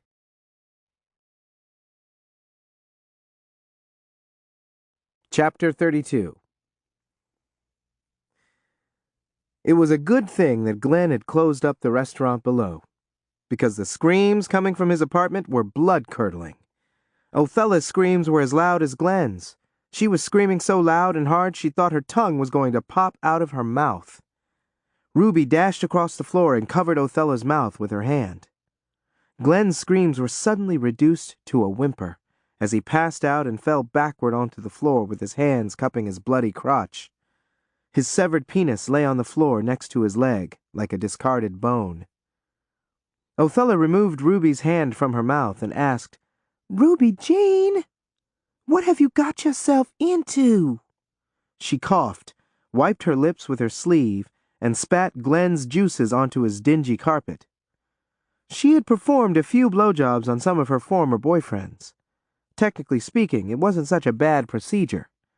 When she did do it, she always pretended that it was a stick of sugar cane in her mouth. But Glenn had bad hygiene, and he'd forced himself on her, so it hadn't been a pleasant experience this time. Like intercourse, something as intimate as a blowjob should only be done for love or money, she thought. Glenn had offered her neither. And a man with a slab of meat between his legs as smelly and crooked as his was would have to pay her a whole lot of money to do it willingly. Othella was too afraid and too stunned to get closer to the injured man. "Is he dead?" she asked, hopping from one foot to the other like a scared rabbit. "That horny demon?" "If he ain't, he ought to be," Ruby hissed, spit flying out both sides of her mouth. "I never thought you'd... What is the matter with you, Ruby Jean? We could go to reform school. You can't go around cutting off men's dicks." Othella looked up at the ceiling and shook her head. She rotated her neck and then rubbed it before she returned her attention to Ruby. "You cutting Lonnie's throat that time was bad enough, but this is the worst thing I ever seen you or anybody else do." "Men can't go around making young girls suck their dicks or do anything else that we don't want to. Now let's grab our stuff and get the heck out of here." I'm with you on that. We can't stay around here no longer, Othella yelled, wiping her lips some more. She could still taste Glenn in her mouth. Ruby hopped over Glenn's body and dashed across the floor to the kitchen. Othella slid into her shoes and put on the thick jacket she'd worn. Shouldn't we take something out of here for all the trouble he put us through? She asked, almost losing her breath. There was a puzzled look on Ruby's face. She was at the sink, washing Glenn's blood off her knife. She dried it with the same cloth that they had used the evening before to dry Glenn's dishes. Like what? She asked, looking around the room with a frown. Out of all this junk up in here, there ain't nothing we can use. He might have some money in his pockets, Othella said, standing over Glenn. She made sure not to step in the pool of blood that was slowly forming beneath his body. And he's gonna need it to pay a doctor to stitch him up, Ruby said with a sharp nod. Just then, Glenn came to. He was moaning and groaning, both hands still covering the place where the rest of his dick was, bleeding like a stuck pig. What happened? He asked, looking up and around. What did you gals? Glenn was in absolute disbelief when he realized exactly what Ruby had done to him. You bitch! You done cut off my dick! He hollered, rising with both hands still on his crotch. I'm gonna kill y'all! He threatened, stumbling across the floor, but he was too slow and in too much pain. When he saw the top part of his penis on the floor, he stumbled and fell again. Get a doctor, y'all, he whimpered. Please, y'all got to help me. Ruby, we got to do something, Othella rasped. We can't leave this old man like this. Do you want to go to that reform school you said we go to? You want to find out how bad they treat colored girls in them places? This was self-defense. Then let's find a peacemaker and tell him that, Othella pleaded. Even though she had avoided stepping in Glenn's blood, the bottoms and sides of both her shoes were now covered in it. She didn't realize that until she felt Glenn wrap his fingers around her ankle, forcing her to look down. He pulled her down on top of him. I'm gonna kill you, bitch, Glenn said in a weak voice. Ruby shot across the floor like a cheetah. She leaned over Glenn and began to pry his fingers from Othella's ankle, but his grip was too strong. His fingers remained clamped around Othella's ankle like a vice. When Ruby bit his fingers, he released Othella, but then he grabbed Ruby around her neck and began to choke her. Just as Ruby was about to pass out, Othella crawled over to Glenn and bit his arm, and he released Ruby. You no good dog, Othella yelled. You almost killed Ruby Jean dead. Othella turned to Ruby, rubbing her shoulder. You all right? Let's get out of here right now, Ruby whispered, holding her neck and coughing. If we stay here too long, he might kill us. As Glenn lay on the floor, cussing, writhing in agony, bleeding profusely and praying, Ruby and Othella gathered their things and bolted. The same elderly couple who had been in the restaurant the day before was approaching. Ruby and Othella ran past them like the devil was in pursuit. They didn't stop running until they'd reached the end of the 4th block from the restaurant. They spent the next 20 minutes sitting on top of their suitcases on the sidewalk, mumbling disjointed prayers and hyperventilating. You think that old couple got a good look at us? Othella asked as soon as she was able to think and speak clearly again. I don't think so. Even if they did, can't nobody prove we done nothing to nobody. Ain't nobody seen us do nothing to nobody. Ruby sniffed. What about Glenn? What about Glenn? Ruby asked dumbly. He's gonna tell somebody what what you done to him. You cut half of that man's dick clean off. He was making you suck it. What else could I do? Ruby wailed. I guess you're right. You damn right I'm right, Ruby shrieked. And if it hadn't been you or me, it would have been some other girl, I guess, Othella said, already feeling less guilty about what had happened. Not no more he won't, Ruby scoffed, removing something from her jacket pocket. She dropped it to the ground. For a moment, Othella didn't know what she was looking at, and when she realized what it was, she could not believe her eyes. It was the top half of Glenn's severed dick. Glenn Boats didn't die that day, but he would have if Mr. and Mrs. Charles Towns hadn't arrived in time. The way those two strange teenagers with suitcases had run by made the nosy Towns couple suspicious, and since they were personal friends of Glenn's, they had every reason to go to his apartment to check on him. Mr. Towns, a retired doctor, stopped Glenn from bleeding to death. He and his wife transported him in their truck to another black doctor in the area, and that doctor patched Glenn up and filled him with painkillers. But there was nothing that either of the two doctors could do to restore Glenn's manhood. His sex life was over. When Ruby and Othella decided to wander around again, Ruby left Glenn's severed body part on the ground. But before she walked away, she covered it with some leaves, pushing the leaves along the ground with her foot the same way she'd helped her mother spread manure in her garden. "That ain't gonna do no good." Othella looked at the mound of leaves with a grimace on her face. She hoped that as long as she lived, she'd never see a man's dick. Well, half of a dick in a predicament like this again. On the ground with dead leaves and dirty rainwater. Sooner or later, a stray dog or some rogue coon is going to sniff it out and eat it, Othella said, wincing. "It don't matter that much, I guess. Glenn is a real old man.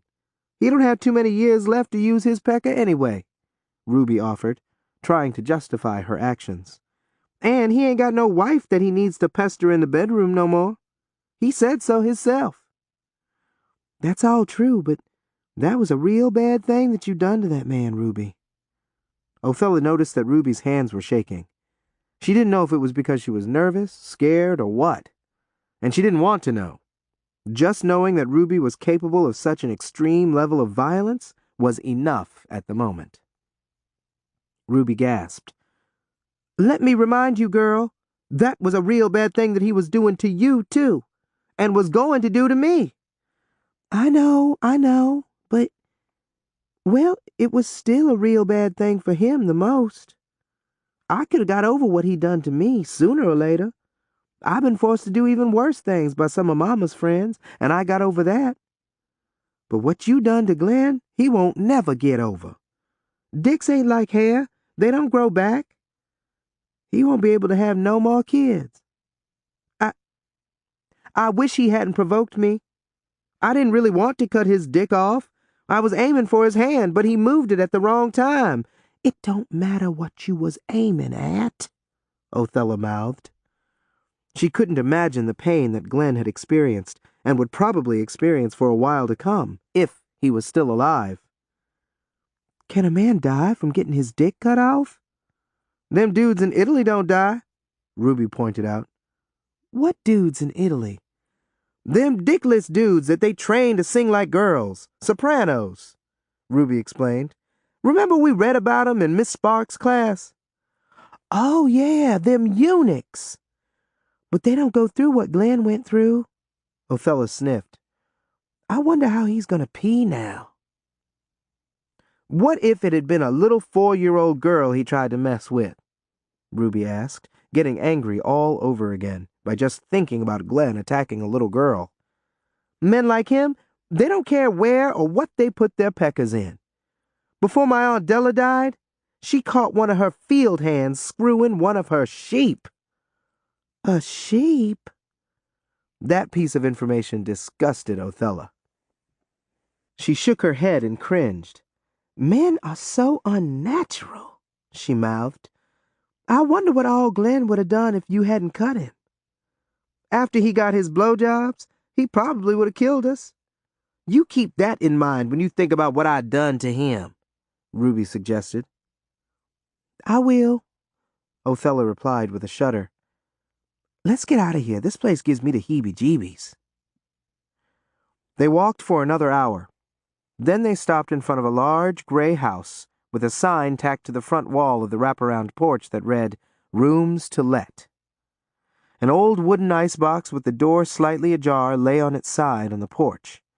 A dusty red truck, at least 10 years old, sat on the street in front of the house. There was an old mattress standing on its side in the cargo area. Ruby and Othella saw a few black folks walking around the area, so they assumed and prayed that this was a black-owned rooming house. They were relieved when a large, friendly-looking black woman in her 60s, who resembled Ruby's mother, opened the front door and greeted them with a big smile. Y'all look like you be nice tenants. Don't give me no trouble, and y'all can stay here as long as you want. The woman told them. She even sounded like Ruby's mother. With her crisp white apron over a floor-length flowered duster, her thick gray hair in a bun, she seemed harmless enough. For the first time since they'd arrived in this city, Ruby felt comfortable. I got 2 rooms available, but I'm saving one for a friend who'll be coming to spend some time with me soon. If y'all don't mind sharing the other room, y'all welcome, the landlady told them, still smiling. After their violent encounter with Glenn Boats, this nice old lady was a refreshing relief. This turn of events seemed too good to be true. And it was. In addition to the $10 a week each that Oella May Logan said she wanted, she expected Ruby and Othella to scrub the floors of all 8 of the rooms in the house as needed and do all of the housekeeping that she didn't have time to do. The first time one of y'all don't pay your rent on time, I add another $1 for each day it's late. You will be responsible for spreading the roach paste in your room once a week, and you have to pay for it out your own pocket. This ain't no charity house, and I ain't the Red Cross. The landlady paused to catch her breath. The big smile was no longer on her face.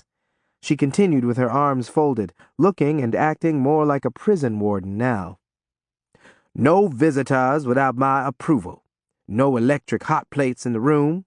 No pets. No wild parties. No men in the room after 10. And no alcohol, unless you got enough for me and my other tenants. And if y'all don't give me a 30-day notice before you move out, I'll see you in court. Any questions? Is that all? Ruby asked, her voice dripping with sarcasm. Just one more thing, Oella May said, waving a finger in Ruby's face. She and Othella were still on the front porch, clutching their suitcases, Oella May still in her doorway. That suits y'all. Y'all can stay here as long as you want.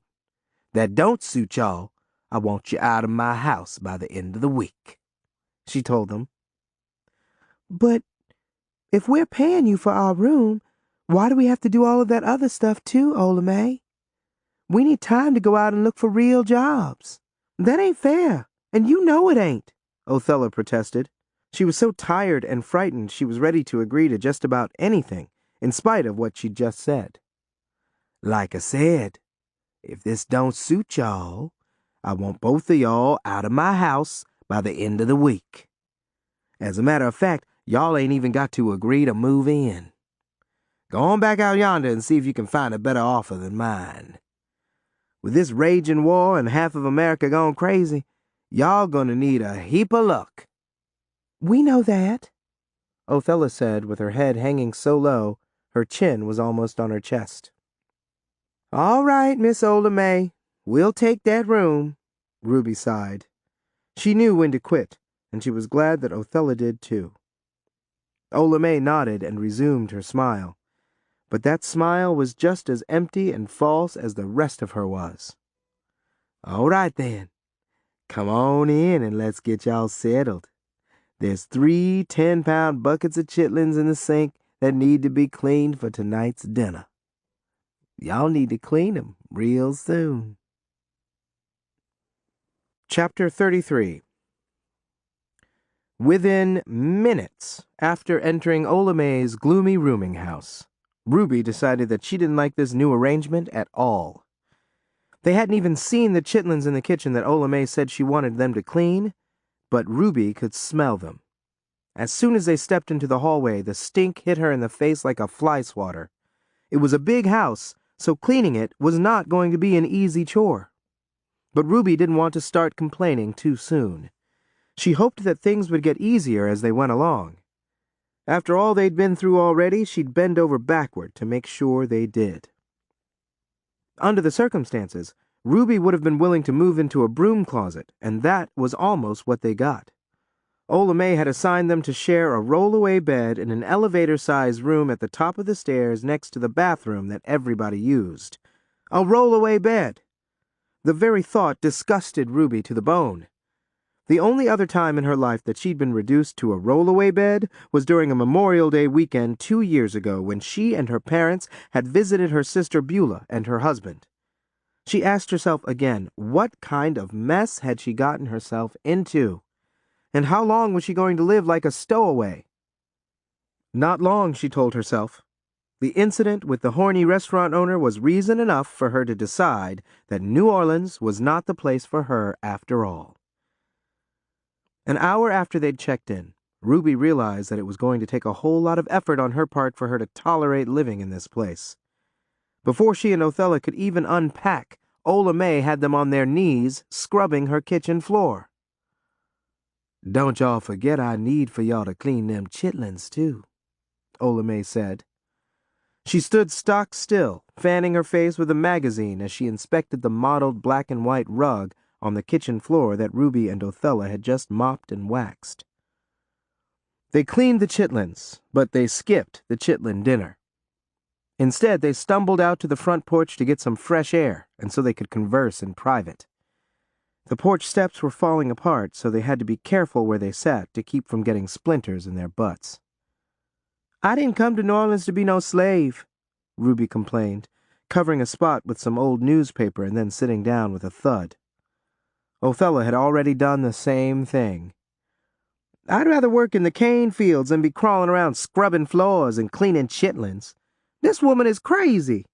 And did you see the way them 2 men tenants of hers looked at us when they walked into the kitchen while we was cleaning that nasty-ass floor? That bug-eyed one, he was trying to look up under your dress while you was bent over." Othella considered Ruby's concerns and offered a hearty nod. "You are so right. I think we need to keep looking for a place. We don't want the same thing to happen with the men in this house that happened with that Glenn man." "If you got a better plan, I want to hear it now," Ruby said. "Let's go talk in our room." The rooming house had electricity, but Oella was so stingy she made her tenants keep it turned off most of the time. They had to use kerosene lamps, and they had to supply their own kerosene. That meant no electric lights and no radio to help pass the time. But time was one thing that Othella and Ruby didn't have much of anyway. Right after breakfast the next morning, Oella ordered them to iron 3 bushel baskets of clothes. One of the other tenants told them that these were clothes that Oella got paid to iron for people in the neighborhood. Then they had to scrub mold off the walls in her pantry, sweep the front yard, and scrub the rest of the floors. What was so frustrating about all of the cleaning was the fact that mostly the house was already spotless. Ruby and Othella spent hours doing unnecessary housework, and if that wasn't bad enough, they didn't see any of the other tenants doing any housework at all. "How come we the only ones doing work in this house?" Ruby asked Oella as she stood watching Ruby wash clothes in the kitchen sink using a washboard and homemade lye soap. "Old Lady Royster in the room next to y'all in her 80s. And the rest of my tenants all work. Besides, they're men. Ain't no woman in her right mind gonna ask no man to do woman's work." "You missed the spot," Oella said in a gruff voice, pointing to a dime-sized spot of oil on the sleeve of the man's plaid shirt that Ruby had already rinsed. That night, Ruby was too angry and too tired to sleep. She paced the bedroom floor for 20 minutes, mumbling profanities under her breath 1 minute and complaining the next. "One of us better come up with a better plan or I'm gonna go stone crazy," she whimpered. She was close to tears. "I'll come up with something," Othella promised.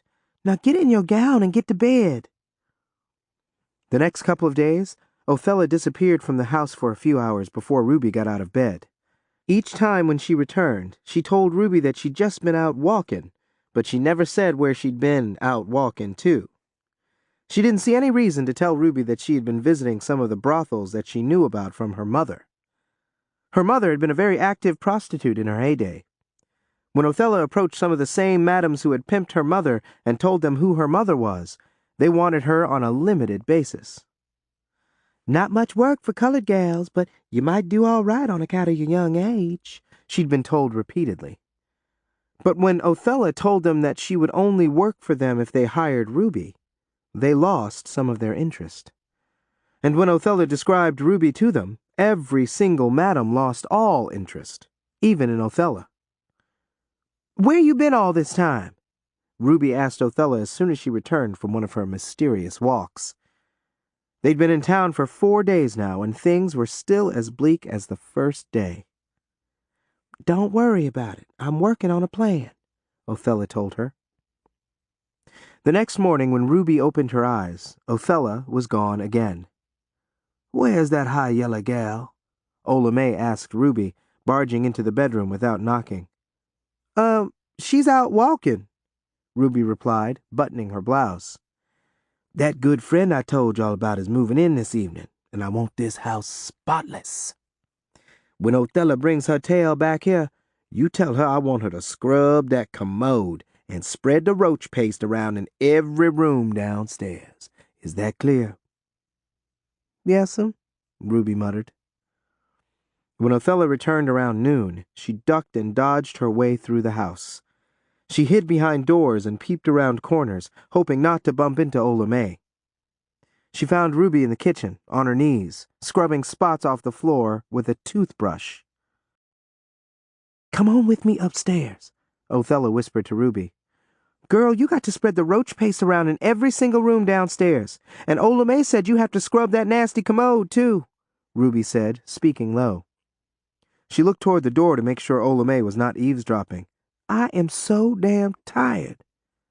"Come on with me," Othella ordered again, pulling Ruby up off the floor by the hand. They stumbled upstairs to their room and locked the door behind them. Ruby still had the toothbrush in her hand. "I got some good news and some bad news," Othella announced. "Give me the good news first. After all we've been through already, I can wait a few minutes more before hearing some bad news," Ruby said, looking at her hands like they'd suddenly developed scales. There were no scales, but her hands still looked rough and ashy from all the scrubbing she'd done lately, and all the harsh lye soap she'd used to do it. "The good news is we can get out of here today," Othella informed Ruby. "I got jobs and a place for us, and we can stay there as long as we want to." Ruby's chapped lips curled up at the ends, forming a smile on her face that was so wide it reached from ear to ear. As soon as she had thoroughly digested Othella's words, her smile faded. "And what's the bad news?" She held her breath as she awaited Othella's answer. "Remember that old white woman that my mama used to work for when she was young?" Ruby shrugged. "Your mama worked for a lot of old white women when she was young. So?" Maybe you don't remember me telling you about this one? My mama worked in the district for an old Irish lady named Miss Maureen." Ruby shrugged again. "I didn't want to tell you unless I had to, but before I left home, my mama told me if I ran into trouble, I could probably get help from Miss Maureen. She's one of them liberal white women." "Othella, I know you trying to tell me something, but I ain't got no idea what it is. Exactly who is this white woman, and what can she do for us?" "I went to see Miss Maureen today. She said we could both work in her sporting house," Othella said, looking at the floor. Ruby snickered and clapped her hands together. Then she looked Othella in the eyes and said, "You brought me all the way to New Orleans so some white woman could pimp me?" "Not exactly. That's the bad news. She don't think you're the type that men would want to pay. But I'm going to turn a few tricks for her." "Oh." Ruby was pleased that she wasn't going to be asked to sell her body, but she was also disappointed to hear that nobody wanted to buy her body anyway. "So what'll I do for this white lady?" She turned her head to the side, looking at Othella from the corner of her eye. Othella swallowed hard. She had to in order to get rid of the huge lump that had formed in her throat. She was nervous because she didn't know how to tell Ruby what she needed to tell her, but she managed. She said you could help out around the house. Be a mammy to the prostitutes' kids. Cook and clean, stuff like that. Miss Maureen runs a real busy house, so I know them cum-stained bed sheets probably need to be changed a lot. She already got a live-in maid, so you won't have to do everything by yourself. Ruby gave Othella a pensive look as she shook her head. She was still disappointed. Oh, Was all she could manage. Then she let out a loud breath and said, I'm gonna be a maid and a mammy? That's what I left home for? At least you won't have to worry about walling around in a strange bed with a bunch of strange white men, Othella said, trying to sound optimistic. To tell you the truth, I would have felt better about myself if you had told me that this white woman wanted me to turn tricks for her too, Ruby whined. Othella's jaw dropped. Do you mean to tell me that you'd rather be a whore than a maid and a mammy? No, but it would have been nice of her to ask me to do it, even though I would have told her no. It's the best I could come up with for now. But if you don't want to come with me, you can stay here, or you can go on back home, or you can do whatever you want to do. I can't stop you. But after what you done to that Glenn man, if I was you, I'd lay real low for as long as I could. Cutting half of a man's pecker off is probably a real serious crime. Ruby ignored Othella's last sentence. If I'm going to be cleaning toilets and floors and shit, I'd rather do it for a colored woman than a white woman. You can go on, and I'll stay here. Ruby returned to the kitchen with the toothbrush to finish scrubbing up the spots on the floor. Othella immediately began to pack. Her plan was to leave after Oella had gone to bed tonight. That way she'd get out of paying rent for the week. And as far as Oella taking her to court for not giving a 30-day notice that she was moving out, well, that old bitch had to find her first. And Othella knew Ruby well enough to know that Ruby wouldn't reveal her whereabouts. Othella was in the bedroom, lying across the bed, leafing through a magazine when Ruby returned. She ignored Ruby, and Ruby ignored her. A few minutes past 6 p.m., Oella hollered for everybody to come to the dining room to eat the fried chicken that she had prepared and to meet her new tenant. Ruby chose to remain in the bedroom so she could sulk in private. Othella reluctantly went downstairs, but less than a minute later, she came bursting back into the room with a wild-eyed look on her face. Girl, you ain't gonna believe who Oella new tenant is. Othella didn't wait for Ruby to respond. She grabbed her by the arm and led her to the stairs. They tiptoed to the landing and peeped around the corner into the dining room. Seated at the table in a chair across from Oella, flanked by the elderly couple who had rescued him, was Glenn Boats, the man that Ruby had castrated. His 2 shabby gray suitcases sat by the door. That's him, Ruby managed, her hands trembling. That's that Glenn man that was attacking us. Sure enough, that's the man whose dick you cut off. Othella agreed, nodding her head so hard her neck hurt. And that's them same 2 old people that seen us running out of the restaurant after you cut Glenn. Do you want to stay here now? Glenn's sorry face looked even longer, and it was so gaunt and lifeless it was hard to believe that he was still alive. The expression on his face was so unbearably sad that Ruby wished, and she had wished this before, that she had not cut him. However, she knew in her heart that if she was ever in the same or a similar situation again, she would probably do the same thing, if not something worse. This was one of the few times that Ruby felt a real concern about her temper, and what other mayhem she might find herself in the middle of in the future. This was a thought that she didn't like to deal with for too long, if at all. She shook the thought from her head, biting her bottom lip so hard she almost drew blood. As soon as everybody goes to bed and them 2 old people leave, we need to get up out of here, Ruby said, the words fluttering out of her mouth like leaves falling off a tree. You better think long and hard about what you want to do, and you better do it fast. Are you going to go back to Shreveport, or are you coming with me to be Miss Maureen's maid?" "I guess I'll be going with you, and be that white woman's maid and mammy," Ruby muttered.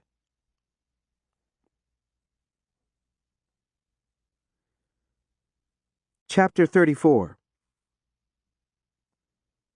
Ruby and Othella waited in their room until all of Ola May's other tenants had turned in for the night and the company had left. As soon as the house got quiet and dark, they slipped out the front door with their luggage. By this time it was almost 4 in the morning. It took 3 hours for them to walk to Maureen's house, and only because they kept getting lost. It was a long and painful walk with Othella in front, her feet throbbing like she'd stepped on a bed of nails. Ruby marched behind her like a disgruntled soldier, still cussin' and fussin'. "Lord have mercy! What did I let you talk me into this time?" Ruby growled. Othella whirled around so suddenly Ruby bumped into her. "I wish to God that you'd stop all that bitching and moaning. I'm doing the best I can. And if that ain't good enough for you, you can go on back home, Ruby Jean. Or you can go on back to Miss Ola May's house. I'm sure she don't know we left yet, and you still got a key to her front door." "You know I can't go back to that woman's house. Now that we know she knows Glenn, and he's going to be staying there too. All I got to say is, this whorehouse-running white woman better come through, or I am going back home.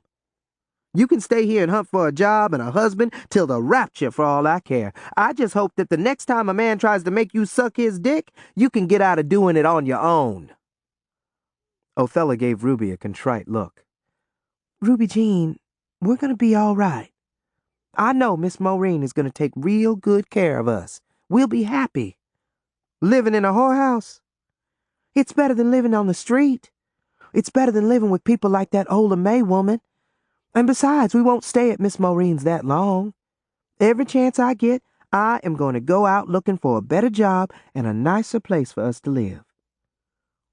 "What if you get pregnant by one of Miss Maureen's tricks?" Ruby's question caught Othella completely off guard. "Pregnant?" Ruby nodded. "We both know that bleach douche don't work all of the time," she reminded. "It works for me," Othella hissed, resuming her walk down the darkened street. "Now come on. Miss Maureen is waiting on us, and we already much later than I told her we'd get there."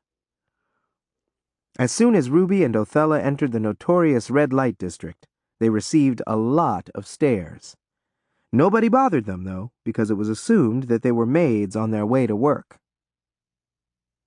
"This is it," Othella said, stopping in front of a large light blue house that reminded Ruby of the old plantations that the slave owners used to run. And that was exactly what it used to be.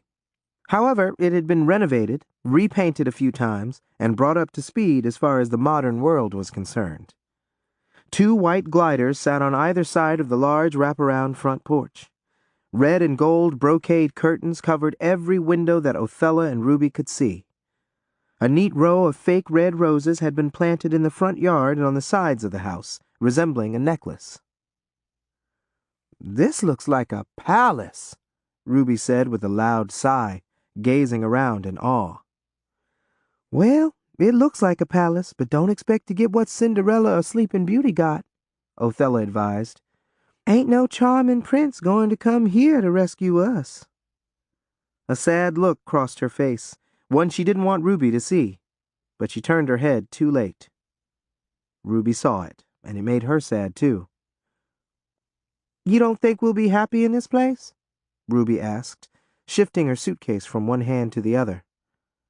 She looked around some more, then back at Othella. "I left home to get away from my prostitute mama, and look at me. I'm fixing to be one myself," Othella said. There was such a hopeless look on her face, Ruby wanted to grab her hand and run. But she knew she couldn't do that, at least not yet. "We don't have to do this, Othella. But you need to make up your mind and tell me what you want to do now." Ruby still wanted to grab her friend's hand and run. "I still say it's better than us living on the streets, or in Ola May's house. Only until we come up with something better, though, Othella answered with a weak smile. Just one thing. No matter what happens, I hope to God you won't do nothing crazy. Like what? Ruby asked, both eyebrows raised. Othella responded with a blink. Oh, you mean what I done to that Glenn man? That couldn't be helped. You know that. I won't do nothing else crazy, as long as nobody messes with me.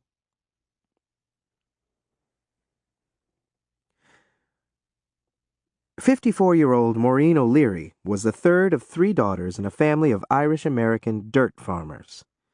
She had been living a shady life in New Orleans since the age of 17 when her family moved to the United States from Dublin, Ireland. She had 2 ex-husbands and 5 estranged adult children somewhere in Ireland. Throughout Maureen O'Leary's youth, people, her relatives especially, had told her that she should have been a man. She was almost 6 feet tall and as husky as a lumberjack. She kept her thick but short jet-black hair slicked back like a duck or hidden beneath a wig. She acted like a man, too. She smoked cigars, gambled, and fought and drank like an Irish sailor. With work being so scarce for all women, black and white, Maureen had decided that if she was going to work, it had to be a job that was worth her time. Farming and any other type of mundane labor which her ignorant father and her stupid ex-husbands had settled for was out of the question.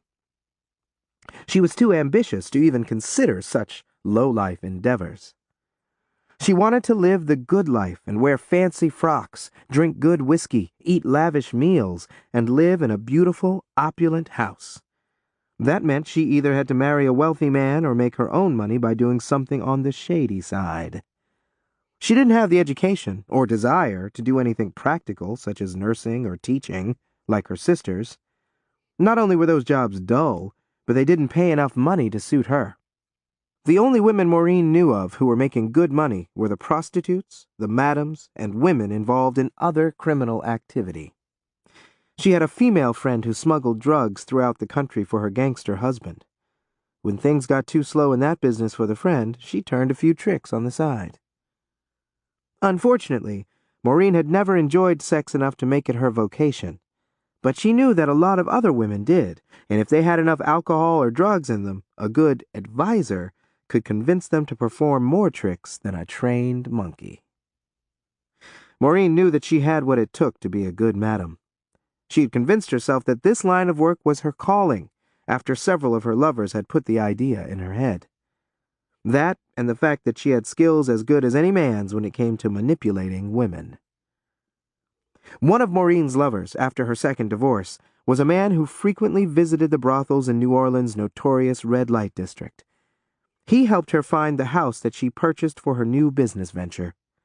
He also helped her handpick her first stable of women, finding them everywhere from the barroom floors to the church pews. She was so charismatic and likable, she became an immediate success.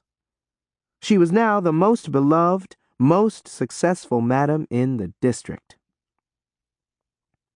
Despite the war and thousands of people being out of work, business was booming in the brothels. Some men came alone, sneaking in and out like shy burglars. Some came in groups of 3 or 4.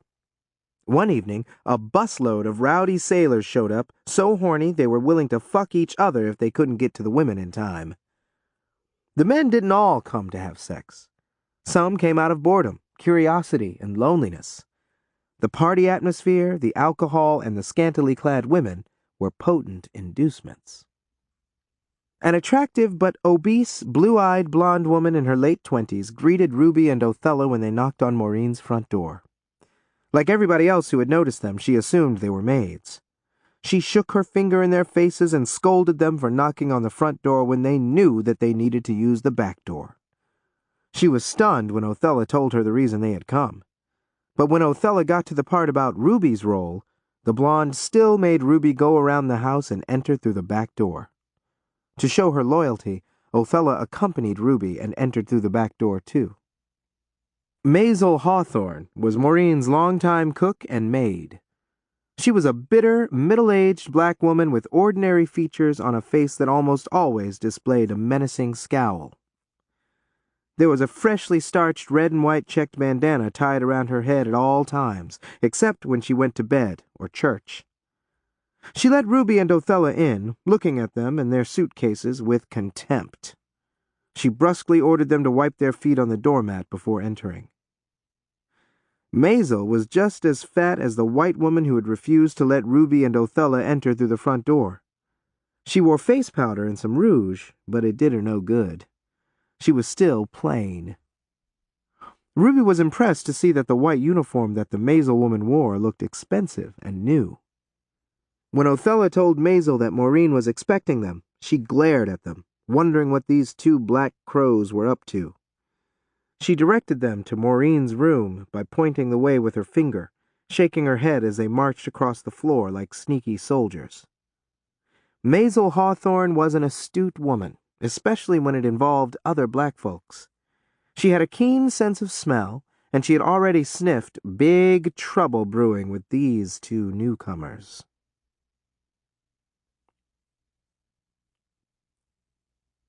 Chapter 35. It was early in the day, and 3 of the 4 full-time prostitutes who lived with Maureen were still in the bedrooms upstairs that they worked and slept in. The fat blonde was sprawled on a black velvet settee in the garishly decorated parlor with a cigarette dangling from her lip, sipping wine from a coffee cup. Brocade draperies with gold, green, and orange stripes covered every window. Large pictures of scantily clad women lined one wall, and as hard as it was to believe, on the opposite wall there was a large picture of Jesus in a lime green robe, leading a flock of sheep. Maisel! Maisel! Get your lazy tail upstairs and look in on them young'uns of mine. Then fix me a hot toddy and some grits. The blonde woman yelled toward the kitchen area. Before Ruby and Othella could make their way to Maureen's room, the mean-looking black woman who had let them in the back door stomped back through the parlor all the way up to the top of the stairs. I hope y'all here to help Maisel with my kids, the blonde woman said with a smile. I'm Fanny, but call me Fat Fanny like everybody else calls me. And y'all can see why. She laughed, slapping herself on her hip. She rose from the settee, which was a few feet to the side of a large, shiny, black upright piano. Crouching on the floor next to it was a life-size ceramic lion with eyes that looked almost real. Fat Fanny strolled over to Ruby and extended her hand, and they shook. Othella shook the blonde's hand, noticing how hot, clammy, and sticky it was. Being that they were in a whorehouse and this woman was a whore, she didn't want to know where that hand had been. How many kids do you have, Fat Fanny? Ruby asked, pleased to see that Fat Fanny was even larger than she herself was. Her face was average-looking, but probably would have been pretty without the 3 chins attached to her thick neck. One thing that Ruby firmly believed about large people was that they were more tolerant of other large people. If that was the case, she and this woman were going to get along just fine. 3, but don't let that scare you none. The 2 oldest is 7 and 9, and boys, so they'll stay out of your way. They ain't much trouble. I usually send them to my mama when we get real busy. But my baby, Viola, she's just a few months old, so she needs a lot of attention. I like to keep her around me because my mama is too busy for me to leave Viola with her very often. Just then, Maisel returned to the parlor, holding the most beautiful little blonde baby that Ruby had ever seen before in her life. She looked like the rosy-cheeked, blonde, blue-eyed angels depicted on most of the religious periodicals and publications that her father shared with his congregation. Ruby got misty-eyed just looking at little Viola, and Othella immediately noticed that. She tugged on Ruby's jacket sleeve and led her on to Maureen's bedroom. Still clutching their suitcases, Ruby and Othella slowly entered Maureen's boudoir, a large room that had once been the back part of what was now the parlor. They were dragging their feet like they were on their way to a guillotine, but there was no need for them to be nervous. Maureen lay on her side like a disabled dolphin, glassy-eyed but eager to talk. First she made small talk for a few minutes. She complained about how off-key Maurice, her piano player, had been all week, but that he'd still raked in some hefty tips. She also laughingly complained about a gassy client who had stunk up the whole parlor so bad she had to have Al, her black maintenance man, spray the whole house with some pine-scented air freshener. This light-hearted conversation made Ruby and Othella feel so much at ease that they became relaxed and were soon grinning like hyenas. Maureen's bedroom was just as gaudy as the parlor. On the wall facing the door was a large picture of Moses parting the Red Sea. There was a loud orange bedspread on her bed. The rest of the bedding, pink sheets, large pillows with pink pillowcases, and a red blanket, were half on the bed, half on the floor. A thick red liquid had been spilled on top of the bedspread, where Maureen had accidentally dropped a large glass of cranberry juice and rum the night before. The bed looked like a murder had occurred in it. After a few more minutes of small talk, Maureen got down to business. "Othella, your mama was one of my best girls, but I had to let her go on account of she got too uppity too often with my gentleman friends. She was nothing but an ignorant backwoods Cajun, so I couldn't have that," Maureen declared. Othella and Ruby stood by the side of the bed, tired and so groggy all they wanted to do was get some sleep. Somehow they managed not to yawn. Their feet were throbbing from the long walk from Oella May's house to Maureen's, and they were hungry. They hadn't eaten since noon the day before, but those discomforts were the least of their worries. Despite what this woman had told Othella earlier, she didn't look too pleased to be talking to them now. As a matter of fact, she looked annoyed. "Whoring ain't easy, but it's just a job and somebody's got to do it. Men are hornier than ever. And let me make one thing perfectly clear. Come hell or high water, men will bend over backward to be with a good whore. If you don't think you can please 12 or even 3 or 4 men a night, this ain't the job for you. Men are just like dogs and snakes, thank God. Next to food, water, and sleep, all it takes for them to stay alive is some kind of sexual gratification," Maureen said with what appeared to be a sigh of relief. "I hope you realize that, Othella." I do, Miss Maureen. Honest to God, I do. I know how weak men are, and I know what it takes to make 'em happy." Othella gave a vigorous nod. "Good. And I hope you know the power of the pussy. If your mama had been smarter, she'd be running her own house by now. When she left here and got herself involved with a Negro, and a foreign Negro from some heathen place in Africa, or wasn't one of them islands down yonder below Florida. Anyway, that was the kiss of death for her." Maureen waved her hand in disgust. "By the way, how is she doing these days?" "She's doing just fine, ma'am," Othella muttered, almost biting her tongue. "She does all kinds of stuff." "I bet she does," Maureen snickered. "She always did. And she's still got what it takes to get buku men to pay her to go to bed with them," Ruby added, nudging Othella in her side with her elbow. "She got 'em coming and going, day and night." Maureen considered this information as she looked Ruby up and down. "I'm not surprised.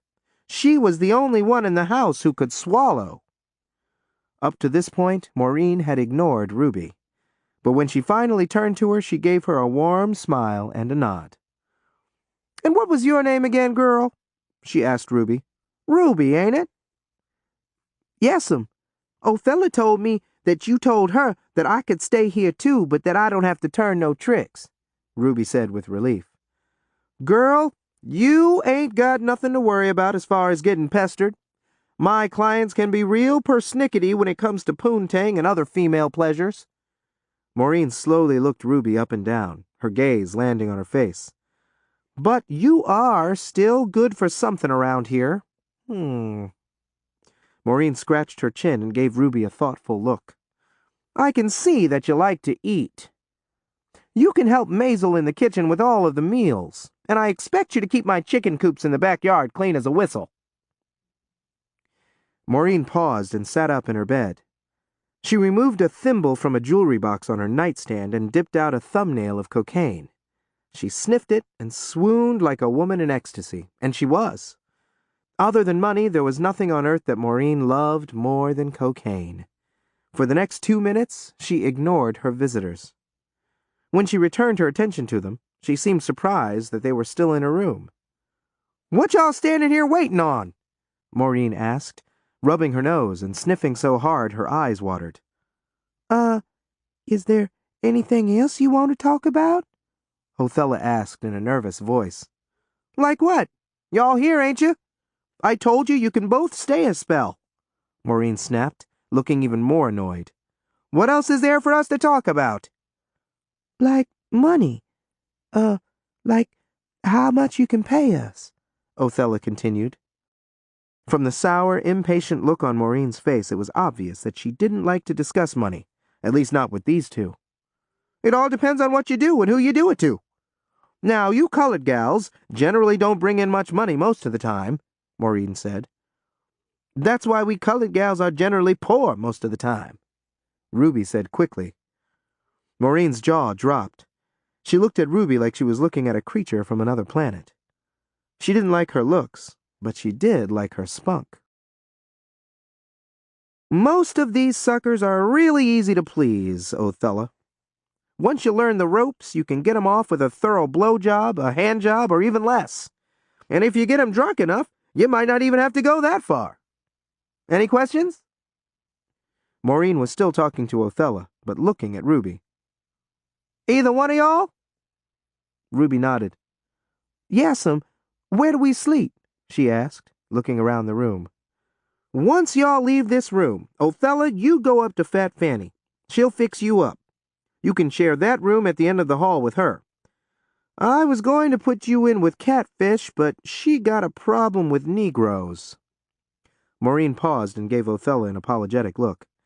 Catfish's used-to-be husband, and most of the men that she fools around with outside the house, are connected to the clan. As a white woman, I have to respect that, Maureen explained. She paused again and turned to Ruby, giving her an apologetic look, too. You, girl, you go to the right when you leave this room. Keep walking until you get to a green door right next to the door leading into the kitchen, which is a royal mess, so it's a good thing you got here when you did. You can help that Maisel spruce it up. That'll be her room before you reach the kitchen. And don't let her scare you. She's as big and black as a grizzly, but she's as tame as a kitty cat once you get to know her. There's a rollaway bed in her room, and you and her can share it. Maureen shook her head. You and her are both a little on the heavy side, so that bed'll be kind of crowded. But don't worry, as long as you sleep on your side, you won't roll off and end up on the floor with a splinter in your jaw like that last gal I had helping Maisel out. Another damn rollaway bed. Ruby groaned, but she did it under her breath. This Maureen woman was her last hope in this wretched town, so she didn't want to upset her. Ruby had already decided that if things didn't work out with her, she was going to hightail it back to Shreveport lickety-split. A big, young, strapping girl like you might have to help Al do a few other jobs around the house. All of my girls got kids, but Fat Fanny's is the only ones here. You can give Maisel some mammy assistance. Matter of fact, Fat Fanny just birthed a beautiful baby girl a few months ago. You got here just in time so you can bond with that sweet little thing. That's if you like babies. Maureen's last two sentences were music to Ruby's ears. Oh, yes'm, she squealed. I love babies, and especially girl babies. I seen Fat Fanny's baby when we was on our way to your room. When can I start taking care of that sweet baby? Ruby's response was so loud and quick, Othella shuddered. She knew that Ruby had not gotten over giving up her baby girl and probably never would.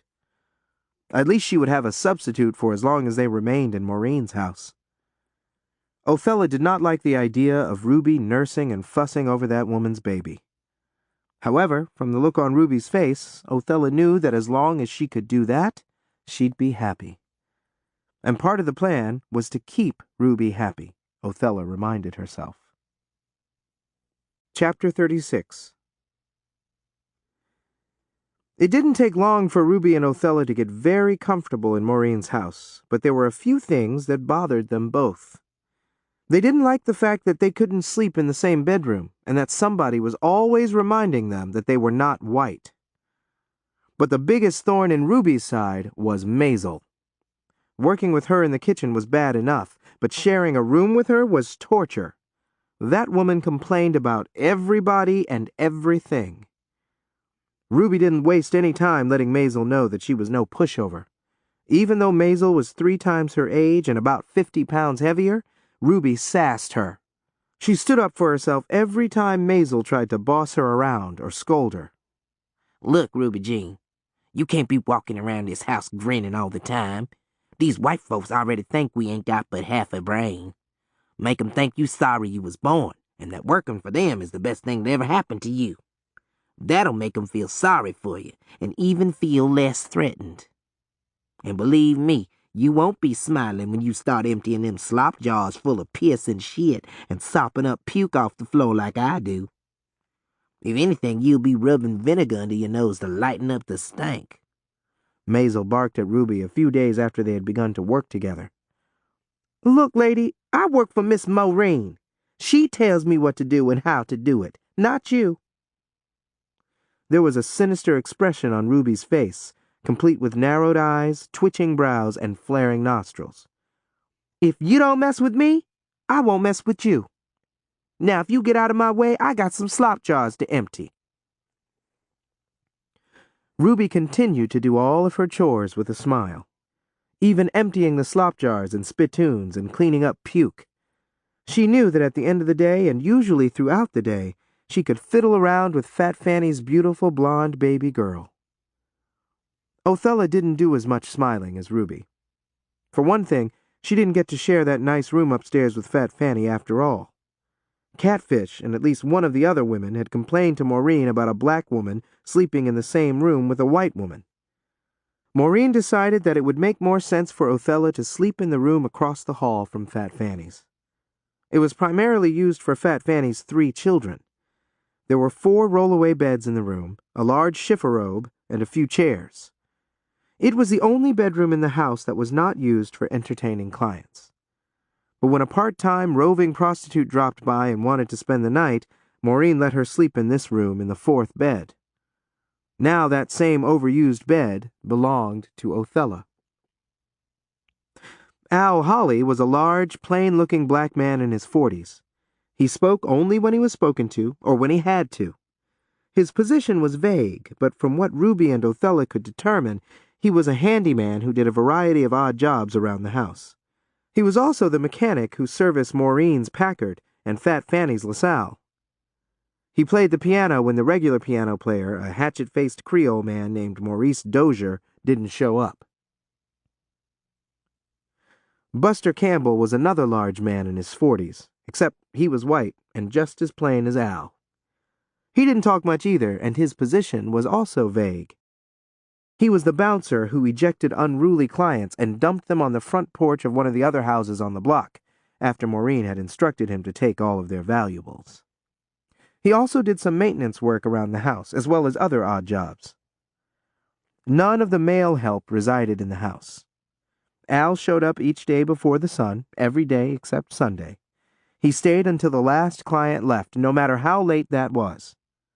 Maisel had said something about him living across town, and that when he didn't walk to and from work like a field hand, he rode up on his son's bicycle. The piano-playing Maurice lived in a little house 3 blocks away with a wife and 6 kids. Buster lived in the tool shed behind the house right next to the chicken coops. He'd never been married, didn't have a woman now, so he paid to have sex with the prostitutes. Because of his loyalty, Maureen rewarded him with a freebie every Christmas and on his birthday. He got to choose the woman. Fat Fanny and Marielle, a cute brunette in her early 30s, liked Ruby and Othella. They immediately regarded them as new friends. Betty Sue, another cute brunette in her 30s, was cordial, but she didn't interact much with any of the other women. The others, especially Catfish, who was an attractive brunette in her late 20s, and the part-time workers, ignored Ruby and Othella as much as possible. The only time they acknowledged them was when they had something to complain about, or when they wanted a back rub or a foot massage. There were times when Catfish was downright hostile, especially when she thought the others were too friendly with the 2 newcomers. Other than that, it was not a bad arrangement at all. "I've got a woman to suit every man's needs," Maureen often said, especially to new clients. "I'll line 'em up so you can take your pick, It don't matter which one you choose, I guarantee she'll do anything you ask her to do, as long as it don't involve something with a tail and 4 legs. And that was true.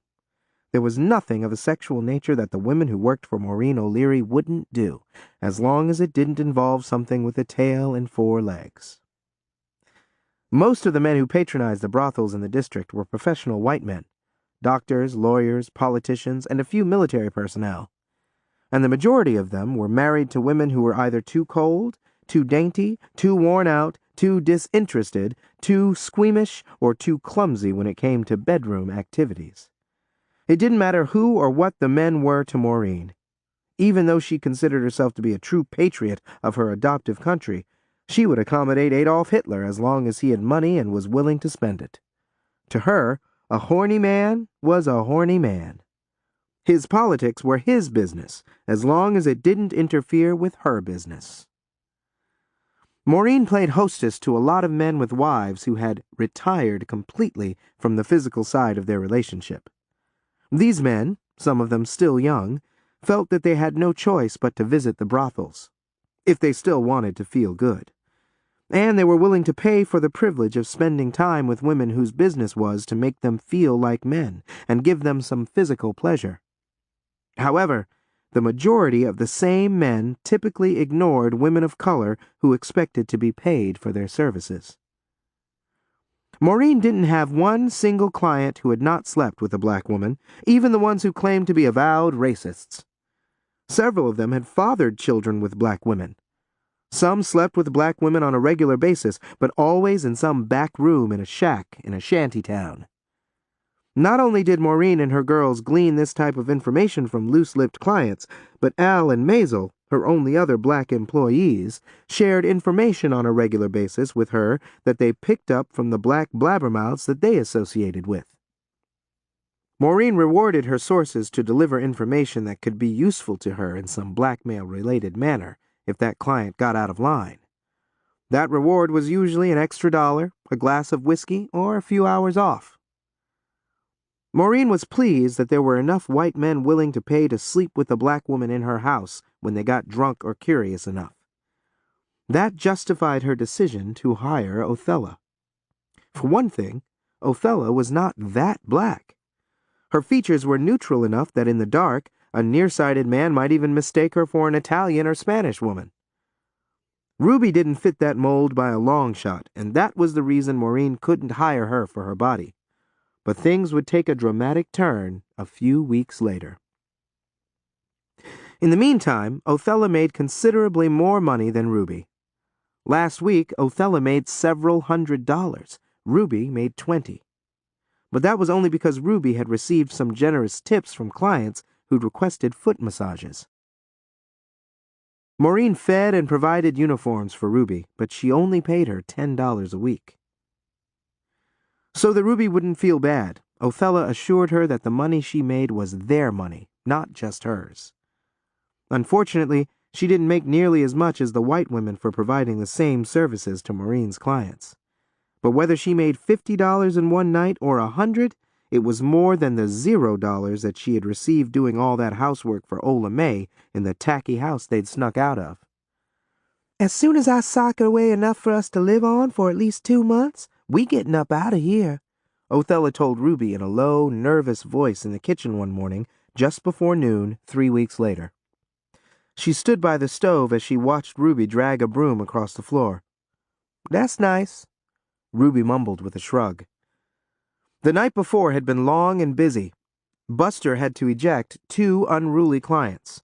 One highly intoxicated man had kicked over a coffee table in the parlor, spilling several drinks onto the carpet that Ruby and Maisel had just cleaned a few hours before. Ruby had been up since dawn cleaning liquor stains off the carpet, removing stacks of shot glasses, cups, and spittoons from the tables in the parlor to the sink in the kitchen. She had no idea she was going to be this busy. She didn't complain because at the end of the day, and during the day too, she got to tend to little Viola. Ruby was glad that Fat Fanny's 2 boys stayed out of her way.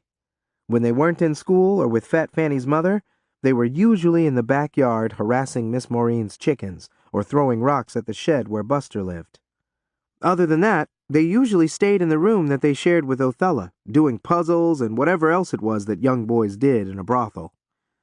They also liked to peek through bedroom keyholes at some of the prostitutes when they were doing their business, and they liked to sneak a few sips of whiskey from a shot glass that somebody had set aside.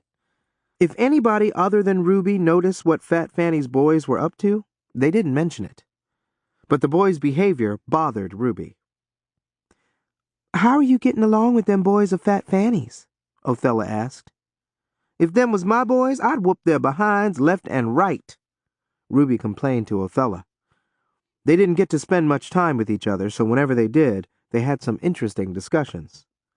"White folks don't know the first thing about raising kids. It's a good thing they got us to help 'em out." Othella gave Ruby a pensive look. "Colored kids is lucky, I reckon. At least our mamas and papas know how to raise kids right.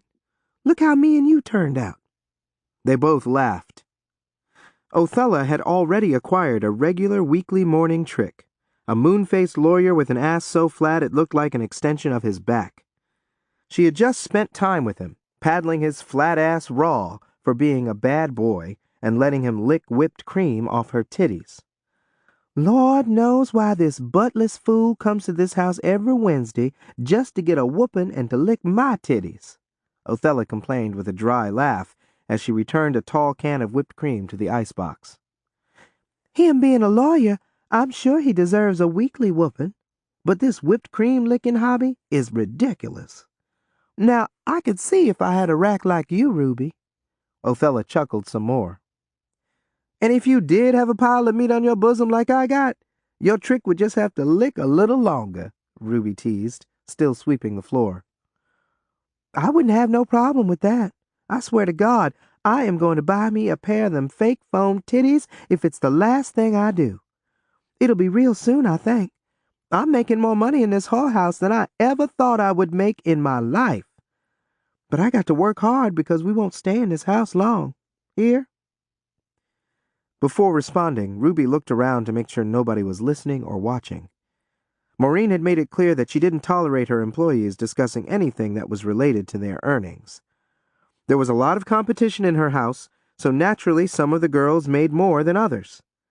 The last thing that Maureen wanted to deal with was some jealous heifer running out on her because one of the others made more money. "We ain't got to rush and leave here," Ruby said, blinking. "I don't mind living in this nice big house. And that Miss Maureen, she is a nice old lady." Ruby's words caught Othella off guard. She coughed, grabbed her throat, and swayed slightly from side to side. Then she reared back on her legs and held onto the counter. "Excuse me?" she gasped. "I thought you was itching to move on as much as I am." "I am." Ruby stopped sweeping, clutching the broom handle with both hands. "But this ain't as bad as I thought it was going to be." "It's that baby girl, ain't it? You done got attached to Fat Fanny's baby girl." Ruby dropped her head and nodded. "You don't mind living in a whorehouse just so you can be with that baby?" Ruby looked Othella straight in the eye and nodded again.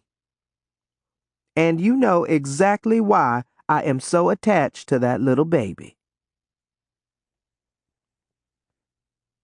Chapter 37. Othella rotated her neck and massaged her forehead with her eyes closed. A few seconds later, she looked at Ruby and shook her head in exasperation. "Ruby Jean, do I have to keep reminding you that you are a preacher's daughter? And do I have to keep reminding you that that preacher daddy of mine is a low-down funky black dog that couldn't keep his packer in his pants where it belongs? You forgetting I seen him doing his dirt with your mama with my own eyes?" "So what? Your papa is just a human being." "So am I. He ain't perfect, so he don't always do the right thing, and neither do I. There's whores everywhere, and men that are going to behave the way they've been doing since God put 'em here. No matter where we go, we are going to run into 'em, and every other kind of devil loose in the world. Yeah, I'm attached to Fat Fanny's baby girl, but as long as we stay here, at least we got food, a warm bed, Ain't nobody beating on us or molesting us in no other way, and we making a few dollars to boot. So I don't mind being here in this whorehouse after all." "That's because you ain't got to be laying up under all them sweaty men like I do. All you do is cook and clean." "And take care of that sweet little Viola," Ruby added with a vigorous nod. "And every now and then her two brothers." Othella let out a heavy sigh and shook her head. "I should have realized this might happen. I should have knowed that you would want to stay around here as long as you could just because of that little baby girl." "What's wrong with that? What else is there for me to do?" Ruby asked with a pout, stomping her foot on the hard floor with so much force the empty pots and pans on the counter rattled.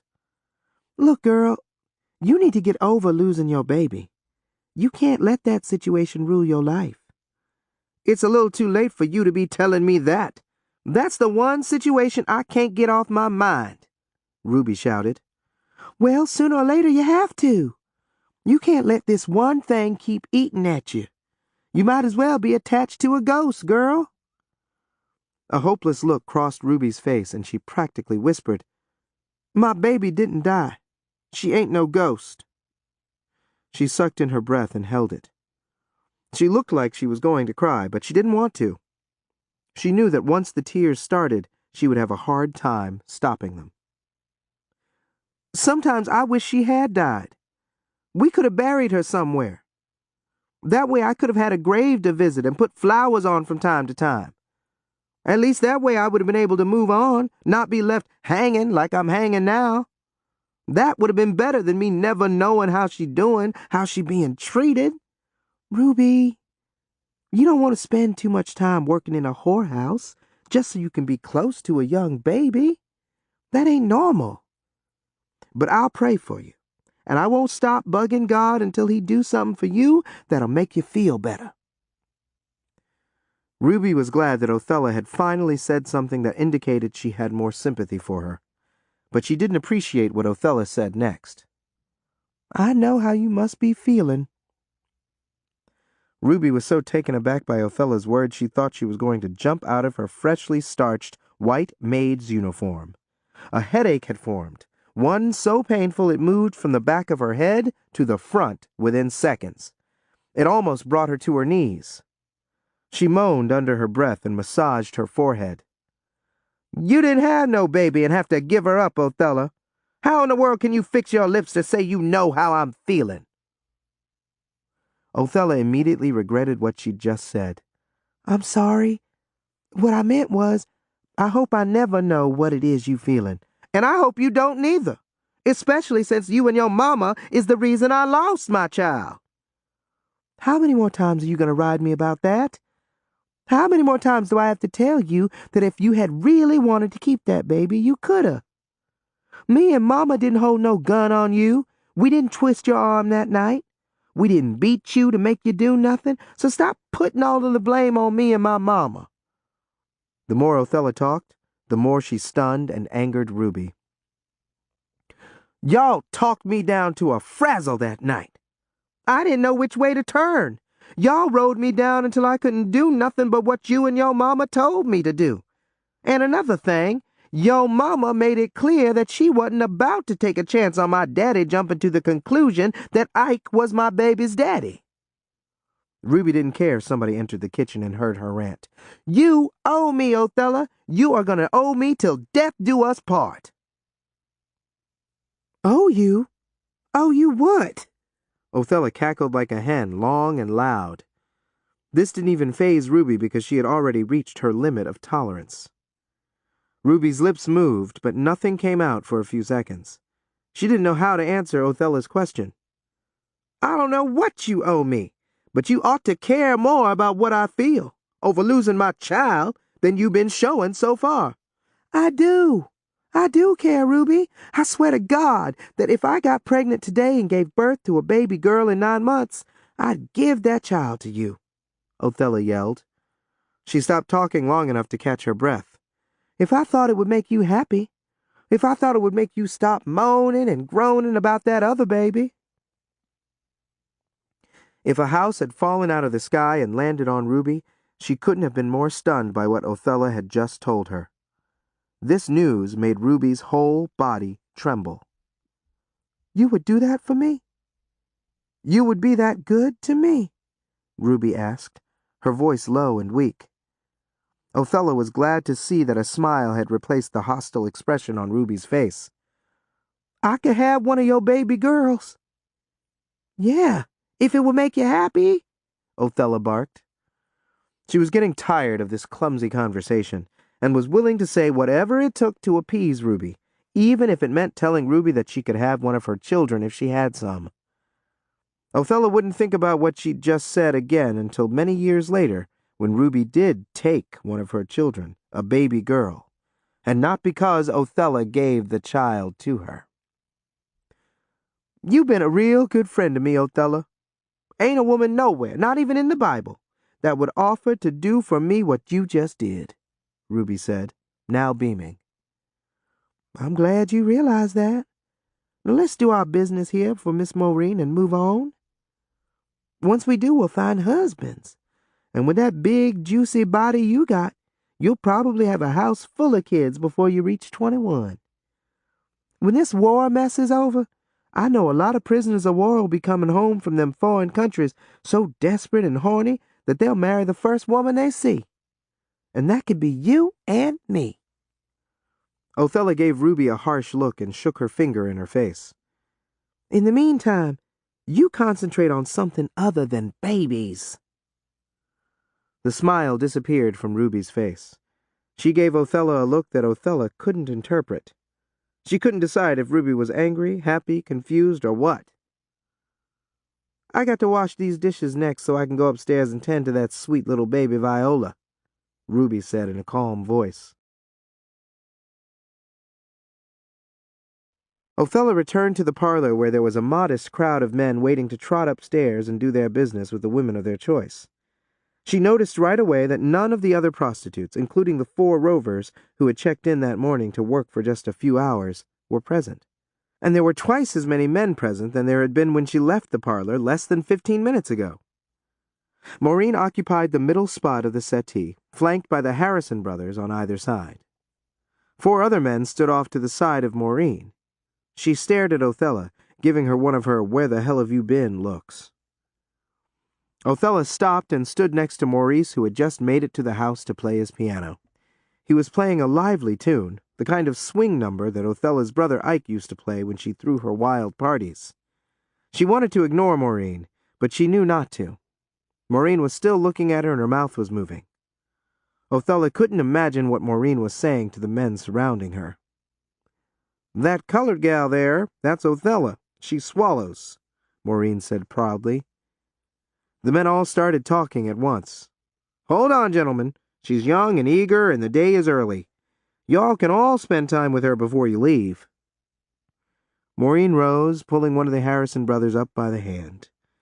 "Now you get over yonder and acquaint yourself with Othella." Maureen gently pushed her client with both hands in Othella's direction. She returned to her seat and resumed the conversation that she'd been involved in before Othella entered the room. "Now, where were we?" Maureen asked, accepting a fresh drink from Buster at the same time. Buster gave her a rare smile and quickly returned to his post by the door. He crossed his arms and fixed a menacing look on his face.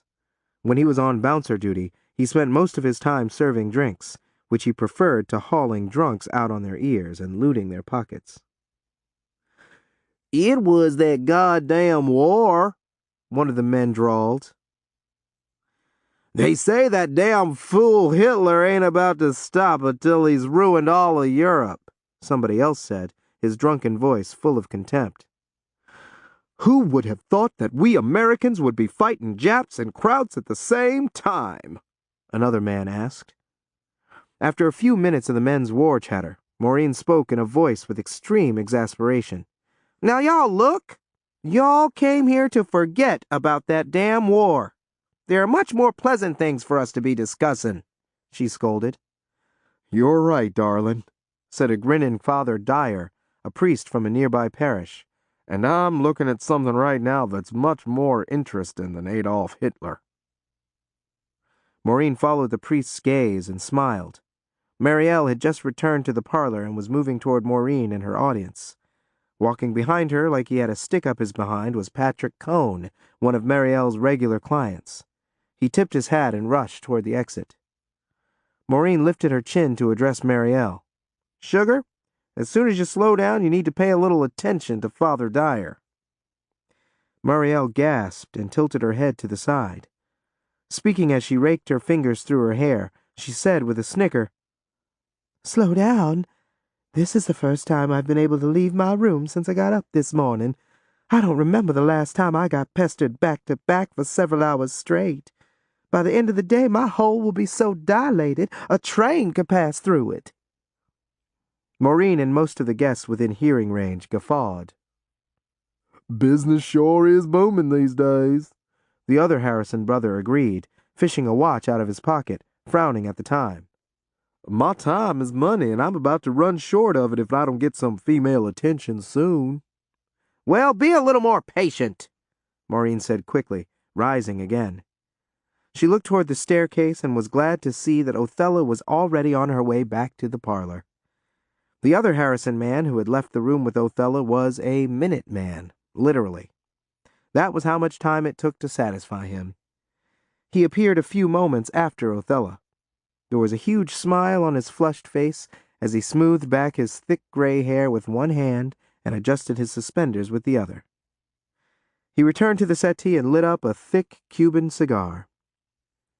The other men noticed the joy on the Harrison man's face and in his demeanor. What's that gal's name? Father Dyer asked, looking at Othella as she approached an elderly man with a helmet of curly white hair. She sure is easy on the eyes. "Her? That's Catherine. She used to be married to one of them fool Fisher boys. We call her Catfish," Maureen replied, smiling and nodding toward Catfish, who had suddenly appeared behind Othella. "You could put your whole foot down her throat if you had a mind to." "Pfft," the priest snapped, waving his hand like he was shooing away a fly. Hell's bells, woman, I know Catfish. I don't mean her. I'm talking about that brown-skinned gal. The one that took a walk with Bob Harrison a hot minute ago. Them brown-skinned gals really know their way around the bedroom." "Her? Oh, that's Othella," Maureen said. "As you can see, she's got another trick already lined up. As a matter of fact, she's booked solid for the next few hours. And let me tell you one thing, she is well worth the wait." Maureen rose. "However, since you have a itchin' for dark meat, I might have another piece that you might like to taste. If you can hold your horses, I'll take you to her after things slow down." I can wait, Father Dyer said eagerly. His eyes lit up and he licked his lips. "Good! Now have another drink!" Maureen yelled.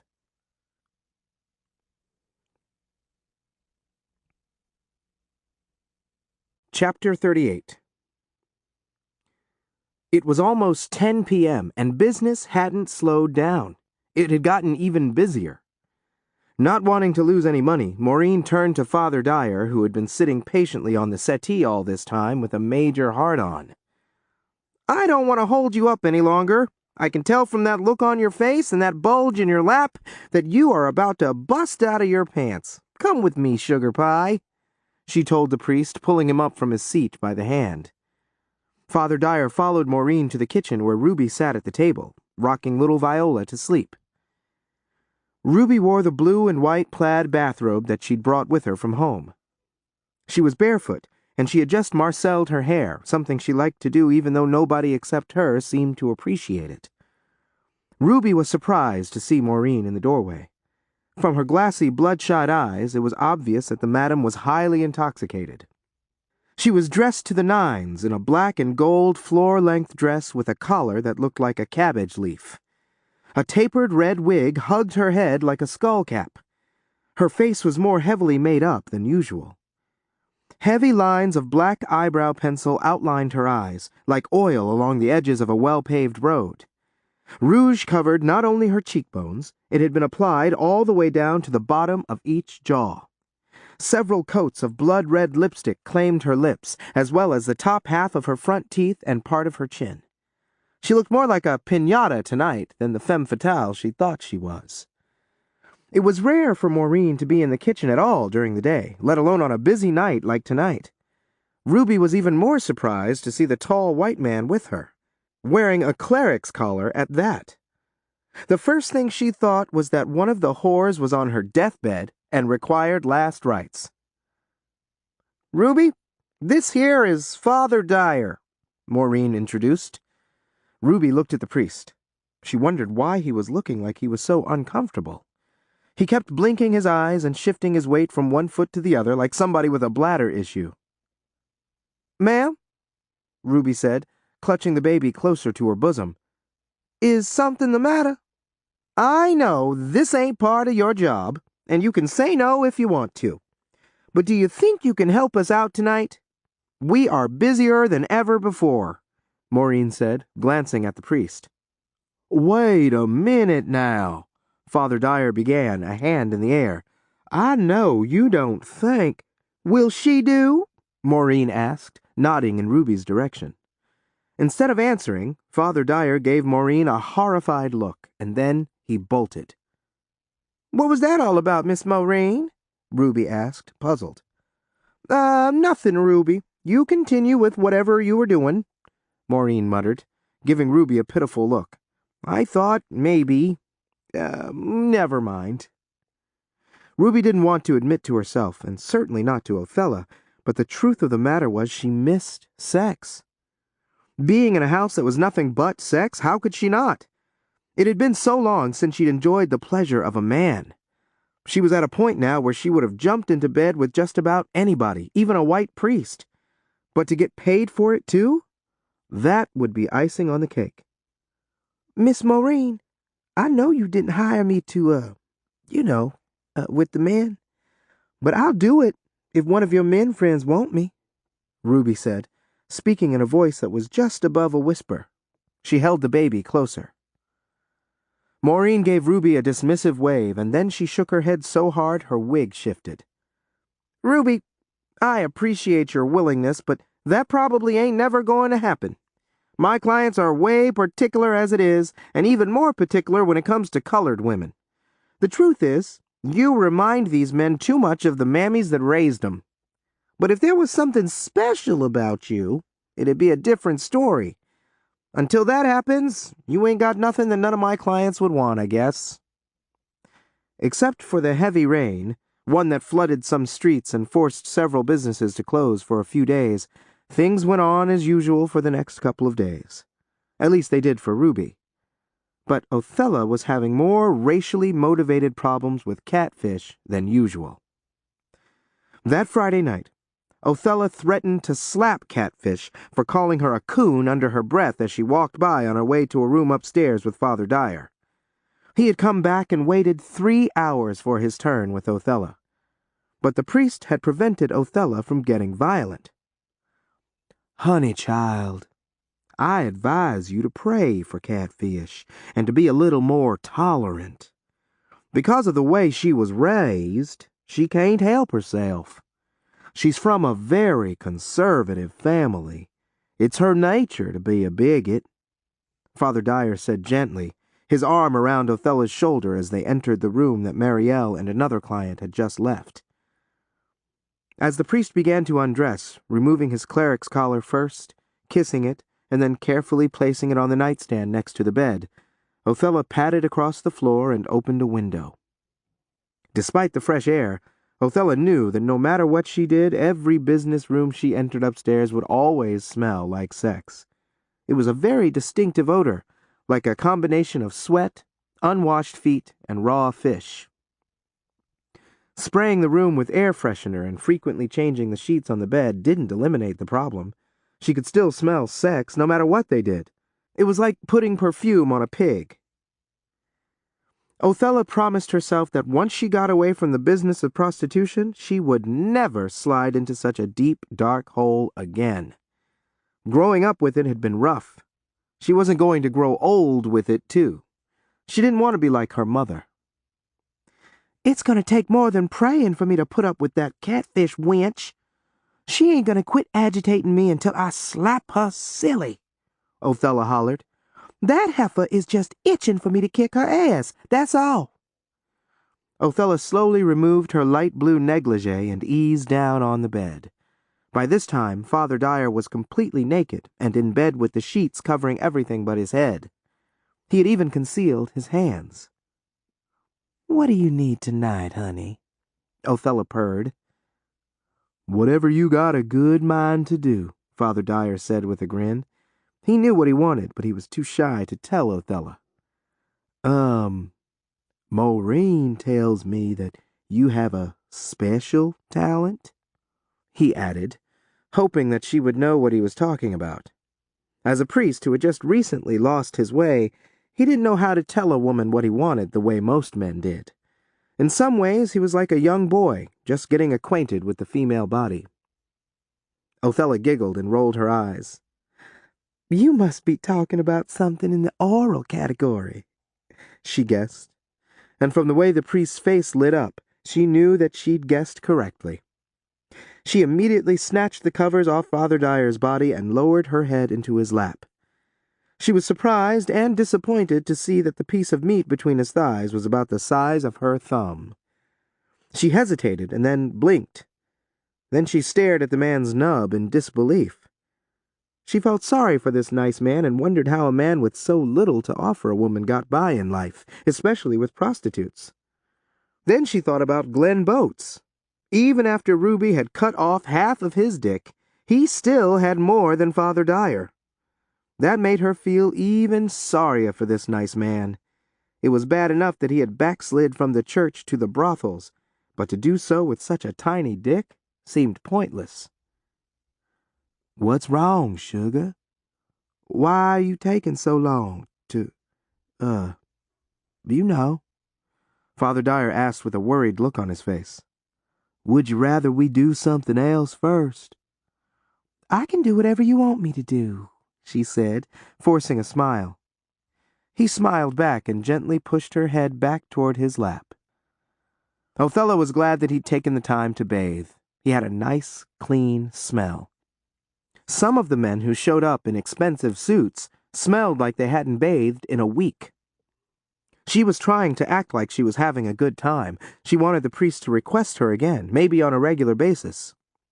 But it was taking a lot of effort on her part, because she couldn't stop thinking about her problem with catfish.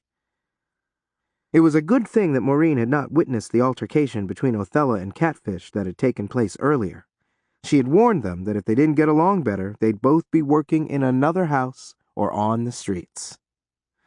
"There is more than enough men to go around in this house. I don't know why that cow won't leave me alone and let me take care of my business," Othella complained to Father Dyer about Catfish after she'd made him climax 3 times in 20 minutes. Father Dyer sat up, propping his head with 3 of the 4 pillows on the bed. In the dim light of the lamp on the nightstand, he looked so young and handsome with his green eyes, big white teeth, and thick brown hair. He had the good looks of the kind of white man whom Othella wouldn't have minded marrying. But that was unlikely to happen, and she knew it. Despite the fact that her mother was technically white, Othella had black blood on her father's side. That made her, as well as all the rest of Simone's kids, black by law. "Well, my dear, that young lady is from a family that's even more racist than the general white Southern population. You can't expect her to be willing to deal with the same dicks that have been inside you on the same night," Father Dyer said with a mild sigh. "Things of that nature just ain't fitting, darling. When I was growing up, the colored woman who was my mammy used to hold me against her ample bosom and rock me to sleep, in my very own bed. She was also as loyal as a puppet to my whole family. But she wasn't even allowed to use the same glasses that my family members drank from. And then there was the bathroom facilities. That was way off limits to my mammy. When she had to go in a bucket in my daddy's garage." The priest shook his head. You people are a strong lot to put up with the way things are in this country and not complain about it." Othella gasped. Father, I don't know how well you know colored people, but let me tell you one thing. We do complain. We have been complaining for almost 400 years. We can complain our heads off, but if ain't nobody listening, it ain't doing no good. I know, sugar. But like I said, Catfish is from a very conservative family. She can't help how she feels about you people. Father Dyer tapped the top of Othella's head, the same way he petted his dog. I don't care how racist her family is. Marielle told me that Catfish's daddy got a baby by the woman who cleans for them, Othella said, moving closer to the side of the bed because she didn't like the way the priest was petting her on the head. He didn't get the message, so she grabbed his hand and placed it on his chest. He got the message. A colored woman, black as the ace of spades. Honey child, that don't mean nothing. The fact of the matter is every dollar you make is a dollar the Catfish thinks should be going into her pocketbook. I've been one of her regulars for several weeks now, before you came. The priest lifted his hand to tap Othella's head again, but stopped. Instead, he reached for the package of Viceroy cigarettes that he'd placed on the nightstand. But there are women in this house taking tricks from Catfish left and right, Othella wailed, taking a puff from the cigarette that Father Dyer had just lit. True, but they are white women. There's a big difference in them taking business and money away from a gal like Catfish. I've been around whores for years, even before God called on me to serve him. I know white women who would rather have a snake slide up into them than a pecker with a colored woman's juice on it. That's just the way it is. Othella liked spending time with the priest. In addition to him being fairly young and fairly handsome, he was a nice man. And not only was he quick, but it didn't take a lot of effort to satisfy him. Well, my dear, you can trot on back down to the parlor any time you're ready. I'm done for the night, Father Dyer told Othella, giving her a quick peck on her cheek. If you don't mind, can we lay here like this for a few minutes more? I want to give Catfish a little more time to cool off, Othella said. Not only had Catfish not cooled off, she was angrier than ever. Instead of trying to secure another client, she was in her room holding Marielle and Fat Fanny hostage as she ranted. Catfish, you can stay up here in this room the rest of the night and sulk about what Othella done if you want to. But I got to get back down to the parlor and make my money, Fat Fanny said, checking her makeup and hair in a handheld mirror. The only reason I'm in this room with you now is because I had to come upstairs to take another quick douche. I've been itching like I got fleas down below. She laid the mirror on the bed and frowned. I sure enough hope I ain't got the clap again. And you need to lighten up on this beef with this colored girl. She's a nice girl once you get to know her, Marielle said to Catfish, adjusting her girdle. Damn that Maisel. I told her to make sure she bought me the right size girdle, and I see she didn't. My grandpa would roll over in his grave if he knew that I was even in the same house with a nigger whore, Catfish complained, as she attempted to help Marielle into her girdle. It was about the 20th complaint she'd lodged since her confrontation with Othella, and it was one complaint too many. Maureen entered the bedroom just in time to hear Catfish's last complaint. "That's it! That's it!" Maureen hollered, shaking her fist at Catfish. Catfish jumped back and let go of Marielle's girdle so fast, Marielle stumbled and almost fell to the floor. "I ain't going to stand for no more of your foolishness. You got till morning to pack your shit and get out of my house." All three of the prostitutes gasped. Catfish had gasped so hard she choked on some air. Marielle had to slap her on the back to help her catch her breath before she could speak again. But Miss Maureen, I'm a white woman. You can't fire me on account of a colored woman. It ain't fitting." Catfish shrieked, turning to the other two women for support. "Fat Fanny, Marielle, y'all say something." See there? I told you this was going to happen if you didn't behave yourself, Marielle yelled, shaking a finger in Catfish's stunned face. Me? I ain't got nothing to say. I got them 3 kids to feed, so I can't be put out on the street, and I sure don't want to live with my mama or go back to my ex. Catfish, honey, you started cooking your own goose from the day them colored girls moved in. And tonight you burned yourself. And don't you forget to return my bustier before you leave, Fat Fanny hollered.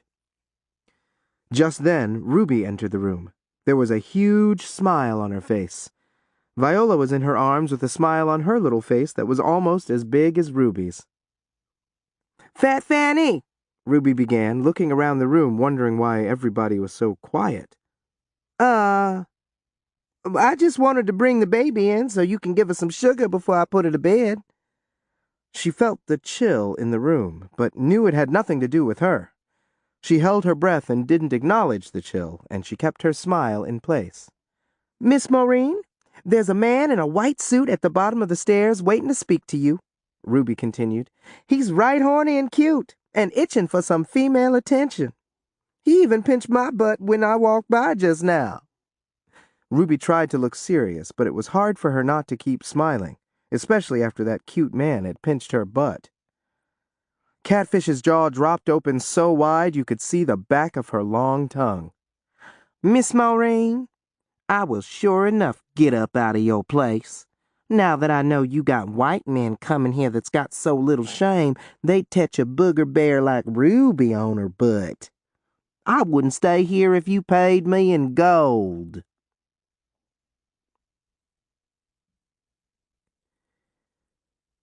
Chapter 39. There was no end in sight for the war.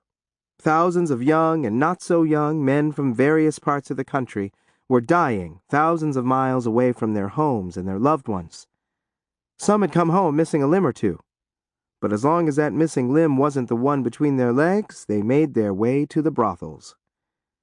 One night, a week after Catfish's departure, one of those ex-military men entered the house, grinning like he was ready to fuck the world. There were 3 fingers missing from his right hand and a black patch covering his missing right eye. He was new in town and had been referred by a friend. He was a small man with a big sexual appetite, and he didn't let his missing fingers or his missing eye slow him down. However, he was most interested in one type of female: virgins. A virgin? You came here looking for a virgin? Maureen gave the man an incredulous look.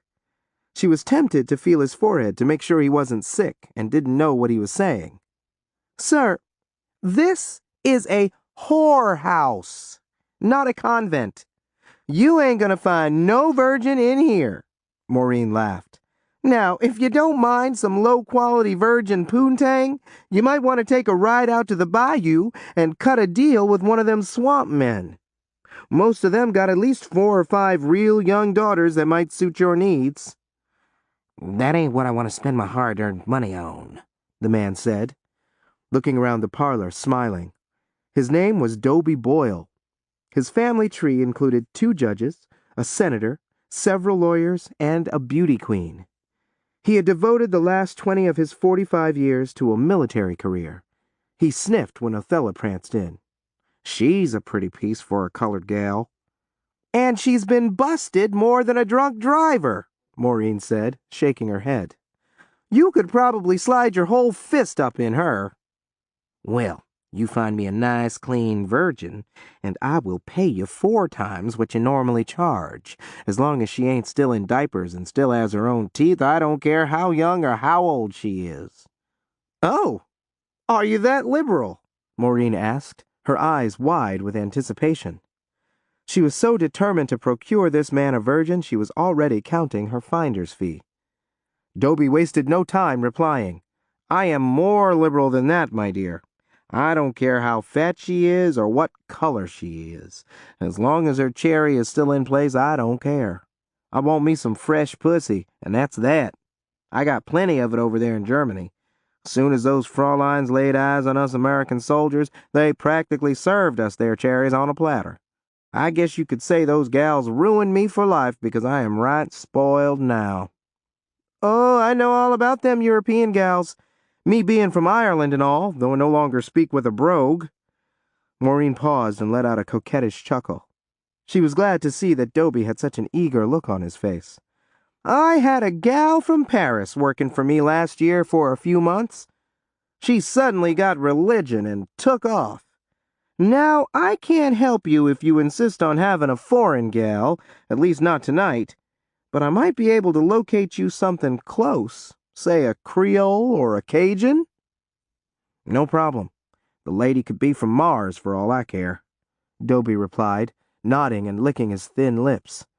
He hadn't even had a drink yet, and his breath was already as foul as cow dung.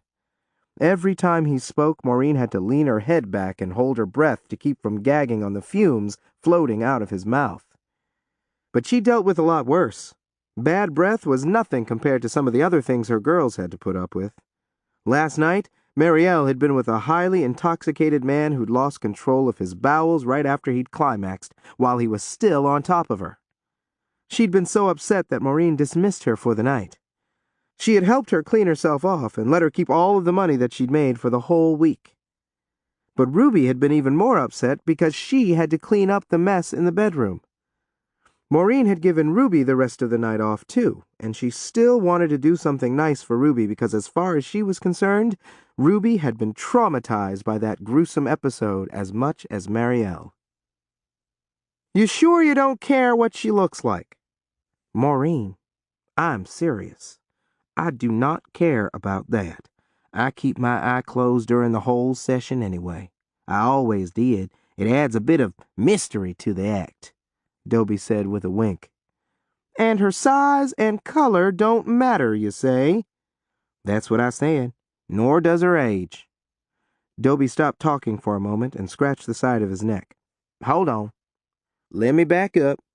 I need to clarify one thing some more, though. No babies and no hags. She's got to be at least 13, and no offense, but I don't want some old crone in your age group. 45 is as old as I'll accept, as long as she's never been touched. Maureen wanted to laugh and then show this persnickety fool the way out. Finding a teenage virgin was not that far-fetched, but did he seriously think that he'd find a 45-year-old virgin anywhere in New Orleans? I get it.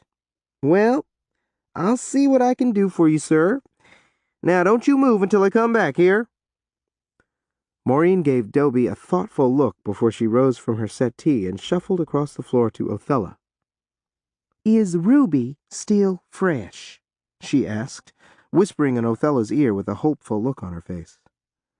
While she awaited Othella's response, she glanced at the man she'd left sitting on the settee, who was dying to bust open a virgin.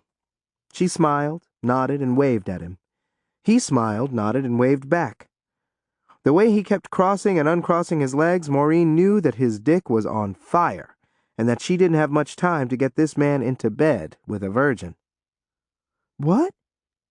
What do you mean by that? Othella asked, her heart thumping.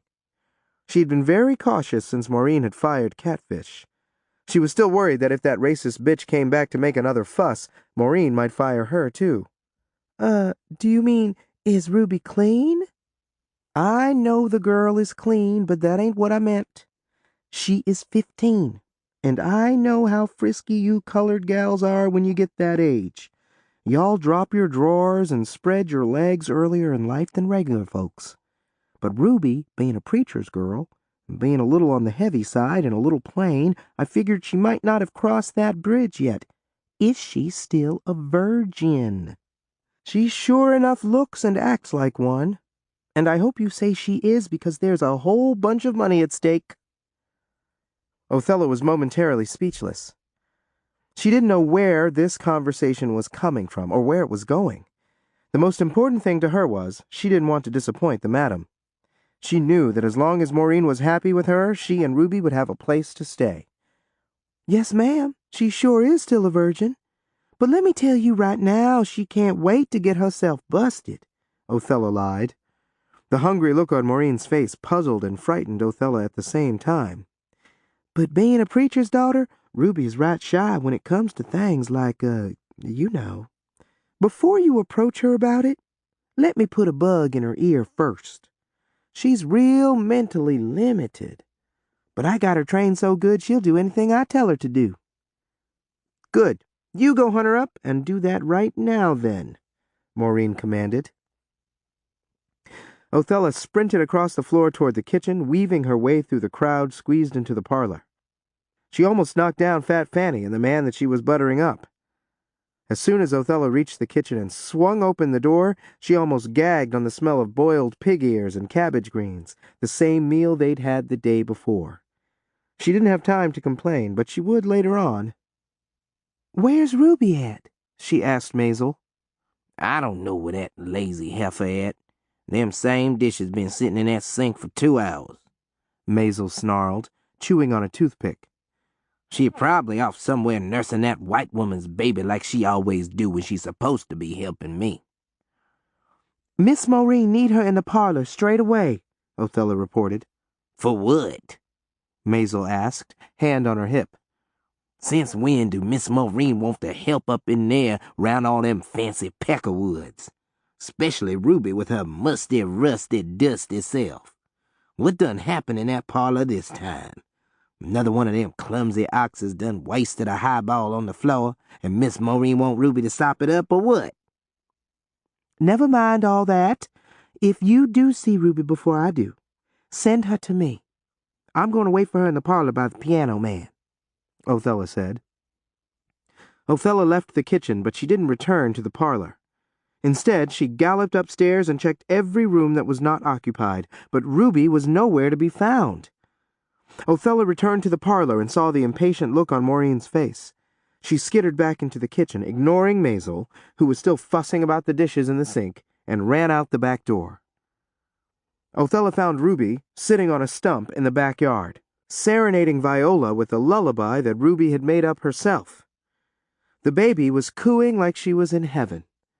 There was just enough light coming from the moon and the dim coal oil lamp on the back porch steps for Othella to see the ecstatic look on Ruby's face.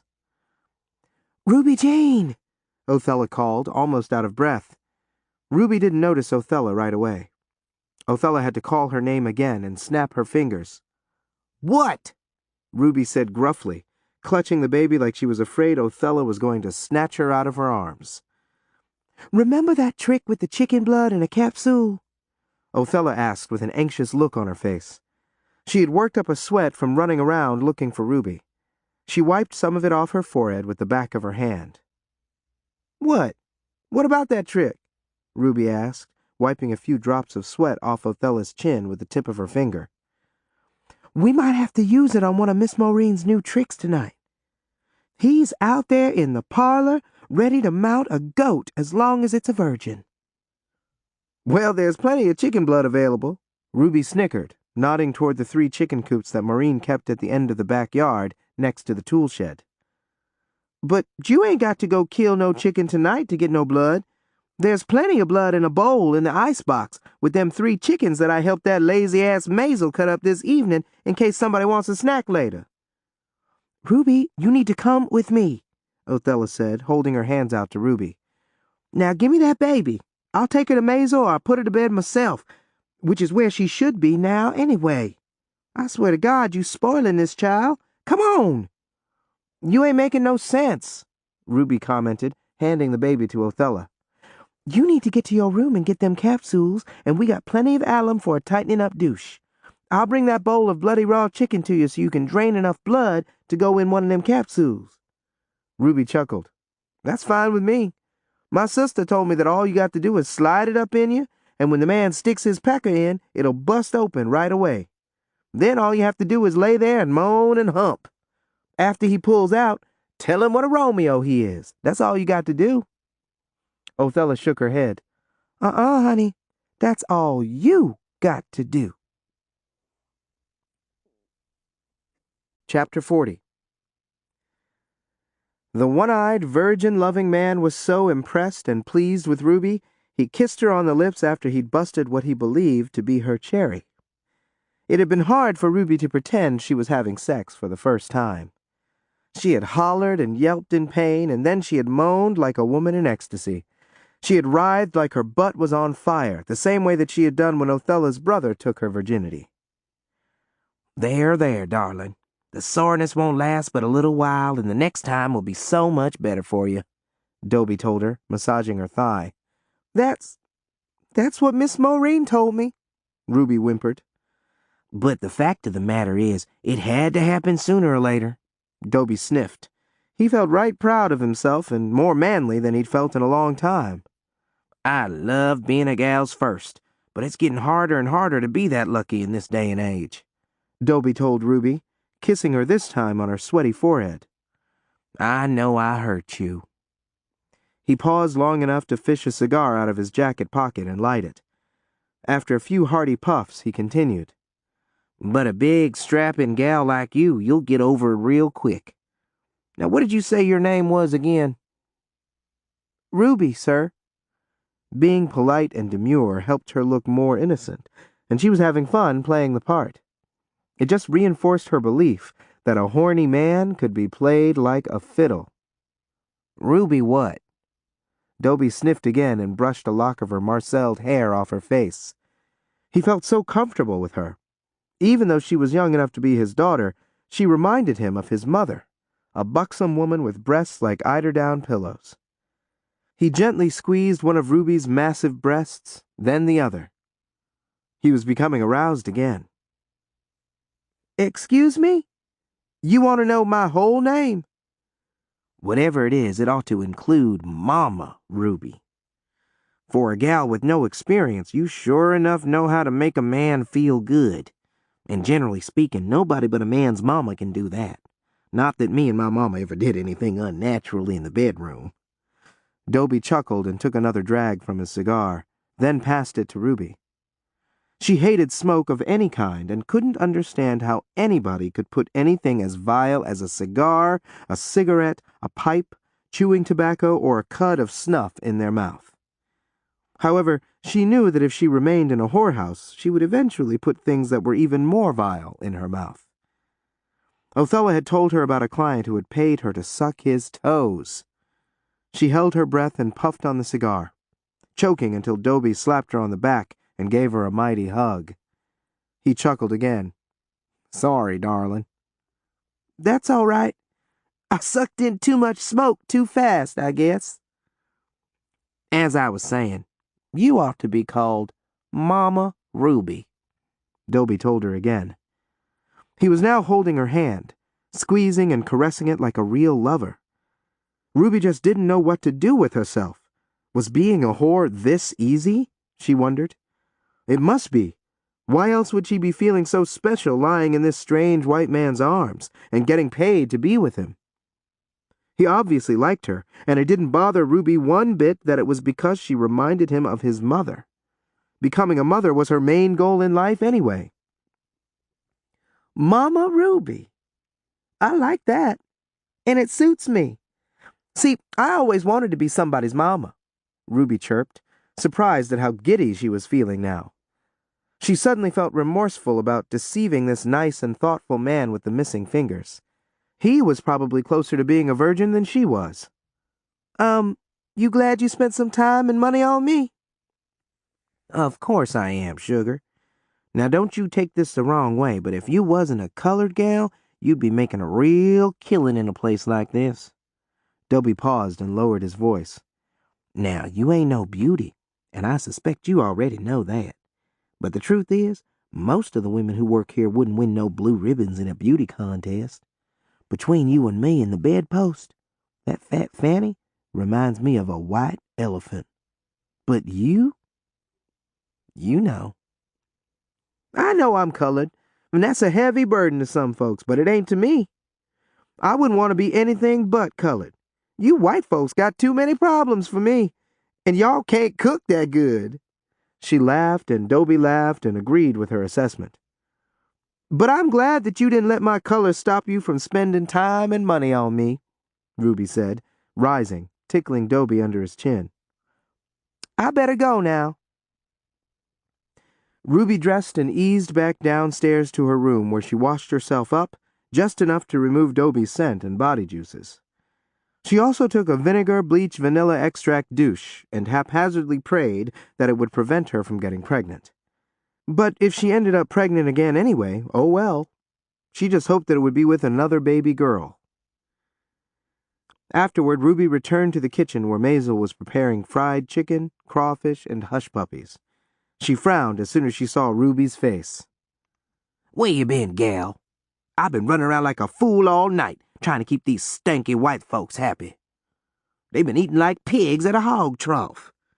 If you don't get the spirit, I'm going to talk to Miss Maureen about getting me another gal to help out," Maisel thundered, slathering the crawfish with homemade butter and then sprinkling them with cayenne pepper. "When I was your age, I was way more responsible." She accidentally dropped a crawfish on the floor, stooped down to retrieve it, blew on it, and returned it to the tray. She looked at Ruby again. "You done put that baby and them other two young'uns of Fat Fanny's to bed, girl?" "Yes'm," Ruby said, grabbing her apron from a hook on the back of the door and joining Maisel at the counter. She ignored the suspicious look on Maisel's mean face. "You smell like smoke," Maisel noticed. "And why you got on that blue dress instead of your work uniform? You going to church or a juke joint later tonight or what?" Ruby rolled her eyes and reared back on her legs, hand on a hip. "So what?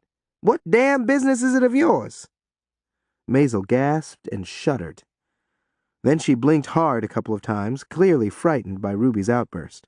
I just thought I'd mention it." Ruby let out a disgusted sigh and shook her head, not taking her eyes off Maisel's face. "What do you want me to do now?" "You can haul this tray into the parlor and see who needs a drink refill. I swear to God, these white folks get on my nerves so bad with their lazy selves.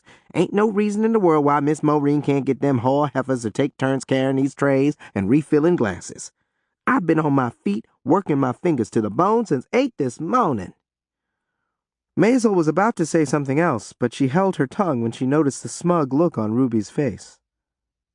"You look like you just swallowed a carp. One of them horny crackers lose his billfold and you found it, or what?" "Oh, no, it ain't nothing like that," Ruby said.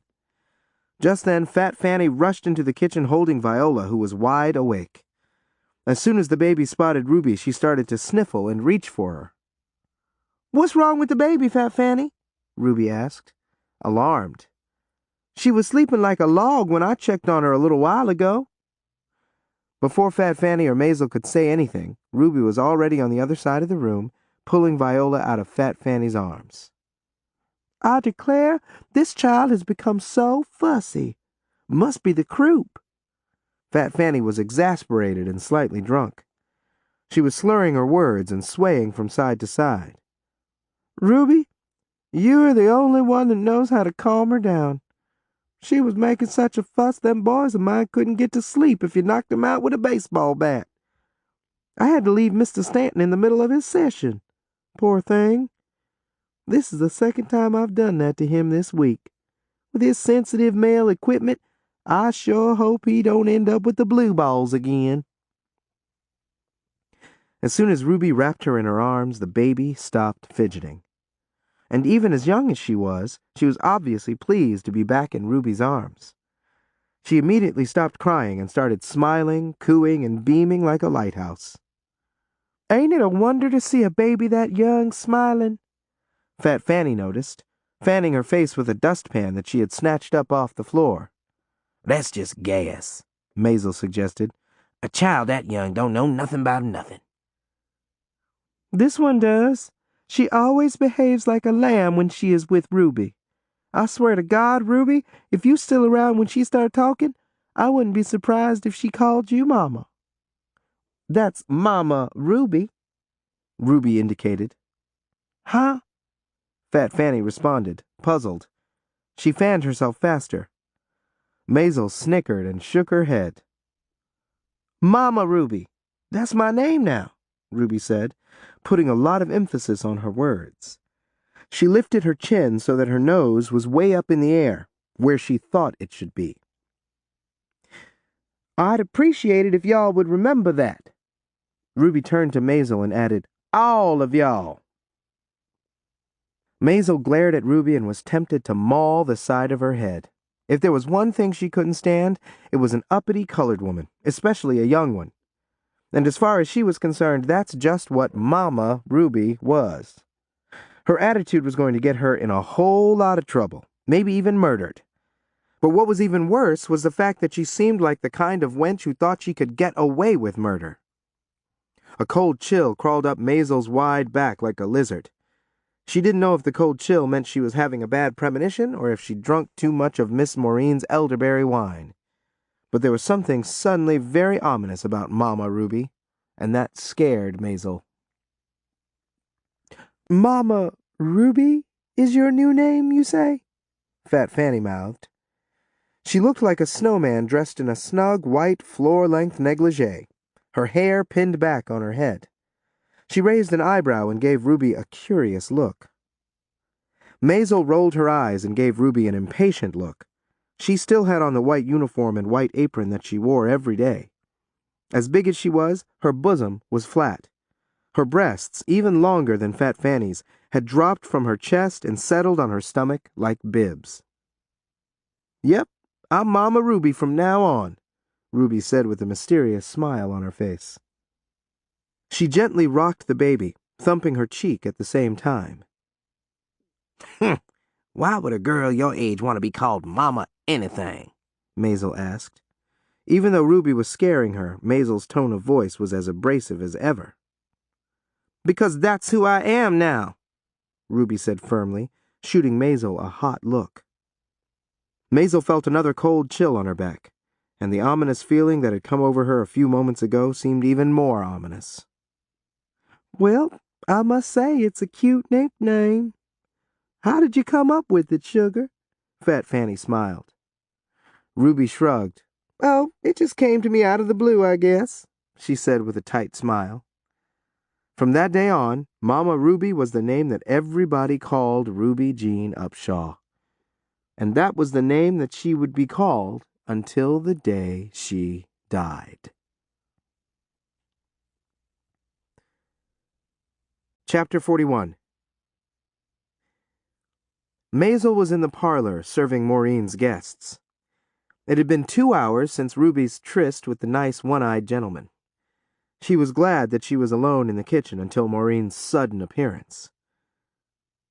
"I thought you had put that child to bed for the night," Maureen said, entering the room where Ruby sat at the table rocking baby Viola and chomping on some pork rinds. Ruby stopped chewing and swallowed hard. With a giggle, she said, "I did, but I just love holding her. I can't wait to have my own baby." "Well, I hope you will. But in the meantime, I just wanted you to know that you really came through for me tonight." Ruby wiped crumbs from her lips and chin with the palm of her hand. "Thanks, Miss Maureen," she fumbled, rising. The baby was sound asleep and had been for over an hour. But Ruby had become so attached to Viola that whenever she got a hold of her, it was hard to let her go. "Miss Maureen, do you mind calling me Mama Ruby from now on?" Maureen gave Ruby a puzzled look. "Mama what?" "Mama Ruby. That's what I want to be called now." Ruby blinked and rolled her eyes. "Why?" Maureen folded her arms, but at least she didn't look mad or annoyed. "Where is this coming from?" "It's a real long story, Miss Maureen," Ruby said with another giggle. "I'll tell you all about it when you got some free time." "All right, I'll call you whatever you want me to call you if it'll make you happy. Who is this Mama Ruby? An elder relation of yours?" "No, ma'am, it's me." Maureen gave Ruby a blank look. Mama Ruby, have you been in my liquor?" "No, ma'am. I ain't been in your liquor or nobody else's liquor. I am stone cold sober." Maureen moved closer to Ruby. She leaned forward and sniffed, wiggling her nose like a rabbit. "No, I can't smell no alcohol on your breath, so I guess you are sober." Maureen shook her head and looked Ruby in the eyes. "You don't like your regular name? You got to dress it up? And if you don't mind me saying so, Mama is not such an attractive nickname on anybody unless they happen to be a mama, which you ain't yet. Ruby pressed her lips together for a brief moment. She gently rocked Viola, even though she was still snoozing like a puppy. Miss Maureen, if it'll make you feel any better, I like your name. When I have my first girl, I'm going to name her after you. This information pleased Maureen. She smiled. That's a right nice thing of you to say, Mama Ruby. I hope I'm around when you do.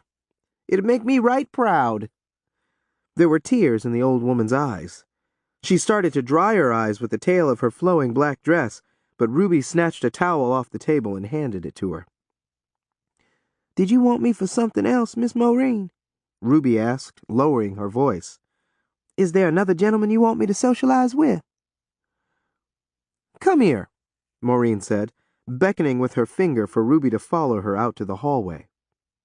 As soon as they reached the parlor room entrance, Maureen leaned close to Ruby's face, smiling like she had won a prize. Dobie was so pleased with your, talent, he gave us a huge tip. Maureen handed Ruby a wad of cash, all in $1 bills. Now what else did he give you? Ruby looked at the money in her hand. Then she looked up at Maureen. Nothing, ma'am. He told me that you told him to pay you, and that you would give me my share. That's right, and I just did. Maureen cleared her throat and gazed at Ruby with mild contempt. Any questions? Ruby exhaled as she counted the money. Her mouth dropped open and both of her eyebrows rose. Then she looked at Maureen and asked, $10? Is this all I get for all I done for that missing fingers, one-eyed white man? Maureen's eyes got big and she placed her hands on her hips. Even though she was one of the most liberal madams in the district, she still maintained a certain level of decorum when it came to dealing with low-level people, meaning people of color. Now I like you, Mama Ruby, and I hope that you will be with me for a long time to come. But you know better than to cross the line with me, girl. But, Miss Maureen, I done that deed for you on account of I thought I'd get some big money. I can't do a whole lot with the $10 a week you pay me to cook, clean, and babysit. Ruby paused and shifted the baby around in her arms. And I take care of them chickens you got in the backyard, I wash clothes, I maintain your flower garden, and Maureen's eyes got even bigger. She gave Ruby the most incredulous look she could manage. Hush up! I know everything you do around here, and I have to admit, you do it damn well, which is why I make you do things that Al or Maisel ought to be doing. Them lazy boogers. But this is the thing, darling. At this point, Maureen steered Ruby back toward the kitchen. You are living here in my house, free. You are gobbling up my food, that I pay good money for, like a gator, free. I even give you them maid frocks you wear, free. What more do you want, girl? Diamonds and gold? I bet you can't go no place else and make out this good. Now you count your blessing and behave yourself, you hear? Yes'm, Ruby mumbled, surprised at how well she could hold her tongue when necessary.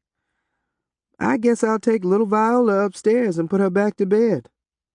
With a contrite look on her face, she turned to walk away. And another thing, Maureen hollered, tapping Ruby on the shoulder.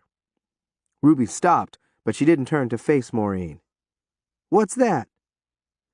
If you stay in your place as long as you're in my house, me and you will be real good friends. Don't start no mess. Won't be no mess. Is that clear? Ruby turned her head around just enough so that Maureen could see the contempt on her face. That's clear. It's so clear I could see it even with my eyes closed, she said dryly, her lips barely moving. That's better. Now you put that young'un back to bed and take the rest of the evening off and do whatever it is you want to do. You deserve it. I've been meaning to show my appreciation for all you've done lately. Go do something that'll make you feel good. Go to that night revival at that colored church tent thing across town that I heard about from Maisel and Al. They went to it last Sunday and it done them both a world of good. They've both been real humble most of the week like they should have been already. I didn't even have to remind Al to spray the mattresses this morning, and Maisel hasn't been burning the grits like she used to every morning. Maisel said I had to help her serve your guests later when it gets even more crowded and busier tonight, Ruby said. Do I? Maisel don't pay your wages. She ain't got no more say about nothing around here than this itty-bitty baby in your arms. Maureen removed the child from Ruby's arms and started to walk away. You tell Maisel that if she's got a problem with anything you do, she can talk to me about it. And take my word for it, I'll straighten her out real quick. Now you get.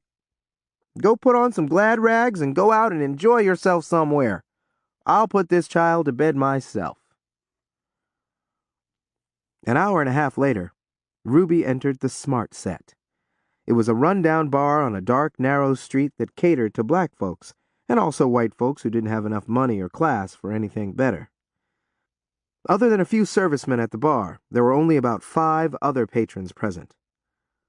Ruby didn't want to spend her money on a drink, and she certainly didn't want to take a chance on the bartender embarrassing her by asking her to show some ID to prove she was of legal drinking age.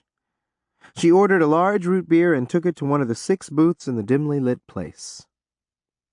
It had been a long, busy day, but Ruby had enjoyed it. She couldn't stop thinking about her intimate encounter with the man who had suggested her new nickname, Mama Ruby. Oh, she liked that. When a tall black man in his mid-20s approached her and asked her name, she promptly answered, Mama Ruby. He was in a soldier's uniform, and that impressed her. To her, a military uniform was an indication that a man had some dignity. He was cute, too, and that almost made her giggle. Her oldest sister Flodell had told her one time that calling a grown man cute was an insult. Dancing bears and trained seals were cute. Good-looking men were handsome, her sister had insisted, and this one certainly was handsome. He was almost as dark as Ruby. He had dimples and nice, thick, juicy lips. His slanted brown eyes gave him a slightly Asiatic appearance, which Ruby found very exotic. She cleared her throat and shook her head to put her thoughts on hold. The soldier didn't even ask if he could join her. He removed his cap and slid it securely under his belt, a belt that seemed like it had been glued to his trim waist. Then he slid into the booth, sitting so close to Ruby their knees touched. She liked his smell. It was a deep, husky smell that she wouldn't have been able to describe if somebody asked her to. But at least it was a clean smell. She glanced at his big hands, glad to see that each one still had 4 fingers and a thumb. Mama Ruby, you ain't got no business out here by yourself this time of night. Pretty young thing like you, the bold soldier said, grinning. It was the first time in her life that a man had called her pretty. All of the males she knew had only referred to her as looking healthy or juicy when they paid her a compliment. A few had told her that she was ripe, which she assumed was another vague compliment. Where's your man at tonight? I ain't got no. My man is overseas fighting in this crazy war, she lied, blinking and pressing her lips together so she could keep her face straight. We got married last month. Your man is lucky, the soldier mouthed. You mean because he ain't been killed or shot or nothing over there where they fighting the war? Well, that too. But what I meant was, he's a lucky man to have a woman like you.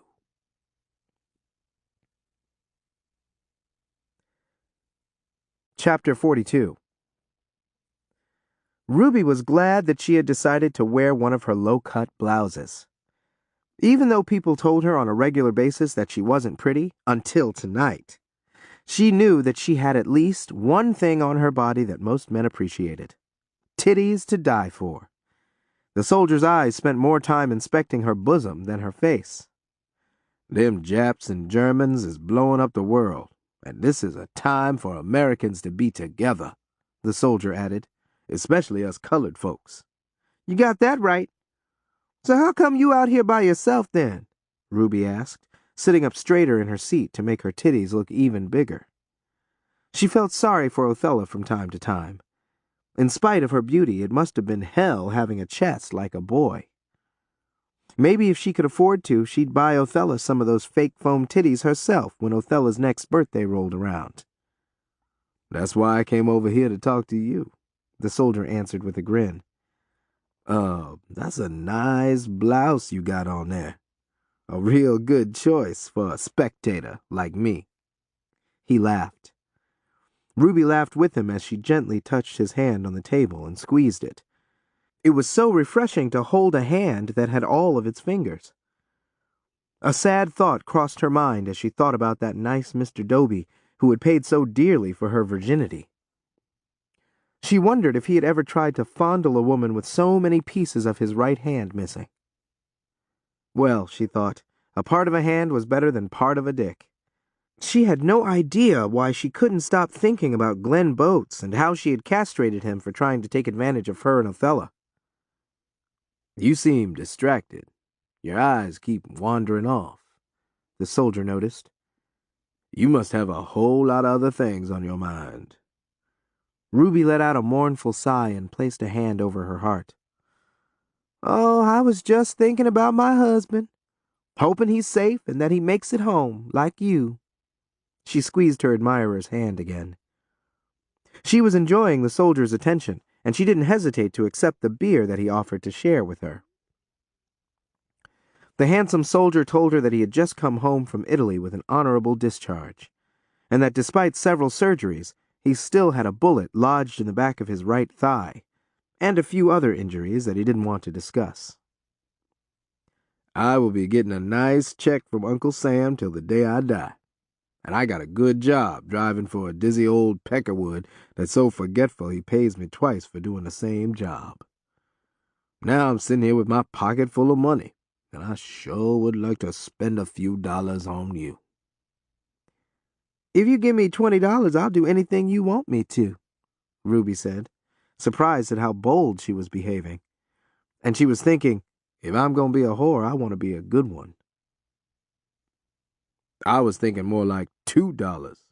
I ain't no Mr. J.P. Getty, and to tell you the truth, you ain't no $20 piece. Shit. Them white gals over there in Italy, they did it with me for even less than that. Some did it for free." The soldier didn't wait for a response from Ruby. He grabbed what was left of his beer and returned to the bar. Ruby finished her root beer and exited, unaware that the horny soldier was right behind her. "All right. I'll give you $20 for a piece of tail, and yours better be worth it," he yelled as soon as he caught up with her. The soldier resided in a flop house 2 blocks down the street from the bar, and that's where he took Ruby. He was good to her. He gave her a $20 bill before she even got naked. Then he made her climax within 1 minute after he'd eased her down onto the hard roll-away bed in the middle of his one-room residence. As soon as he finished his business, he played with her titties for a few minutes. Then he turned over on his side with his back to Ruby. When he began to snore about 10 minutes later, she assumed he was asleep. She got up and quietly dressed in such a hurry that she put her panties back on inside out. She left the room running, carrying her moccasins in her hand. As soon as she got out of the building, she slid her feet into her shoes and smoothed down the sides of her corduroy skirt. She looked up at the window in the soldier's room. He had already turned off the light, and for some reason, that made her feel cheap and sad. It seemed like the end of another chapter in her convoluted life in New Orleans. During the long walk back to Maureen's, Ruby realized how much she had missed having sex. The white man who had paid for her bogus virginity earlier that night hadn't been that good of a lover, but he had aroused her. The soldier who never even told her his name had intensified things and finished what that white man had started. And the way he had humped and pumped into her in that squeaky roll-away bed of his, it was hard for her to believe his story about the bullet in the back of his leg. Ruby didn't know how much longer she and Othella would be living in Miss Maureen's house, but one thing she did know was that she had to have a man, or some men, who could give her some pleasure on a regular basis. If not, she was going to go crazy. The next morning, Ruby knocked on Maureen's bedroom door and entered before she answered. "Miss Maureen, I need to talk to you about something. A business deal. Maureen was surprised, annoyed, as well as curious. She waved Ruby into her room and motioned for her to lock the door. Ruby did as she was told, then shuffled over to the side of Maureen's bed and stood in front of her as stiff as a stuffed bird. "What's the matter? What business deal do you need to discuss with me? Them chickens got loose during the night again?" Maureen asked, rising with the white cut-off stocking cap that she slept in every night still covering her head. She removed the cap and swung her bony, varicose vein-covered legs to the side of the bed, giving Ruby a harsh look. "Your chickens is fine, Miss Maureen. I just come from taking a look-see at 'em." "Why ain't you in that kitchen yonder helping Maisel out then? You done tended to them kids of fat fannies?" "Yes'm. I did everything I'm supposed to do every morning," Ruby said proudly. "I done even emptied all of the spittoons, ashtrays, and every single slop jar from last night. I got the first batch of sheets soaking as we speak. And I didn't forget to use that Epsom salt solution on them jism stains that some of the men leave behind." "Then why do you have that hangdog look on your face?" Ruby swallowed hard and looked Maureen in the face, staring at her in a way that made the madam uncomfortable. "Miss Maureen, you know any other men that want to pay to be with a virgin?" Ruby asked, speaking in a slow manner, shifting her weight from one foot to the other. Maureen was pleased to see that Ruby had put on her apron, something she had to be reminded to do from time to time. She was going to suggest to her that she might also consider wearing a checked scarf on her head like Maisel. Maybe that would help her remember her place. Maureen dipped her head and narrowed her eyes as she gazed up at Ruby, wondering what kind of business deal this oafish youngster needed to discuss with her. Why?" "Because I know now how bad some men want to be with virgins." Ruby paused, pleased to see a smile forming on the madam's face. Maureen sat up ramrod straight and gave Ruby a critical look. She didn't know Ruby that well, but just from interacting with her on a limited basis, she knew that Ruby was not retarded. Now she was not so sure. "Well, I got news for you, darling. You ain't a virgin but one time in your life. Unless you know something the rest of us don't know." Ruby pressed her lips together to keep from looking too smug. "That's just it, Miss Maureen." She blinked. "I do. I get the feeling that you are trying to tell me something. Whatever it is, you better spit it out soon. I don't have all day." "Miss Maureen, I know I can trust you, so I will tell you. See, my sisters told me about a trick with some capsules, the ones I take for my cramps every month, and some chicken blood. A woman can put the capsule with some of the blood in it up in her, female area. When the man, pesters her, she bleeds like a virgin." Ruby paused and rolled her eyes. "One more thing. The woman should probably douche with some alum, too, just so she'll be tight like a virgin." Maureen looked at Ruby with great interest. She cleared her throat and attempted to look more authoritative. But Ruby could tell from the amused look on the madam's face that she was definitely intrigued. "My dear, men are as stupid as hell in the bedroom, but not that stupid. Do you think you can fool a man like that?" "I fooled Mr. Doby," Ruby reported. "My sister's husbands thought they were virgins when they married them." "Do you mean to tell me you—" Maureen stopped talking and stared at Ruby, looking her up and down like she was inspecting a hog. "You wasn't no virgin when you got in that bed with Doby Boyle?" "I ain't been a virgin in a while, Miss Maureen. I've probably been pestered as many times as one of your girls, and I ain't even a prostitute." "Well, I wasn't until I done it with that nice one-eyed Mr. Doby for money last night." "Where did this chicken blood thing come from? One of them jungle tribal things that the slaves passed on? Like they done with that voodoo?" "No, ma'am. It ain't got nothing to do with no jungle people that I know of. My sister told me that the women in Europe started it and have been doing it for years. I'm surprised that a sophisticated white woman like you don't know about it." Maureen gave Ruby a thoughtful look. This European woman ain't never heard of such a thing until just now. Maureen laughed. And you think that we can milk this cow? I don't see why not.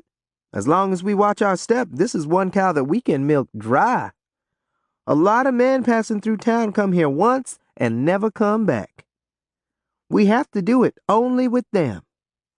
Othella knows about it, but I don't think this is something the other girls need to know. That's for sure. But the thing is, not all of my clients want to spend time with a gal like you, you know.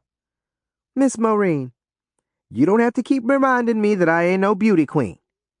I hear that enough from everybody else. But it didn't bother Mr. Doby, and I know there must be other men that will overlook the issue too. And if anybody can steer them men in my direction, it's you. We can work real good together, me and you. I know my stuff, and if you can round up a few more men that want what Mr. Doby wanted, we can make a few more dollars. Maureen bit her bottom lip and gave Ruby a guarded look. For about half a minute, the two women just stared at one another. Ruby broke the silence. Now you think on it, and let me know, here? I'll think on it, Mama Ruby. Maureen winked, something she rarely did to anybody other than a client she was sizing up. This was a good sign, a real good sign, Ruby decided. I'll get your morning coffee for you, Miss Maureen, Ruby said, already opening the door. Good, and bring a cup for yourself so you can keep me company. Things just might get real busy around this house for you, and I want to make sure that you and I are always companionable, Maureen said, already counting the money in her mind that men would pay to be with a virgin.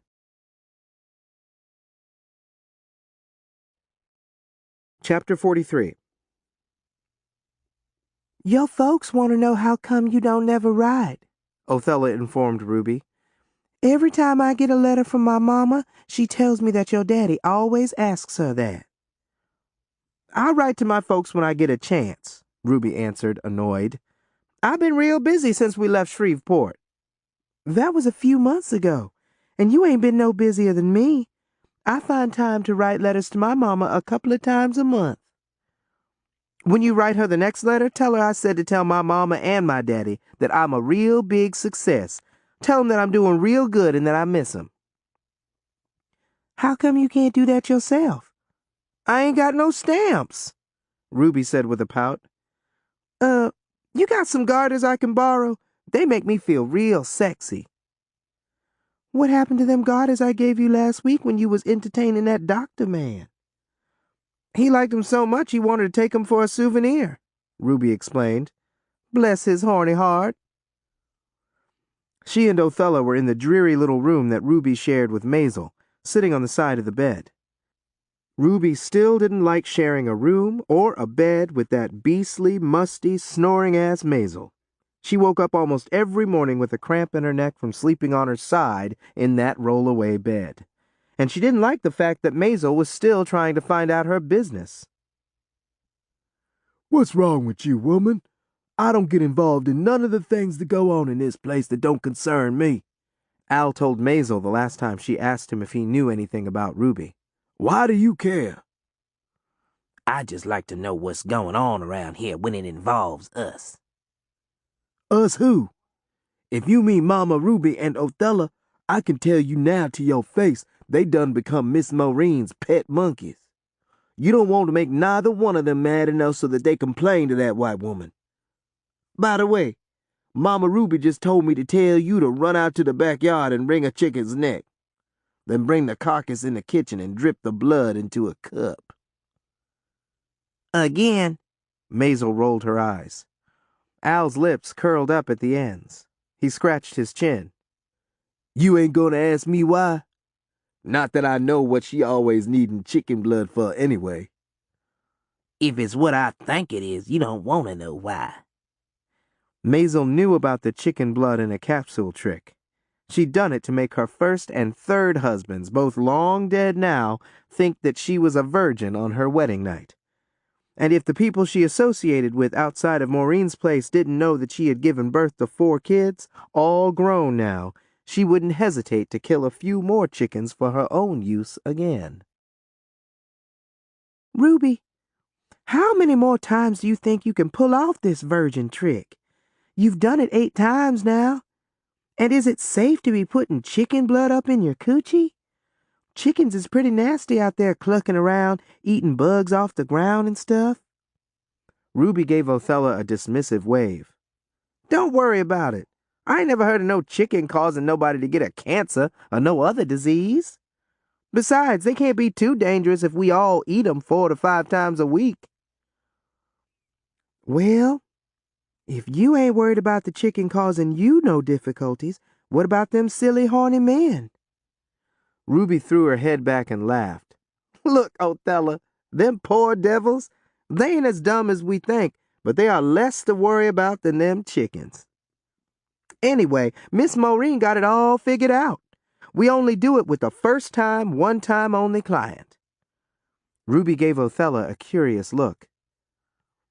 What I don't understand is, why would a man want a virgin so bad when she's supposed to be so naive that all she can do is lay there and holler? That don't sound like much fun to me. Just lay there and holler? Is that all you have to do? That's all so far. Oh, there was that one man from Baton Rouge that wanted me to pee on him, too. Ruby snickered. Othella gasped. That nasty dog. What's pee got to do with sex? Ruby shook her head. Beats me. That just goes to show you how confused men are, generally speaking. That same man asked me to suck on his titties. But you know what the best part of being with him was? His pecker was so stubby he couldn't even reach what was supposed to be my cherry. If that's the case, what's the point of him wanting a virgin, if he can't even do the deed properly? That poor thing. He was so embarrassed about that little nub between his legs, he thought a virgin would be the only female that wouldn't poke fun at him. But do you know what? I told him he was lucky. I told him that having a big dick is not all it's cracked up to be. If he thought you was a virgin, didn't he ask you how you knew all of that? I told him that I'd heard so much about how rough men with big dicks could be and how the girls hated having to be with them, that was the reason I was still a virgin. Boy, did he get bug-eyed and frisky, thinking that I'd been saving myself for a man like him. Ruby gave Othella a wan look. I am so glad I wasn't born a boy. They are so dumb and gullible. That's why I want me a girl baby so bad. It had been a while since Othella had had to suffer through another one of Ruby's I want me a baby girl conversations. She decided right away not to go there with her end of the conversation. What if that man decides to come back to the house and gets wind of you trying to fool another man into thinking you still got your cherry? This is a small town, you know. Look how fast we ran into that man whose dick you chopped half into. Like I said, Miss Maureen got this thing worked out, sewed up like a goose-down pillow. She don't let the same man that's been here for a virgin come back no more. She ain't stupid, and she done told you that you better not blab or you'll be right out there where Catfish is, wherever that is. I don't like this trick that you and Miss Maureen keep running on them men. It don't feel right. Especially since the ones who come here looking for virgins seem so nice and easy. You let me and Miss Maureen worry about it here. We ain't gonna do it too much longer. It's getting kind of risky, I guess. 2 days after that conversation, Ruby found herself inserting one of her cramp capsules filled with chicken blood into her vagina for the 9th time. I got a real nice strapping brunette, Maureen told Dr. Charles Liggett, handing him a large hot toddy. He'd been to the house only a few times before, 5 years ago. As far as Maureen was concerned, he was like a new client. It was safe to use the virgin trick on him. If he came back after that, Maureen would keep Ruby out of sight. Now that his wife had died of breast cancer after suffering for 2 long years under his care, Dr. Liggett had a lot of catching up to do. He wasn't a good-looking man. In fact, he was fiercely ugly with his mulish face, crooked teeth, and droopy eyes. The only saving grace on him was his thick head of silver hair, but he was smart enough to know that it took more than that these days for him to attract a woman. The only reason his wife had married him in the first place 20 years ago was because she had also looked very much like a mule herself. They'd been a good match, and he'd been faithful most of the time. Well, he was lonely now, and since his wife had not been able to perform her wifely duties in the bedroom throughout her illness, he was severely horny also. And after closing an important business deal earlier that day, he wanted to reward himself by spending some time with a virgin. As long as she's patient with me, I'll be patient with her. Charles Liggett grinned. I suspect that girl of Marielle's ought to be about the right age now. Sookie's her name, right? Sookie's 13 now, Maureen told Dr. Liggett. But she's already been used up. She got her cherry busted last year. But she ain't working here no more, nohow. Believe it or not, the same joker that busted her married her a month later. I don't know what this world is coming to. One of the things that Ruby and Maureen had agreed upon was to keep Ruby's virgin ruse a secret from the other girls. Othella knew about it, but she knew to keep her mouth shut. Maureen couldn't risk the other girls running out to buy themselves some capsules, killing her chickens for their blood, and then passing themselves off as virgins. It wouldn't take long for that information to leak to the wrong person. I see. Well, I know none of your regular girls fit the bill. But if you do know of somebody, say a nearby relation or a gal at one of the other houses in the district that's free tonight, I'd be much obliged. Now, Dr. Liggett, I know you've been out of circulation for a while, but this is America. You know how we do things here when it comes to sportin'. I don't do business with that damn bitch Jeanette Ledbetter across the street, or most of the other district madams. That ain't never going to change. You ought to know better. Suit yourself, darling. I was willing to pay you a right generous finder's fee. Maureen shook her head and looked around. Then she leaned over and whispered into Dr. Liggett's ear. You still into dark meat, darling? I hope you say you are. If so, you ain't got to wait till Thanksgiving to get a piece.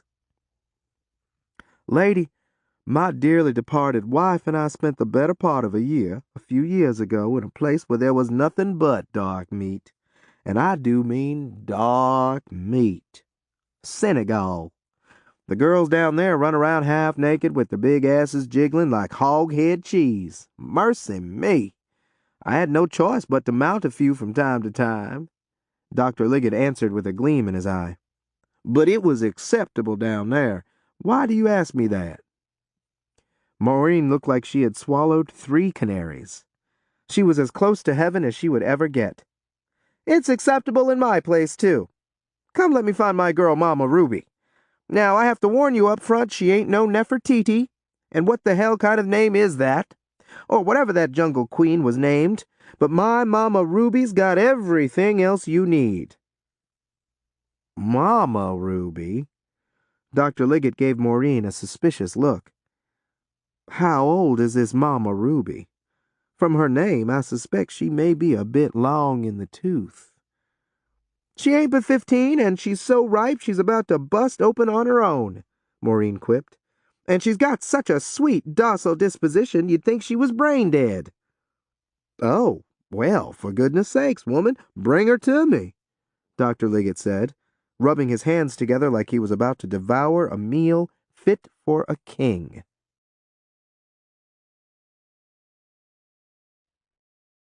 Chapter 44. Ruby couldn't believe how popular she had become in such a short period of time. Had she finally struck gold? It seemed that way to her. Here she was having sex on a regular basis, 3 virgin hunters in the last week, and she was getting paid.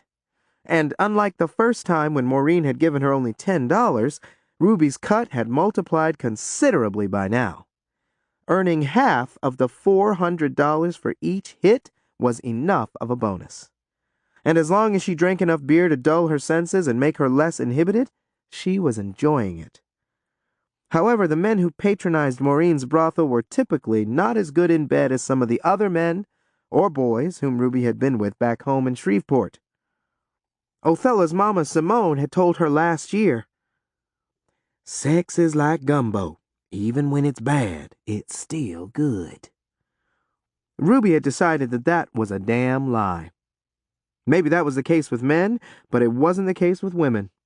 Bad sex was bad sex. Period. It didn't take long for her to get to the point where she hated sleeping with strange men for money. As time went on, she began to hate tricking the men into thinking she was a virgin. It became just another household chore to her, like mopping the kitchen and emptying the spittoons and slop jars. But Ruby continued to do it because she and Othella needed enough money to pack up and move on. She also continued to do it because Maureen kept telling her how lucky she was to be so popular. Ruby prayed that her luck wouldn't run out. But it did, and in more ways than one. She didn't really know what bad luck was until she got involved with a pit bull of a lawyer in a suit and a Stetson hat named Wally Yoakum. Even the smartest madams make stupid mistakes. Maureen O'Leary was no exception. She didn't know when to stop using Ruby for her virgin scam. Even after Ruby had suggested that maybe they were milking that cow too much and should consider using another girl for the same purpose, Maureen rejected Ruby's request. Hogwash! My girls are too well known and they blab too much. Besides, most men are too stupid for their own good. Anybody who would pay $400 for some fresh poontang has to be as crazy as a bussy bug. As long as we're careful, we don't have a thing to worry about, Maureen squealed. Now run out to that backyard yonder. Pick us out a chicken, a real nice plump one with enough blood for at least 2 dates. With them military men coming in left and right, I'm going to line us up some pigeons for the weekend. In the meantime, I got a true gentleman in the parlor right now. He's here to celebrate his 50th birthday in style. Wally Yoakum seems like a decent man, so I expect you to show him a nice time. And don't you forget what I told you. No matter how good it feels inside you, act real surprised. Boo-hoo for just a few minutes. Then when he gets all apologetic and gentle, you start humping like hell. Make him think that he's a straight-up Romeo and that he's doing such a good job you can't control yourself. That way, he'll think you are having the time of your life, and all because of him. The damn fool. Maureen snickered. The better you make him feel, the bigger the tip he'll leave. What did this Wally Yoakum look like? Ruby wanted to know. Maureen let out a cackle first. Then she sucked in some air like she was about to reveal a deep, dark secret. Moon-faced, pot-bellied, a mustache that looks like a longhorn steer's horns, but his looks don't matter. As long as a man is paying, he can look like an aardvark, and you, should still be happy. Now go make that money, honey. As soon as Ruby entered the bedroom in the middle of the hallway upstairs, she got a bad feeling. But she closed and locked the door behind her anyway.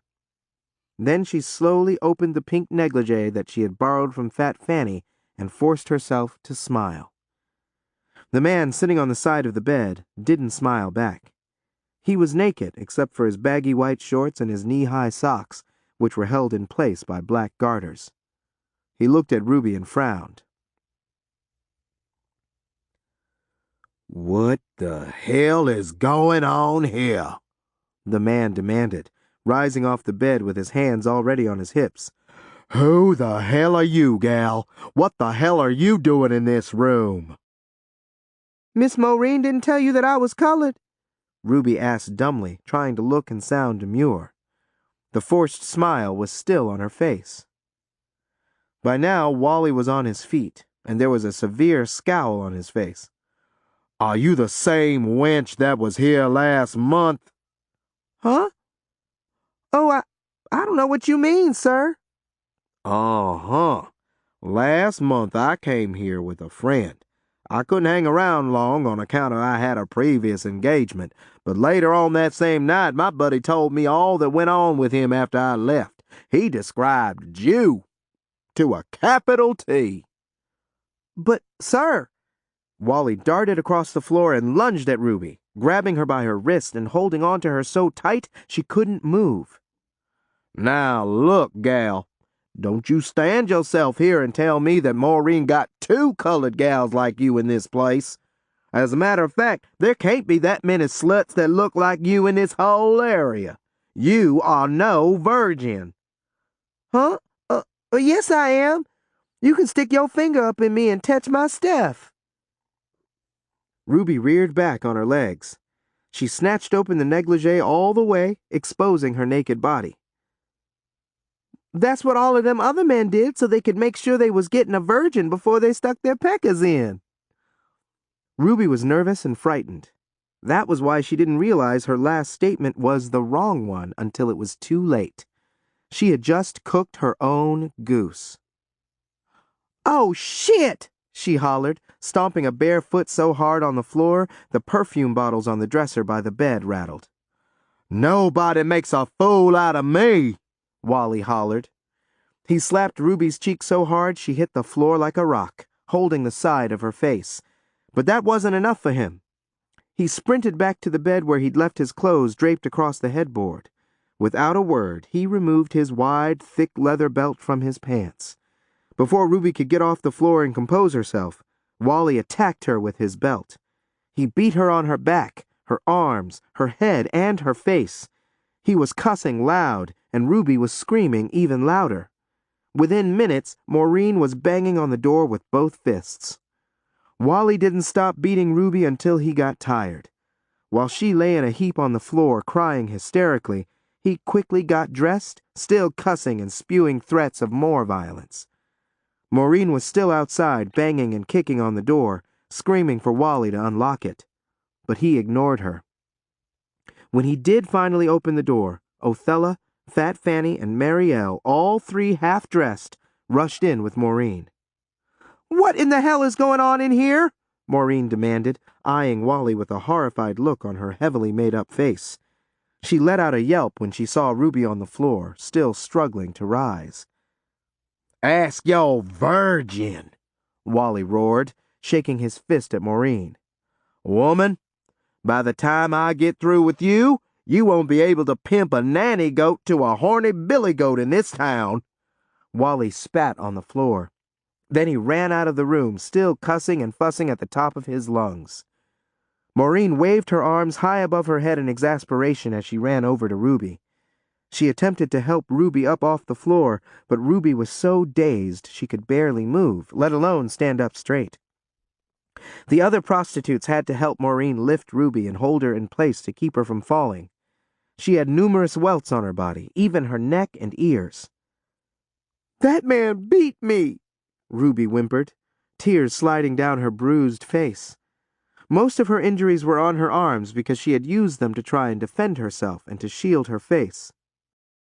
Othella, run get a wet cloth and some salve, Maureen ordered. Fat Fanny, trot downstairs and make sure he's gone. Tell Buster I said to guard that door like this is the White House, and don't let Wally back in here until I sort this mess out. When Fat Fanny returned 10 minutes later, Wally was with her. I couldn't stop him from coming back up here, Miss Maureen, Fat Fanny hollered. And Buster wasn't nowhere to be found so he could help stop him. Without a word, Wally shoved Fat Fanny to the side, and then he rushed over to a terrified Maureen. She stood in the middle of the floor with her eyes stretched open wide, her jaw twitching, and a scream trapped in her throat. You bitch, Wally roared.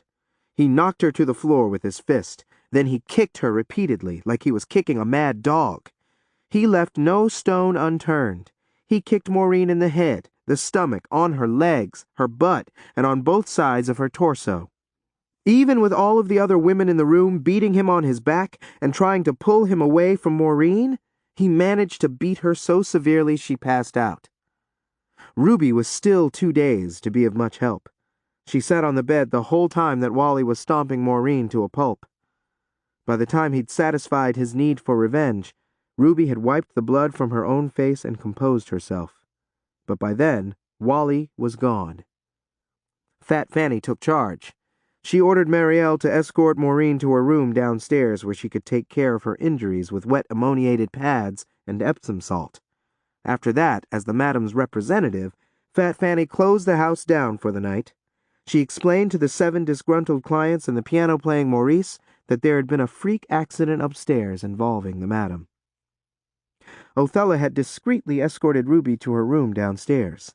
As soon as she had Ruby calmed down, she sat down next to her on the bed. Maisel was still in the kitchen cleaning up, but she came into the bedroom unexpectedly, horrified to see Ruby's face covered in welts and bleeding from several spots. What in the world happened? Mama Ruby, I guess you done finally crossed the line and sassed the wrong one of them white folks. I hope to God Miss Maureen get rid of you after this. This house ain't been the same since you and Othella came here, Maisel hissed, glaring from Ruby to Othella. You two pickaninnies give the rest of us colored folks a bad name. Shame, shame, shame. Ruby cleared her throat and sat up straight on the bed. Then she rose, as ramrod straight as a lamp-post. She looked at Maisel like she was seeing her for the first time. Maisel, if you don't get your black ass out of this room right now, you will get the same thing that Peckerwood Wally Yoakum is going to get.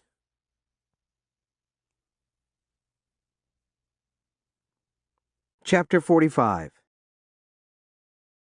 Maisel's jaw dropped, but she didn't speak again. She muttered something unintelligible under her breath, and then she stumbled backward out of the room. Ruby and Othella heard her frantic footsteps running toward the kitchen. Othella looked at Ruby. "Mama Ruby, you can't be thinking about doing nothing to that white man.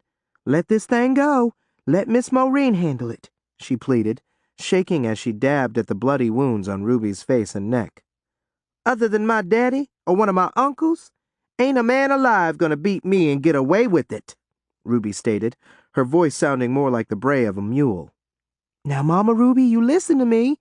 Don't do nothing stupid. Like I just said, Wally Yoakum is a white man. You don't want to mess with him," Othella insisted, her hand on Ruby's shoulder.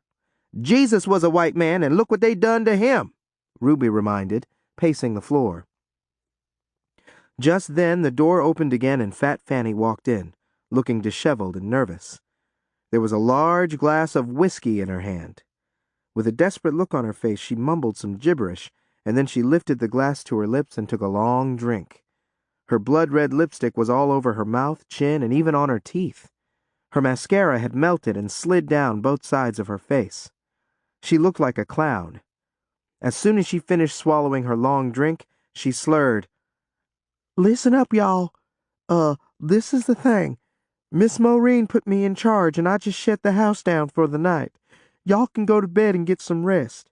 Miss Maureen said she might have to stay closed tomorrow, too. If that happens, we'll all be sure enough busy when she reopens for business.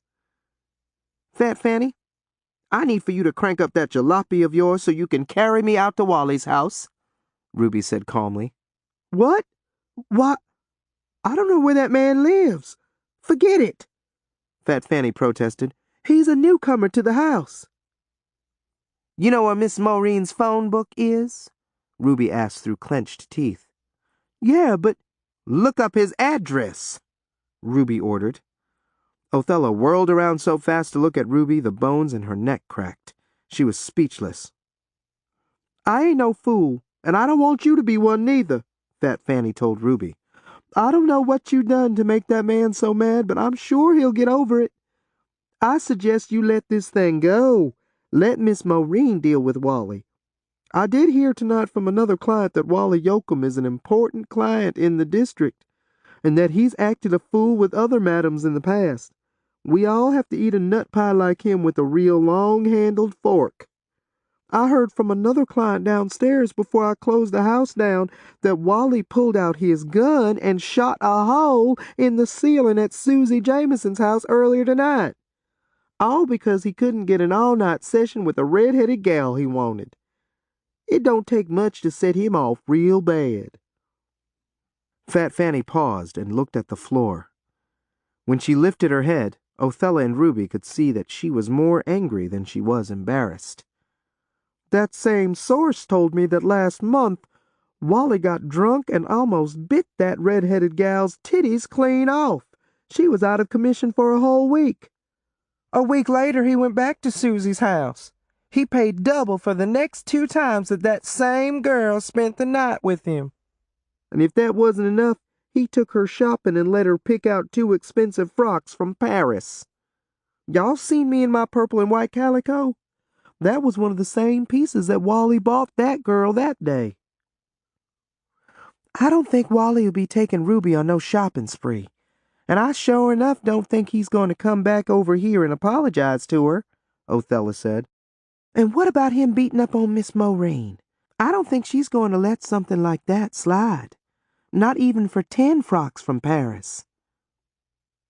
The bottom line is, this is Miss Maureen's call.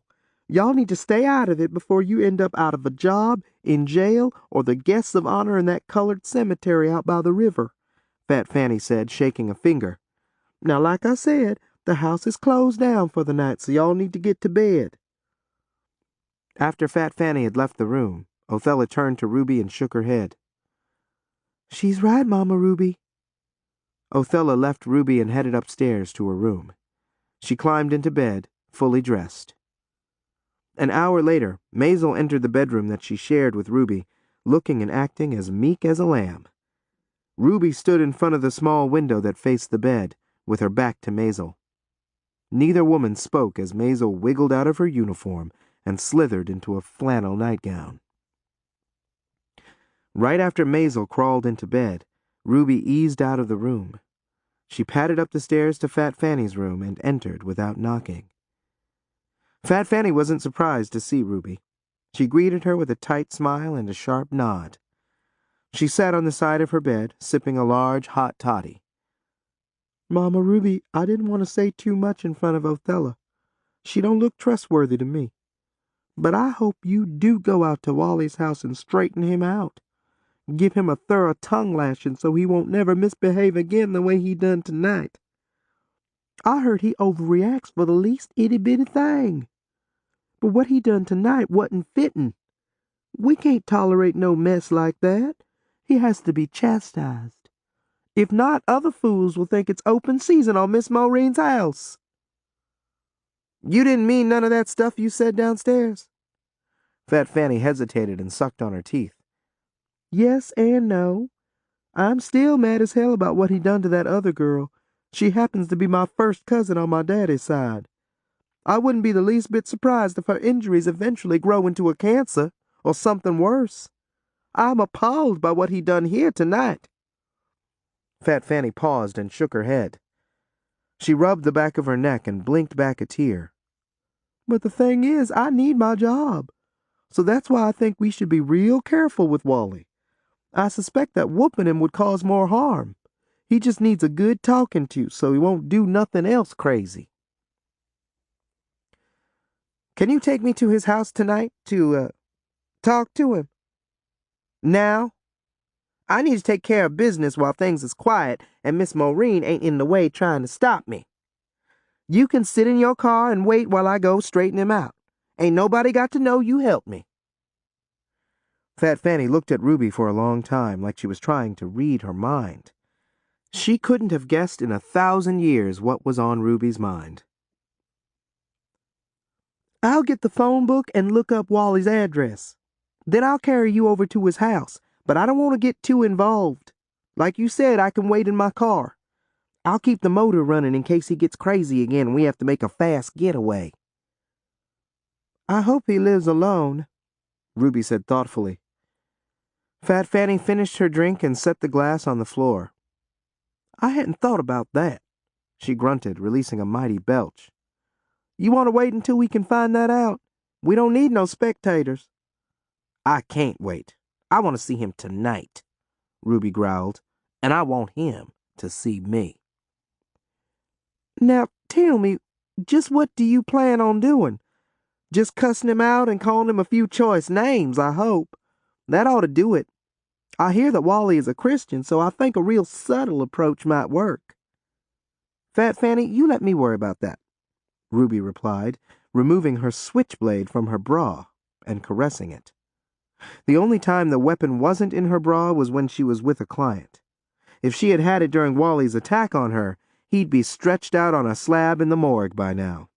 Or at the very least, missing half of his dick, Ruby thought. Sweet Jesus! Mama Ruby, I didn't know you carried a knife, Fat Fanny gasped, her eyes on the weapon.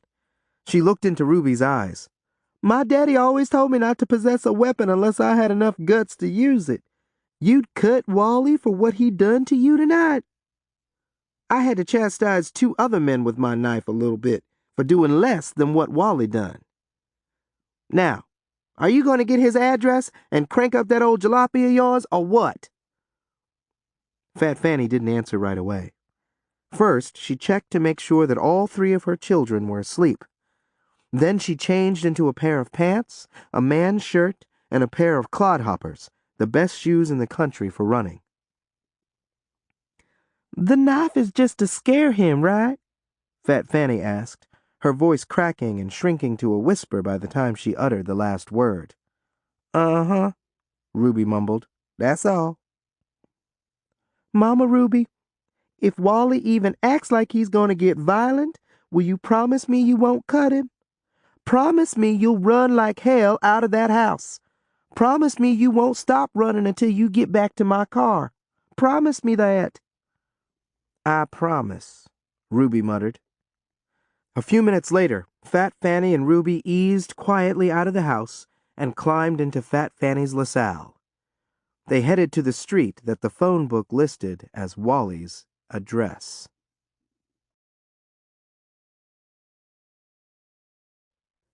Chapter 46. It took Fat Fanny almost half an hour to drive to the neighborhood where Wally Yoakum lived. Even in the dark, Ruby could see that this was a location that catered to a very high level of white society. It contained large, expensive-looking houses, most appearing very similar to one another, and each one very well tended. Impressive decorations dominated the large front lawns. Expensive cars and even a few buggies occupied most of the driveways. Damn, Fat Fanny mouthed, looking up and down the street where Wally's house was located.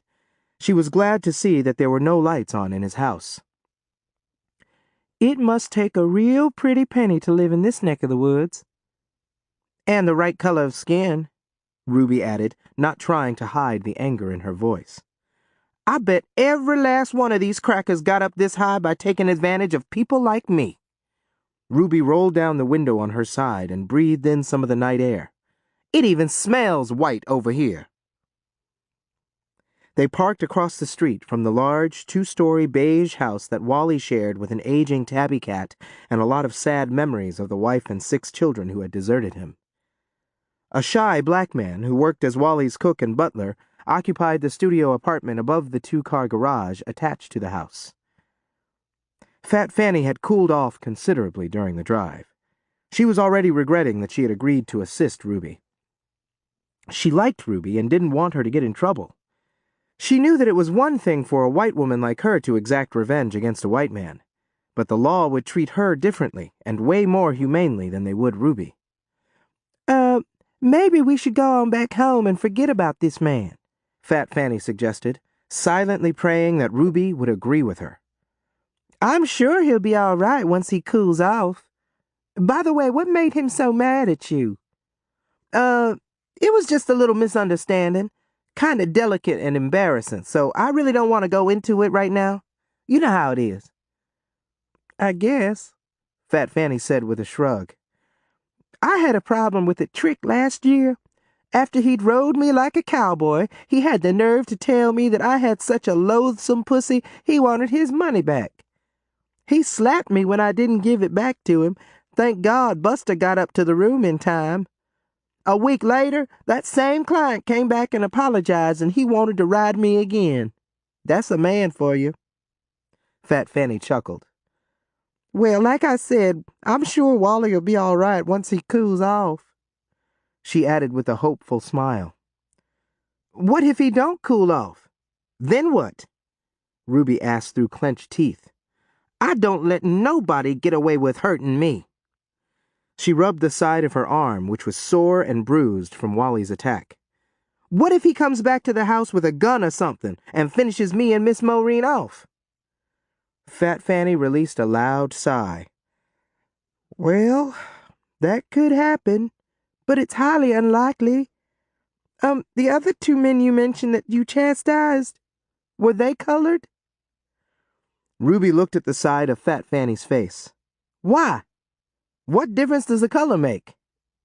She had changed into one of her low-cut blouses, but this one had long sleeves.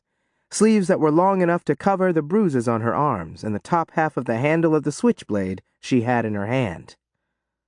Color will make a big difference if you get caught, Mama Ruby. Ruby looked straight ahead. Them other two low-down funky devils was colored. What did you do to him? Huh? Did you hurt him real bad? Ruby recalled the incident with Glenn Boats, something she thought about almost every day. She was sorry about what she'd done to him, but she rationalized her actions by reminding herself that he'd gotten what he deserved. Yeah, you could say that, she admitted. The last one especially. Oh, well, do I want to know exactly what you did to them two colored men? The last one especially? Ruby looked down for a few seconds, and then she faced Fat Fanny and shook her head. No, you don't want or need to know none of that. But I can tell you this much. That last man won't be attacking no other woman no time soon.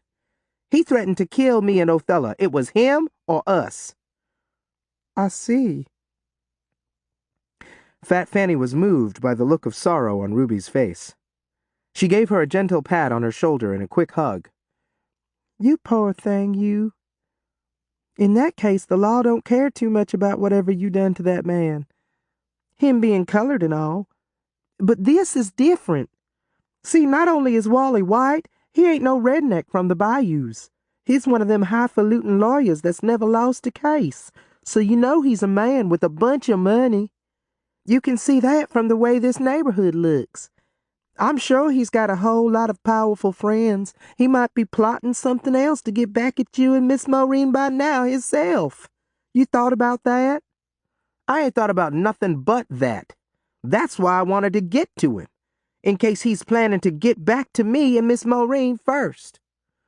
Mama Ruby, I'm a whole lot older than you, so I know a whole lot more than you. I know you are still upset, and I am too. But don't mess with this man. You'll only make things worse. I realize that now. Let me carry you on back to the house so we can check on Miss Maureen. I noticed a knot rising on her forehead when I put her to bed. I'll fix you a highball myself. Or better yet, one of my real strong hot toddies. If that don't calm you down, nothing will.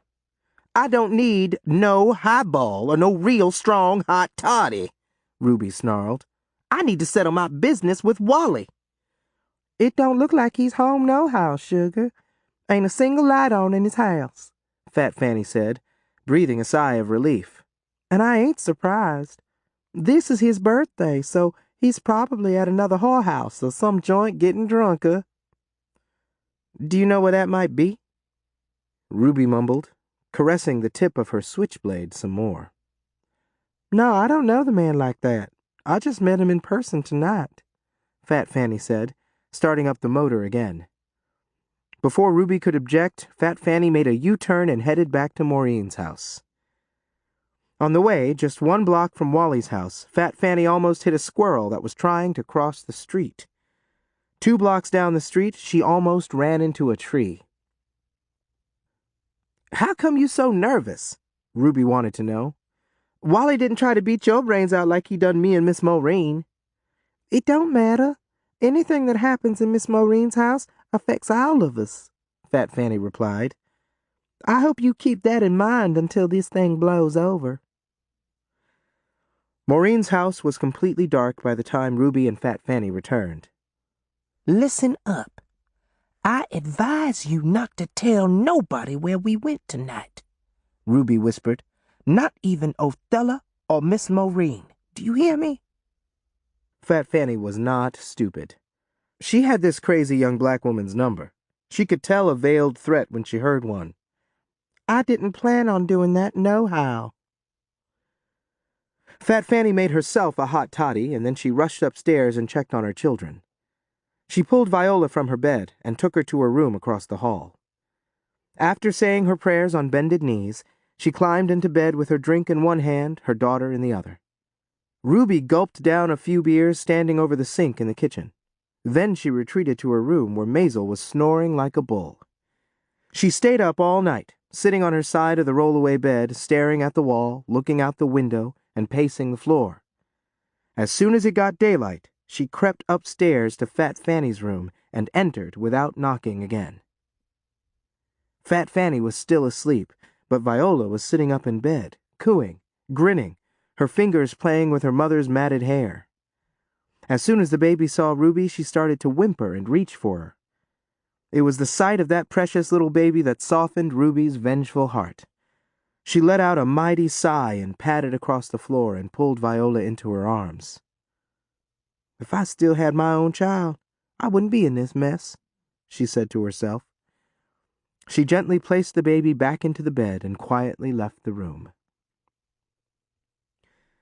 Othella rose early enough to have a serious conversation with Ruby in the kitchen before Maureen or any of the prostitutes got out of bed.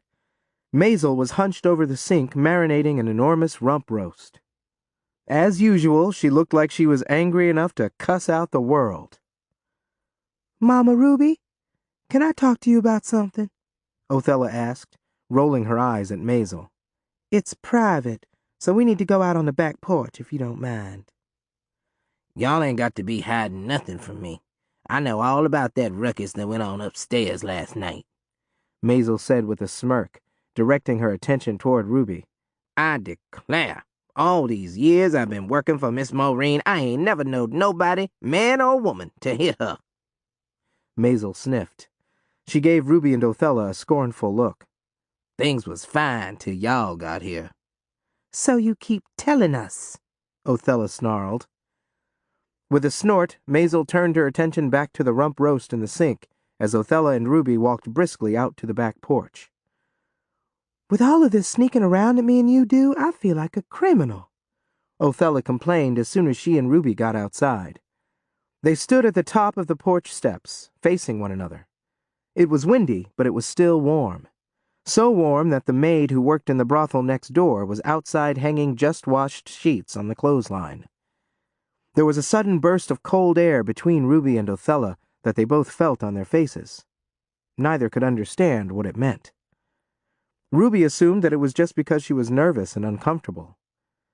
Other than the fact that it was so odd and unexpected, Othella didn't know what to think about the cold air on such a warm day. Neither one shared her thoughts about it, but they both experienced an ominous feeling because of it. "I know what you mean. I feel the same way," Ruby admitted with a mild groan. Looking at the 3 chicken coops in Maureen's backyard made her nostalgic. It seemed like it had been years since she'd stood on her mama's back porch steps and looked at her chicken coop. But it had only been a few months. Othella touched Ruby's arm and leaned closer, her stale breath on Ruby's cheek. "I think Miss Maureen's going to be all right. One of her doctor man clients is with her now," she reported. "White as her skin is, she'll be black and blue for a few days, though." "Don't forget I got a few bumps and lumps on various parts of my body from where he hit me, too," Ruby whined. "I know you do, but you're way younger and tougher than Miss Maureen.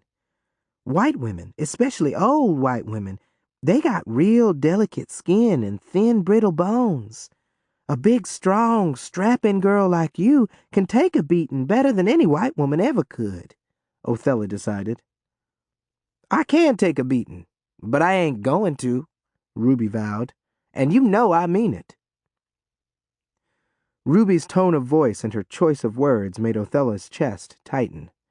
She was glad that her best friend was so fearless, and she felt sorry for anybody who crossed her. The most important thing was, fortunately, that she and Ruby were on the same side. Other than the situation with Ruby's baby, Othella had never done anything to make her mad enough to chastise her. And Othella knew that if she wanted to keep her name from moving up any higher on Ruby's shit list in the future, she'd go out of her way to keep their friendship intact. But she knew now that she had to feed Ruby with a very long-handled spoon. "Ruby, I love you like you are my own blood kin, and I don't want to see nothing bad happen to you," Othella declared. Ruby gasped. Something bad done already happened to me, she reminded. Wally Yoakum beat me like a dog. I know. And I don't want it to get no worse. But the thing is, I think we need to be getting ready to haul ass, Othella insisted, her voice trembling. We need to get away from this place before we do something crazy.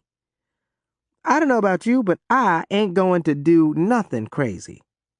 Fat Fanny talked me out of it, Ruby said. Othella shook her head. I ain't talking about Wally and that mess he caused last night. Ruby's eyes searched Othella's. Is there something else going on that I don't know about? She asked. Her eyes narrowed into snake-like slits. Othella hated when Ruby did that with her eyes. It made her look even more menacing, and that was one thing that she didn't want to deal with right now. Ain't nothing else going on other than what's been bothering me for the past couple of weeks. Othella stopped talking and looked off to the side. When she looked at Ruby again, she was disappointed to see that her eyes still looked like the slits of a snake's. I just don't want to keep doing what we've been doing in this whorehouse no more. I can't. Othella stopped again. She was crying. If we do stay on here, all I'll be willing to do is help you and Maisel cook and clean, she sobbed. She wiped a string of snot from her top lip with the back of her hand and sniffed hard. I wasn't meant to be no hoochie-coochie woman. But what about all them boyfriends you had back home? You didn't complain about being no hoochie-coochie woman then. That was different. I was in love with every single one of them boys, and I was just having fun. The stuff we do here ain't half as much fun. I wasn't meant to spend my life letting white men use my body like it was a toilet. And you wasn't neither, Mama Ruby. Chapter 47. Toilet? Now what the heck is that supposed to mean? Mama Ruby, think about it. Whores ain't nothing but receptacles. Something for men to leave their body drippings in. Same as they do with slop jars. No wonder decent people call us trash. Ruby searched Othella's face. It ain't that bad, sugar. I don't like it neither, but it's better than where we was when we first got into this town. You ain't listening to me. What I'm trying to get you to see is that me and you, we ain't cut out to be whores. We left home to find husbands and jobs, not this. Othella nodded toward the back door and then shook her head like she was trying to shake off a bug. I'm so sorry I got you mixed up in this mess. Ruby was glad to hear that Othella was taking most of the blame for the mess they were in, but she wouldn't let her best friend suffer alone. Honey, you didn't make me do nothing I didn't want to do. But if it'll make you feel any better, I can't stand these men touching me either, and I'll be glad when we do get up out of here. But we need to come up with another plan before we make another move. Now tell me this, have you worked us out a backup plan? Othella shook her head again. All I know is when I get up out of here, I'm going to walk the straight and narrow. I won't never get involved in another whorehouse as long as I live. I don't like the person I was before I got here, and I don't like the person I am now. Othella, what are you trying to tell me? I'm going to be the kind of woman I wish my mama had been. You notice I don't steal clothes from stores no more? Yeah, I noticed that. I'm glad. And I'm glad that you want to be the kind of woman you wish your mama had been. I know we got a good thing going here, and we might have a hard time trying to find us another place when we do leave. Then what's the rush? I'm fixing to have a baby, Othella whispered, wiping tears from her face. I don't want my child to be born in no whorehouse and turn out like my mama and them other whores that work here. I want my child to have a chance at enjoying a decent lifestyle. Othella shuddered. She didn't notice how Ruby was looking at her with her mouth hanging open. I'm so ashamed of myself and how easy I let this happen. I want to leave here and forget all about it as soon as possible, just like I've forgotten about stealing clothes and stuff. I want to be a good example for my baby. Ruby finally closed her mouth, but it didn't stay that way for long. First, she smiled, and then a full-blown grin slid across her face like a tidal wave. There was such an ecstatic look on her face that you would have thought that she was the one expecting a baby. "A baby?" she croaked. Her eyes got big, her chest tightened, a knot formed in her stomach. That was how happy she was. She stumbled, almost falling flat on her face. You fixing to have a baby?" Othella rotated her neck and folded her arms.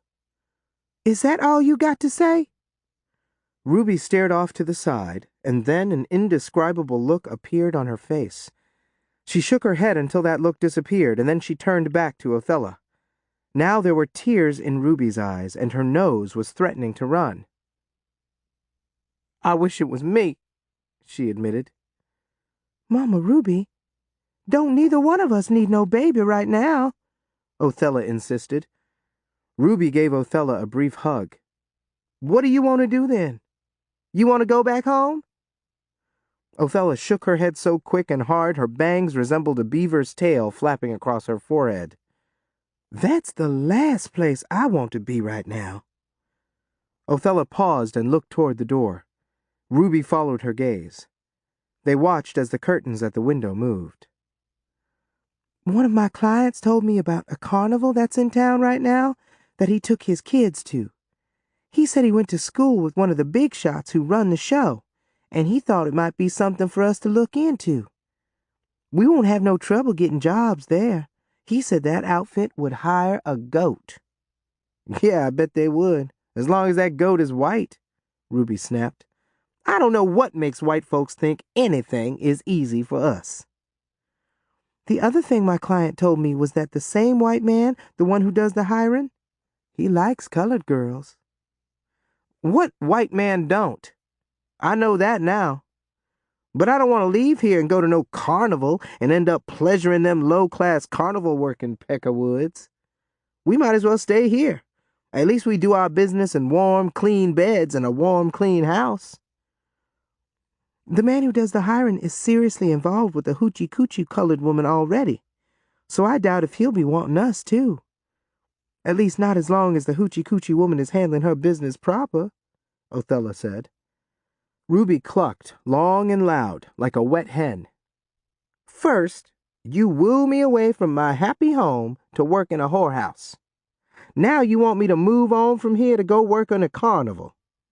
What outrageous foolishness will you come up with next, girl?" "Suit yourself, Mama Ruby. If you want to stay here, you go right ahead. Me, I'm getting out while the getting is good. I got a baby on the way that I need to be thinking about now." They remained silent for a few moments. Othella looked toward the kitchen door again and let out a weak sigh. "We best get back in the house and see what's going to happen next. I hope Miss Maureen keeps the house closed up for the day. I could sure use the rest." Despite her injuries, Maureen decided to open for business. She received a visit from Dr. White, one of her horniest and most frequent clients. The good doctor bandaged several different places on Maureen's battered body. He also gave her some strong pain pills. Shortly after his arrival, she was up and about, barking orders like a drill sergeant. "Othella, get up those stairs yonder and put on some face powder and rouge. You'll look like a haint. Fat Fanny, Dr. White is upstairs in the end room, waiting on you to give him an eye-opener to get him off to a good start today. And don't bite him like you done last week." Maureen paused to catch her breath. She glanced around the room with a sorry look on her face. "Damn that Buster! Some bouncer he is. He picked a fine time to go visit his daddy in that old folks' home this morning. I suspect that he would be real sorry if Wally had done more damage than he done. I sure enough hope we don't have no more violent commotions around here before Buster gets back." Maureen stopped talking again and looked around some more. "Betty Sue, when you see that Al, tell him I said I want him to stick close by us till Buster gets back. Him being colored, I don't expect him to put his hands on none of my clients to keep them in line, but just his presence might make them behave. I wonder if I can round up somebody white to fill in for Buster till he gets his tail back here tonight." Maureen groaned and rolled her eyes when she looked at Ruby, staring long and hard at her. "Mama Ruby, I guess you'll be working in the kitchen only from now on." Maureen paused when someone started to bang on the front door. She dismissed everyone before she answered the door, but less than a minute later her screams brought them all back into the parlor. Even Dr. White. He came stumbling down the stairs with his silk shirt unbuttoned and his alligator shoes in his hands. Standing over Maureen as she lay on her back on the floor in the middle of the parlor was Wally Yoakum. He still wore the same outfit that he'd worn the night before. He was cussing and beating Maureen with his fists and feet again. Marielle, Fat Fanny, Betty Sue, and Othella grabbed Wally by his arms and legs, pulling him off Maureen. Dr. White, who was too horrified and stunned to do much of anything, stood in the middle of the floor adjusting his disheveled clothes, with his mouth hanging open. Maureen rose from the floor, stumbling around like a freshly decapitated chicken. She plopped down on the settee, breathing through her mouth. A curly black wig that she had recently purchased had flown off her head and landed in a heap in a corner, looking like a dead animal. Wally had ripped her nightgown down the front, revealing her long, floppy breasts and stretch-marked belly. Ruby and Maisel stood in the doorway, looking at Wally like he was the devil himself. "Ain't you done enough harm in this house?" Fat Fanny screamed at Wally. "You done made your point 100 times over. Now, if I was you, I'd get out of here and I wouldn't come back here no more. You might not be lucky enough to leave here unscathed the next time. Ow! Oh, ow! You in the house? Get in here and help us out." But Al was not in the house. The women were all alone with a madman who was determined to make them all suffer for the indignity he had endured the night before. "Have you lost your mind, Wally?" Wally was about to respond to Fat Fanny, but he stopped when he noticed Ruby standing in the doorway. "And I ain't through with you yet, neither," he hollered, shaking his fist at Ruby. "I ain't had the chance yet, but I'm going to broadcast to every man and boy I know that bogus virgin scheme y'all been pulling. I don't know exactly what y'all done to fool folks, and I don't care. But whatever it was, the jig is up." Wally calmly lifted his hat off the floor and ran out the door, still cussing. Everyone in the room looked from Maureen to Ruby with puzzled expressions on their faces. "What was he blabbing about? Something about y'all pulling a bogus virgin scheme?" Marielle asked. "He was delirious, talking gibberish," Maureen insisted, waving her hand. "Don't worry about it." "But what did happen between him and you and Mama Ruby last night?" Fat Fanny asked. "I think the rest of us need to know so we won't do the same thing." "Like Miss Maureen just said, the man was delirious, talking gibberish. I'm going to settle this business with Wally once and for all. Fat Fanny, go crank up the car," Ruby ordered, snapping her fingers. "Why don't I fix us all some breakfast? I can make us a big pot of grits," Maisel volunteered. "And let's sort this thing out before company starts tracking in here." Maisel forced herself to appear indifferent, but she was as curious as the other people in the room. She wanted to know what Ruby and Maureen had done to make Wally go on such a violent rampage. "Me, I best be hardtailing it on out of here," Dr. White said, talking over his shoulder as he headed for the door. He snatched it open and fled like a thief, his shoes still in his hand. "Fat Fanny, did you hear what I just said? Go crank up your car," Ruby barked. "Miss Maureen, after today, you won't never have to worry about Wally Yoakum again." Maureen was still on the settee, bleeding and moaning like a dying animal. "I can't believe this is happening," she said before she fainted. Chapter 48.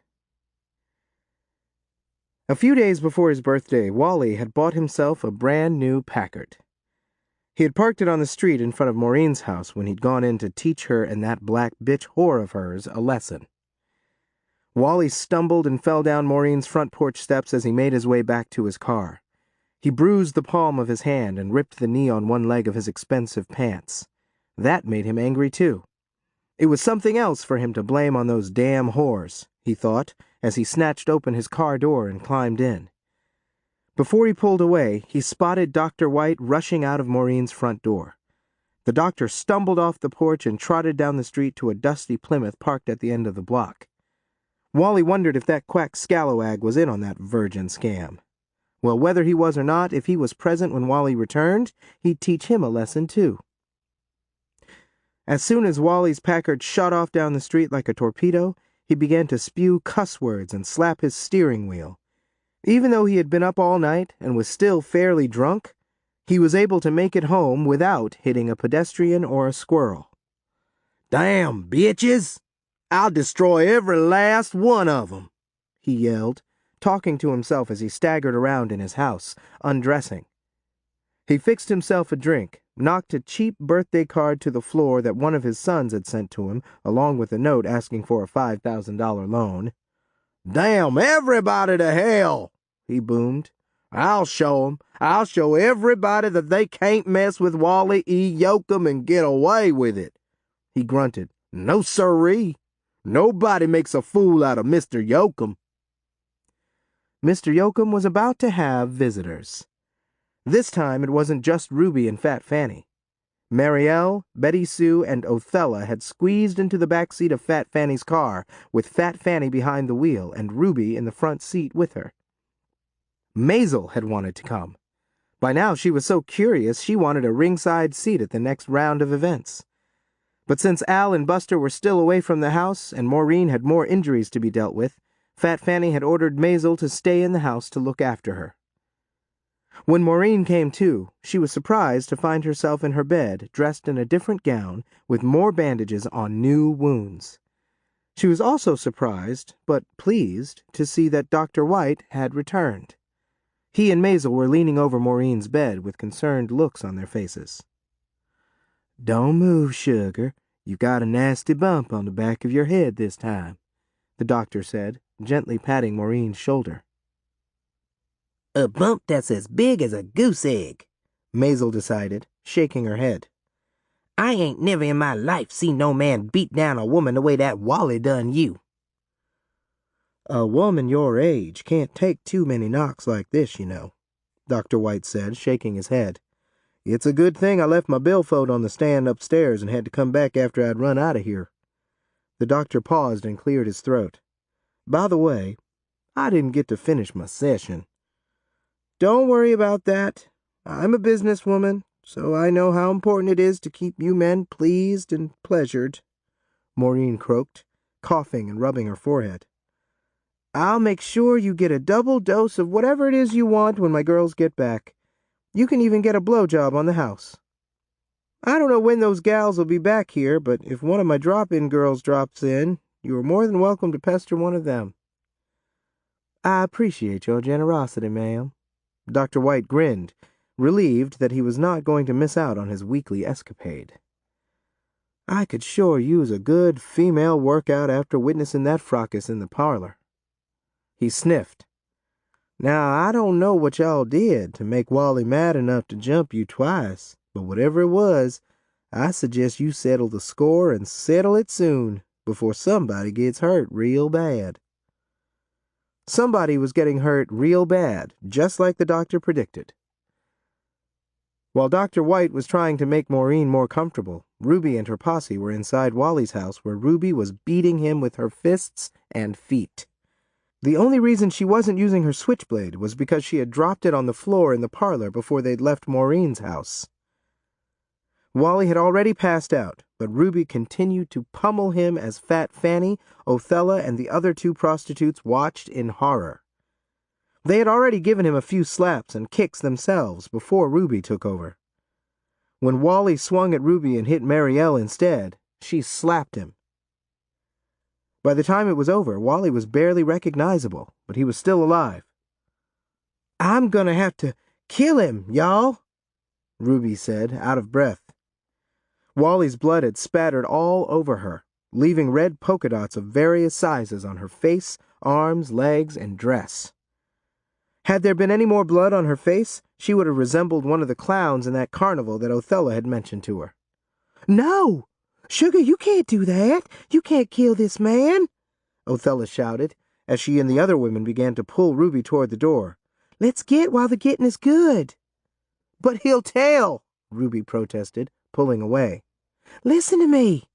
You beating up a white man half to death is one thing. You killing him would be suicide, Mama Ruby, Othella cried. It was self-defense, Fat Fanny hollered. We are all in this together. Mama Ruby wasn't the only one involved. He started it and we just finished it, that's all. Ain't a judge in this state going to send nobody to jail for protecting themselves. There was so much confusion, nobody was thinking straight.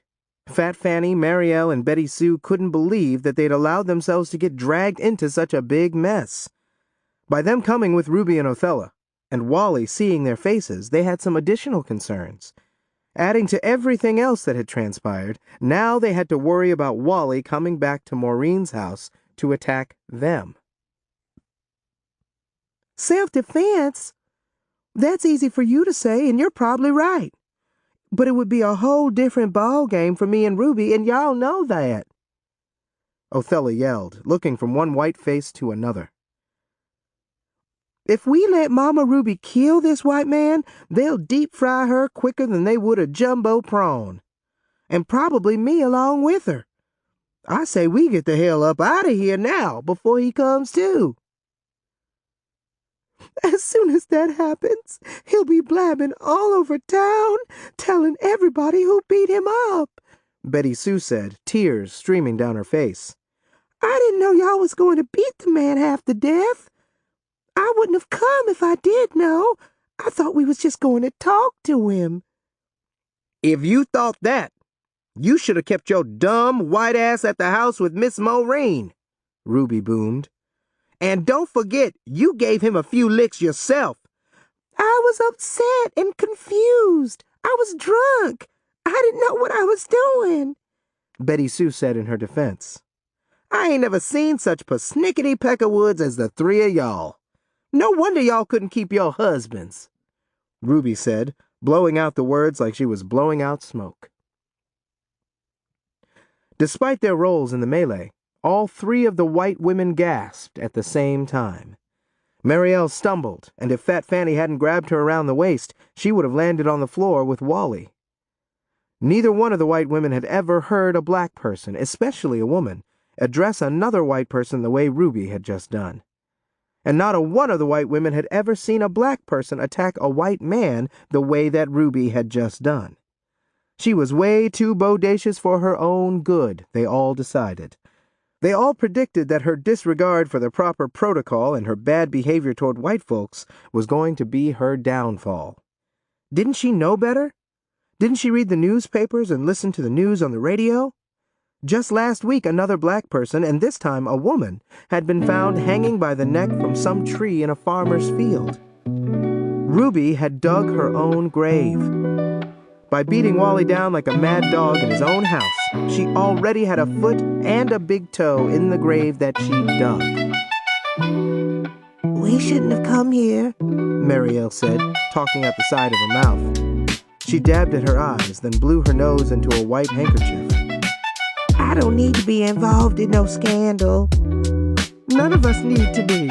I should have run out the door in the opposite direction when Mama Ruby told me to go crank up my car, Fat Fanny said, looking from Marielle to Betty Sue. We ain't got no business getting caught up in this mess. If a race riot comes out of this, a lot of folks will suffer, colored and white. You should have thought about that before we left the house. You didn't have to bring Mama Ruby out here. Y'all know how she is, Othella shrieked. I had to do it, Ruby insisted with a pout. I had to come over here and teach Wally a lesson, y'all. Wally stirred and moaned like a dying man. It was the sorriest, most frightening sound that Othella had ever heard before in her life. She shuddered and whimpered as she moved toward the door. Let's get out of here, y'all, she insisted. Nobody moved. All eyes were still on Wally. I'm gone. Othella snatched open the door and took off running toward Fat Fanny's car. Before she could get into the back seat and close the door, the rest of the women ran out of the house and piled into the car. By the time they made it back to Maureen's house, Maureen had everything that Othella and Ruby owned, packed and ready to go. As soon as Ruby got close enough, Maureen handed her the switchblade she had dropped. Miss Maureen, what's all this? Ruby asked, looking at the luggage on the parlor room floor. Just then, Maisel entered the room with a wet towel that she immediately placed on the wounds on Maureen's forehead. Maureen had a black eye, a busted lip, and numerous other injuries on her body, from her head all the way down to her toes. Y'all stupid as hell, but you ain't blind, Maisel sneered. What do it look like? Miss Maureen done fired y'all. Maureen sniffed and nodded. Mama Ruby, I want you and Othella to get out of my house, lickety-split, she told them in a weak voice. Please don't do this to us, Miss Maureen, Ruby begged. At least give us a chance to come up with a plan. All we need is a few days. We might even be out of here by the end of the week. Getting fired and evicted was a blessing in disguise as far as Othella was concerned. It would save her the trouble of having to tell Miss Maureen that they wanted to leave. However, she didn't want to leave before she could come up with a plan. Y'all got to be two of the craziest niggas I ever seen in my life, Maisel roared, shaking a finger in Ruby's direction. She glared from Ruby to Othella, so angry with them you would have thought that they'd beaten her down too. I've been praying to God that Miss Maureen would come to her senses and run y'all off her property. It's colored buffoons like y'all that gives us decent colored folks a bad name. Shut up, Maisel, or you're going to be praying to God again. This is between us and Miss Maureen, Ruby advised, hands on her hips. Shut up my ass. Look at all that blood on you, girl. Lord knows what you've been up to now. Y'all can't hang around here and get us all killed, Maisel hollered, stomping her heavy flat foot. I've been here longer than anybody, and I ain't going to stand by and let two uppity heifers like y'all ruin my life. It don't take no genius to know where y'all went, and I got a pretty good idea what went on, Maureen said, dabbing tears and snot from her eyes and nose. Mama Ruby, you and Othella are too dangerous to remain in this house. Like Maisel said, y'all might get us all killed, and I can't allow nothing like that to happen. The Klan'll come burn down my house in no time, with me in it. Now tell me this, is Mr. Yoakum still alive? Yes'm. We just wanted to teach him a lesson, Ruby volunteered. All I did was kick him and bite him and pinch him a few times, Marielle said quickly. Didn't I? She said, turning to Betty Sue for support. Sure enough, and I didn't even do that much. I spit on him, and I just slapped him about the head a few times, Betty Sue admitted. Mama Ruby done the most harm. The way his jaw was jutting out like an iceberg, I suspect she broke it. Fat Fanny, you know that old colored sporting house out on Granger Road? Maureen asked through her busted lips, immediately turning to Ruby and Othella.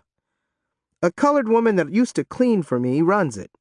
I sent a note to her by Dr. White a little while ago that y'all was coming to see her. Maureen paused and looked at Fat Fanny again. You drive these two colored young'uns out to that house. Don't say nothing to nobody about it, or about anything else that went on here between us and Wally. I don't want to go to another whorehouse, Othella wailed, looking at her suitcase on the floor next to Ruby's. I'm tired of sucking and fucking strange men. I want to do something else. You ain't gonna be doing nothing if you're dead. Now, if you want my help, you better take it now, on account of I ain't going to let y'all stay in this house another night. Maureen yelled, wincing from all of the pain that she was in.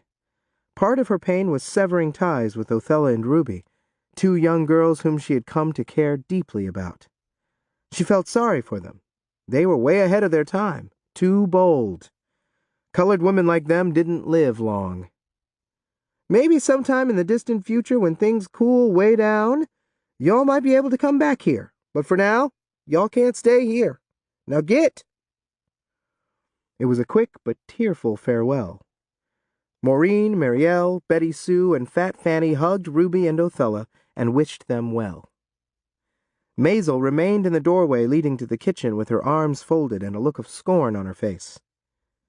Ruby couldn't imagine what she was thinking now, and she didn't care. "What about the children?" Ruby sobbed, looking toward the stairs. "I can't just run off and not give little Viola a goodbye kiss. Forget about them young'uns. Y'all get the hell out of my house while y'all still can," Maureen boomed, marching on her injured legs toward the door with Ruby and Othella close behind. Maureen wanted them to leave before the tears that she had been holding back rolled out of her swollen, bloodshot eyes.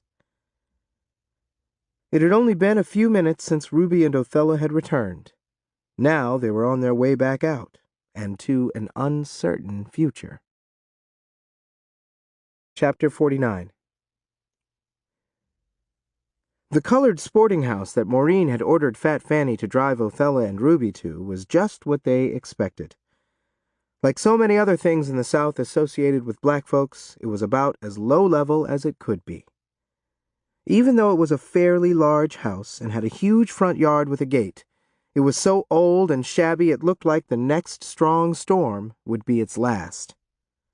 The shutters on the windows were rattling like snakes, and there wasn't even a breeze. There was no glider, settee, or high-backed chairs with pillows on the seats on the front porch for the residents and guests to lounge on like at the brothels in the district. There was only a cheap-looking rocking chair with a flat pillow in the seat. Next to it were 2 empty barrels turned upside down. A Bible, with its cover missing, sat on top of one of the barrels next to a spittoon running over with thick brown slime and huge clumps of dried snuff. Fat Fanny parked in front of the house behind a caravan of other dusty old jalopies. She left the motor running as she tumbled out. She beckoned with her gnarled hand for Ruby and Othella to follow as she strutted up the walkway, kicking empty cans out of her way. A plump rooster strutted by as Fat Fanny stomped up on the porch and knocked on the front door. The door eased open and a big eye peered out. "It's me, Emma. Fat Fanny from the district. Miss Maureen sent me 'cause she want to collect on one of them favors you owe her." The door eased open with a loud creak. Whoever was on the other side opened it just wide enough for Fat Fanny to squeeze through. Othella looked at Ruby as they remained outside at the bottom of the front porch steps, their feet surrounded by chicken and dog droppings. "I don't know about you, but I ain't about to stay in this place," Ruby told Othella. "I'd rather let them put me under a jailhouse and melt the key." Before Othella could respond, the door swung open. Fat Fanny and a tall, brown-skinned woman with dark brown freckles all over her face, neck, and hands piled out. The brown-skinned woman was breathing hard and wiping sweat off her face with the tail of her yellow apron. "Y'all clean?" the woman asked, looking down her nose at Othella. When she looked at Ruby, she stared for a moment, then she pulled out a pair of glasses from her apron pocket and held them up to her eyes. "What happened to you, girl? You look like you've been run over by a tractor." "A dog attacked me," Ruby said without hesitation. "Well, I hope that dog didn't have no rabies." "He didn't," Ruby muttered. The woman didn't seem satisfied with Ruby's explanation about the injuries on her face, but she decided to overlook that for the time being. "I guess I could use y'all for a few years," she said, not sounding too sure of herself. "This is Emma Metcalf," Fat Fanny introduced. "She's going to look after y'all for a while. Be nice," she added, forcing herself to chuckle. "Before I even let you 2 young she-monkeys in my house, we need to get something straight right now. Just because y'all been doing your business for the white folks, don't think y'all know better than the girls that's been working for me for years. Y'all ain't got nothing they ain't got, so don't think your coochie is worth more than theirs. $4 a trick to start, and if you work out good and I don't get too many complaints about y'all from my tricks, and if y'all still here by the end of the year, you'll get $6 a trick." Ruby and Othella looked dumbfounded. Fat Fanny spoke for them because they both looked too stunned to do it themselves. "They made a lot more than that at Miss Maureen's house." "This ain't Maureen's house," Emma hollered. "What's wrong with you, Fat Fanny?" "There ain't nothing wrong with me, Emma, but be reasonable. These two girls are way younger than all of them old hags you got working for you now. For that reason alone, you ought to cut them some slack. Besides, they are kind of new in town and just want to turn a few tricks to get enough money to get them a place and stuff, see?" "Can we talk to you in private?" Ruby said to Fat Fanny, tugging on her sleeve. "Anything you got to say, you can say in front of me. You ain't gonna start out by keeping no secrets from me," Emma snarled, her teeth looking sharper to Ruby each time she opened her mouth. "That's fine with me, sister woman," Ruby said in a casual voice, her brow furrowed. "Fat Fanny, can you drive me and Othella back across town?" She paused, and when she spoke again, it sounded like she had carefully rehearsed her words. "I wouldn't allow a dog I didn't like to stay in this butthole of a place." Emma clicked her teeth and gave Ruby and Othella the meanest look she could manage, and then she went back into her house and slammed the door shut. Othella noticed the curtains moving in every single one of the windows upstairs. "Ruby's right," Othella said, shaking her head when she saw the Emma woman's angry face appear in the window on the side of the door. A man who looked like a baboon lumbered up the walkway, grinning and looking at Othella's legs first, then Ruby's breasts. "Yee-haw! Look like Christmas is coming early this year." The man swooned, stopping in front of Othella, licking his lips. "Y'all new around here?" he asked, looking from Othella to Fat Fanny and then Ruby, still licking his lips. Without a word, Fat Fanny stumbled off the porch back to her car with Ruby and Othella close behind. They remained silent as they drove off and didn't speak again until 10 minutes later. "Mama Ruby, what did you and Miss Maureen do to Wally to make him so mad?" Fat Fanny couldn't stop herself from asking. "It don't matter now, so you can tell me. I think I deserve to know." "Me and Miss Maureen tricked him into thinking I was a virgin," Ruby answered without hesitation. "Him and a bunch of other men. They paid big money to bust my cherry, or what they thought was my cherry." Othella gasped. Fat Fanny almost ran up on the sidewalk. "And how in the world did y'all manage to do that? I've been in this business for years, and I thought I knew every trick in the book. I guess I don't," Fat Fanny said. "Do I want to know this one?" "Take my word for it, Fat Fanny. You don't want to know," Othella told her. "I'll take your word for it," Fat Fanny said with a grimace on her face. They remained silent for another 5 minutes before Fat Fanny spoke again. "Y'all better make up your minds where you want me to drop y'all off at soon.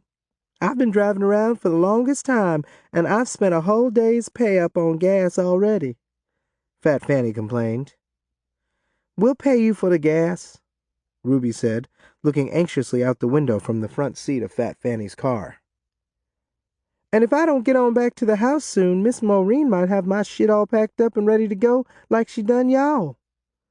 Now, if the train station ain't really where y'all want to go, or the bus station, where is it we off to now? The only other place that I can think of is a house on Creeley Street run by another colored lady named Isabel Cooper. She's a real nasty piece of work, if ever there was one. She's way meaner than Maisel." "Don't take us to no more whorehouses," Othella erupted. Fat Fanny shook her head. "It ain't no whorehouse. She's kin to Maisel some kind of way, and she's been taking in strays for years." "We got money," Ruby said. "We can pay for our room and board." "That's something you need to discuss with her," Fat Fanny suggested. "I only met her a few times, and I just know about her by what Maisel claims. This woman even takes in dangerous colored felons just getting out of prison until they can find their way. Rapists, mostly. That's why Maisel don't have nothing to do with the woman no more. She's scared one of them lusty ex-cons might lose control and grab her. In case y'all don't know it, Maisel had to have a piece of her female equipment removed after her last child. She's as good as dead down below. The last thing in the world that Ruby wanted to discuss was Maisel's sex life. "Keep driving," she ordered. "The first open all-night place you see, drop us off there. We can sit there for a while, all night if we have to." "Just make sure it's a place that they allow colored folks in," Othella added. "I ain't in the mood to deal with no segregation rigmarole right now." Fat Fanny finally reached her breaking point.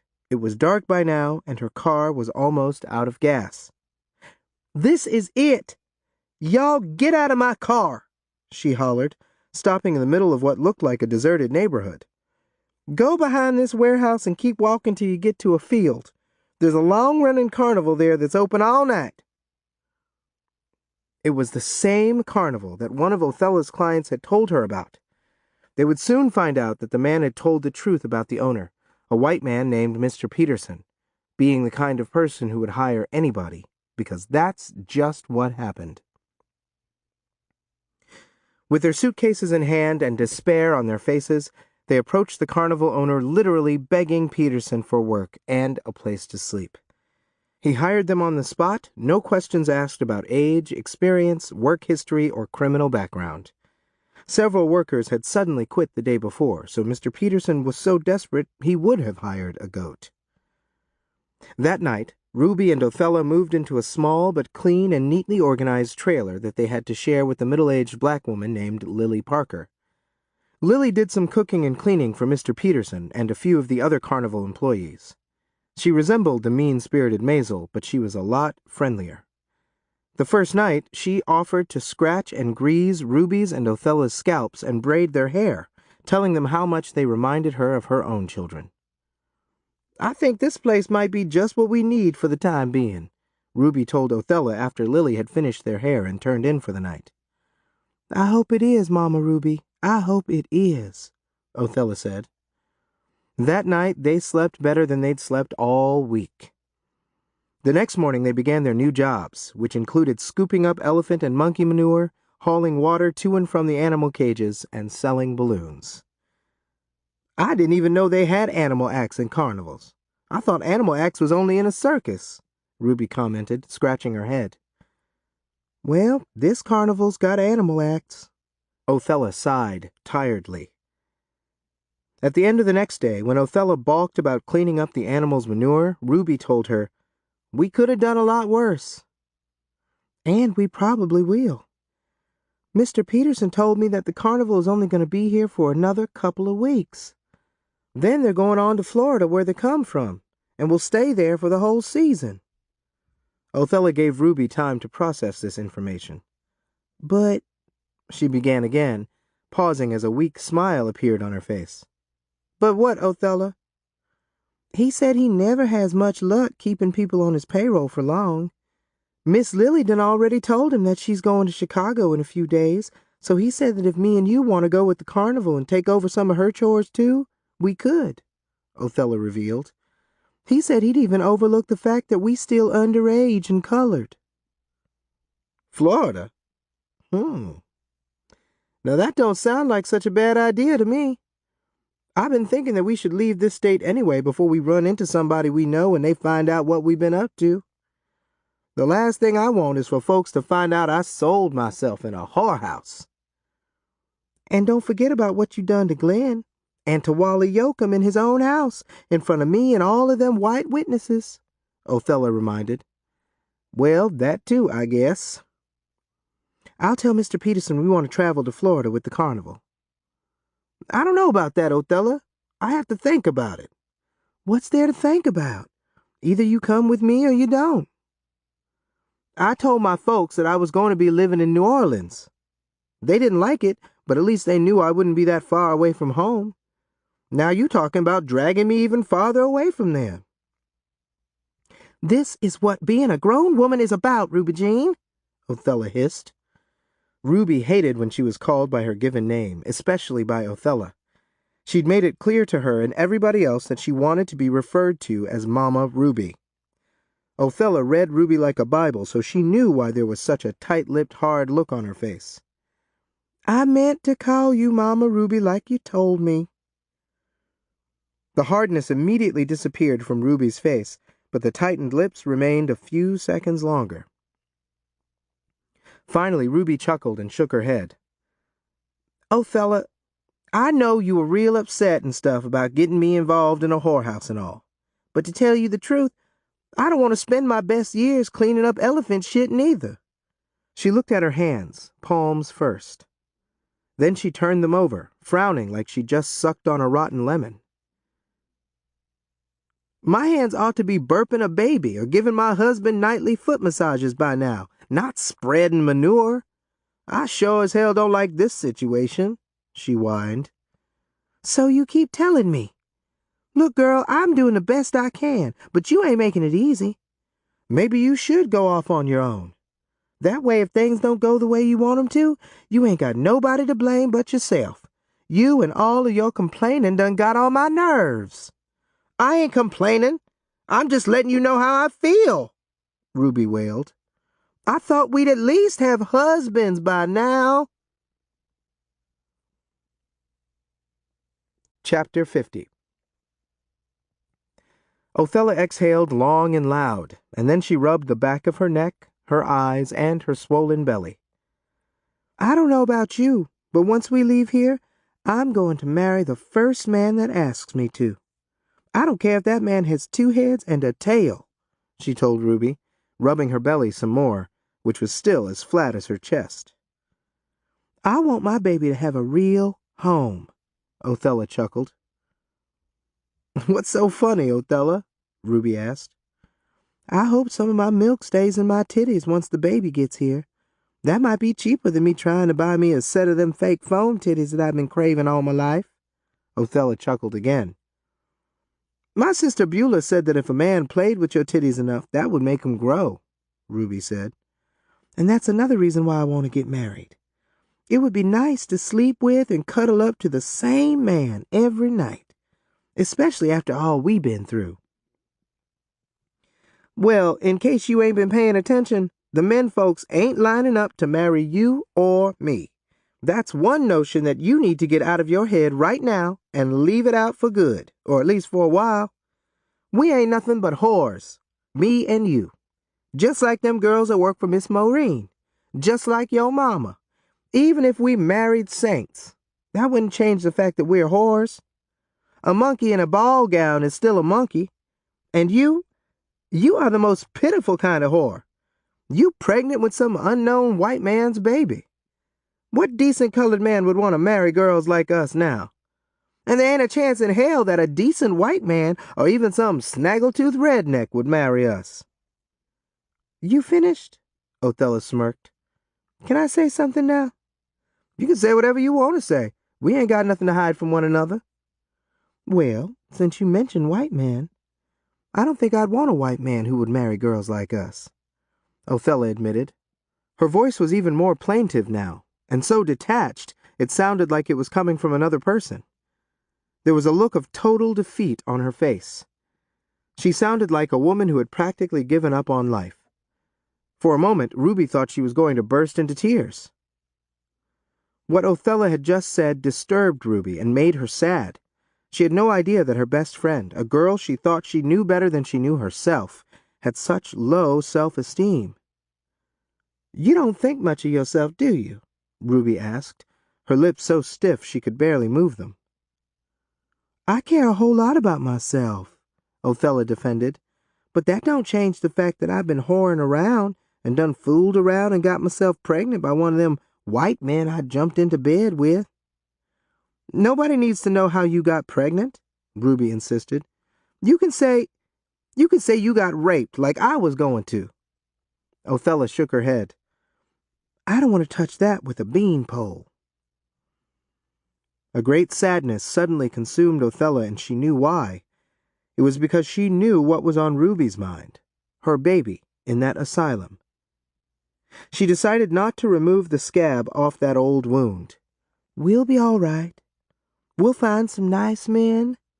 Other than us and the folks back at Miss Maureen's house, ain't nobody else ever got to know what we've been up to. Once we get to Florida, we'll start out fresh. I'll think about it, but to tell you the truth, I just might stay on here, Ruby said.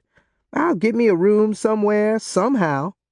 As long as I stay away from certain parts of town, I don't think I have to worry about running into nobody that we already done screwed up with. Ruby was wrong again. The next day, she and Othella walked to an outdoor market 2 miles from their carnival trailer to purchase some vegetables and fruit and a carp to fry for dinner. Right after they had paid for their purchases and were about to leave, Ruby heard somebody call out her name. Ruby! Ruby, yoo-hoo! She and Othella turned around at the same time. Catfish! What the hell? Ruby stopped. She was surprised and thoroughly annoyed to see the white woman who had been such a thorn in her side at Miss Maureen's house. Othella was even more annoyed. She still wanted to slap Catfish for the way she had verbally attacked her in front of Maureen's clients. Don't say nothing else to that heifer, Othella ordered, grabbing Ruby by the arm, but it was too late. Catfish, what are you doing in this part of town? Ruby asked, a hand on her hip. She and Othella were stunned and dumbfounded at the way Catfish was smiling at them. They were even more stunned when she hugged them both. It's so good to see y'all. I ain't seen nobody from the old neighborhood since I left, Catfish squealed. Ruby and Othella looked at one another, then back to Catfish. What house are you working in these days? Ruby asked, looking at Catfish with guarded caution. The way she had warmly greeted them didn't impress Ruby. She was surprised to see that their old nemesis had lost a considerable amount of weight and that she looked at least 10 years older. There were even several thick swatches of gray hair on her head. The drab brown dress she wore, with a large safety pin dangling from one sleeve, looked like it belonged to a woman 3 times her age. She had on a pair of backless men's house shoes, both with holes, and even though she had on lipstick and a dab of rouge, she looked like a woman who had seen the last of her best days. Catfish seemed genuinely happy to see some faces from her sordid past. She had never displayed such a wide grin in front of Ruby and Othella, and despite her tired look, a smile improved her appearance. Me? I ain't working in nobody's whorehouse these days. Somebody badmouthed me in a big way to all the district madams. I wonder why, Othella clucked, giving Catfish a narrow-eyed, suspicious, sideways glance. Most people don't know I'm a Jew unless I tell them. Miss Maureen didn't even know, and neither did any of her girls. Catfish confessed in an almost apologetic tone. Her smile faded, and her face suddenly looked like the mask of a hag. This is a real bad time for us, especially Jews that don't have much money or a real good education. We can't reach a single one of our kinfolks who still live over there in Germany. Oh? Why is that? Othella asked with a curious look on her face. Ruby, who had always paid more attention to what was going on in the world than Othella, knew a little about Hitler's proposed plan for the Jews. This is a real bad time to be a Jew anywhere in the world, I guess, Ruby said, actually feeling sympathetic. We're hoping for the best, but expecting to hear the worst. I'm pretty sure some of them are in serious trouble. Maybe even dead. I've been going to synagogue a lot and sitting shiva. Othella and Ruby looked at one another, then back to Catfish and shrugged. Shiva is a 7-day mourning period that my people go through when there is a tragedy. Othella and Ruby shrugged again. Anyway, I couldn't hide all of that from too many people. I couldn't stop myself from talking about it to the folks I thought were my friends. Well, apparently one of the people I thought was a friend I could trust wasn't. That's how word got around to the houses about me being a Jew. But you still white, Ruby reminded. I'm still a Jew, too, Catfish pointed out, tears in her eyes. You might not believe it, but some folks feel the same way about Jews that they feel about you people. I realize all of that now. Mm-hmm, Ruby said, nodding and looking profoundly smug. It gave her great pleasure to say what she said next. Now you know how we feel. Catfish shook her head. I can't say whether I do or don't. I just know that things got real hard for me once the wrong people found out I was, different. My last boyfriend is in the Klan. When he found out I was a Jew, he almost slapped my face clean off. Catfish blinked, but she couldn't hide the sadness that had already consumed most of her spirit. I work at that restaurant on Willow Street across from that fish market these days. I wait tables, do a little cleaning when the regular colored woman don't show up. Othella could tell that Ruby was as uncomfortable as she was by the way Ruby kept shifting her weight from one foot to the other. They both got even more uncomfortable after what Catfish said next. A few of the district whorehouse clients pop in from time to time. Y'all remember a lawyer named Wally Yoakum? He told me he'd been to Miss Maureen's house after I left. He had one of them handlebar mustaches, so he'd be easy to remember.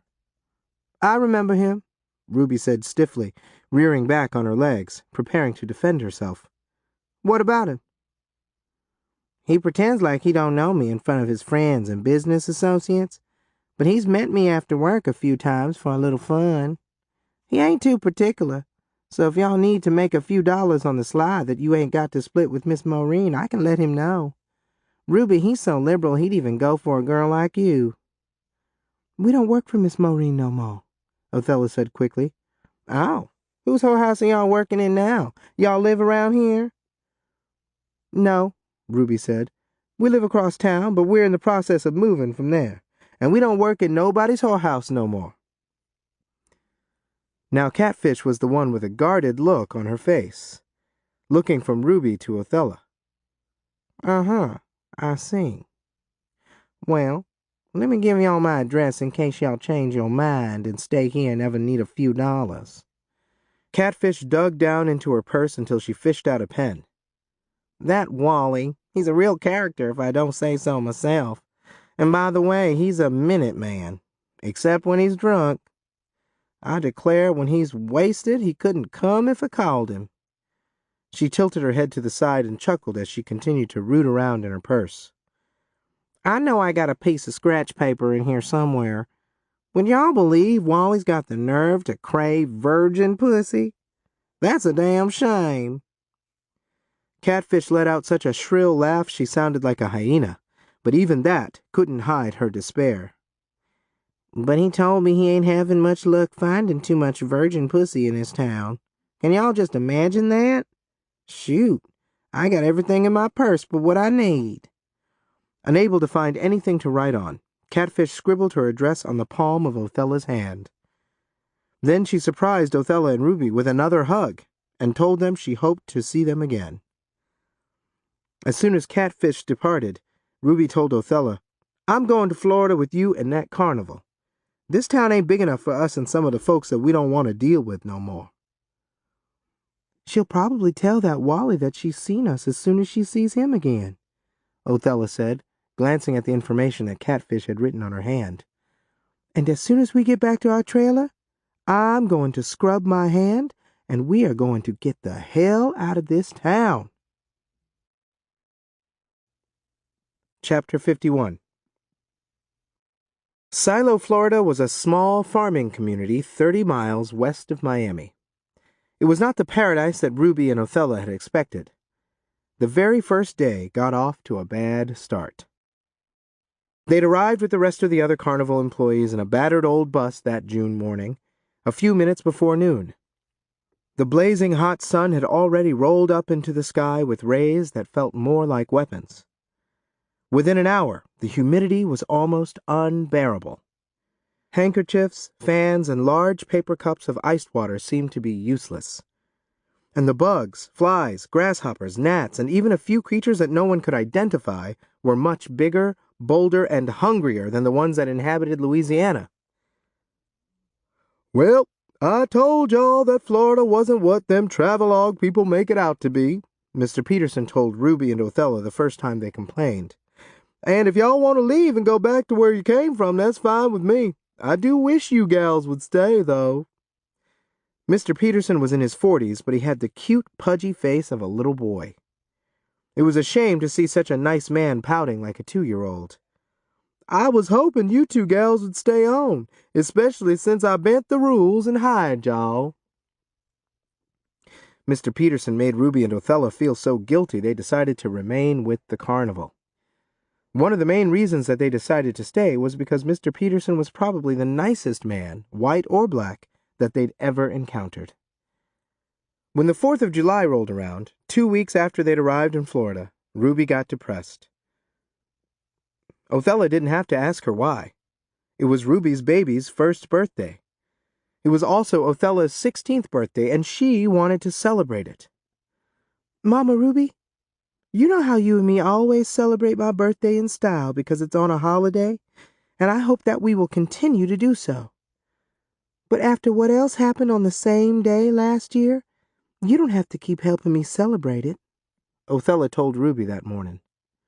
Ruby shook her head. "It's the blackest day of the year for me," she admitted. "And it will be every year for as long as I live." This was the first year that Ruby and Othella didn't celebrate that day, at least not as a birthday. However, since it was a national holiday, they attended the carnival's holiday barbecue that included a fireworks display. During that celebration, another carnival worker announced that it was his birthday. Somebody ran out and purchased a cake and more beverages. Othella and Ruby left when a small group started to sing happy birthday to their co-worker.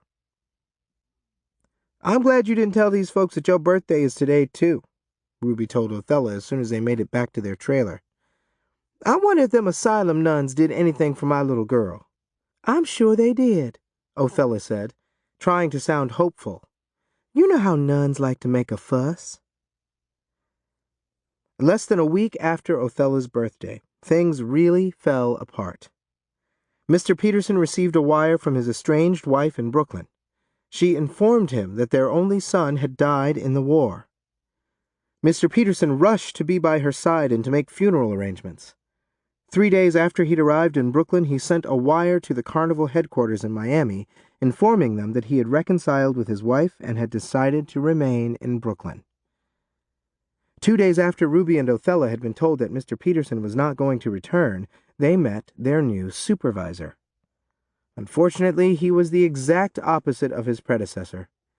Not only was Roland Miller more like a disgruntled pit bull than a man, he was also a bona fide bigot who vigorously supported segregation. He didn't even allow the black employees to use the carnival toilets or eat in the same makeshift tent cafeteria with the white employees. When nature called, the black employees had to do their business in metal slop jars or in the nearby woods, using leaves, old rags, or old newspaper for toilet paper. But that wasn't enough for the mean new supervisor. He also cut Ruby's and Othella's pay twice in the same week. "Business is slow. Ain't much money coming in since we cut one of them elephant acts," he explained, rolling a wad of chewing tobacco with his tongue around in his jaw. Brown spit oozed from one corner of his mouth. He didn't know that Ruby and Othella had been told by some of the white workers that he had not cut their pay. Then he grinned, revealing 2 broken rows of dingy yellow teeth.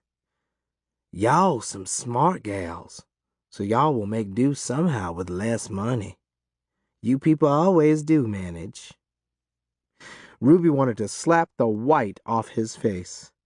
"You're right about that, Mr. Miller. We people always manage somehow," she agreed, grinding her teeth. As soon as Mr. Miller walked away, Othella said, "You need to stop talking to Mr. Miller in such an uppity way, Mama Ruby.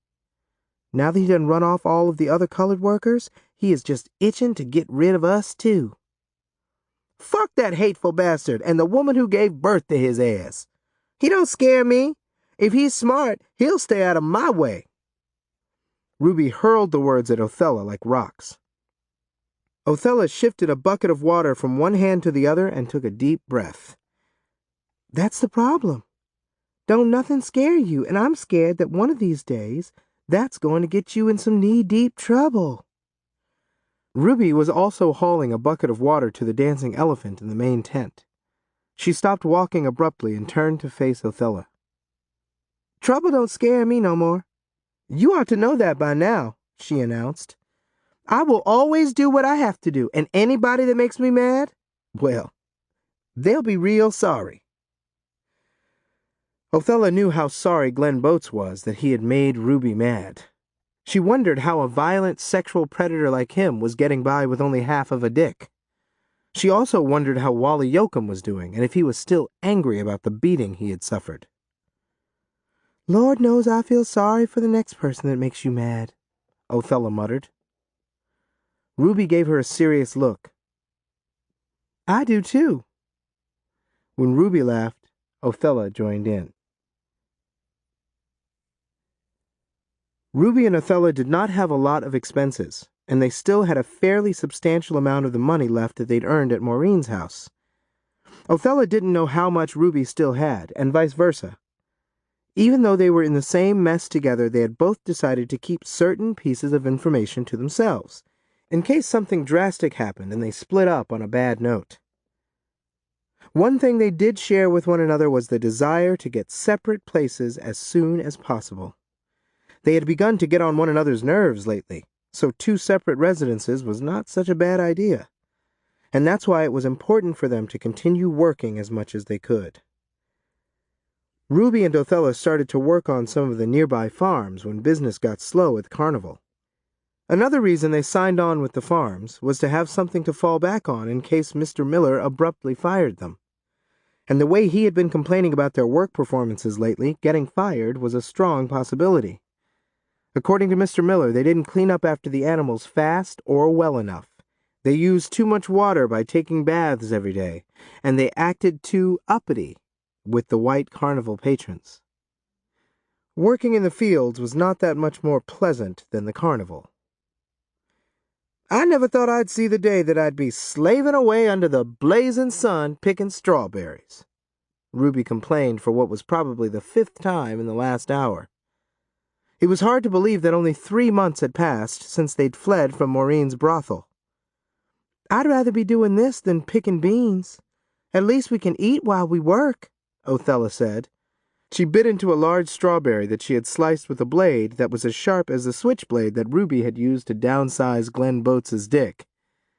Othella didn't know that Ruby had replaced her first switchblade with one that was even sharper. I can't wait for that man to let us work in the sugarcane field and pick oranges. I can eat as many oranges as I want and reap the benefits from all of that vitamin C in 'em. I don't want to birth no sick baby. That's the last thing I want on my hands. Taking care of a baby all by myself is going to be hard enough. I told you I'm going to help you with the baby when it comes. That is, if you keep it. Of course I'm going to keep my baby. What's wrong with you? Nothing, Ruby muttered. Now look, I know what you're thinking, and I'm telling you right now, don't bring up that subject. That's the last thing I want to talk about right now. We got enough mess on our hands already, so don't make it no worse by reminding me about the baby you gave away. It's getting late. Let's finish up and get up out of here, Ruby said. All this hot sun and this hard work can't be doing you much good. You're really beginning to look like a sick woman. Othella was a sick woman. Within the last hour, she had begun to ache all over. Then, without warning, she threw up. By the time they made it back to their carnival trailer in a field on a dirt road across from a lake, Othella was so weak and in so much pain, she had to lie down on that lopsided roll-away bed that she and Ruby shared. Ruby went to get some pain pills for her from the bearded lady in the trailer next door. She was gone only a few minutes, and when she returned, Othella had sat up on the bed and was looking much better. This puzzled Ruby, but she handed Othella the pills anyway. Othella swallowed the pills without water and then she started humming gibberish under her breath like a woman who had lost her mind. "Othella, you beginning to worry me for real. You just take it easy," Ruby said, silently praying that they didn't need a doctor or a psychiatrist. She knew that they were in one of the most segregated areas of Florida. The hospitals didn't admit black folks, and she didn't know of any black doctors or anybody else they could turn to. "I hope you and the baby are going to be all right," Ruby told her, worried and frightened. One thing she hadn't considered was one or both of them getting seriously ill or killed. After all they'd been through, Ruby decided that they were lucky to still be alive. "All of this hard work and that blazing hot sun ain't good for you. You really have to take it easy and slow down some." Ruby stood by the side of the bed looking at Othella. She wondered why Othella was taking so long to respond. "You hear me? We don't want you to have no defective baby now, do we?" Othella stopped humming and gave Ruby a strange look. She didn't look or seem sick at all now. Maybe she'd only just lost her mind. "It don't matter now. There won't be no baby," Othella sputtered. "and I'm real relieved." Ruby's jaw dropped. She was clearly alarmed. "What? Did you do something to it? Did you swallow some of that black draft laxative to get rid of it?" she asked, giving Othella an accusatory look. "I thought you told me you'd never get rid of no baby." "Calm down, girl. I didn't get rid of no baby. I wouldn't never ever do nothing as unspeakable as killing my own baby." Othella paused and let out a loud breath. Then her voice came out in a deep croak. "There wasn't no baby to begin with." Ruby felt the blood drain from her face. She thought she was going to pass out. "What? All this time?" "It was a false alarm. My monthly just came on while you was next door getting them pain pills. I guess all of that activity in Miss Maureen's house and my bad nerves threw my cycle off. And all of that back-breaking work in them fields didn't help much." A tear rolled down the side of Ruby's face like a marble. She had been looking forward to cuddling a new baby. She sniffed and blinked hard to hold back any additional tears. "Oh, well, maybe this is a good thing. Now that you ain't pregnant, we can both start working longer hours and more days in the fields until we get enough money to move on with. It don't seem like we going to be getting married no time soon." Ruby stopped talking when she realized there was a look on Othella's face that she couldn't interpret. "What else is the matter with you? Why are you staring at me with that strange look on your face? You can't be smiling about not being pregnant when you thought all this time you was." "You know I wouldn't smile about nothing like that," Othella erupted. It was hard for her to control the tone and speed of her voice. She was giddy and excited, and it showed on her face now. This puzzled and disturbed Ruby even more. It took Othella a few moments to summon enough nerve to say what she had to say next, because she knew it was something that Ruby was not going to like. "I got something I need to tell you, and I already got a feeling you ain't gonna like it." "Just from the way you acting and sounding, I already got that same feeling myself," Ruby wheezed, folding her arms. "See, I didn't want to say nothing too soon, Mama Ruby, but the thing is, I done met me a man, and now he wants to take care of me. Permanently." Ruby's heart was beating with fear. Her stomach muscles tightened, and her head felt like it had just been mauled. Now she wished that she had gotten a few pain pills from that bearded lady for herself. She couldn't have been more upset if Othella had told her she had terminal cancer or some other deadly disease. She tried, but was unable to hide the way she felt. "You ain't got to look like the world's coming to an end. You know that a husband is what I always wanted," Othella told her. "You found you a man?" Ruby barely managed, asking the question like it was more of an accusation, and in a way, it was. Do you mean to tell me that you went behind my back and hooked up with the man? Othella nodded. I ain't done nothing behind your back. From the get-go, I've been looking for Mr. Right. You always knew that. Ruby swallowed hard. I know. And I'm happy for you, I guess. But how? Where and when did you meet a man? Ruby gasped and her eyes widened. Is he white?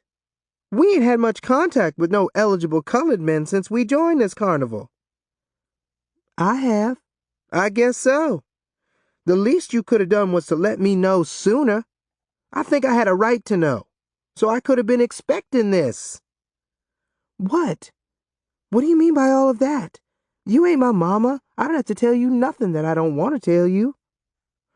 Ruby dropped her head and stared at the gummy trailer floor for a few seconds. When she looked up, she was not surprised to see Othella with her arms folded and a stiff, hostile look on her face. She didn't want to lose her completely, so she decided to soften her attitude. What I mean is, where did you meet him? And who is he? He's a traveling salesman. He works for some outfit based in Miami. He drives his station wagon from town to town, following the carnivals and circuses to sell them stuff. I ran into him the day he was here selling balloons, stuffed animals, and that cotton candy stuff to the man who buys all the rest of the carnival prizes. I didn't want to say nothing to you because I didn't want to count my chickens too soon. Anyway, he came up to me in that dart-throwing tent yesterday, and he invited me to his church this coming Sunday. I told him that I would love to go. I could sure use some spiritual nourishment. Next thing I know, he's talking about how lonely he is and how he's been looking for a spouse all of his life. You should have seen the look on his face when I told him that I'd been looking for a spouse all my life, too. Ruby gave Othella a strange look. What about me? Ruby rasped, suddenly feeling even more fearful. What about you? Did you tell him about me? Did you tell him I've been looking for a spouse, too? He got any men friends? I don't know. But I will find out as soon as I see him again. I'll tell you now, though. I'll do whatever he asks me to do if it'll get me out of this damn carnival and them fields. Ruby had to force herself to remain composed, and it was not easy. She couldn't stand the thought of a man replacing her in Othella's life yet, and the last thing she had expected Othella to do was abandon her. She had hoped and prayed that they would find suitable mates at the same time. I hope you will be real happy, Ruby managed, choking back a sob. I know I will be, Mama Ruby. And I hope you will be, too. Someday.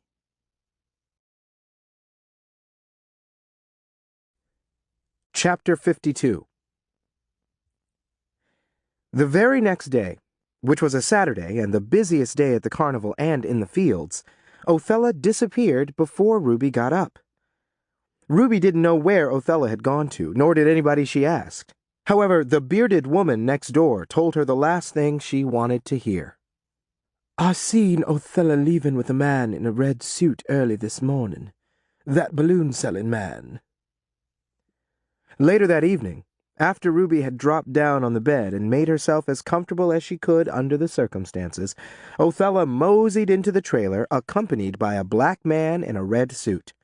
They were holding hands and grinning like fools. This here is Eugene Leroy Johnson, my husband, Othella introduced, her face practically glowing. Eugene, this here is Mama Ruby. Husband! Ruby was horrified. She had a hard time processing what she was seeing right before her burning eyes. Othella's husband! She stared at this grinning intruder who Othella had slid into their lives like a slippery eel. She was temporarily unable to speak or move. The pain in her heart was excruciating. After all that they'd been through together, she couldn't believe what was happening now. It was bad enough that Othella had kicked her out of her position and replaced her with a man, But for her to sneak off like a spy to marry him and not give her the opportunity to be with her during the ceremony was unspeakable. And if all of that wasn't bad enough, she dumped Ruby for so little, literally. Eugene was barely over 5 feet tall, a whole head shorter than Othella. His short, chubby, block-shaped body had short, chubby legs and arms like a baby bear. Had he been any shorter, he would have been a midget. And that was not all. He looked more like a bulldog than a man. He had a round, jowly face, just like a bulldog. On top of all that, the man was at least 30 years old. Had Othella lost what was left of her mind? Ruby wondered. Or did her no-neck groom have a magic wand between his legs? Mama Ruby, I done heard all about you, and I want to let you know right off that I ain't gonna come between you and Othella, Eugene sputtered. At least he had nice white teeth and fresh-smelling breath. Ruby came out of her self-induced trance when Eugene hugged her and rubbed his hand up and down her back, making her cringe. Give me some sugar. Before she could stop him, he hauled off and kissed her cheek, making her cringe even more. She couldn't understand why she hadn't fainted by now. It's, nice to meet you, too, Ruby told him in a shaky voice, her eyes rolling to the side to look at Othella. She was disappointed to see that Othella looked like she was in a dream world.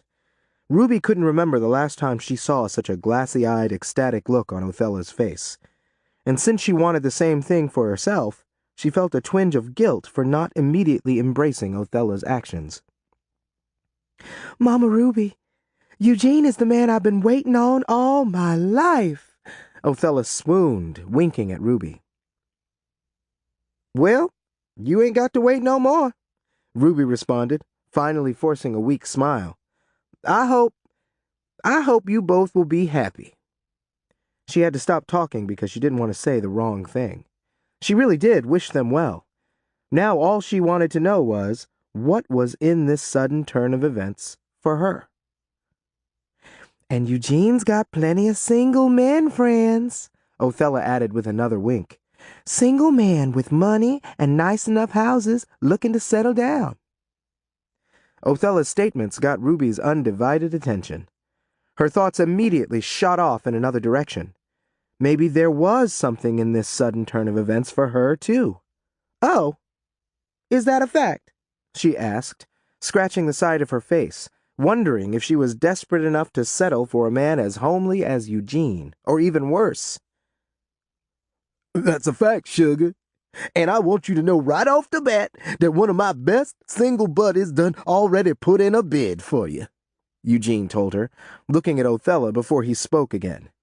Then he looked at Ruby and gave her an ear-to-ear grin. My boy, his name is Roy. He went to town with us and witnessed our blessed event. Me and my sugar pie told him all about you, so he's itching to meet you. He would have come with us today to meet you, but he had to visit a sick cousin. I hope you're still available.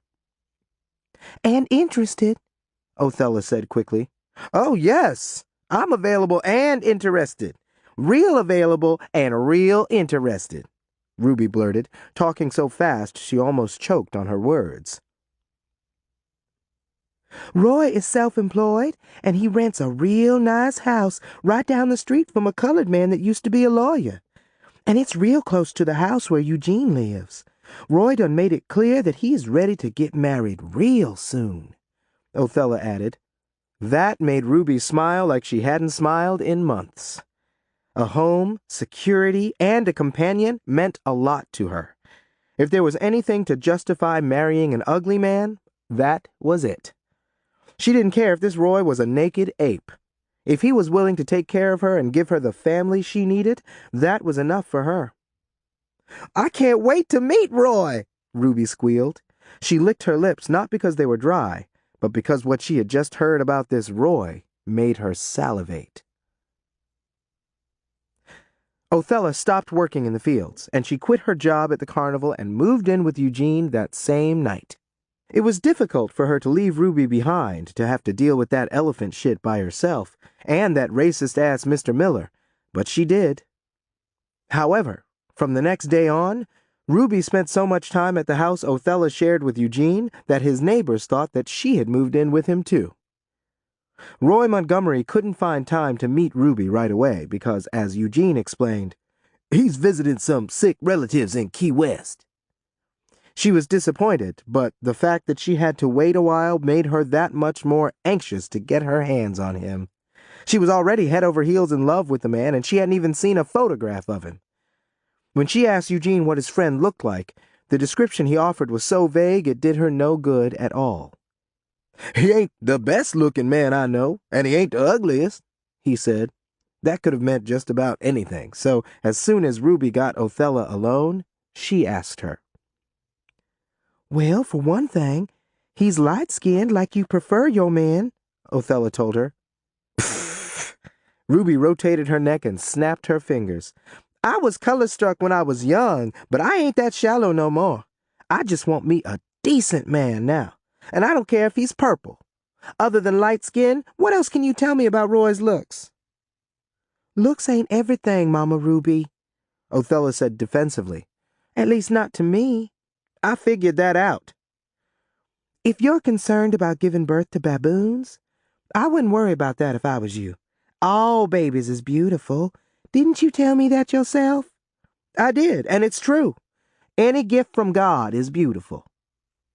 Othella, I wouldn't care if I did give birth to babies that look like baboons.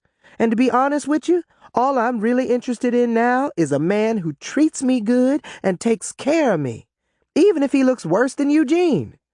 Ruby stopped and covered her mouth with her hand. I know the man I married is ugly, but I don't care. He's beautiful on the inside. I didn't say Eugene was ugly. You didn't have to. Anyway, if Roy looks like a cross-eyed, swayback mule, I don't care at this point. In the dark, men all feel the same to me anyway. Well, like I said, Roy is light-skinned. He's a bootlegger, but that don't matter because he goes to church every Sunday. And he just bought a house full of fancy new furniture, Eugene added, leaving the bathroom and coming back into the kitchen of the small shabby house he rented. Roy's one of the few colored folks I know that's doing real good these days. He don't have to put up with none of the man's bullshit, like punching a time clock or paying taxes. Othella and Eugene didn't have to say much more to get Ruby more interested in Roy. She was ready to follow him to another planet, sight unseen. What Eugene didn't mention, and what Othella didn't know, was that Roy Montgomery was a notorious womanizer, and was with another woman as they sat telling Ruby more about him. Roy had already been married to 5 different women. He currently had 3 lady friends and a few exes that he still spent time with. There was one more very important thing about Roy that Eugene didn't bother to mention. He had a violent streak and had spent time in jail for beating his wives. Unfortunately, Ruby would find out all of that on her own.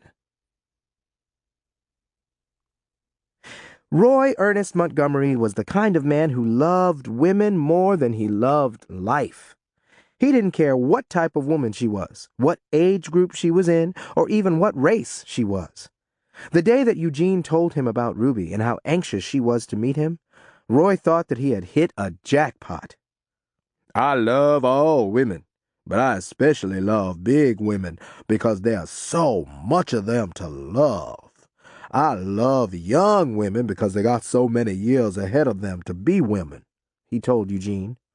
Even though he was laughing, he was serious and meant every word he said. He loved women, and the only problem with that was he loved too many at the same time. I can't wait to find enough time so I can fit Mama Ruby on my schedule. Well, you better hurry up and find the time to fit this one on your schedule. She ain't the kind to wait around.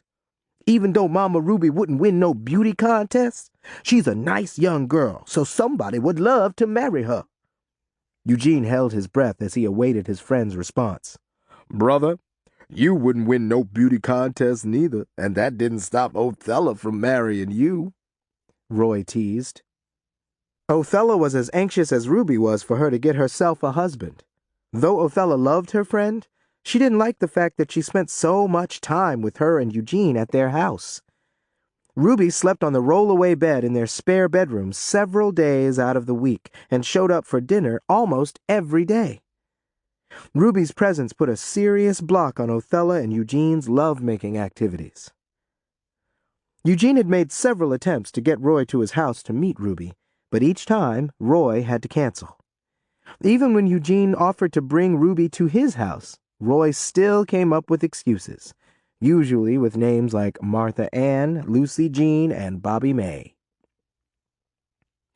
Othella finally ran out of patience with Ruby breathing down her neck in her house hours at a time, every single day now. She went to Roy's house and told him that if he didn't find time to meet Ruby, she was going to introduce her to one of his rivals. That got his attention right away. He instructed Othella to arrange a blind date for him and Ruby at the backyard cookout that she had been planning for that upcoming Saturday afternoon. Now, if you don't like him, make out like you do until he leaves. I don't want my first cookout to be a disaster, Othella told Ruby as they prepared the potato salad and baked beans that would be served with the barbecue ribs and chicken. What makes you think I won't like him? Ruby asked, dipping a finger into the bowl with the potatoes, licking it with a loud smack. I already like him. Well, you might not like him when you meet him. He might be a real jackass to you, and you might not like the way he dresses or acts, not to mention the way he looks. After all, he is in his 30s. Look, he can't look no worse than none of the other men I've been with, and I survived them.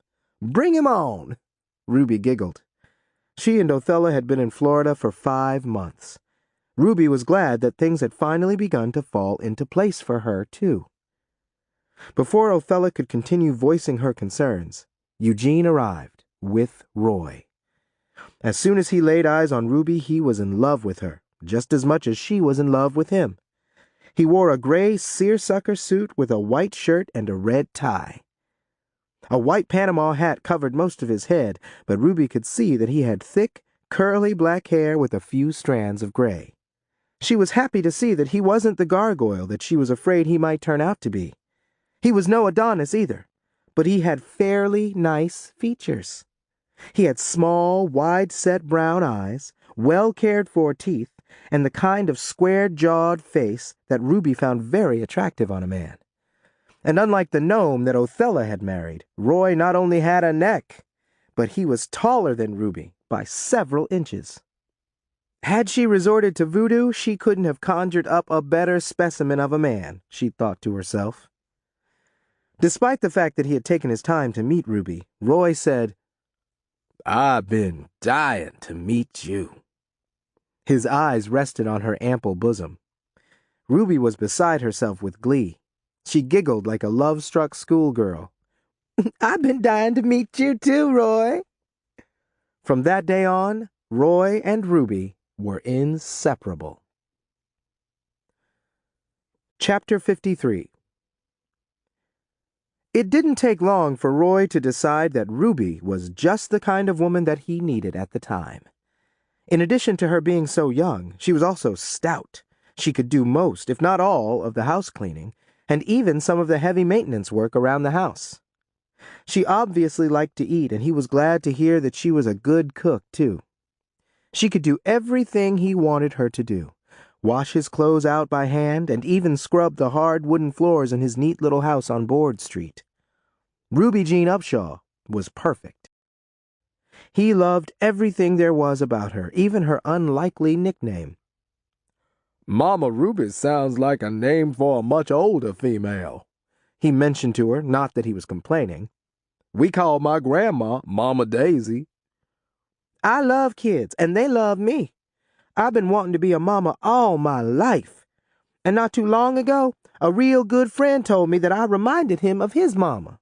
That's why he gave me that nickname," Ruby explained.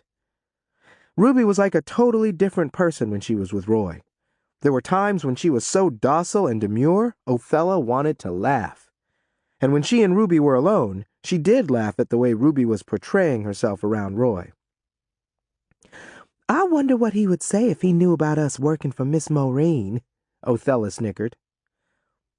You'll never know what he would say if he ever found out about us working for Miss Maureen, because he never will find out," Ruby thundered, looking and acting like the Ruby that Othella was more familiar with. "I'm gonna be everything he thinks I am." I declare, sister, that brother must be laying some serious pipe in you," Othella teased. "What do you mean by that?" "You know what I mean.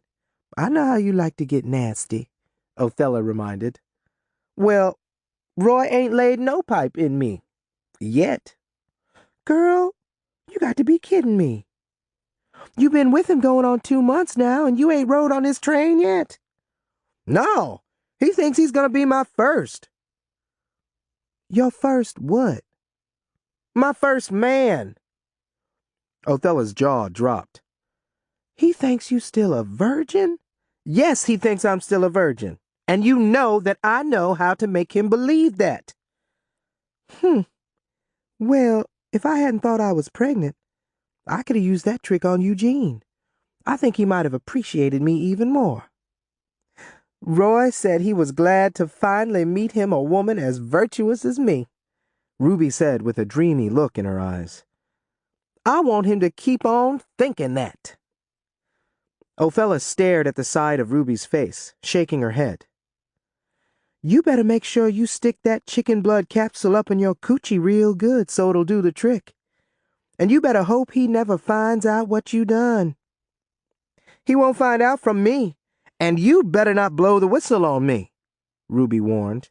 "If Roy is fool enough to believe that I'm a virgin, the least I can do is be fool enough to pretend I am," Ruby snorted. "If he's already treating me like a queen, can you imagine how good he's gonna be to me once we get married?" Roy did believe that Ruby was still a virgin. That was one of the reasons he loved very young women. Even though he'd been with females younger than Ruby, she was the first virgin that he'd lucked upon.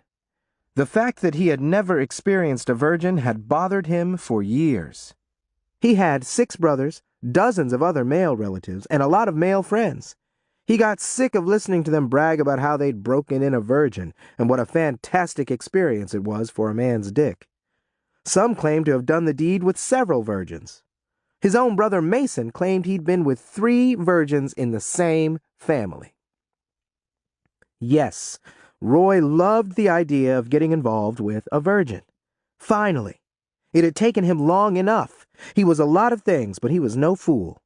He wasn't marrying Ruby just because she was a virgin. He was marrying her for a variety of reasons. She had everything he wanted in his next wife. Besides, she had told him from day one that being a preacher's daughter and all, she couldn't go to bed with a man unless he married her. Roy loved sex, but he didn't pressure Ruby to sleep with him. He didn't have to. What he couldn't get from her, he got from other women. That was the main reason he didn't pressure her to sleep with him. 3 months after they'd met, Roy married Ruby in the courthouse with Othella and Eugene in attendance. And he made her quit her job at the carnival the next day. He even told her that she didn't have to work in the fields anymore if she didn't want to. She thought she'd died and gone to heaven. Ruby's honeymoon didn't last long. Things started to slide downhill at the wedding reception in Othella and Eugene's house, just hours after she had become Roy's wife. In front of some of Roy's drunken male friends and their significant others, Roy laid down the law, so to speak. With a bottle of beer in each hand, he stood in the middle of the living room floor in his black suit and one of his 4 white Panama hats and proclaimed, "Mama Ruby is going to do everything I tell her to do. She don't make a move without my permission.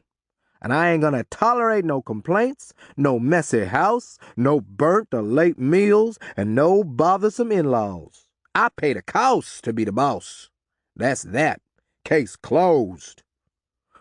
He laughed after he finished his long-winded declaration, so nobody took him seriously. Ruby even laughed herself. But Othella didn't see the humor in the remarks that her best friend's new husband had just made. The first chance she got, she grabbed Ruby by the hand and took her aside. "It sounds like he's going to be one big-ass head of the household. I hope you can deal with that," Othella told Ruby as they stood in Othella's backyard under a moss-draped tree. Him making up all the rules. A real wise old sister, who also happens to be my mama, told me when I was a little girl that it don't matter if the man is the head of a household. He can be as big a head of household as he wants to be, and that's usually the case most of the time anyway. If the woman is smart and strong, she's the neck. And without a neck, the head can't even move. Ruby told Othella, I'm smart and I'm strong. Sure enough, Othella agreed. But Roy's older than you and set in his ways. And he sounds like he means business. I don't want to see this man control you to the point where you'll end up miserable and me mad at myself for bringing him into your life. Girl, I'm blessed. I love this man from the bottom of my heart, and he loves me. I know he ain't gonna do nothing to upset me. You don't need to worry about getting mad at yourself today, Othella. And Othella didn't. She had never seen Ruby as happy as she was now, so there was no reason for her to get mad at herself for bringing Ruby and Roy together. At least, not yet. Even though Roy was a bootlegger, selling alcohol without a license from a back bedroom in the two-bedroom house that he shared with Ruby, she didn't complain. For one thing, she now had access to all of the beer she wanted. And that was a good thing because beer had become like a drug to Ruby. She drank it all day, every day of the week. People came to the house all hours of the day and night, the same way they did with the man who sold heroin in the red house across the street. Other than taking care of the house and helping Roy host his guests, Ruby spent most of her time lounging on the living room couch, eating rich food and drinking beer. But the thing about the dope dealer across the street was, his customers would purchase their drugs and leave right away. They didn't hang around making a mess for his woman to clean up. When Roy's customers came, they came to stay a while, partying until all hours of the night, and sometimes until past noon the next day. It didn't take long for Ruby to get tired of cleaning up the mess the drunks made, and she spent more time in the kitchen than she did in the bedroom.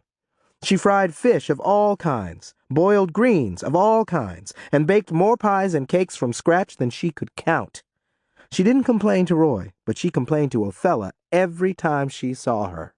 Othella, last night I was up until 4 a.m. frying bass and making hush puppies. I didn't work this hard at Miss Maureen's place. Well, at least you won't have to do much cooking next weekend. I hope you and Roy still plan on coming to my cookout to help us celebrate the 4th of July and my birthday. As soon as Othella had released her last sentence, she wished that she could take it back. I know what you're thinking, and I didn't mean to remind you of that day again. I can't tell you how much I wish I had kept my tongue still just now, Othella apologized. Othella, that day rolls around once every year. You don't need to remind me about what all happened on that day. I ain't ever gonna forget that that's the day my child was born. And took away. Ruby blinked back a few tears. I already told you the 4th of July will be the hardest day in the year for me to get through for the rest of my life. And we can't change that, or the fact that it's still your birthday, too. Ruby released a wistful sigh, and then she smiled. That unexpected smile made Othella relax. And another thing, Ruby continued, I guess you know that Roy's got a few kids here and there by some of his exes. He ain't that old, but I hope his sap is still strong enough to stir up a few kids for me.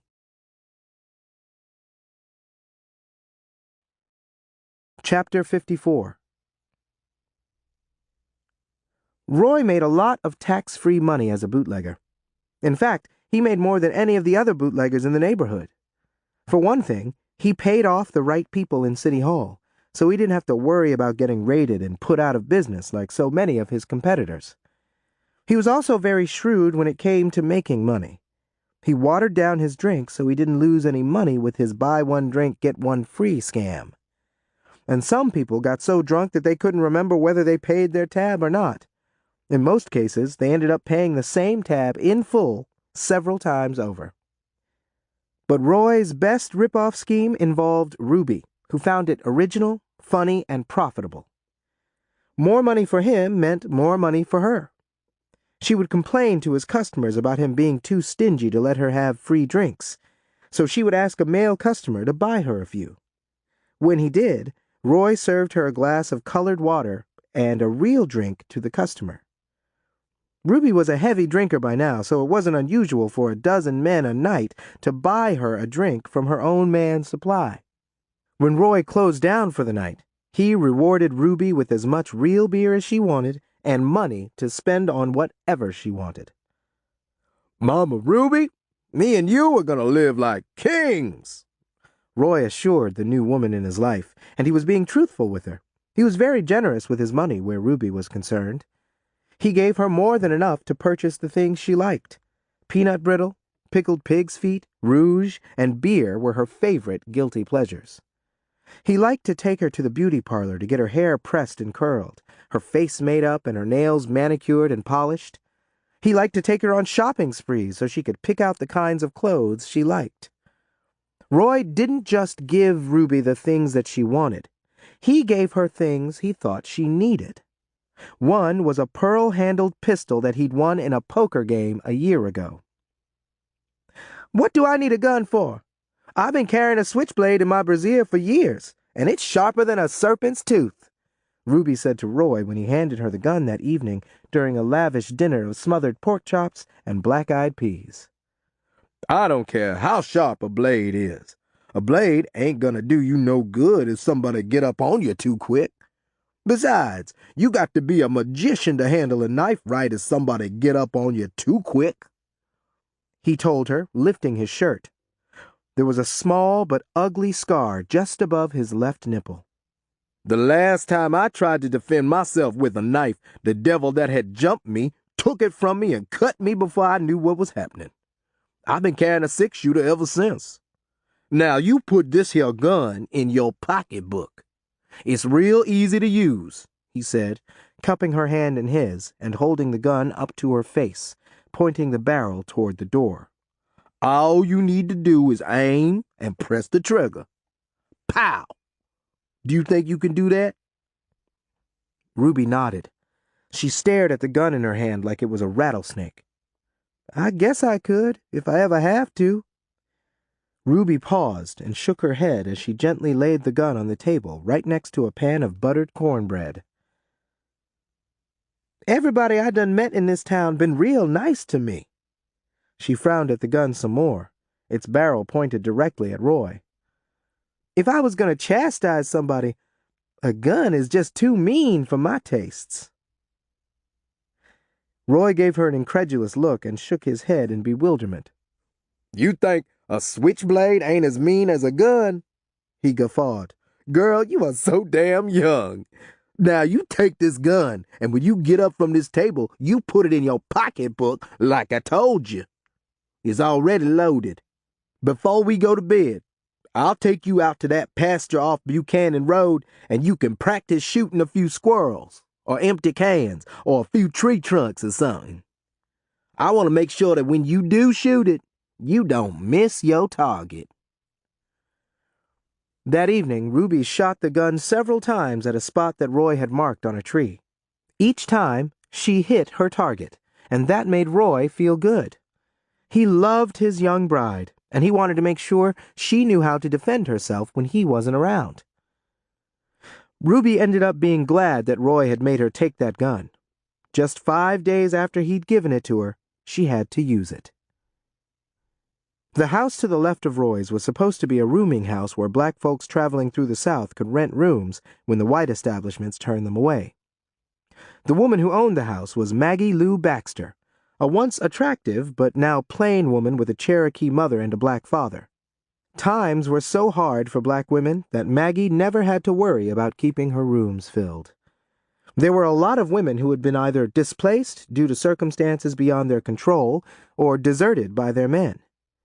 They had no choice but to resort to prostitution for money on an as-needed basis. The men in the neighborhood knew about these desperate women, and sometimes men from outside the neighborhood showed up at Maggie's door looking for some female company. Quite frequently, a horny man got confused and knocked on Roy's door by mistake. Over the years, Roy had gotten used to it. He even thought that it was funny. Ruby did too, until a big, grizzly bear of a man knocked on the door one day when she was home alone. "I'm sorry, but you at the wrong house," she politely told the man. "You want Maggie's place next door," she whispered, nodding toward the rooming house to the left. "You'll do," the man said. He was obviously intoxicated and determined.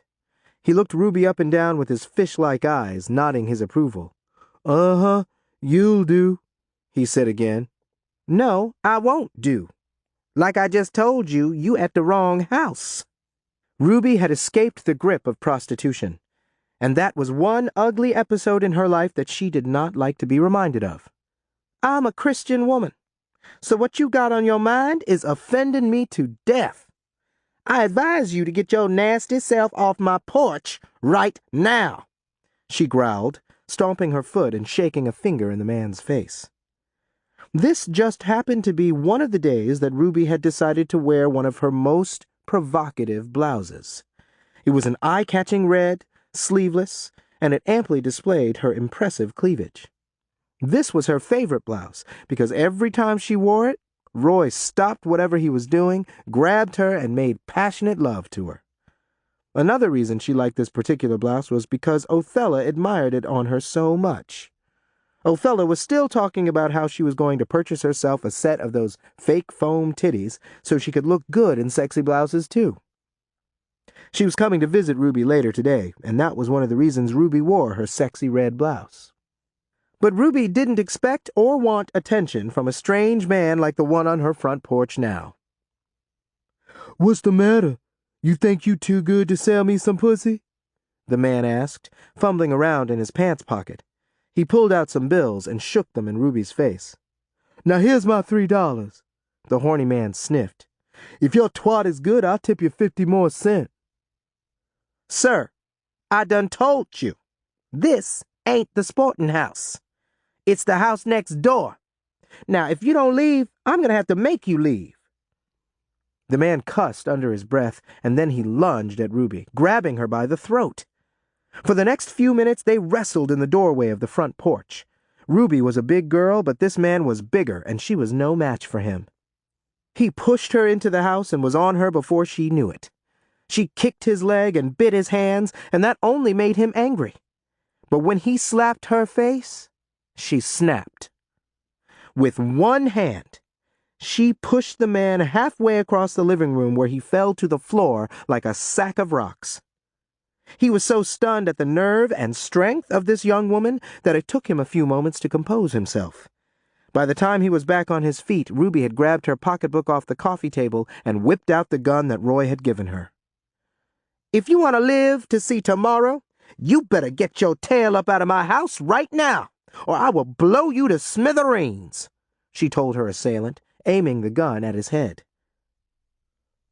"What's wrong with you, girl? Don't you know who I am?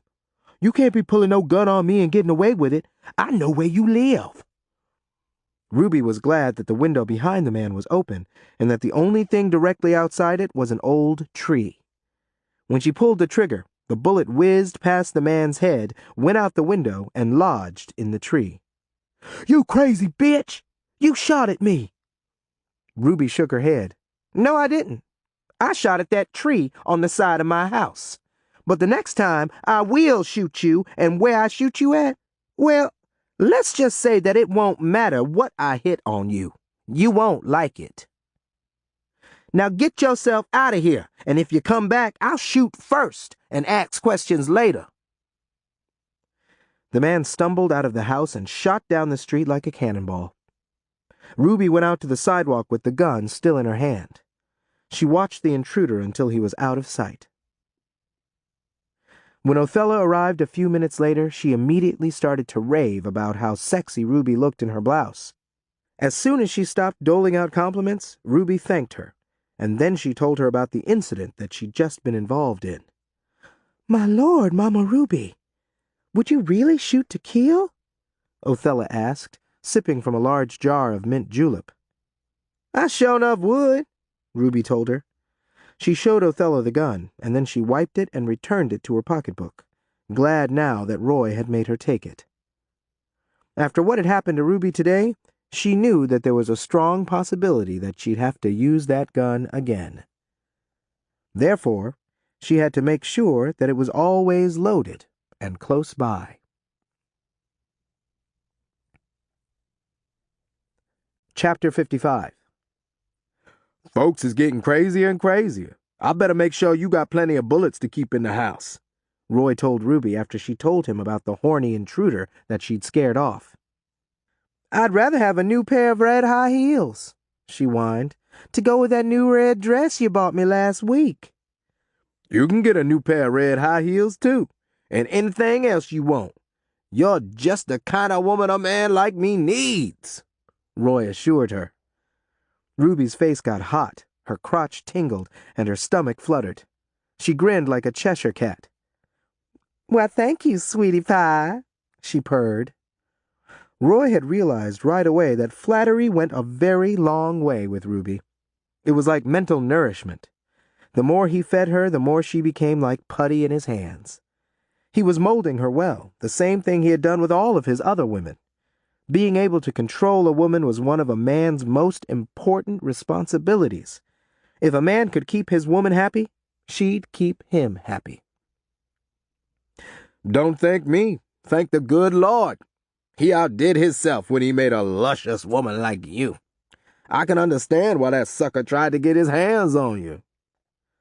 Luscious? Me? Ruby's voice was so thin she barely recognized it. She wasn't used to this much flattery, and it felt damn good. Damn straight. And I'm keeping your luscious self all to myself. I ain't never leaving you. What Roy didn't tell Ruby was that he'd told his other wives the same things he'd just told her. He also didn't tell her, or the exes, that he only kept a particular woman all to himself and would never leave her until he found another woman that he liked better. Well, I'll be bound, Ruby said with a dreamy sigh. Listen, sugar, all I want to do is keep you happy. You are a double blessing, and you deserve only the best treatment. If I ever do something to disappoint you, just let me know, and I'll straighten out whatever it is that I done wrong. I love you to death. I love you to death too, Mama Ruby. You done made me a real happy man. Roy swooned. Ruby couldn't have been happier. Each new day was better than the last. She couldn't wait to take Roy home to Shreveport to meet her family, which she hoped to do soon. She couldn't wait to see the looks on her 6 sisters' faces and their uppity husbands when she paraded her husband around in front of them. Ruby was almost afraid that if she got any happier, her heart would explode. Roy couldn't have been happier himself. Each day his new young wife seemed more and more like a dream come true. She didn't nag him when he stayed out all night. She didn't make a fuss when too many people came to the house and got so drunk and loud in the back room that she couldn't get to sleep. And she didn't complain when the married people who came to the house to drink brought single, unattached female friends with them. Even though most of these friends were man-eating hoochie-coochie women who brazenly flirted with Roy, Ruby didn't complain. She didn't complain about anything, at least not to Roy. Despite the fact that Ruby used Othella as her sounding board, Othella thought that Ruby had a damn good thing going with Roy. He gave her a lot of attention, even in public. He held her hand, kissed up and down her neck, and he even pinched her titties right in front of Othella. Othella was mildly jealous, and it was no wonder. Roy treated Ruby like royalty. She had married a Prince Charming. Othella had married a scalawag. Not long after her marriage to Eugene, he began to travel around the South even more in that loud old station wagon of his. He was now driving around selling knickknacks to carnivals, circuses, and amusement parks in a couple of additional states. Whenever Othella complained about his frequent absences, he reminded her that she was lucky to have a man who had a good job. Ain't too many colored men can get hired to travel around the way selling stuff like me, he reminded her. I'm one of the best salesmen there is. If you think you such a good salesman, why don't you get a job that you don't have to travel so much for? You can sell the same things that them Raleigh men drive around town selling. Hair products, kitchen doodads, and sheets and blankets. Eugene gave Othella an impatient look, something he did almost every time she spoke to him now. His job wasn't the reason he spent so much time on the road. She was. That was how irritating she had become. She whined like a puppy day and night.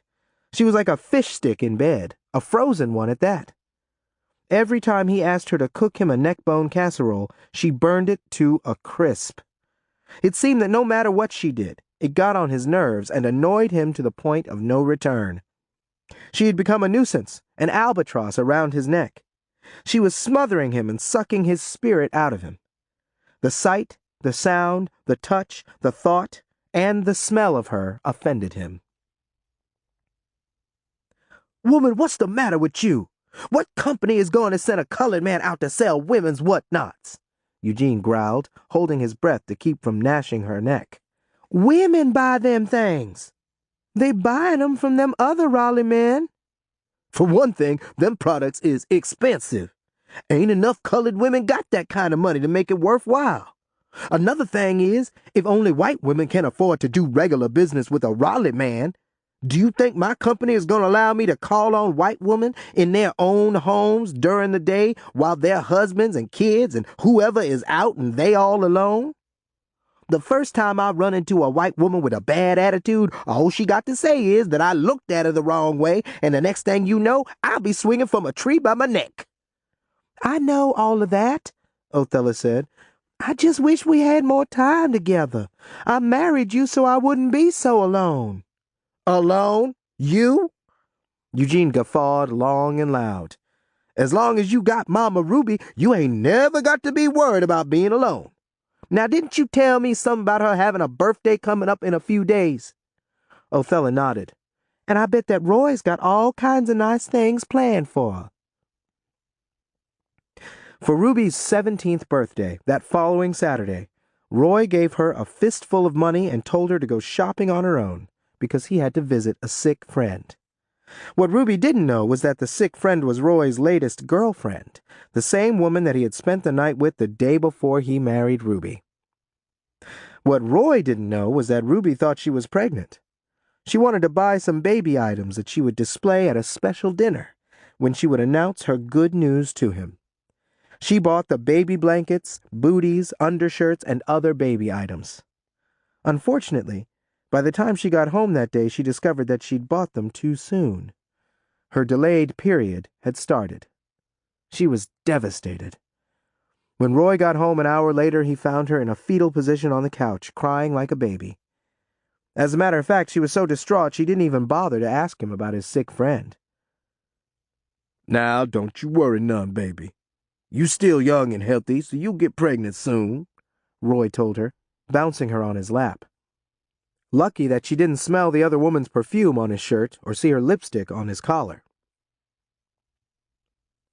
A week later, when Roy came home again with the smell of another woman on his person and her lipstick on his collar, Ruby noticed. "I smell perfume," she said as soon as he strolled into the house. She sniffed some more, moving closer to him. "And I see lipstick on your shirt." Roy was a careless man, even more so now. Ruby was so in love with him that she had lost her common sense, and sometimes it seemed like she had lost her vision. He decided that with Ruby being so lovesick, young, and stupid, he could convince her that black was white if he had to. He had Ruby so deep down inside his hip pocket that he could, and did, tell her the first thing that came to his mind when she questioned him. This time was no different. He sucked in some air, rolled his eyes, shook his head in protest, and stuck out his chest. But this display of displeasure didn't stop him from acting like he was being accused of something unchristian-like. "Didn't I tell you? It was Sister Barkley's birthday today. I dropped her off some of that new smell good that the women wear in these days, and she had to try it out right away. I didn't realize when she was hugging me to thank me that she got perfume and some lipstick on me, and right in front of her husband." Ruby leaned back on her legs, arms folded. "Who is this Sister Barkley? And how come you ain't never mentioned her to me before, Sugar Pie?" Roy rolled his eyes again and brushed past Ruby. "Now, baby, you know what kind of business I do. I know beaucoup folks, half of 'em women. This ain't the first time a woman hugged me and got lipstick and perfume on me." "Oh, it sure enough ain't," Ruby commented, giving Roy a stern look. "And this ain't the first time I seen lipstick on your shirt or smelled another woman's smell goods on you." Roy shrugged. "I'm a bootlegger, baby. You knew that when you got with me." Roy decided that if he was going to save his face and ass, he had to defend himself more vigorously. "I know you ain't decided this late in the game to get jealous." "I didn't say nothing about being jealous," Ruby said, pouting. She followed Roy as he moved toward the kitchen, strutting like he was a barnyard cock. And as far as he was concerned, that was exactly what he was. To keep his role intact, he had to divert his wife's attention. "Do I smell some turnip greens cooking?" he asked, sniffing so hard his nose twitched like a rabbit's. Another thing that Ruby liked about Roy was his dry sense of humor. He didn't display it that often, but when he did, she appreciated it. "Now, you stop that, darling. You know you don't smell no turnip greens cooking." She giggled in spite of herself. "Well, can I smell some turnip greens cooking?" I don't see why not. Let me go get out the crock pot," Ruby said, moving toward the cabinet where she stored her cookware. "I just washed a mess of turnip greens a little while ago." Hold it. Hold it right there. Come here, baby," Roy interrupted. He grabbed Ruby and pushed her up against the counter. Then he hauled off and kissed her long and passionately. And even though it was a struggle for a man his size, he managed to lift Ruby's hefty frame into his arms and take her to the bedroom. By the time Roy finished making love to Ruby, she was so dazed and pliant, she almost slid off the bed. Chapter 56. When Ruby's period was late again the following month, she went out and purchased more baby clothes. She also purchased a crib and several pieces of baby furniture. By the end of that month, Ruby had everything in her house that indicated she was a mother, except a baby. A year later, when she finally did get pregnant, she didn't believe it until 2 doctors confirmed it. And a week later, when Othella discovered that she was also pregnant, Ruby was the first person she shared her good news with. "And it's a damn shame that your husband ain't here to hear this blessed news before I did," Ruby told Othella, giving her a much-needed and a much-appreciated hug. "I guess we both know by now that when we can't count on our men to be there for us when we need 'em, we can always count on each other." "I wish we women could marry women. That would solve most of our problems," Othella quipped, her voice cracking. Ruby shook her head and patted her crotch. "Not all of our problems, honey." She laughed, and was glad that Othella did, too. But she knew Othella well enough to determine that she wasn't happy about the way her marriage was going. "I hope my next husband is more like Roy," Othella said, her voice dripping with sarcasm. Eugene was away on another alleged sales trip for a few days. He had been gone for a week, but was supposed to be home by now. He had disappointed Othella in every way possible. She didn't know how to get in touch with him when he was working. She didn't know how much money he made at his mysterious job, and she never knew when he was going to give her any money to spend. Not just on herself, but for the household incidentals.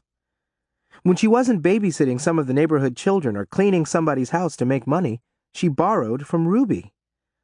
The money issue and Eugene's frequent absences were bad enough as far as Othella was concerned, but the man was also flawed in other ways that irritated her. He didn't pay much attention to her, even when they were together, and he didn't seem to care about her feelings at all. Last month, when he was home for a 2-week period, she talked him into accompanying her on the bus to visit her family in Shreveport. The visit was supposed to last for a week. When they returned, 4 days after they departed, Othella was too upset to tell Ruby why the trip had been cut short until 3 days later. And by then, Eugene was gone again. "He claimed he had to rush off to go check on a sick sister in Memphis that I didn't even know he had," Othella complained to Ruby. "Now don't you take this the wrong way, but I wish I had been the one to get Roy. He's perfect, ain't he?" A thoughtful look spread across Ruby's face like butter. But just a split second later, she looked confused and uneasy. "What's wrong with you, girl? You know the Bible almost as good as I do. Even Moses wasn't perfect." "Oh, you know what I mean. I mean that for a regular man, Roy is about as close to perfect as one can get, right?" "Well, he tries to be," Ruby answered slowly and with a mysterious gleam in her eyes. "Well, at least he's trying to be perfect," Othella said.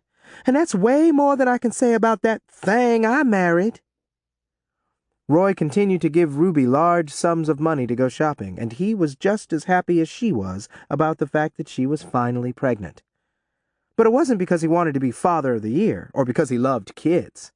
He knew that a baby would keep Ruby even busier. Once she had the baby, she wouldn't have time to badger him as much about the things that he did when he wasn't with her, and the things he didn't do when he was with her. Ruby was so excited that she couldn't buy enough baby clothes, and she couldn't buy them fast enough. And Roy couldn't make the money fast enough for her. He didn't discourage her when she answered a newspaper ad and started babysitting for the niece of Silo's mayor. You just make sure you take real good care of that white woman's kids. It don't matter how young they is, don't sass 'em. And you sure better not whoop 'em, no matter what they do or say to you. You don't want to upset the mayor," Roy warned Ruby. "I know how to handle white kids. I took real good care of a white woman's baby in New Orleans. That baby wanted to be with me more than the mama," Ruby replied. Just the thought of little Viola back at Maureen's house made her feel sad. She couldn't wait to have her own baby so she could know exactly what it meant to be a mother. 1 month before Ruby's due date, she stretched out on a red leather couch in the living room of the woman who had hired her to look after her 2 young sons. She had consumed a 5-pound box of peanut brittle, 3 sugar tits, a large moon pie, and 9 bottles of beer since Roy had dropped her off 2 hours ago. Not only was her belly stuffed, she was enjoying a very nice buzz. "Now look, Bobby, Jimmy's your baby brother, so stop teasing him," Ruby scolded, thumping the 5-year-old on his blond head, making him howl like a baby wolf. She rose and glanced out the window, clutching 1-year-old Jimmy in her arms. She gasped and set the boy down on the couch as she rushed out to the spacious front porch. "I don't believe what I'm seeing," she said, talking to herself as she stared at the car moving slowly down the street. Ruby trotted down the porch steps. She didn't stop trotting until she reached the end of the block. The car that she'd seen had stopped at a red light, and before she could catch up to it, it shot off as if the driver knew she was in pursuit. And she was in pursuit. She knew who was driving that dusty black Chevy, and she had a good idea where it was going. It took her 20 more minutes to reach Smoky Moe's bar. Roy was surprised and annoyed when Ruby stormed into the bar and stomped over to a booth in the back that he occupied. A thin, attractive woman in her early 30s with thick brown hair and a silver-plated front tooth was on his lap, kissing his cheek. "Mama Ruby, what the hell you doing in here?" Roy yelled, rearranging the woman on his lap. "You supposed to be watching that white woman's kids." "Baby, who is this beast?" the woman sneered, looking Ruby up and down.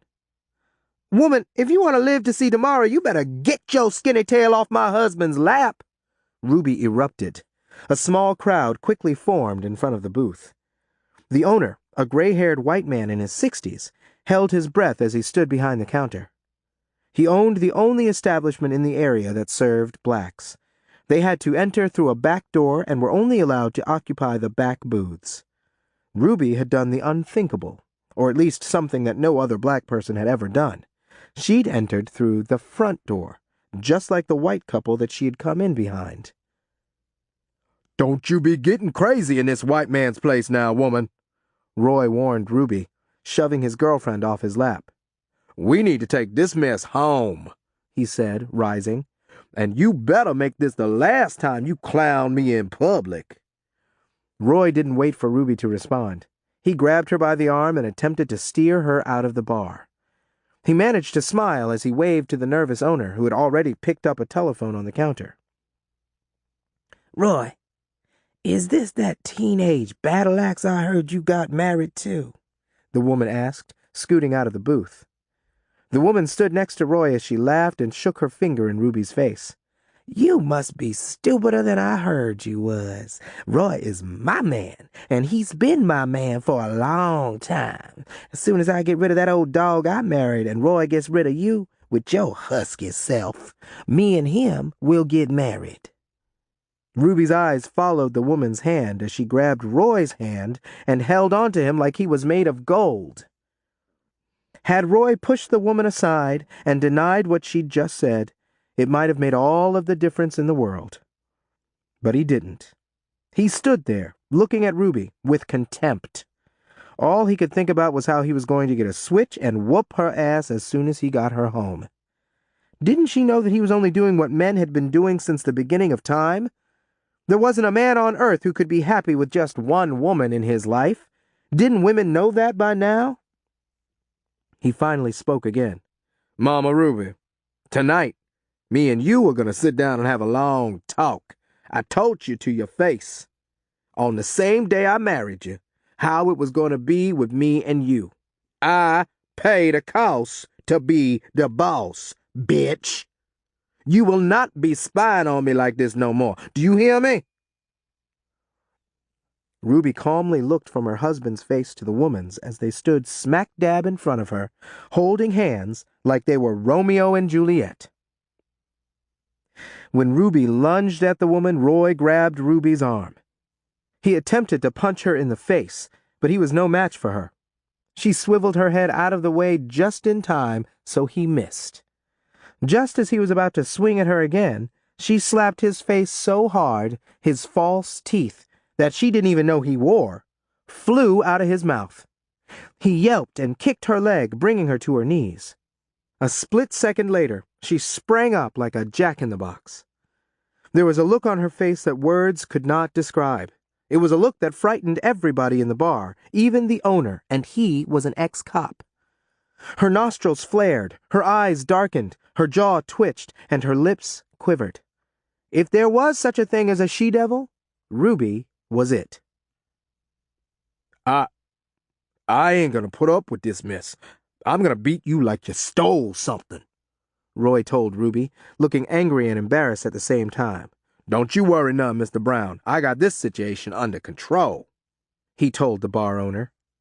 He ignored his false teeth on the floor and proceeded to punch Ruby in her stomach, her chest, and on her arms. He and everybody else present were stunned. None of his punches fazed his enraged wife. She stood there glaring at him with one hand calmly rooting through her purse. Roy delivered a blow to her face that was so severe he broke the knuckles on 2 of his fingers. But even that didn't faze Ruby. The woman who had accompanied Roy to the bar dropped to her knees and crawled under the table in the booth, shaking like a leaf. Roy was sweating bullets. That was why he didn't feel the one that Ruby fired into his heart. He was dead before he hit the floor.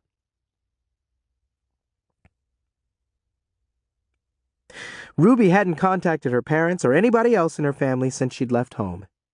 But they weren't worried about her thanks to Othella. Othella still wrote to her siblings and her mother on a regular basis. In each letter, she gave her family a sanitized version of what she and Ruby were up to.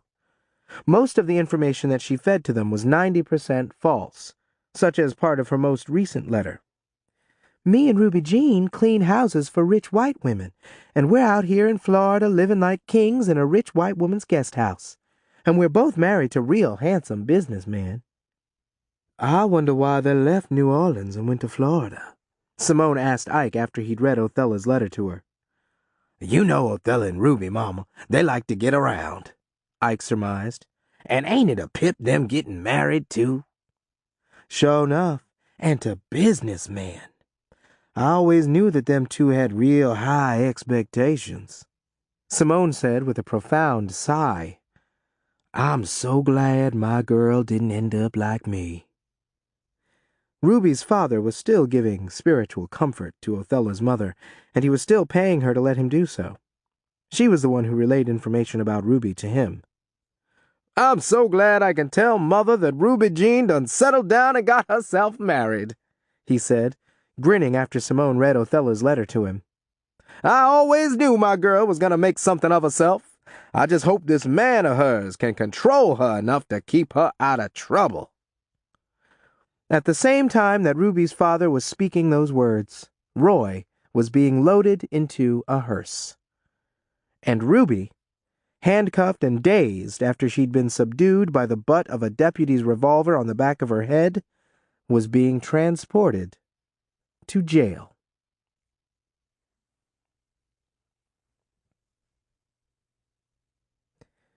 Chapter 57.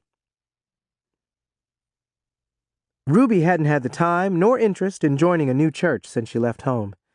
Not only did she not have a church home to fall back on in times of need, she didn't know of one single preacher that she could call on for spiritual comfort.